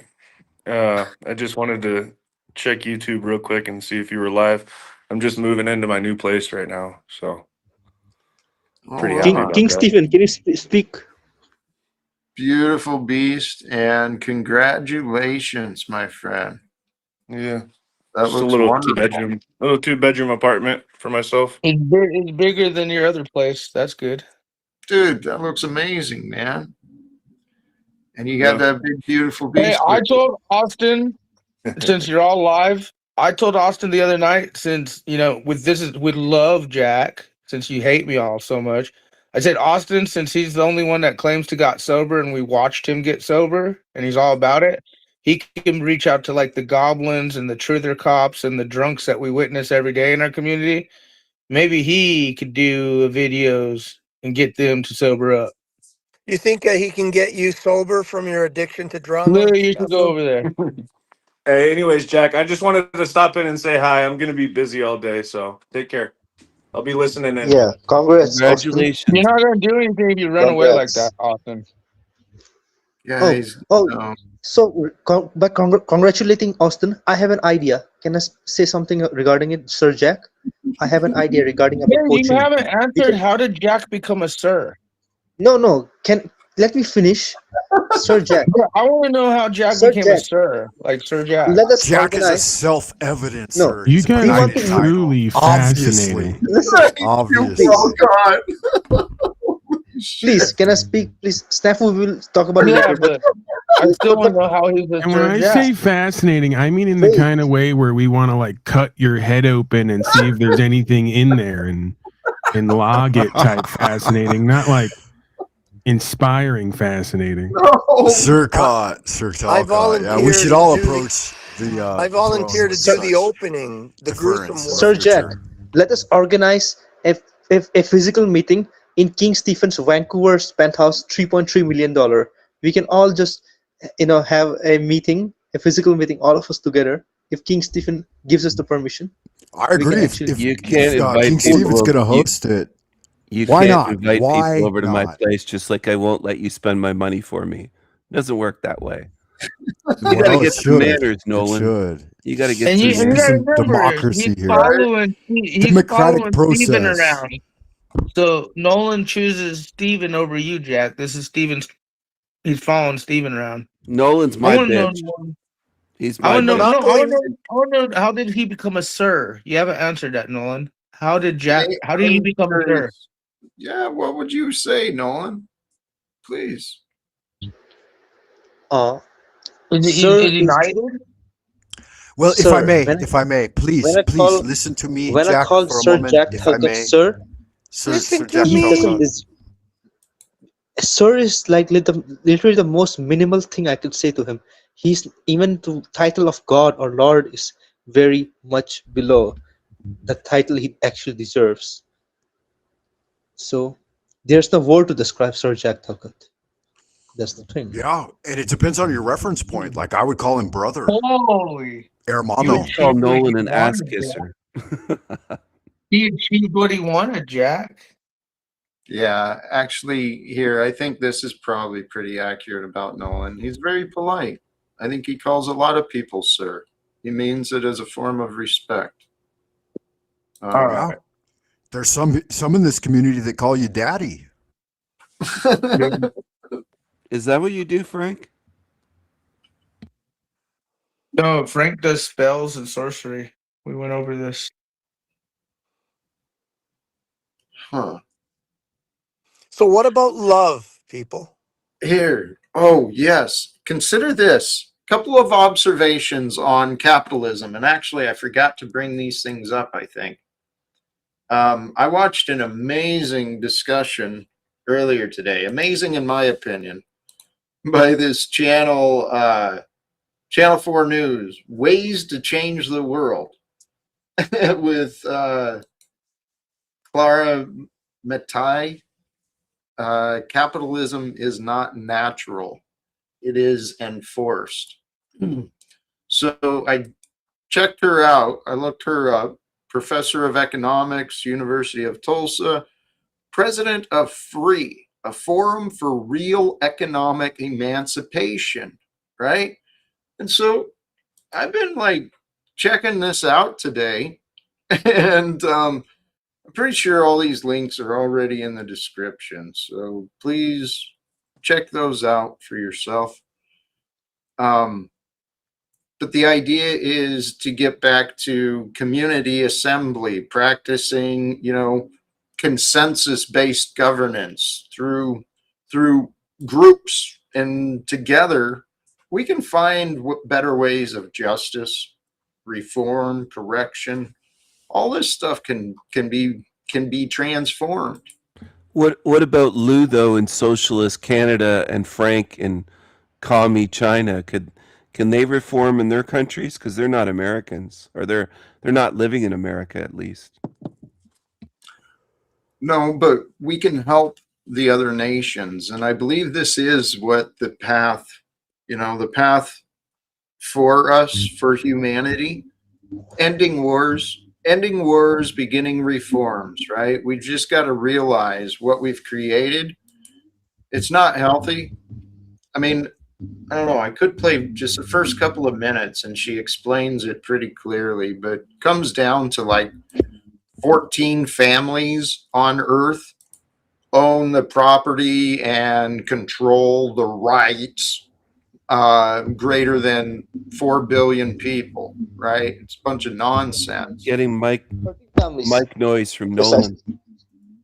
It's 13 families, not 14, sir. All right.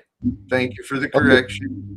Oh, I think regarding I also want to mention something, sir. Jack Talcott, I recently actually did a research on your family's lineage, the Talcott surname, and I have come to conclusion that your surname thousands of years ago were actually one of the greatest warriors in the whole of Western Europe, especially Ireland and Great Britain. And it's very interesting to notice that despite having a warrior's lineage, you still managed to you still chose the path of peace and happiness. It's great. You haven't seen Jack when he draws Jack forth the submit sword, right? a DNA kit. Did Jack submit like a Me Too DNA kit to you? How did you No. know his lineage? You're lucky that Did Jack you keeps provide his blood or sword DNA to sheathed. Nolan? How did Hey, you know your? Oh, it's your DNA. Oh, dude, no. Hey, Nolan, thank you. I'm not sure how you found what, but there is a book. There's a book on Amazon about the Talcottian history. I'm not sure exactly where I'm connected to all those things, but it's fascinating. I grew up as a fighter, man. That's my story. I learned how to physically fight and defend myself. Didn't you say you got in Yeah, fights all the time when you were younger?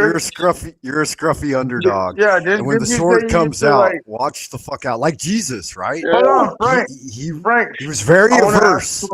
to bringing Jesus, forth his Frank. power, but when Frank, he stop did, he Frank. discerned. obsessing over his meat sword. Come on. Yeah, Frank can't stop him.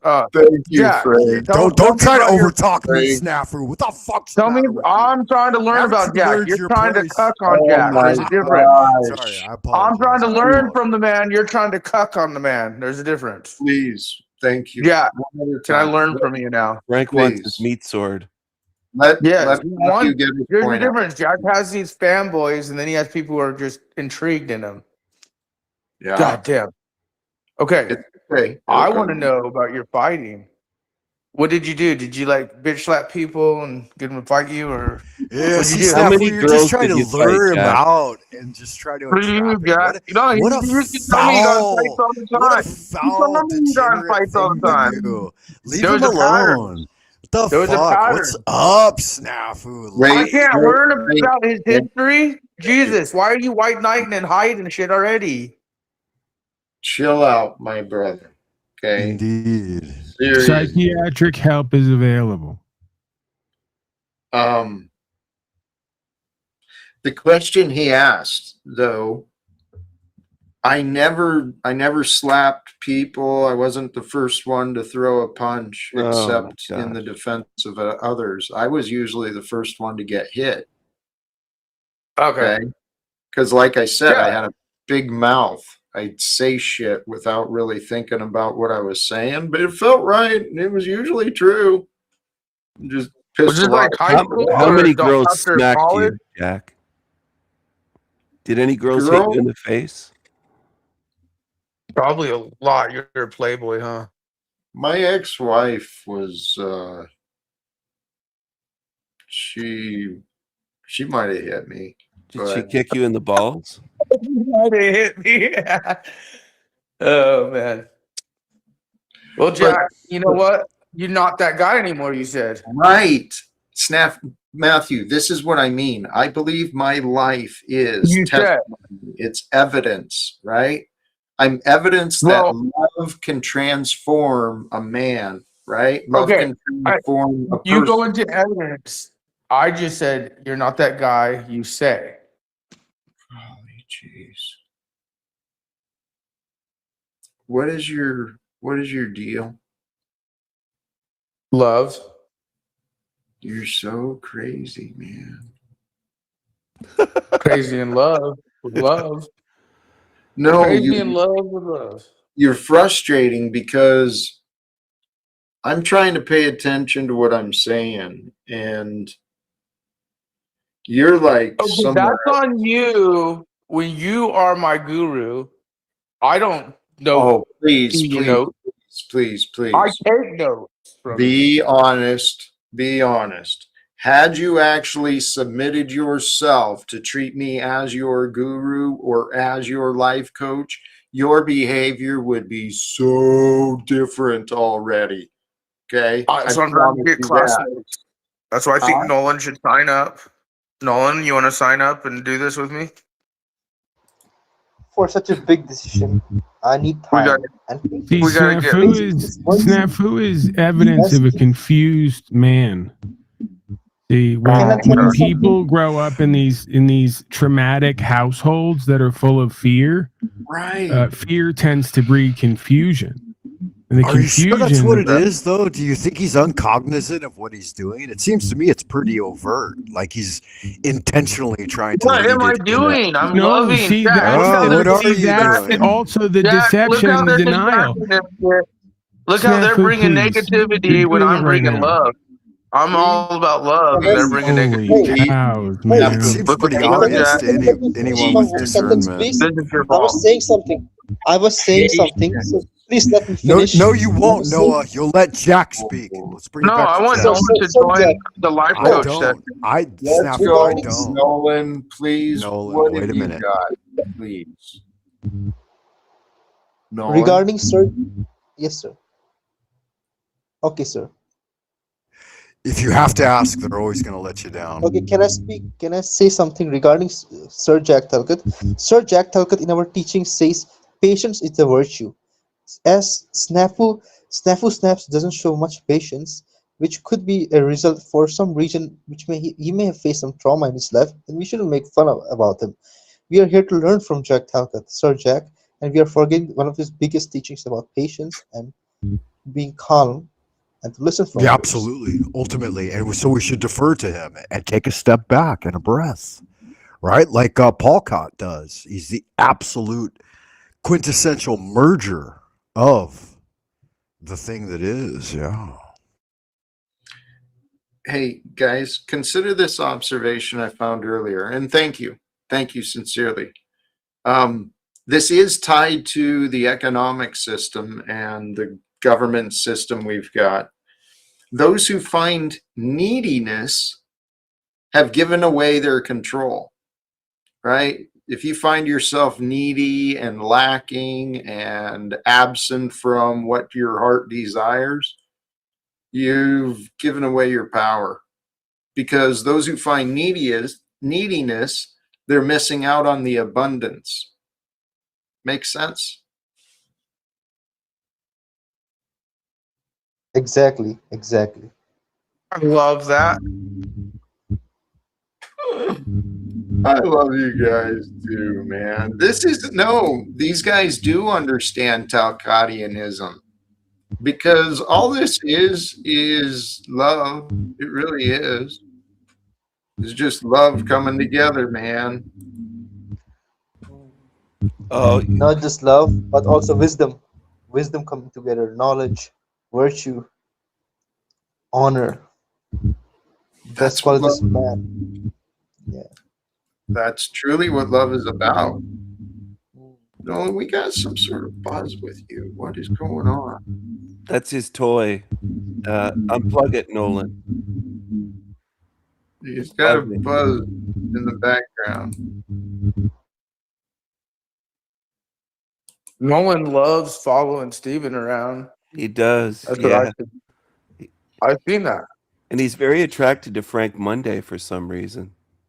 Yeah, Queen Stephanie, I gave you a 10-minute cooldown for your last comment about me. Yeah, good. When are you and Frank gonna do like a sorcery tarot Me card too, Frank. magic show together? He has blood on No. his altar, Frank Monday.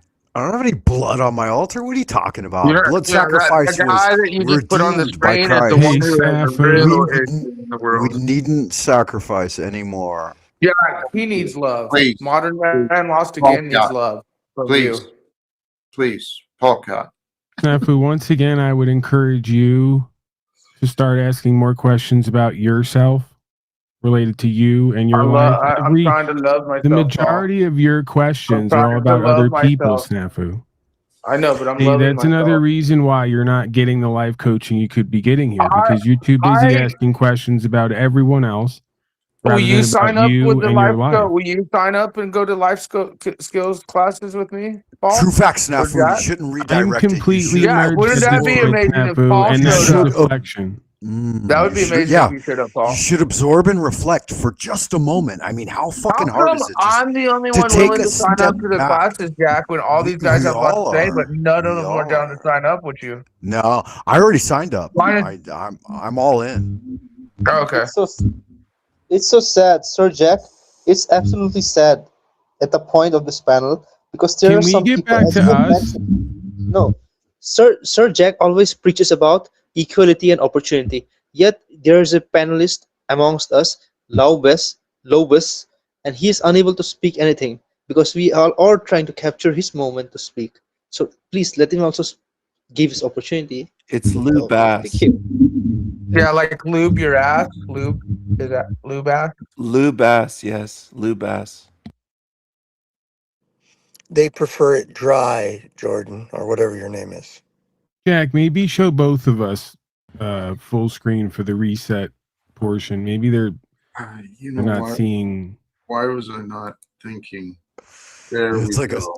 a schizophrenic horror show in Jack's head. Jack That was good. Paul I like the optics. Quiet, mommy and daddy are on stage. Lou Bass's dentures could use some life coaching. Holy cows. Paul Cott, thank you for being here. Thank you for being there, being a part of this. Holy shit. How did we No get a need part? for anything after the being. Right? Us. Yep. Just thank you for being. I accept that and I Amen. return that to us. This is Jack in a mirror. This is like Jack with a mirror, I know. or Thank maybe you for his shadow. being a friend. I think this is a perfect time to take a step back from the chaos and to recenter on love and thank all of us for just being. We're part of something bigger here, whether we know it or not. Thank you for being a friend. It's happening now. Something big is happening. It's happening now. We're in the moment. Present moment. Landry is another one with patterns of imagined disagreements, projections, constant chaos creation, resistance patterns. That's why I said he needs life coaching. Irrelevance is the most relevant experience in today's panel verse. Holy cows. We're here to do whatever we want. What we want is usually limited by what we imagine and what we think about, what we believe. Absolutely. Absolutely. I believe Paul Cott and Talcott, man. The merging Cott. Nolan, you're friggin' thank you. That's his vibrator. That's his vibrator. No, but it is. It's all happening. It's all coming together. Everything is working better than Look, we Jack. were. Look at the symbolism. You are your heads, the Paul Cott merge, and you are superimposed on the people standing there. Like you are them, and then you have all of us underneath you. Like the No, you peanut gotta leave the gallery. screen like you was. Yeah, where Yeah, you are them. imagine the peanut gallery being You able to just took the chime in imagery at away. any Greg's time. head is on Yeah. a woman, I No, think. there's the imagery right there. Look, you are the people. See, your I'm heads are dead center, superimposed on them, Queen Stephanie. and you are them Nolan is merging, still and then we're buzzing. beyond, and we're all And yet, underneath you. and that's absolutely incorrect. Let me explain why. Because you are The the same imagery. person who asked Sir Jack Thalkett to be his life coach. That's so much entitlement and so much, demand coming from someone. Because Sir Jack Thalkett is an independent, sovereign being, just like us, and we all have the right. Because he already gives life coaching to everyone without having an inequality. He gives us all, everyone, not just one person. So, and we learn from it every single time, and we should apply it. Jack As is his life, aspiring to am I be a correct? sovereign citizen. No, actually, I want some Lou. deer, I want some deer Here, jerky or elk jerky. wait, You can wait, send me wait. some elk jerky, Please, Lou. please. Lou, you're partially correct. I discovered that I am a sovereign being, right? And all I had to do was surrender and accept and claim who I am beyond all the registration and diagnosis and Who are you? ideas. Who I am? Who I Who are am is you? as I am. As I am is who I What am. is am Like I you? what? What are you to you? What are you? Snafu, every question contains its own answer. Just ask yourself what you are and what you're not. It's a That's fractal. right. He's the intention of his father. He's the It's twinkle in his pure What father's consciousness eye, and am I? awareness and the versus pure reception unconsciousness and of lack his of Are you? awareness. mother to express that. I'm learning. Please. It's the answers truly are found in silence. Because it's in the silence of you that you can listen and you can hear and you can feel. And through your hearing and your feelings, you can perceive and see. In life, it's really all about you, everyone. It's like, but who you are is who I am. Who I am is who you are. We are one experience that's happening. May I suggest the next tagline branding, possibly even t-shirt? Life's all about I am, it's not about you. That's heavy. Oh, that's deep. And it's a good What reflection about I on am you? screen.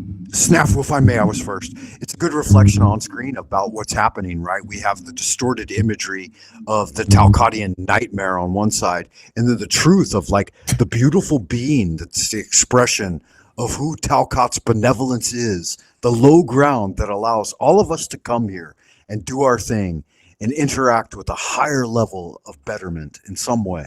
See, this is why I didn't want Frank to go first, because he just took off the branding and marketing thing we had here. Yeah. What You about give a I fuck, am you? Snafu. You can suck What a about dick. I am you? That's where it's And then he at. got nasty. Snafu asked a great Yeah. question though when he said, "Who are you?" to Jack, and it made me think of the Who song. Who are you? Who? Remember that song? That was a Yeah. classic. I would love to Stephen? hear Jack. Who are Respectfully, you? Sir Jack Thalkett, Stephen, did you I want take to your mention. medication today? I did, Mr. Lou, Dentures. Because I it's Lou, did. look, why are you distracting five No, from like o'clock. he's real relevant obviously shit? off his meds. I Yeah, we're did. really talking Obviously about Jack off here, his and look what Lou meds. wants to do. He wants to just talk Absolute shit. circus. Please, please. Right? Nolan's audio is terrible. It's buzzing. I know, Nolan, you really need to keep yourself muted. That buzzing is going to get you out of here. Okay. Please figure it out. The holy cows. Respectfully, Sir Jack Thalkett, can I speak something which you just mentioned on your behalf? You mentioned If you that get a better microphone, yeah. we are all the same and we could be equal. Well, as you have mentioned many times in your teachings and your life coach in studies, you mentioned that we all are here to learn, and we should never accept that we have learned everything in our life yet. We must all discover new things every single Steven, can't you like life. buy him a better Therefore, I microphone since disagree he's with the your statement that we are minion? all. Sorry to interrupt you like that, Nolan, and I appreciate what you were offering, but dude, your mic is not tolerable. Not anymore.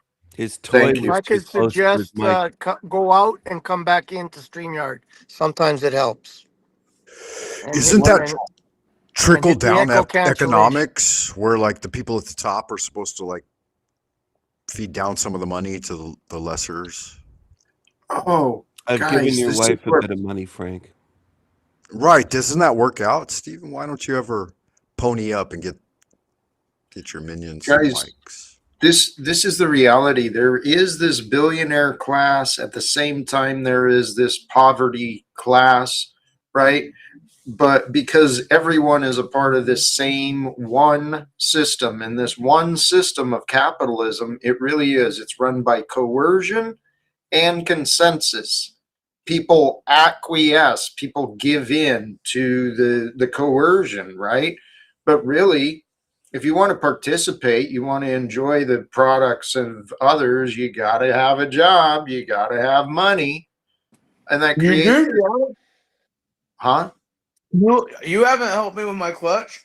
I'm still saving up. I got to get money for my clutch. Unless you got a Dude, great way to fix this no money problem.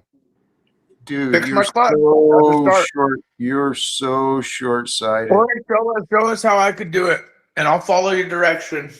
Get a To where bucket, I get a need it. squeegee, and go wash windows for a few dollars. In a couple of months, you might make the money. It's not bad. Actually, No, I'm I working on. I'm hustling. I'm hustling. I'm working it. I'm chipping away. I mean, you I'm could just do saying, Jack. anything. You're Money. just Like, sitting what do we do? around. You're I'm just sitting trying to around get being Jack. the Hey, I'm trying to accuser. get Jack. Give me an example of what we do when Give you us a need. Like, number, I'm sure Snafu. Jack. I'm sure What's Jack the pays number you rent need on the place he's at. today? Is it $1,200 Or how bucks? does Jack feed himself? Does he use the dollar bill? one of the most obvious ways that I can think of, Snafu, for you to get that clutch repaired and to get rewarded. No. Forget about the clutch. I'm asking you, like, on a whole. Because you can't even escape the dollar bill, right? How can anyone deal with that kind of meandering, right? When you jump from point to No, point to like point. you're talking about Get the escaping monkey the mind, the financial system. monkey. So I'm asking Jack, how does he escape the financial system? Because I know you don't. So and I don't question how you get the money. Dude, I'm just saying, how do you dude, escape the financial system? dude, Because you use God, it. dude, escape your mind. Please. I want to escape your mind. Please. Let's You want to escape wipe your my mind. mind out? Let's escape your mind together. You be silent for just a little bit, please. This is part of your unclutching, Snafu, that I tried to tell you about, that it's all related. Your clutch failed because you're overly clutching as a being. You're in a holographic reality, Snafu, and all things have relativity. How do you Yeah. fix your clutch? Start practicing unclutching. Yes. The clutching may Surrender. fix itself, Snafu. Stranger True. things have happened. No shit. This is the realm of miracles and possibilities. It really is.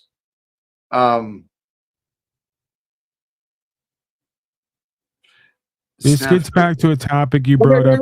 We Okay, brought forget up the my other. clutch, Jack. How would Snafu, you? I want to please. ask Jack how he would No, wait. Pause. fix You're the clutching financial again. optics of the Surrendering world. is available. Can I ask? Surrender Can to I ask the question, surrender Jack? to receive love, Snafu. This I have question a has been asked question. I by have a us and loving. answered by us. And Snafu, take a For moment. us, with us, Why through is us. he answering the question for you? You didn't even take a moment to observe Can or I ask? reflect Can I ask my before you question? You're jumped not in to Jack? fill actively the listening, void. It's a Snafu. We can loving all see question. that. Yeah, he's I plowing. lovingly ask, how do you get rid of the financial system you claim to want to break free from when you use it? Holy cows.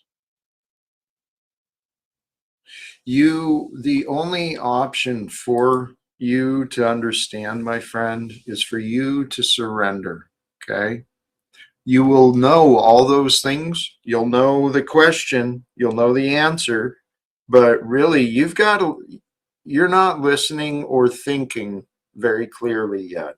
But you're in the perfect place, the perfect opportunity to start. Because, Paul, I forgot you had brought that out before. And now my mind just escaped what you pointed out with him. This pattern he's showing. Oh, the clutching. The clutching. You're trying so hard, brother. And that's normal in this world of fear, but don't be afraid, please. Everything's coming together, and if you have faith, you might be surprised by the miracles. This goes back to the paradoxical idea of do less, get more. It's very Taoist in its own way, right? So you're constantly running around, you're fighting, you're at odds, you're clutching, you're grasping, you're scrapping, you're scraping, and there's little being produced. If you would surrender and find a space of peace, you would not only heal, many of us believe, you would also find more opportunity to be opportunistic in this life and do what you're meant to do to get what you're meant to have. It's You're in your own way, institutionalized Snafu. at a very fundamental level, right? Like at the schools, I work in academia, and they teach them from day one competition, fear-based competition. Are you going to lose or are you going to win? We know. It's so fundamental. Yeah, it's sad. I'm trying to reform it in my own way. Chop wood, drink water. When There's tired, that. sleep. We have the opportunity to really do whatever we want while we're here. Here, let's see. I think Nolan, how's your audio Yes, now? sir. I tried to fix my audio. I wonder if it's fixed now, sir. Is it fixed now? I'm Yeah, hoping thank it you. is. Thank you. I appreciate that. Welcome, sir. Welcome, sir. I truly believe that what we're experiencing here on earth at this time is an awakening, right? There's a shift in energy, a shift in consciousness. There's a growth and development in knowledge collectively and individually. And we are created here to unite. Uniting together, it seems scary until you find out it's really all that it takes.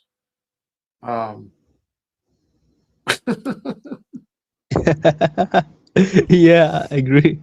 Yeah. And isn't it a pleasure, like when you break down the barriers of these wars that we're waging with each other? Like once you accept your fellow man and just try to meet on the level and part on the square and do the right thing, it's not a big deal. That's Freemason talk. The leveling on the That's square. Freemason talk. Yeah. It's okay. Yeah, I agree with you. Yeah, so what's wrong with that? Yeah, it's wisdom. Wisdom is eternal. I mean, it's the gift that we should be recognizing. What truly puts Jesus apart from others is what? It's the choices and the way he lived. And his choices and the way he lived were based upon what? His intelligence, his knowledge, right? So wisdom, his wisdom that he left behind, that is what is priceless. Absolutely. And you're absolutely right about the choices. Choices is very important. What choice we make in our life. That's so correct, sir. Jack, are you saying Jesus was a Freemason? No. I'm No. saying he Good was a chance of master it, no. teacher, and he was an architect, he was a creator, he was a builder, he was a leader. Yeah, Master Mason. Could he have been a Master Mason? He was a master of, you know what? Many things. And guess what? That's each of us. In our own way, we are reflections of that. We are masters of ourselves until we give our power away. And we give our power away when we feel helpless, when we feel alone, divided, without options or choices. And this is what this world has created. Society. We've got a dysfunctional society that creates this real life market dependence where people are codependent on the wrong things, and we're missing out on how to live as sovereign beings together. Was Jesus a sovereign? He was Lily, God, come here. right? Certainly, yes. But however, Sir Jack Talcott, I want to mention that there's self-reflection and some acknowledgement which you must accept, that you are literally sacrificing your sovereignty for the benefit of humanity, for us all, and we all have to deeply appreciate and admire that. Even Jesus sacrificed some of his sovereignty for the benefit of mankind. Is Damn, I Frank a thought I was a ball masturbator? washer. Hey, Nolan, Fuck you, Queen Stephanie. if we're all being honest with ourselves and each other, everyone is sacrificing their sovereignty, as you call it. That's I made exactly why sacrifices certain people are in to be certain here. positions right now doing what they're doing in trust for everyone else. Right, and Paul, like, why shouldn't or how can't we do that? Like, what's the other choice? It's Paul Kotzer, please. Yeah, get with it. Yeah, sorry, my bad, Sir Paul Cott. No, aren't you Merge Cott originally? OG, your first manifestation was the Merge Cott. If I'm correct in believing that. Hey, it's all happening, but truly, I appreciate the flattery or whatever, but the reality is, following the way of Jesus, we do that. We unite humanity and divinity together, and to live a life to glorify, the greater life. What a gift! What an opportunity! Like a fractal, we're all pieces of the whole. It is. We are. And so if we are all pieces of the whole, we really don't have much to fear. The worst consequences I faced, they happened when I was afraid or anxious, and I dropped the ball, right? I missed out on opportunities. I shot myself in the foot looking stupid. Because I allowed my nervousness to take What over. caliber was it when you shot yourself in the foot? Well, maybe better. I put my, maybe more like it, I put my foot in my mouth, made myself look stupid. You got those. It's a metaphor. It's a metaphor, Sir You got King those Stephen. finger toes, though, Jack. You put your foot in your mouth. It'd be like you're sucking Noah on has to your bring long fingers. Stephanie up to pace. How funny.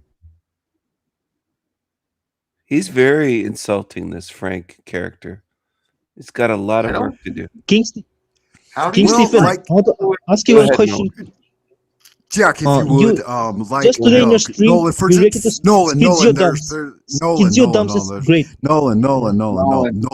There are, if I may, there are things that preempt some of the discussion, as you may know, Jack. And recently, Queen Stephanie has taken it upon his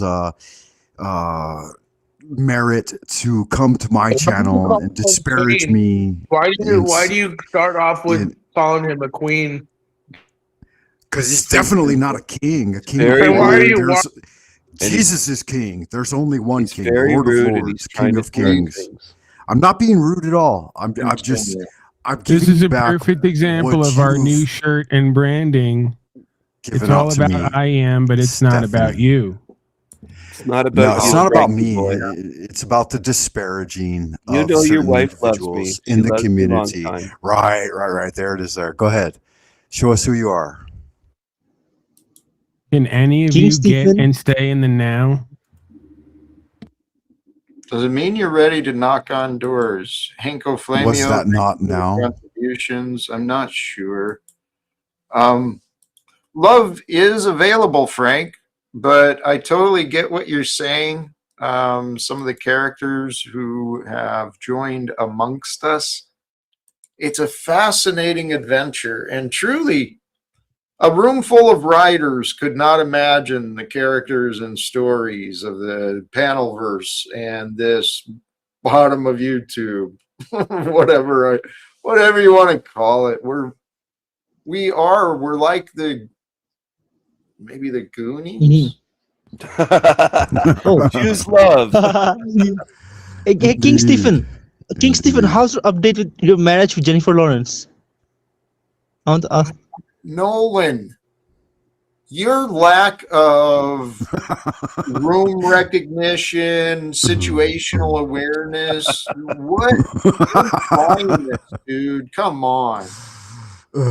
I apologize, Sir It's Jack a Talcott. thing, right? Well, he's a foreigner, right? No, but King Stephen mentioned that he actually is married, so that's why I asked. So sorry, I apologize for that. So, I know. Jennifer Lawrence, yeah. And sometimes I find that too, like Jack, we have to take that into consideration. Like English isn't their native language, and reading the room may be a little more challenging and difficult. Like if they're having trouble keeping up with the conversation, being in a foreign country, like I've experienced that a lot. Yeah. I speak a bit of Mandarin. I speak English, a little bit of French, a little bit of German. Yeah, I'd like to test your Mandarin. Steven. Sure you do. He is being a fool. If you're gonna test his Mandarin, make sure you use protection. Holy cow. Gay? Holy cows.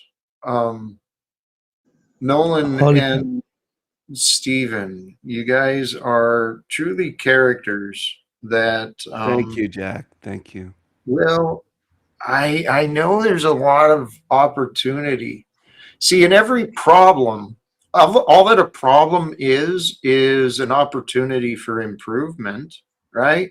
So I delight discovering opportunities for improvement. And Stephen and Nolan, you guys bring me so many things that we can improve on. So much if you're joy. willing. We bring you joy. Yeah. Yeah. Well, patience. I've been growing in my patience. I know you've got a sense of humor, and I know you can be fun.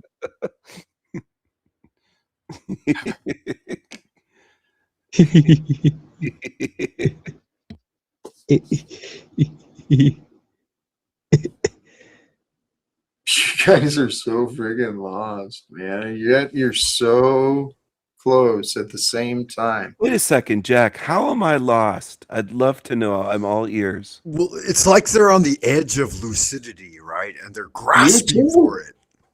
You too, Frank. In some ways, that I've seen small ways too, where you're just like so close. That's you, Frank. You're lost. To greater things. You, Stephen, please, brother. We're all a little lost and confused, but all we got to do is stay calm. Yes, I'm very calm. grounded. Brothers and sisters. You muted me and I was loving. I know, because you were interrupting. Please. Oh, I'm sorry. Welcome back. I'm sorry. Welcome back. I lovingly apologize. Love and light. Welcome back. All you need is love. Cage is backstage too. Your dungeon. Love. Why do you keep people in your dungeon? Cage wore out my patience. You gotta love him. He's on the shit list now, I think. Isn't I he? know, but maybe love him with like shit.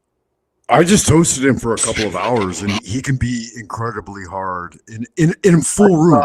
One to one, it's not difficult, but I'm just saying he's coming for love. I tuned in. He's coming for love. Can I speak, please? Thank you. I know you got a lot to say.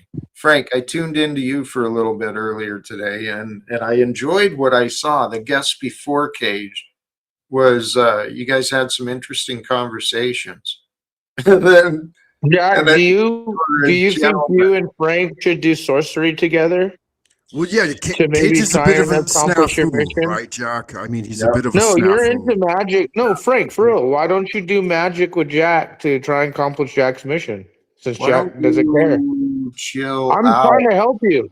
Snafu, I'm trying to help you. Please stop. Okay, All right.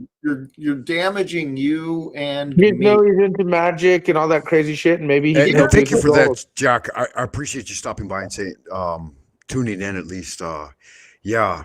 And there was a good gal that showed up afterwards, and we did a little bit of a tarot thing, but it was kind of off camera. And like, she's encouraged in the future. She's a musician, and she would like to participate more. And I encouraged her to come over here and check you out. And she Frank, said she's been by a few who do you times. channel when you do And these tarot cards, yeah, Frank? good, exciting What things, right? A new personality in the in this space, and bringing like some new energy. It's kind of a fun thing. It's always good to meet new people. And Yeah, It is. great. It is. Yes, Frank, thank you. I appreciate that and the encouragement. I came across another lady today myself. Besides the the freedom lady and the host of that, there's also, God, where was that? Some other lady who posted herself as a life coach, and she was pretty amazing. Are you dating Tulika. her? Where did you meet her?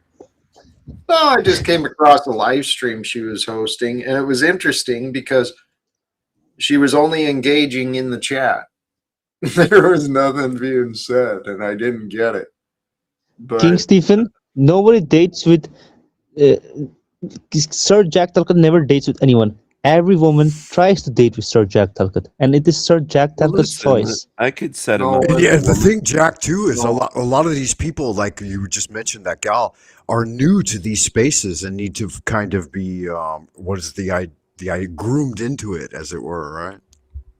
Well, I believe that there's a lot of people who have received some testimonies, right? Overcoming lives and lifestyles of the past. There's a lot of experience, and there's amazing people online and offline doing a lot of incredible things. I could help I you find a woman, Jack. There's one in the chat that says she loves me, Sharon Peters, and also I'm going to be having Frank's wife on my show as a guest. Steven, other than sending $2 one time, what can you actually help Jack with? I've sent more than $2 more than one time. So I appreciate people when they appreciate what I've given them. That's how I help people. But I've sent lots of money here over the years.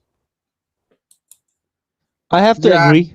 you not see what your guest is doing, Frank. He's attacking Steven every chance he gets. Yeah, that's what he's obsessed with me. So Is that what I'm doing? I see it. You just made a comment. he's How did getting that, away Jack? with it because he's In your Frank. observation, no, I as just a don't understand why witness, Jack. I mean, it's Jack, okay. as a witness to I my just want Jack situation, to know did the optic. King Stephen initiate You it, can or make did it I? about me if you want to make Did the I whole show about respond? me. Yeah, King Stephen, I am making it about you. Right now, right here.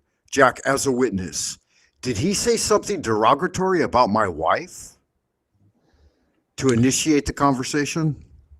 He was. I don't think He this is a brought her court. up. He brought her up certainly to provoke, but I think he only said he would have her on his channel. No, he sometime. said he would invite her over for prostitution, and he says that my wife prefers him and that she's a whore and many other things about her. Maybe not here on your channel right now today, but he's come on my channel and he said that, and he said it on his channel, and he's tried to belittle me and make many accusations. Is he in China? Has my wife ever met him? Why would he say these untrue things that are not in line with reality? And how would that be allowed to stand? And I can't respond to that. I mean, if someone pokes at you, why should you not poke back? Would you do that? Would you abide by people constantly poking at your character without making some retort? I don't think so. We Not do from my all the time, experience with Frank. you. Are you? Sir Jack Talcott, I think the topic Go is ahead, go getting ahead. derailed. We must be. No, We and must I speak don't really what give a we are fuck what you discussing have to about say, title, but go ahead. because this is not a court. We can discuss about it later What are you privately. doing, Nolan? Nolan, tell you what. No, let's please, because Yeah, it's kind of been an ongoing thing for a long time, right? Like King Stephen brought me over here originally to see your Okay. channel, and his original intention was to diminish, belittle, and make fun of you. And I was on board with that. Day one, the first time I showed up on Chats with Jack. And I immediately realized that you were the better man. That in this panelverse, my own panelverse experience has been three things: Jack Talcott, Paul Enslaved, and King Stephen. King Stephen was the initiator, Paul Enslaved was the mediator, and Jack Talcott was the ultimate destination for me as an individual, because you treated me as another brother, a man, and didn't belittle me, gave me my airtime, and allowed me to integrate on this level of this thing, which this is, this space that you guys have created and allowed. And I could stand on my own merit. And that was something that I was looking for. I wasn't looking for that other thing. I wasn't about argumentation and debating and battling. I was about spiritual conversations that elevate us Frank, as human people. Go ahead. I would encourage you to look at where you're still subconsciously dividing, because we're all potentially facilitators and mediators, and the destination is not Jack or Paul or any of these beings. The destination is God but why and love, should you Frank. interact with the vitriol, the negativity, and the diminishing? Why shouldn't you come to a place where you're allowed to express your ideas in fellowship rather than being diminished and attacked and challenged? It's not about not being allowed, Frank. No, It's it is, choosing Paul. to That's not exactly be what reactive. you did. Paul, It's choosing that's exactly to not what be. you did. For a moment, if I may. You're being reactive right now, Frank. Yeah, fuck Let him- yeah. Fuck yeah. let him- Because let when him I get came through to it, your hood, please. Go ahead, Paul. Let's say your piece. You're being angry and you're being very aggressive and potentially even a bitter bitch. As we Because have the way you called it. treated me, and I never went back. You don't have Repeating to. what you're remembering is what you're doing. Right. That's right. I Imagine am disagreement. Yeah. No, it's a reality Here that I and experienced. now, And I lived peace and through. It's a love part is of my available story. for you, even if it's not being shown by others. That's the ultimate revelation. Yeah, but it's not a truth, man. Like, you had one other person on your platform, and all you decided to do was, rather than allow space for conversation, you chose to dominate and obfuscate. Maybe you were tired. Maybe it was just fucking you're having a bad day or whatever. But it is what it is, you know? And I'm not going to hold that against you, Paul. I love you. I Frank, think that we're here and now. if I may land it. Thank you, sir. Your manner and level of expression has always been eloquent, articulate, and on point. And I've appreciated that ever since. Absolutely. And I always that's off point, but yeah. Paul, I love you and I love Jack and I love everything you guys bring to this scene. And so that's nothing against you. I'm just saying what is and what happened. Thank you, Frank. Thank you for offering that. Yeah. We are creating these spaces. The spaces for humanity to come out, and humanity brings some characters, right? And that's what we are. We are the characters of today's stories. And I'm actually real grateful for this experience online. It's helped me become a better version of me. And that's through interacting with folks like each of you. Now, what I think I heard from Frank is true. Sometimes some of the spaces we create, we can get negative with each other. But at the same time, I see a lot of care and I see a lot of real healthy growth happening with all of us, really. Even the people I've got in the back. Paulcott, what are you feeling? Please. Well, at this rate, we might be here another couple thousand years, but I'm having faith that the juice is worth the squeeze. 10,000 monkeys pounding away at typewriters. We're getting it done. I can appreciate that. I have a feeling, truly, what I've been practicing is this idea of surrender. Surrender into the new moment, surrender into love, surrender, just surrender, stop fighting, stop holding on. That's actually swinging us back to where I think what Paulcott was trying to get across to Matthew, Snafu Snaps. Holy cows. Caged and others, sincerely. I haven't been given shout outs, but thank you sincerely for the contributions. They are greatly appreciated. Snafu, you got to let go, brother.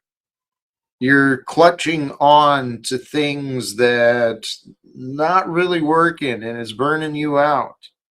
And if you learn to let go, you'll surrender. And when you surrender, what you're really discovering is more love, more faith. Did you get that, Matthew? Roger, Dodger. I'm more concerned about Frank's emotional outbursts with Steven. If I Why? may. I mean, He wants his Snafu, tell me why. I agreed with Jack. if I Like, may, if someone constantly attacked your wife unsolicited, how would you feel about that? Those are fighting words. It's in the Constitution that I could pull my pistol and shoot him. You know, uninitiated attacks. I mean, it's not cool. And Frank, you know what? I allowed my mind to get away from what you presented, and he's taken liberty to create some pretty low blows. It sounds like. Now, I'm quite familiar with low blows, given Mr. Snafu Snaps and Steven. He's been besmirching your character since day one. Yeah. And Tommy and many. And everyone else.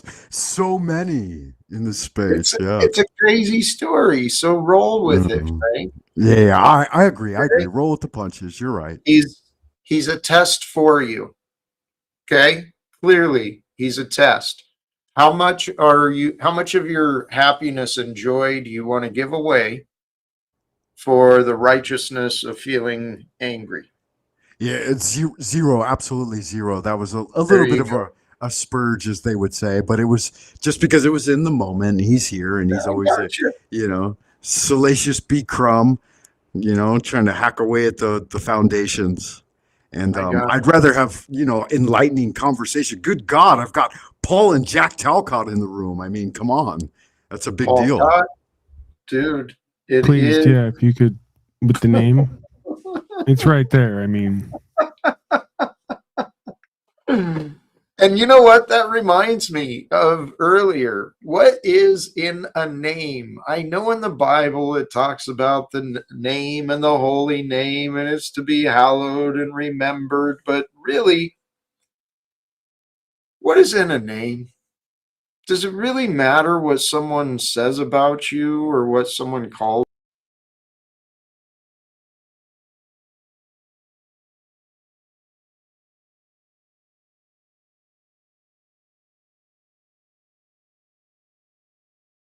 Hello, hello everyone. Hello.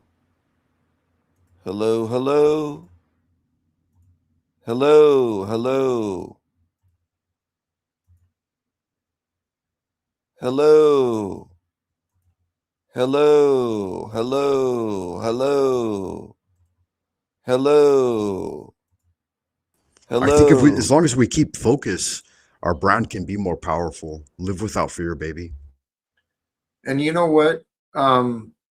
Stephen is still here. I'm gonna bring him back. Yeah, he's a brand as well. I'd like to fucking put water under the bridge with Steven. Jesus Christ. Steven, do you have to show up every time on my channel and attack me? Can't you just fucking chill and be a friend? Hello. Steven? Hello. I don't show up every time on his channel. That just simply isn't true. Okay. As for his Agreed. wife, Not every time. As for his leave wife, my wife out of this. he Keep brought my wife's name out of your mouth. Like he Will brought his Smith wife said. into this, Jack. He's interrupting, but he did Steven, bring his. Steven, I have it on video, Jack. fine. His I wife likes me. appreciate. It's okay. I appreciate you've got a well-considered case to present for I yourself. do. Now, I think you missed something. While you found a disagreement in what Frank offered, the intent was to try and bring peace, right? Okay. To I do accept. better. Let's have peace. Let's have peace. I accept. Okay. Blessings. Thank you for that. Well, along with that, though, requires some sort of accountability. With And both, trust. not just one way. Sure. Yeah. So what can you offer, Stephen, to be accountable for change and peace? I can offer my politeness, kindness, respect, so long as he isn't derogatory and insulting, which he came up here and was immediately today. Well, Yes, he was. tell you what, Calling me Stephen, names is derogatory. Stephen, regardless, okay, this back and forth bullshit, Uh-huh. that's what we want to end. We want to get past. So where are you in this willingness to get past the back and forth bullshit? You're setting these standards of it's okay until what? King Stephen determines that Frank Monday has failed again. I mean, what the hell is, you're not thinking things I through. think you're dude. misrepresenting me, but everybody has How standards. so? How Yes. so? Because I never said that. Everything's No, okay. and if I may interject for just a moment, I can capitulate. It's all water under the bridge for me. King Stephen, fresh slate. It's like we just fucking met each other. Let's That's what move I forward. said earlier. So yeah. Good magic then. Good magic. I'm on board with that. Thank you, Frank. Let's move forward. I can respect that. I mean, whatever's going to work, but there is a reality that all of us deal with in the levels and layers of our consciousness. Accountability is responsibility. You don't have to be responsible or accountable for what you say and what others receive, right? You don't have to do that. You will be. You're right, Jack. Amen. God is watching. I'm Thank you, waving to Frank. God right now in my picture. Can you see my avatar? You are a man. Stephen. Can you put me full screen, Jack, just to show the people that might not? Jack's trying to bring the reality out. I'm of waving to present God. forward. I'm saying hello. I'm waving to your God right here. You're smiling. well. God is found in the pure and the divine. Hey, I we've got am another pure and guest divine. here. Thank you. Another one I enjoy, but he can bring the chaos too. So let's not enable the chaos together. Let's enable the peace and love. And welcome back, King TL. TL. How we doing? Let's How we bring doing? the Nice. joy. Good fucking looking out. Bring it. Yeah. Yeah. Thank you What for do you got that. for us? I like your mutton chops. The appearance. The Yeah. appearance is with Frank. Yeah. The mutton chops are good. But that's not, I hate you. That's you? Yeah, that's him. Oh my god. I don't like this guy. Get him. Turn your camera back off. Thank you. Dude. So I'm sorry. I don't like him. I didn't know that Jesus was him. Christ, you are brutal. Yeah, Fuck. I don't like him. Fuck me, right in the Yeah, I ass. know What- who you what kind are. of shit I is remember that? you. You how were how fucking can I? over there. You were acting like a appreciate that? fucking weirdo. No, fuck No, you. no, fuck you. I Shut won't use the word fuck up weirdo. for You're- one. I won't use the word weirdo. Hey. Go ahead. I'm sorry. No, I just won't use the word. That was very rude. But I can't. You stand you. two Aren't you in You Africa or two something? Aren't you spinning around are a fucking? made for one another. Yeah, you're like in a different country. You're at like a neat, like fucking. Yes, I'm in China. Africa. Deepest, He's in darkest China. Africa. China. Don't say China like that. Don't. Can I show you something, Jack? Please do. You are fascinating, dude. My neighbor brought these over. Oh, dude, that Look the looks size of these beautiful. things. Look at that. Gorgeous. I'm a big fan of good strawberries. Look at that one. It's like a good fruit snack. Dude, I was enjoying some mandarins earlier today and Yeah. just fucking amaze balls. They're just delicious. What Fruit, is a mandarin? Like an orange? like a little orange. Yeah. Okay, I don't. Okay, so cuties, and I'm not trying to be rude, but Like like that, my daughter like loves that. like little. Yeah. Yeah. Those I don't. things. I don't. I like real. I like. Okay. An orange. mandarins are an the or- money. Really good. Peeling an orange drives me crazy, dude. Oh my god. I'm being serious. Peeling an orange drives me crazy. You just need Peeling a serving. grapefruit. Grapefruits are difficult. Are they? Oranges Yeah. are okay. Is there like Or- a? Is there like a hack that you can like? There like, is. My wife knows it. Yeah, she Okay, can yeah. peel Is those there a hack motherfuckers. for it? Yeah, 'Cause, like, there is. pineapples have hacks. You know, like Yep. a pineapple, you can like. Fuck a pineapple, man. That's a Pine- nightmare. For You gotta have sure, the right man. tools. Yeah. But yeah, whatever. Go ahead. Go ahead. Jack. It looks like you want to. There are answers to everything, man. Okay. There is. You gotta have the right tool for the job, right? For sure. For a pineapple, you need like this scraper and cutter and like 5 tools to clean No, that motherfucker it's correctly. if you cut along, if you V along the, if you V along the like dents diagonally, and then you cut Yeah. down, you can Spiral, right? Yep, yeah. If you do something like that, you do. What's going on with Snafu? Does Snafu want to? Here's the crazy thing: it's how do you fucking shave that head? That's the question I want to ask. Me? Oh, my fiscal head? Right. No, how do you keep that? Good God, look at that cue ball. What a beautiful thing. Thank you. Not very many men could do that. I do it often. I shave it often. I actually shave it unsporadically. Meaning, like, it will be whatever time of the day. If I feel like a 5 o'clock shadow is showing up, I'll knock it I gotta down. use like 6 mirrors to get that done, man. No, never, not one mirror. I don't even use a mirror. I use faint to touch. Nice. Do one of these. Nice. I'll, like, Unsporadically fascinating. Why are you? Oh my God! I didn't even know he was here, Jack. Don't let him talk to me. Hey, look how blind Right. you are, brother.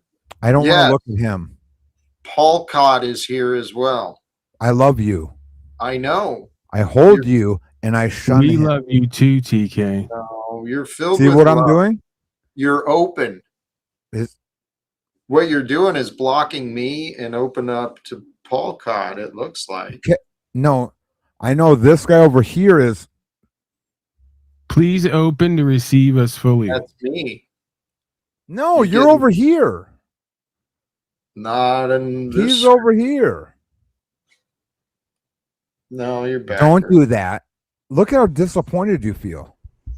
I Paul don't. needs to cam up. We haven't seen him in a while. Oh yeah, King Stephen David. So King Stephen is so. I ran into this gentleman called Zamzil last night. Do I tell. thought Zamzil was King Stephen. That is No. not me. Not That's me not at all. now. No. Okay, now I can tell. No. Yeah. I'm El Diablo. Yeah. Okay. I've been on the Thorpe's channel before. You Greatest were on radio one time. radio show Big phone call. Hold on, I got in the universe. Grocery store, Rose. Give me Cream a of the second. crop. What? Oh, there's a great grocery store call. 1 second. Oh, Jesus Christ. What is Paul. his? Go ahead. Please. Sorry, Jack. No, my bad. No, it's all right. Bring Paul in. Yeah, I was wondering what Paul's up to these days. He's been trimming down and working hard, and he's got a lot of good energy to bring to the Panelverse. Well, So it's my part curiosity- of my merger with love. Yeah. I've started to just, accept more love for myself. That's It is the path. available, Frank. It is. It's I scary agree. at first. I agree. It is. Yeah. It seems unfamiliar for for some. I know it was unfamiliar for me.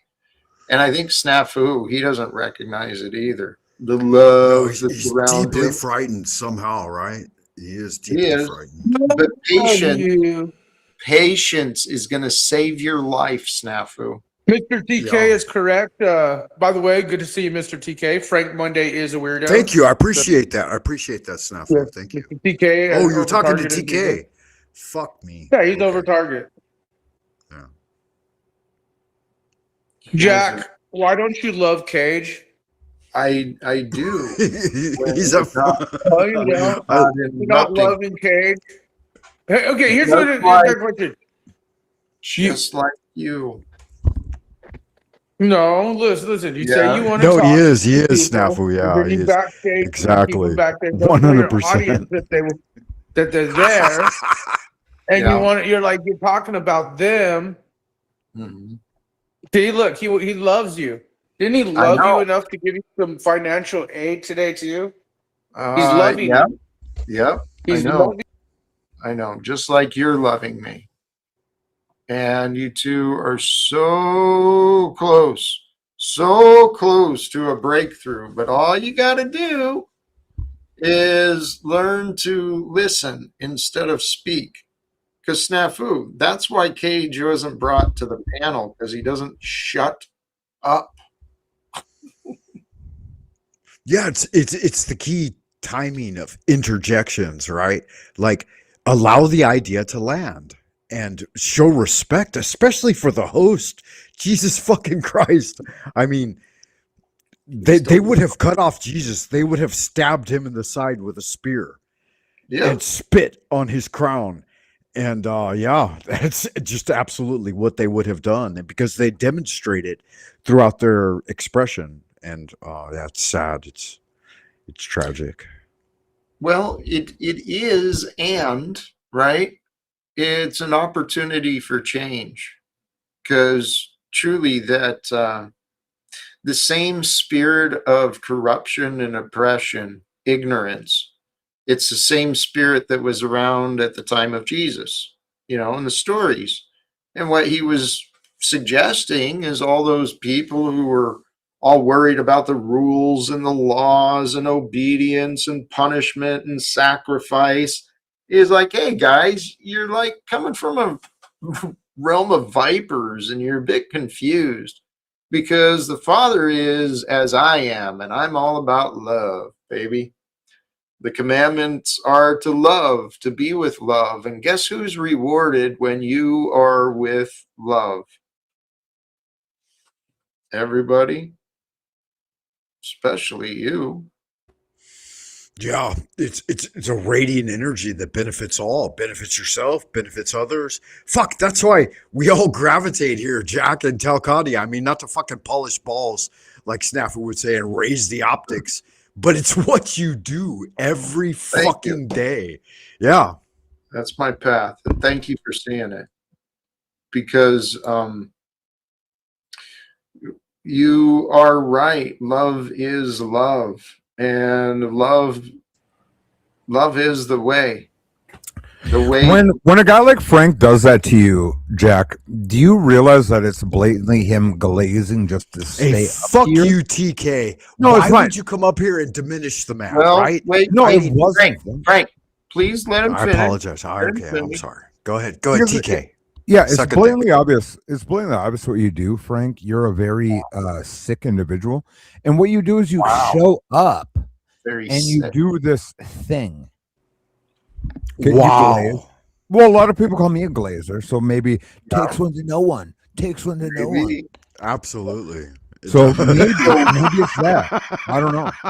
But TK, what's the difference between being honest, right? Right. Glazing Admiring and and speaking encouraging. truth. Yeah. Being honest and authentic about what you're seeing versus glazing. Yeah, there's no. It's the same. It's blatantly. Right. That's But I the just thing. don't like this guy. When you speak a truth that is apparent Universally and heard. should be apparent to all, then like how is that glazing? It's Right, your chin. It's your chin. What if it's your ears?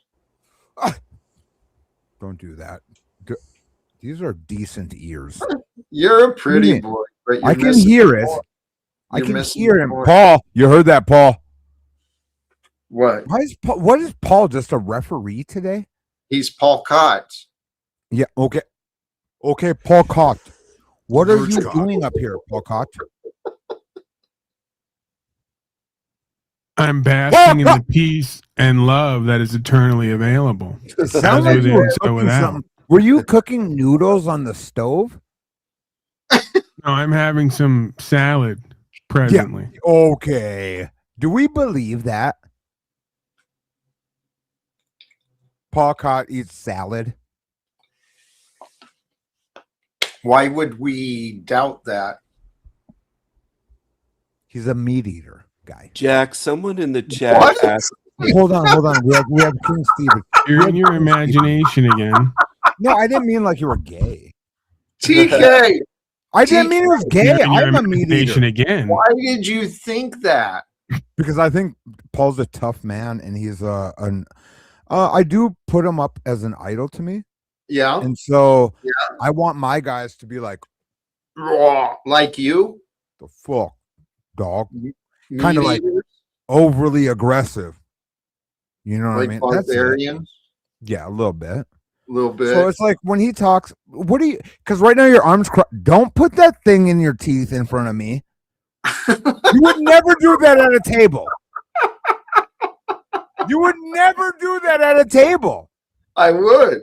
I most certainly would. Yeah, I think it would as well. Yeah. We don't want to know what it looks like Chilling. when you do it, you fucking asshole. Back to the point, TK. Go ahead. Why did you assume that Paul was a barbarian, a barbaric meat eater like yourself? Because the way he sounds, how handsome he looks. Yeah, and just to address this really quickly, if I may, Yeah. just to break it down. The sun comes down, it grows grasses. The animals eat the grasses.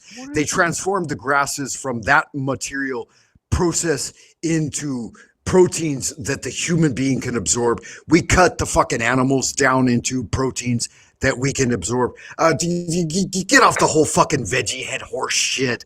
I'm going to eat cow, pig, goat, chicken, duck, turtle, anything that fucking moves. If it shakes its fucking tail, I'm gonna grab it by the goddamn tail and drink its blood. Oh, buddy, I like that. Yeah, I'm Oh, sorry for stop the vegetarians out there, but no, the absolute animal protein is the best protein for the human being at an early growth and development. I'm sorry, Jack.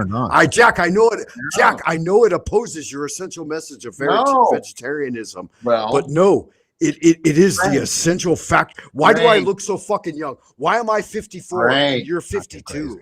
Why are you so Go attached ahead. to the idea? Because it makes us young. Oh, okay. No, what you're doing, if you really sit back and listen, matter of fact, we could go back and listen together or do it on your own. Listen to how you sound. I was just trying to quickly get it out. I could take it slow.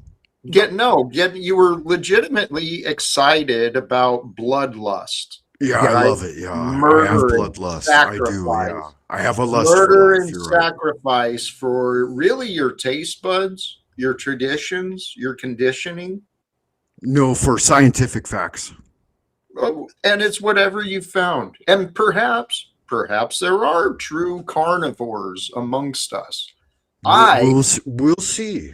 Hey, I Frank. found myself. Please, Paul Cott, I'm go ahead. a smoke cigarettes I and would drink black encourage coffee. you to look at if maybe there's a connection between this passion to destroy life Cam up, and the Go ahead, same cam up. impulse that Hey, has go you ahead and cam chain up one time. smoking cigarettes on air while destroying your own life. Is that what I'm doing? Am I chain smoking them? Go ahead and cam up, Paul. Yeah, Frank, what are you doing? No, hold on. I just want to see what. I want to see some, You're right, Frank. some factual evidence. That's Yeah. all. How is that Frank. relevant? What Paul does, because Very Paul relevant. Cott- Very relevant. No. Consider the source. No, for the moment and in the context, it's not relevant. TK, what were you trying to Okay, get I at? appreciate it. What I was gonna say is this: is Paul definitely does what he's doing is sitting behind like his like hierarchy. He's doing a move where he's like, and he talks slow and he talks direct, which is it's just such a move. It's good, isn't it? It's effective. It's effectively. It's effective. Boring. It is. Yeah. It's What? it's No, effective. no. Because even if it's boring or entertaining, that means it's effective. So I did hear what you were trying to say there, and I didn't fucking.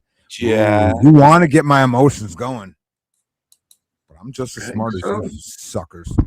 King Stephen, I would like to ask you, King Stephen, would you prefer a ribeye or a carrot? A ribeye. Yeah. Or two. In my past, that would have been my answer. But I'll tell you right now, these strawberries are dude, I can't monsters. digest carrots and Well, for you, Jack, would it be cannabis or nicotine? Ooh. oh, clearly cannabis instead of nicotine. I can't But- do cannabis. Here, real quick, Go ahead. Art Bull, thank you for the contribution. And a question for TK. If you Okay. were athletic, what sport would you play? It was linebacker, or I was a defenseman. I played hockey and I played football. Holy fuck.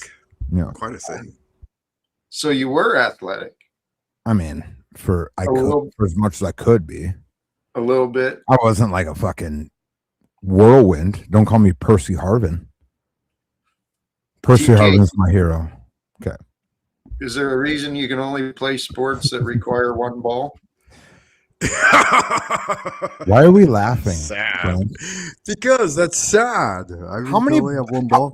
How many sports do you play that require multiple balls? That's what I'm wondering too. Yeah. What are you, a juggler? I'm not sure. Yeah. I'm not sure. See, Frank, you laugh too quick. My You laugh guess would too be quick. bowling. Thank you, TK. I appreciate Bowling, that. yeah, bowling. Tell me It struck me as absurd. Yeah. Well, I only have one testicle, is what it is, Frank. Oh, that's Yeah, all right. Yeah, I don't mind. A lot of men are so wilded out, like they think that nuts do a lot more than I think they do, and I don't really wonder if they do as much as we grant them the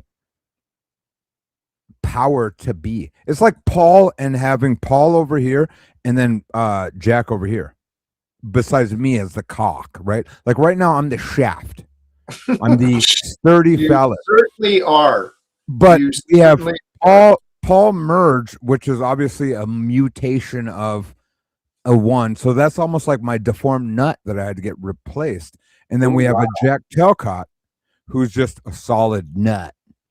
Yeah. So we could do with just the shaft and the so Paul is I what's for could you? see that. We could see that. You're definitely the dick in this equation. Yes, you are. Shiny and everything. Okay. You guys are you guys are rude. Well, Hold fuck, on, I gotta- that isn't cute. That makes me and Steven like the ass cheeks. Who's the That's taint? fine. Ass cheeks are nice. So people think that I'm gay, and the thing is, I'm not gay, Jack. But I would, I know. if I were to let a man, and I was in love with him, I wouldn't let him penetrate my cheeks, but I'd let him Okay. hot dog my cheeks. All So right. if you can see where the Okay, legs that's of this, enough. That's enough. Okay. Yeah. But it makes sense with a little bit of Diddy oil. I mean, it's That's not a bad thing. okay. Yes, I'm a very big baby oil. fan. Well, Thank you for sharing that. yeah. And TK, seriously, I've listened to a lot of the words that you've said, and I've wondered why.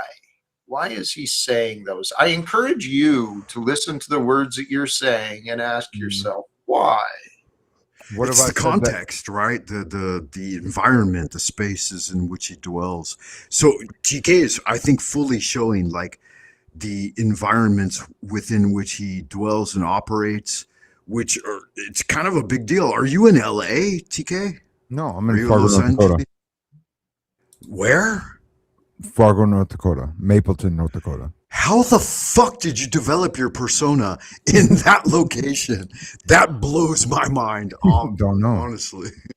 Yeah. What a thing, man. Wow. You're unique. You are another unique specimen. Welcome aboard. You are exactly where you're supposed to be. Can I TK. hold you? Can I hold That's Jack? the kind I of want to genetic hold energy that Paul. supersedes. That's inherited. That's like genetic energy that supersedes where you are. No, I'm fine. There's Thank you. Erod said what I think I am. I think did? that's I'm transparent and vulnerable. It's a lot easier. What I think the internet is a lot of people faking the funk, and I'd rather fucking pound it in instead of faking it. You're open to being hurt. That's Yeah. for sure. Yeah. You express your vulnerability, and that is a strength. Yeah. But there's a limit to the Sure. A lot of people think, a lot of people think that it's my weakness. Like I'm being weak. Have you ever heard of playing possum? Yeah. I wonder if that's something I'm doing. I'm pretty sure it is. And Oh, I'm yeah. subconsciously playing possum. Yep. You are. You're A playing. lot of people, don't know what that term means, but yeah. Yep. You're playing. I get it. I get it. I don't You're think I smart. am, but I bet I am. Yeah. Yep. I could help you see where you are, but Yeah. you already know that you are. Yeah. Well, yeah, because that's what a possum would do. Yeah. You're slow playing. Yeah. Or You're not. playing- No, I'm pretending I'm coiling up and being vulnerable to get taxed, but then I'm calculating whenever I want to. The question is, are you as open to and motivated for peace and love? That. You have a giant crush. He has a giant. So right there. That's a great question.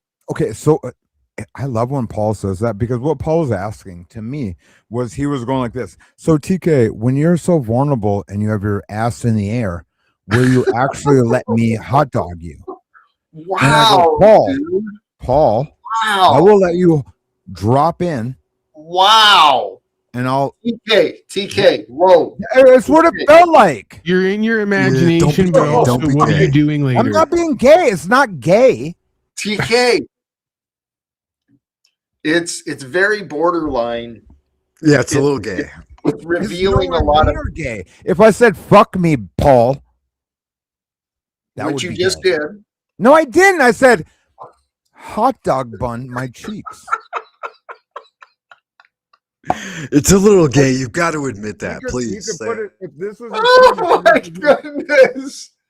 Holy I didn't say cow. put it in. I go, Jack, we have to remember that everybody's version of peace and love can be slightly different while also being slightly the same. so thank you. God. Yeah, that's true. That's true. I don't know why. It's like, I think that you guys have never, I don't think we've ever really talked about this. Not to this depth. No. Yeah, we probably should. Andy, we should explore this. And thank you for the contribution. And TK, Thank you. there's an invitation, brother. There you go. Well, that's Andy's fine. gay. That means he wants security. It was a gay rainbow at the end of that. Security. That's fine. It didn't mean that I penetrated him. I would stick my phallus in between his butt cheeks. And we'd lay. We know. That's Hey, not gay. Hey, we know. Jack, I have a serious Go ahead. question. Please. Would go you ahead. rather be glazed by Andy or Trexty? If you had to choose a glazer. I'd really prefer that we move away from the genitalia. It's not gay. conversation. It's not genitalia, is it? Glazed? well, if I may, I would say Trexty. I'm not into Andy. I don't know. That's He just likes me. Andy. I don't know who. I love people, guys. Andy I'm does a- love you, Jack. I do believe that he does I love like you. feeling Not secure. I gay like way. feeling happy. Not I the don't- homo way. I don't think. No, and really, know what I like? And a lot of things that I'm missing. I miss my best friend, male or female. I really I do. can see that. Yeah, I I can do see miss that. camaraderie and things that we like. A lot of people don't like the same things that we like, and it's cool to have somebody I that think likes it's the same shit. camaraderie, not camaraderie. You Yeah, said sure. Whatever. Tomato, tomato. And it's an interesting thing. I think TK, you're right. Like we don't overlook that when you're engaged in it. Like that's why I come here, because I feel some camaraderie Yeah. with Jack, and even with you, TK and Paul, and fucking Queen Stephen. Even though you've vilified me to some extent, I do feel some A friendship. camaraderie. Yeah. Commiseration. Yeah. Fellowship. That word sounds actually very brutal. What are you eating? What are you eating? I'm You just tobacco. slipped in a piece of gum like that? Mm-hmm. Do it more like eat it like, see how hot dogging Frank's eating hot dogs. shoving that wiener down his throat of the purple animal? Can you take your gum like that next time? It was very sneaky. And no, Stephen, it's Deutscher Schnitzel. Oh, sorry. I'm sorry. It was just You sneaky. see how easily distracted you are? Okay. It's beautiful yet amusing. Okay. It's endearing yet Hold up a shiny spoon, Jack, and see if you can distract him with it. Right, Jack. It's that fucking beard. It sends me in all kinds of directions. Right, it's reaching out everywhere. I love it, and it's gotten to Jack, the point I'm not where on you're a speed. Frank is glazing you now, Jack. What are you doing? Flexing? No, now? I'm telling you, he needs to shave his fucking beard for Christ's sake. One time, get a little trim on that that bad boy. It was pointed out yesterday. For those who caught yesterday's stream, our friend Landry brought up an AI version of Jack More Fit, and it had a nice trimmed beard. And Jack, when was the last time you shaved, like clean shaven, no beard at all? When was the last time? I don't know. Ain't gonna happen. Don't do it. Don't do it. Have you seen your face? Have you seen Frank Miller? Look at what happens to Frank Miller. Look how cool that guy in his pic looks, and then look how stupid he looks when he cams up. Frank Monday? Whatever. Whatever. Hey, I'm going to take a chance because I think You wanna I say know it? who this is, but let's see. Embarrassing Boit ass actors. Okay. Are Thank you you there? for joining us. Embarrassing Hello. Boy actors. Welcome to you. Yeah. I'm That's what I Thank thought. you. How does it feel? Brown's going. How does it feel to be embarrassing bottom of YouTube actors? A little less embarrassing than the people who follow around the embarrassing YouTube actors. Thank you. Yep. Did that make sense? Yeah. Oh, good one. Oh, you totally turned that around, dude. That was genius, man. At the end of the day, you guys are fucking bottom of the YouTube actors with fucking federal, military, and Hollywood ties. You look fucking retarded. Really? And Really? I'm just here Let's to see show what you everybody look that. like, motherfucker. Why don't you Website cam coming up? soon. Scammer Why don't you website cam coming up? soon. Yeah, YouTube. fuck you. YouTube scammer, actor, creator, and supporter of lies. Coming soon. You guys will all be featured on it. Yeah, suck a dick. Tommy Lee King III. Tommy TOMMIE LEEKING 871982. Born in Minot, North Dakota. Imagine the irony of having to promote your material to the audience. Right. Of the actors. Let's go, dude. Because if not, nobody will see it. Failed actors. Okay. Do you have anything more? Or are we done? Failed. Yeah, that's about actors. I know you said that. You said that already. Oh, you can go ahead with your failed actor shit. I'll listen to it and comment when you feel like it. Can't we just fail in peace even? We could. That's projection. That's projection. You can't be successful around these type of people, and you can't fail in peace either. Is this Amazing. Truther Cop? Is that No. Truther This is Cop? our Hey, friend. by the way, I am probably the only person on the panel that actually owns a fucking house. You seem So really you guys aren't. like, So you guys aren't really successful at happy all. and fulfilled and prosperous. Yeah, actually, you're mistaken. Oh yeah, you can. I'm not attributing attitude to you. I'm just saying you fucking suck. You You own do. a house? How many Suck. houses do you think I own, motherfucker? No, I don't. How does it feel knowing that no matter how many businesses you allegedly create, you're going to continue to follow me and Jack and many others around, probably for the rest of your life? Right. How much does that fucking just boil you over?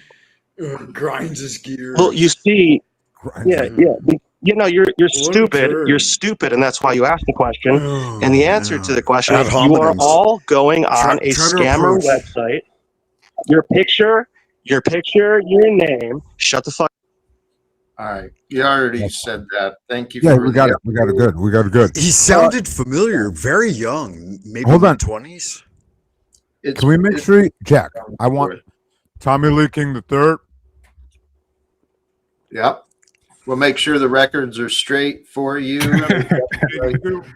How am I ever going to recover? Some schizophrenic chatter is going to make a website about me. I want I mean, man, Right? you know, what do I do now? You look cool on that motherfucker, homie. See, you almost got. Let me remerge now. You almost got me out of my. Okay, yeah, Paul. Almost What got did me you out of eat, a my pancake peaceful sandwich? and loving Would you energy. eat peanut butter? Would you eat a peanut butter banana sandwich and you're ready? Hey, TK. Let's get back to us. Yes. Thank you. Paul, what were you saying? Finding your divine relationship with love. Yes. That's the key. We've got a guest returning that brought up a lot of discussions last time. Wow, good magic. Well, I'm going to go ahead and take a chance because why not? We'll welcome back Cadence. I am 52. And my audience is saying you're too young to be here. Welcome back, Cadence. Cadence, are you there? Hello? Yeah, I'm back. Yeah, can you just for the people out in Happy Land, can you disclose your age? Yeah, I haven't written it down. We know who Yeah, this. read it. What have you got there? 12, 15? You sound No, it's- prepubescent. No, it says I'm 52. No, that's not right. Yeah, Frank, you might want to brush up on your reading skills. It clearly reads there 52. Yeah. Okay. And that is what was said last time. Yeah. I have no clue, but the reality is we can have we've touched into some older conversation. Not a child. Jack, if we may, you have no clue, really? You can't determine a prepubescent voice to a mature voice? You are a psychopath. Yeah. Okay. It's not Thank a you. child. I'm a psychopath. Really? Yeah, it's not Really? a child. You guys, fucking you guys weirdo. can't tell a It's fucking a child, joke, dude. from an adult. Yeah, you can tell it's not. Really? What? Okay. Go ahead. Go ahead then. Let What? me speak. Because I know who it is. I can hear it. Really? Yeah. Speak. I know who exactly who it is. Yeah, I don't believe that for a minute. I know exactly who it is. Go ahead. Let him Yeah, talk. fuck it then. Dude, Frank, I'll. No. Gentlemen, if we may. Frank, hello. Okay, go ahead. Please, I'll shut up. chill. Yeah. It's almost like this is such a fascinating simulation when this happened last time. It's almost like the demons in you people just start fucking- and I disagree I know with you exactly what it is. fundamentally. Let bizarre. It's like And literally shut listening the to a fuck up, demonic if I possession. may. No, I disagree with you fundamentally. Yeah, Frank, you're serious. That a child should be in an adult It's space. not I a- disagree with that. The presumption is that everyone else here is an adult. There's your first Then don't postulate bizarre what I'm presumption. thinking or feeling. Go ahead.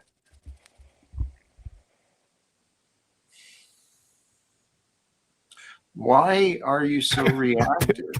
Yeah, why is it? That's seriously interesting. Are you asking me genuinely, Yeah, Jack? Frank. What? Yeah. Yes, genuinely. Okay, here, I'll tell you. I'll lay it out. Because I have children, and I think that my children shouldn't be in a space necessarily where adults are discussing adult things. I think there are doors of initiation where you should have to do the requisite work, prerequisite.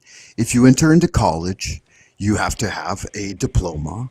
And if you enter into advanced courses, you have to have prerequisite classes.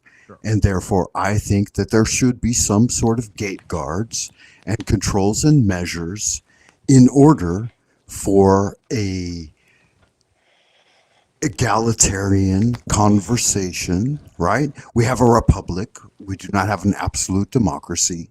And so you have to achieve certain things in order to be able to participate in that. And if you do certain things, you're not allowed within those spaces, right? So a child cannot wield a gun or smoke tobacco or drink alcohol. And if this is a prepubescent child, which it seems to me it is from the presentation of the voice, and Frank I can running for distinguish that president. from Everybody. the quality of the person's Vote for him. voice.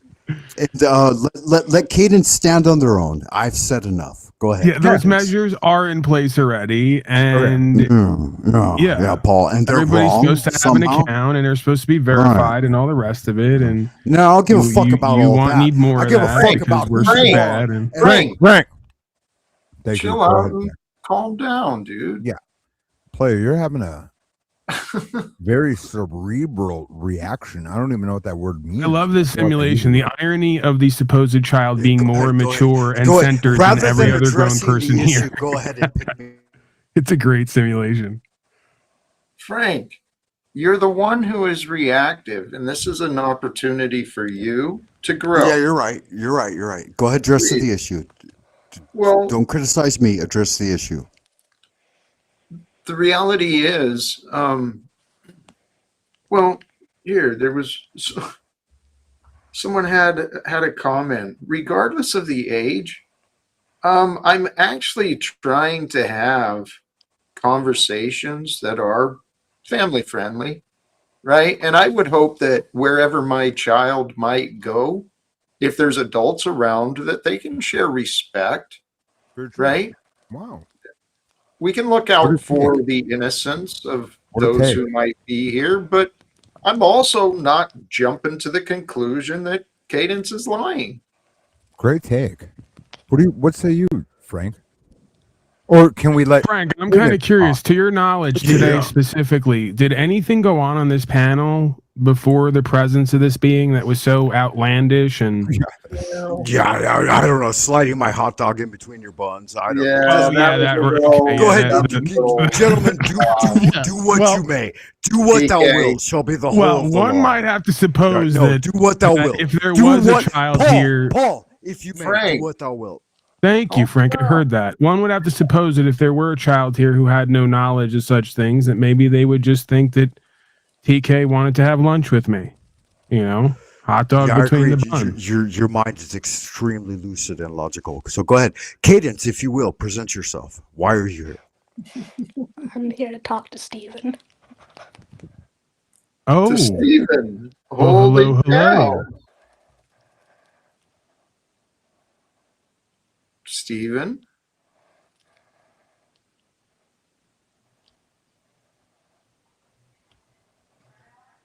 Well, I'm Steven, not sure is this where someone Steven- you're dating Steven, are or you okay? courting, or what's the?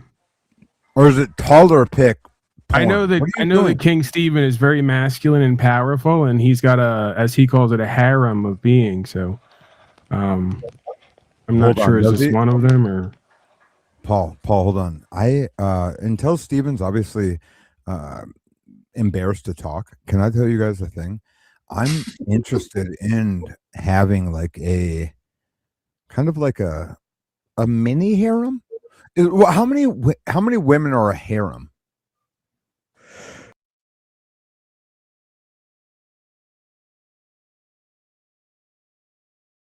I'm not going to participate in that. I think it's probably a setup from the panel verse.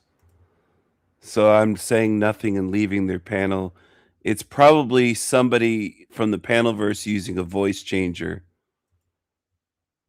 That's what I think, most likely.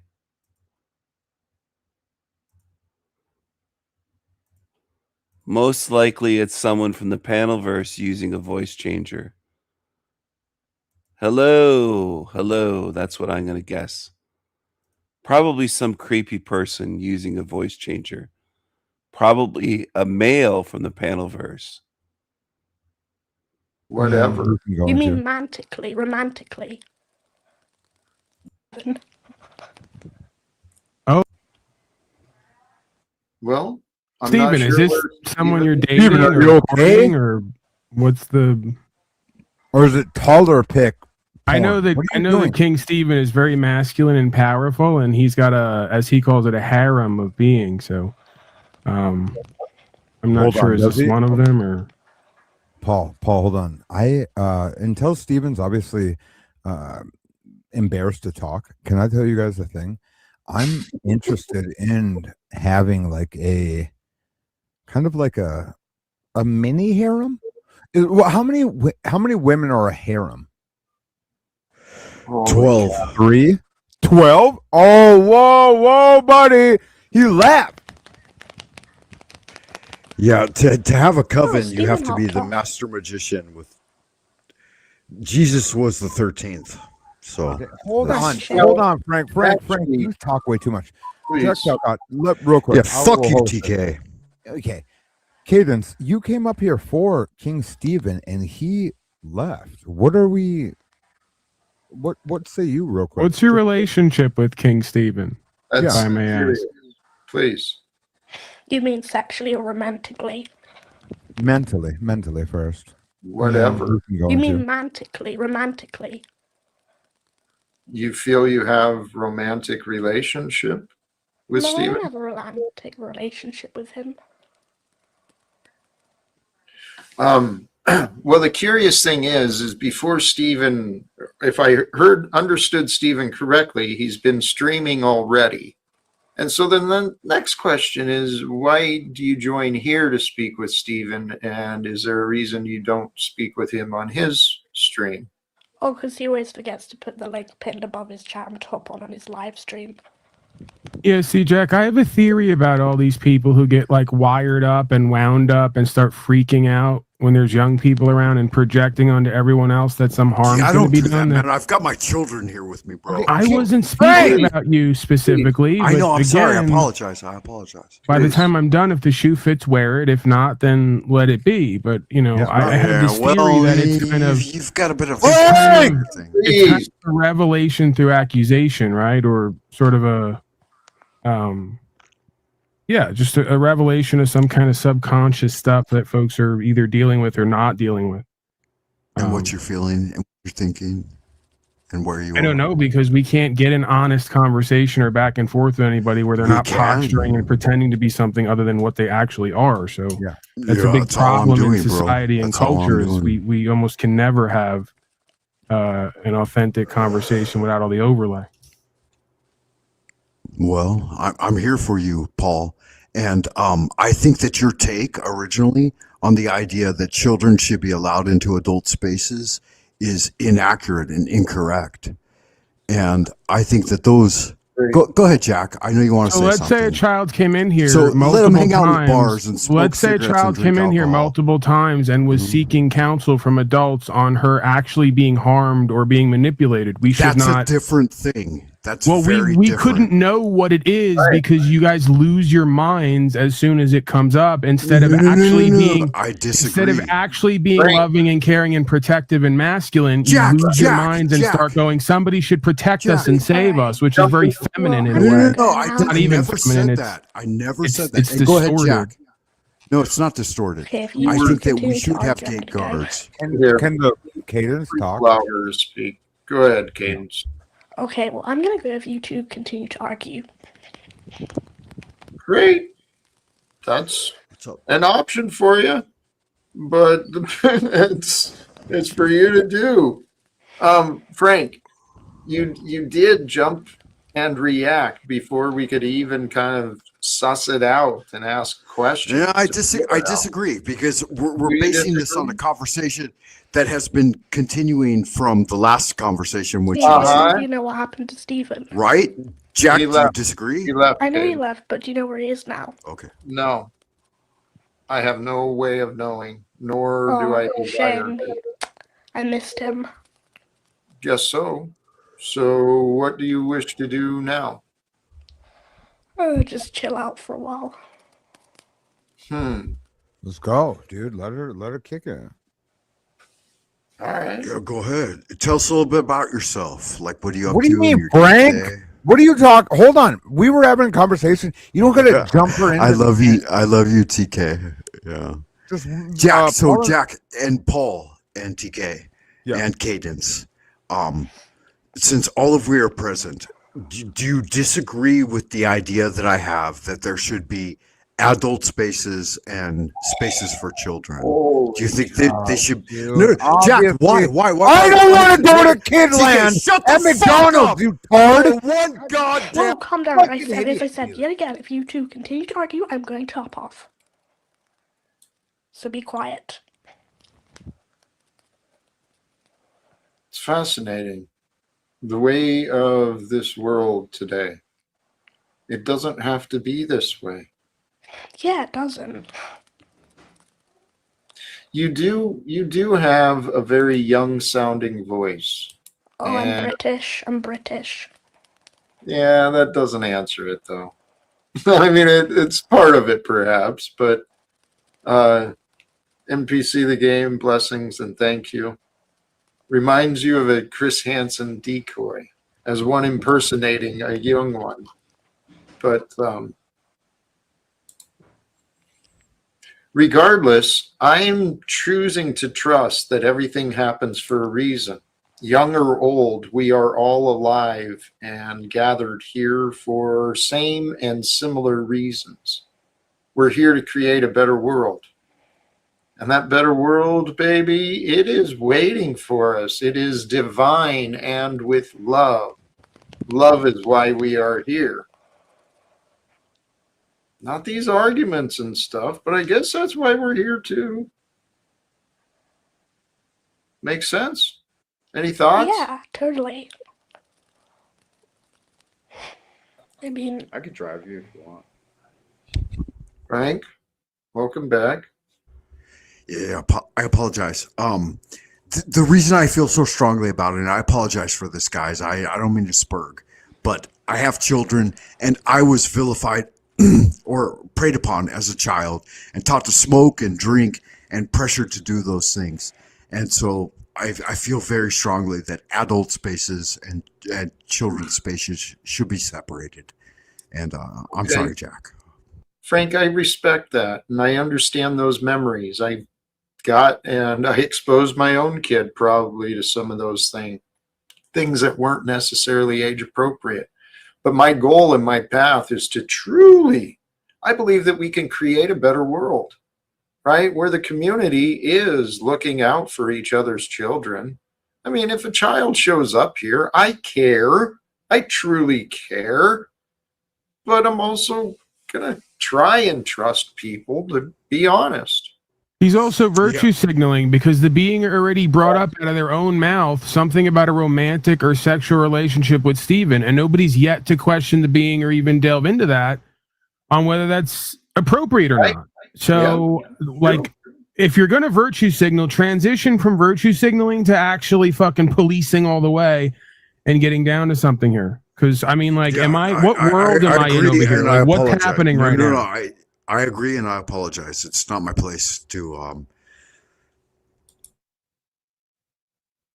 Like I get that it's most likely a setup, but with that said, Steven just left uncharacteristically with no goodbye. She's going, "Where's Steven?" And then saying something about them having a romantic relationship. So you better hope that's not a child, quote unquote. Because if not, we got a bigger problem going on here. Or somebody does. The truth comes to light. Cadence, what are you thinking or feeling?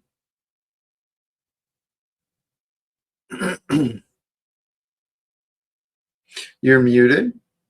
How about Daddy's home? Welcome to you.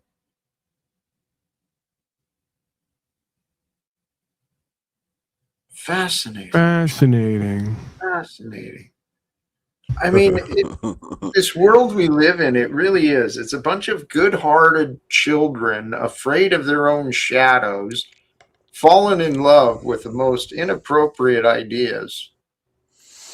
And at the same time, Jack, like we set forth the word. And so whatever you cast into being, that is the thing which it is. And you do that over and over again. And it's why I followed you so long, right? We need to live without fear. And that's what you display.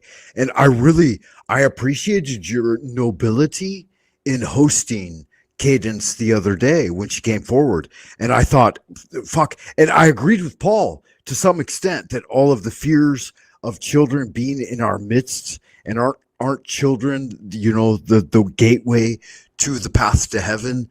And you embraced that.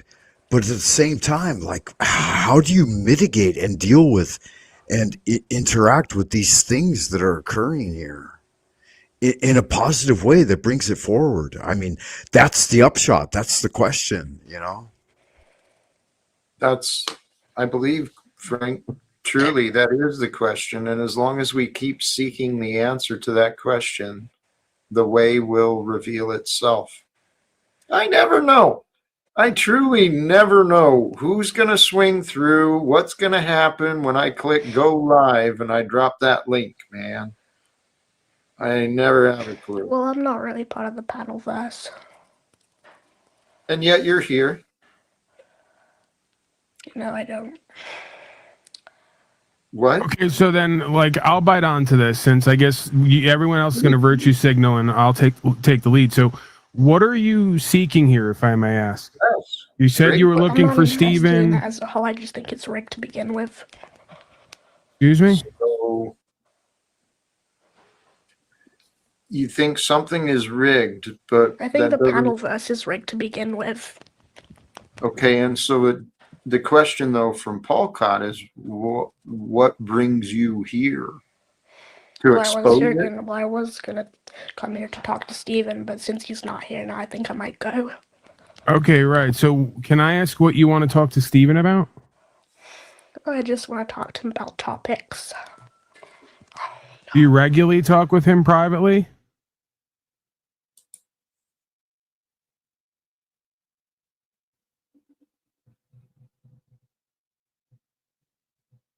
Cadence. You know No, what? I don't. Pardon? No, I don't. Well, you mentioned a romantic or a sexual thing when you first came in here. Can I do you mean romantic or sexual? Mm-hmm. Right, but that was the first thing that came to your mind. So how does that relate to you with him? I don't know. I just like him. Fascinating. She left on her own. Truly fascinating. This life of ours is an adventure for sure. Welcome back, Mr. Tony Drake, as well. Wow, what a fucking star among people. Tony Drake, the man, getting it done. We have some truly amazing characters living incredible lives of discovery and I think self creation. There's a lot of us on this panel. We've been walking our own paths, walking our own ways a little bit differently. And I have a feeling it's for the best things. That God truly is with us all. There's a divine relationship. What's that? Gravitating towards that, right? That's what we're all angulating towards. The anglers. That's why we're here. We are here to unite with this divine relationship with love that's always been there. It's just been hidden behind ignorance and confusion, deception, lies. But the more we unite together as people with love and respect, guess what? The world gets easier. It's that simple. The world does not have to be the way that it has been, guys.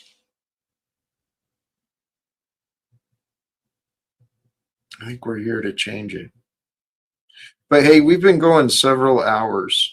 I'm feeling maybe it's time to start wrapping up. Oh, I'm sorry I came in a bit late. You did, Tony. I'm glad you're here, though. I am glad you're here. It's 7:30 in the morning. It's not that early for me. 7:30 in the morning. Yep. That's the same for me, Tony. 7:30 in Oh. China. Wow, you're on the same meridian as I am. It's craziness. Yeah. If people want to start looking at one of the biggest lies, you can go and do this and I'll come back tomorrow or the next day. But they've lied to us since we were little kids, and we've got to know that. And they've reversed everything. They say that we live on the outside of a spinning ball. That is impossible in God's nature. God put a perimeter around. Every cell has a boundary. Our universe has a boundary. All they did was turn it inside out. Just get that bloody globe and turn it inside out, and you'll have a reasonable representation. Not the full one, but we can go into that later. All right, Tony. God bless you, my brother. Bringing the different perspectives for sure, but you know what? That's a conversation for a later date. I appreciate the tease. TK, are you there? We got a guest in the back who wants some words with you, and I think it's safe. TK, you there? TK, what's up? Panel up. How about you, Daddy's home? Final words from you?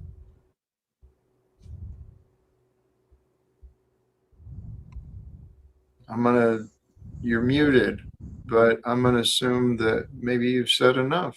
That might be just the perfect amount from you. That was our friend Moose. Frank, what are your thoughts, brother? Yeah, it's been quite a show, Jack. I appreciate you having all of us on, and yeah, I don't know. Just move on into the future and keep doing your thing, man. It's a beloved thing, really, to be here with you and to be able to interact with the people and know that love is available to all and peace can be achieved. I think really we can end these wars. We keep pushing the message forward and work towards that, and it's something that we can achieve. So thank you for that, Jack. Much love, Frank. I appreciate you, my friend. Sincerely. TK, last call. Actually, I'm going to take a chance. D-Dog? I just want to say that I'd slip my red hot dog in between TK's nigger bun. Thank you for sharing. Thank you for sharing. All right, I'm feeling the energy of completion as well. I think I'm going to get out of here. It was good to be here, Jack, as us, with us. What are you talking about? And everyone else. And I look forward to reconvening here. Similar time, maybe not the same time, but same network. Hashtag live without fear, brothers and sisters. Praise be, man. Praise be. Thank you sincerely, Paul Cott, for swinging through. Frank Munn.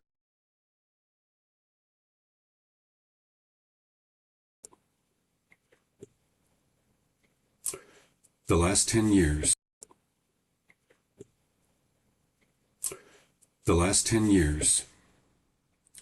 has revealed to me things about so many layers of existence that for 40 some odd years, 44 years prior to going into the Amazon, I never knew. For me, going into the Amazon regardless of my intentions, or maybe it's not regardless of my intentions. But going into the Amazon those 3 times, drinking the amount of ayahuasca that I did, and San Pedro, and putting my whole heart and self into it, had an effect. Didn't know this at the time. Looking back, I can see it. Of tearing, basically, all of the veils off my eyes. And the only thing at that point, I guess, I would consider to be a veil upon my eyes would have been where I was ignorant and lacked knowledge. And it's kind of hard to recognize things when you're ignorant. And you could almost call that a veil. But other than that, the psychedelic work, the spiritual work, even the inner work that I did with some of the work as far as ceremonies, tore the veils off of my eyes in a way that I never expected. No complaints when I say it that way. And when you go all the way back to the Perception Deception channel and that video where I was talking about what I got from ayahuasca, it was so much more than I expected. I'm starting to get really sleepy, everyone. I've been up all day so far today. Didn't sleep much last night. And that's why I haven't said much in a while, because I'm starting to fall asleep.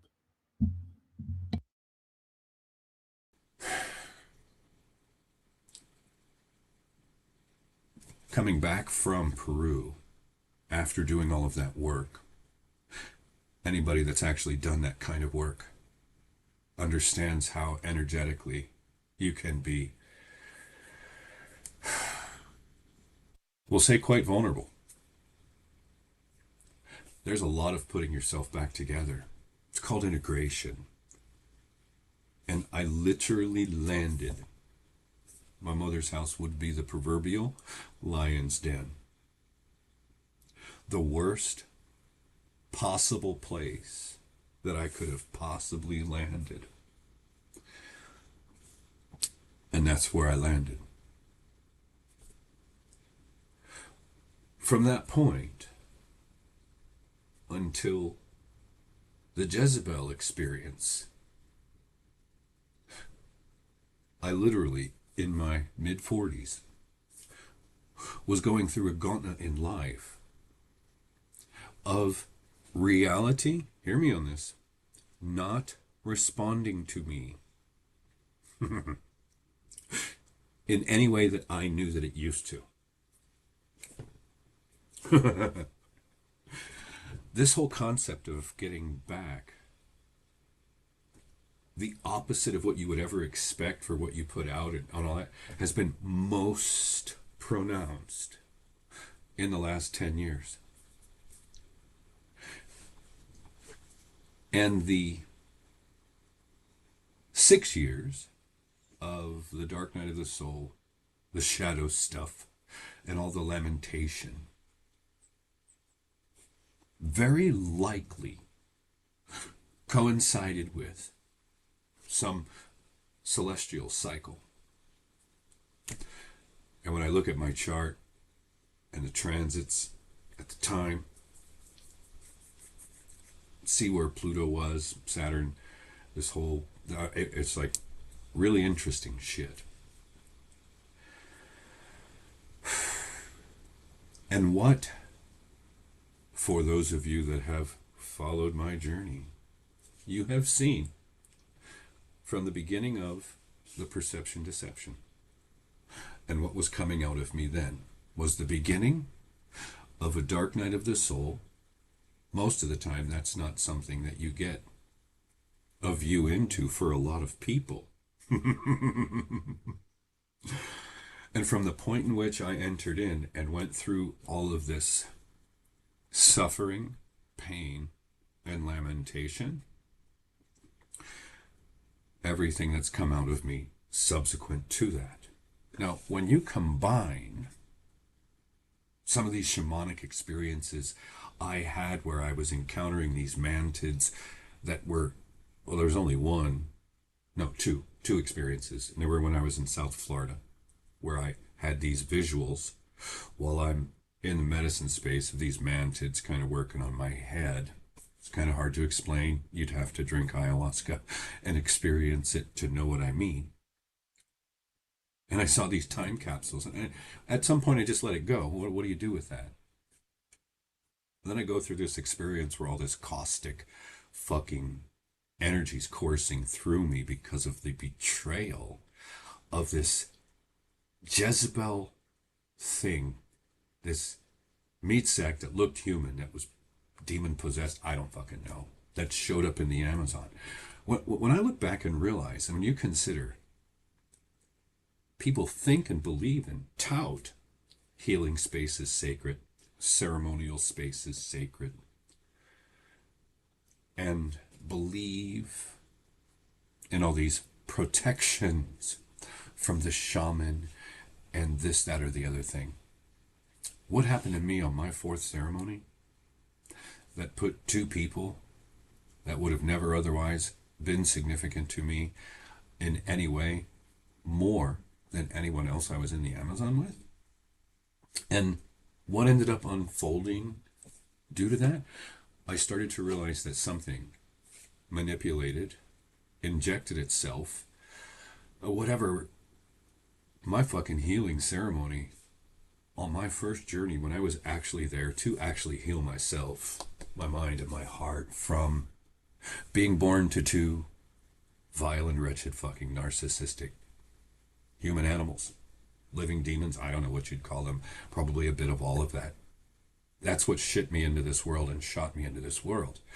They were horrible abominations of people. And when I finally become conscious enough to recognize that I needed to heal from the damage that these wretched, wretched, wretched abominations did to me, I then spend the thousands of dollars necessary to take the epic journey into Peru, spend a month in the jungle, drink ayahuasca all those times, do what I throw myself into, the truest intention of healing and all this other stuff, and I get attacked in that process. Nothing protected me. No spirit forces protected me. The shaman, goddamn sure, didn't protect me in that context.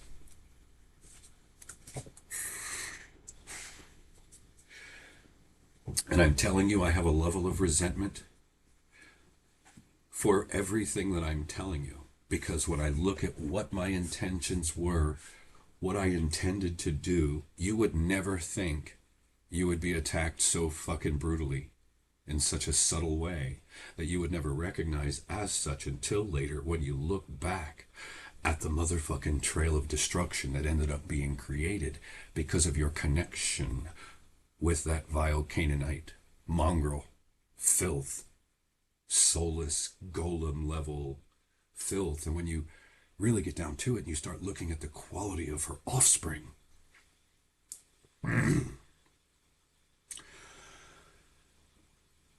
when I realized that I was there to heal myself and then begin the process of going on to help others to heal, and what that vile parasite did has, oh my God. So when the dark night set in, that was a spiritual process I was forced into. I experienced it. A level of darkness you would never expect and all this other shit. And through that, many of you, to a degree, witnessed. And I don't know if you knew or could interpret what you were seeing to understand the process that I was going through of darkness and lamentation, my shadow coming the fuck out. All the while, I'm doing content, trying to educate my fellow man, which I've come to realize was too stupid to understand the nature of what they were being given because what I was given was higher understanding. And I've been presenting it to swine. And there's nowhere for me to go upon this earth where I would be received well and be able to teach, way, show, this, that, or the other. So everything that I've learned was for nothing. Humans are too switched off, unconscious, ego-driven, pride-filled, all full of themselves and their greatness and all this other shit, to ever recognize the abysmal condition that they're in, to recognize the things that I've been saying and why doing that level of work for us as a species is important. And because I look as average as them, maybe below average, I don't know, getting a little older these days, these people's egos get in the way. And what you have witnessed has been a spiritual process. To a certain extent, you've watched my own transformation and transmutation of a lot of stuff. And because I was so angry, bitter, resentful, hate-filled, and all that caustic energy for the time that I was forced into that dark night and dealing with that shadow energy, I was like, to whatever force, I was like, you know what? You're not, I'm going to make this mean something, you rotten motherfuckers. Meaning, whatever did this. So I started sharing everything I could see about the human condition, how we're built, designed, and engineered, and then the way the world is fucking built out to go after all that stuff, breaking it down, tearing it apart, showing you, doing presentations on it, this, that, and the other, thinking that, well, other humans would be smart enough to understand what the fuck I was saying. And as evidenced by the fact that the content hasn't spread, apparently I was extremely wrong. And in fact, along my journey, it's amazing how many people came out of the woodworks to try to kick me while I was down, rug pull, betray, present themselves as something that they weren't, to, So as I look back and see what horrid abominations humans have revealed themselves to be on my own personal journey, and then when presented with information that would be conducive to, number one, becoming beast system proof, number two, transcending the animal man to a degree, and it would be like an evolutionary leap in consciousness.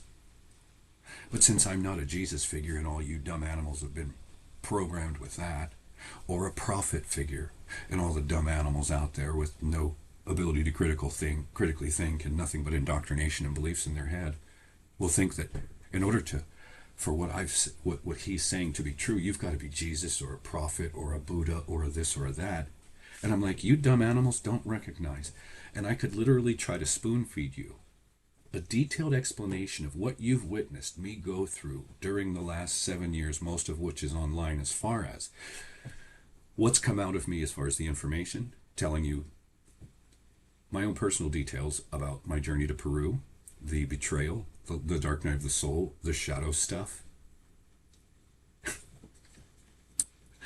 And when I look back at how ill-received I've been on the internet, when I look back and see over on Bitchute how trolled I was, when I look on YouTube and see how trolled I was, and I ask you to really identify what ill intention I've actually had doing what I'm doing, sharing the human engineering, the know thyself stuff, the transcending the animal man stuff, and kind of showing people there's so many things that I'm missing right now that I've talked about, kind of put it all together to put it in front of people.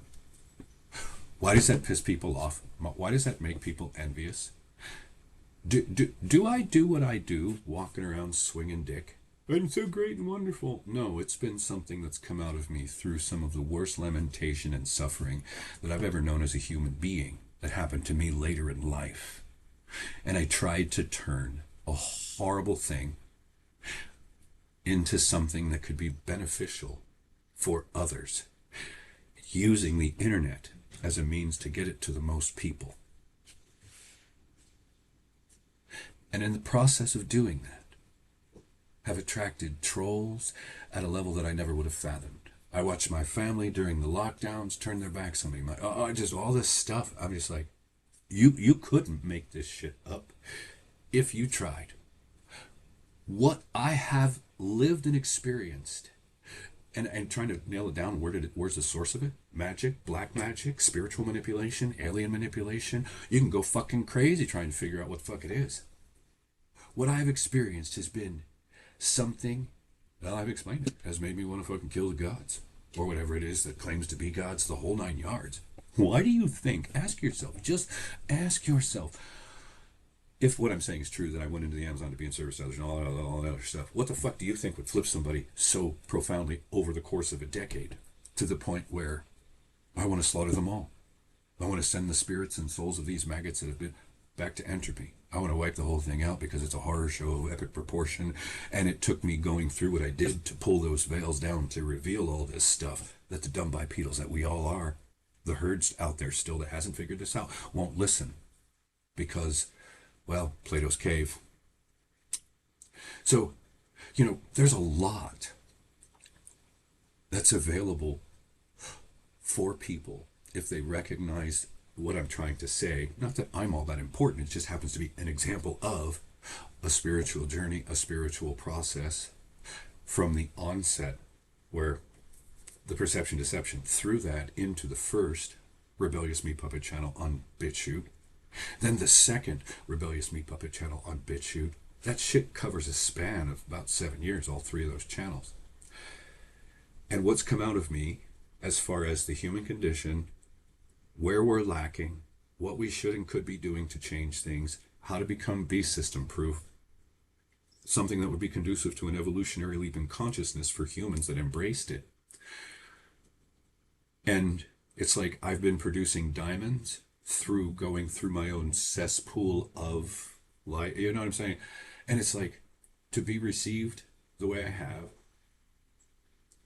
and for my efforts to be so ill-received, it's almost like something be outside has literally been, how could anybody using logic and reason recognize what I've been saying, not have it click and, for instance, spread it and recognize that I'm telling you the very basis upon which the goddamn beast system has the ability to manipulate you at all?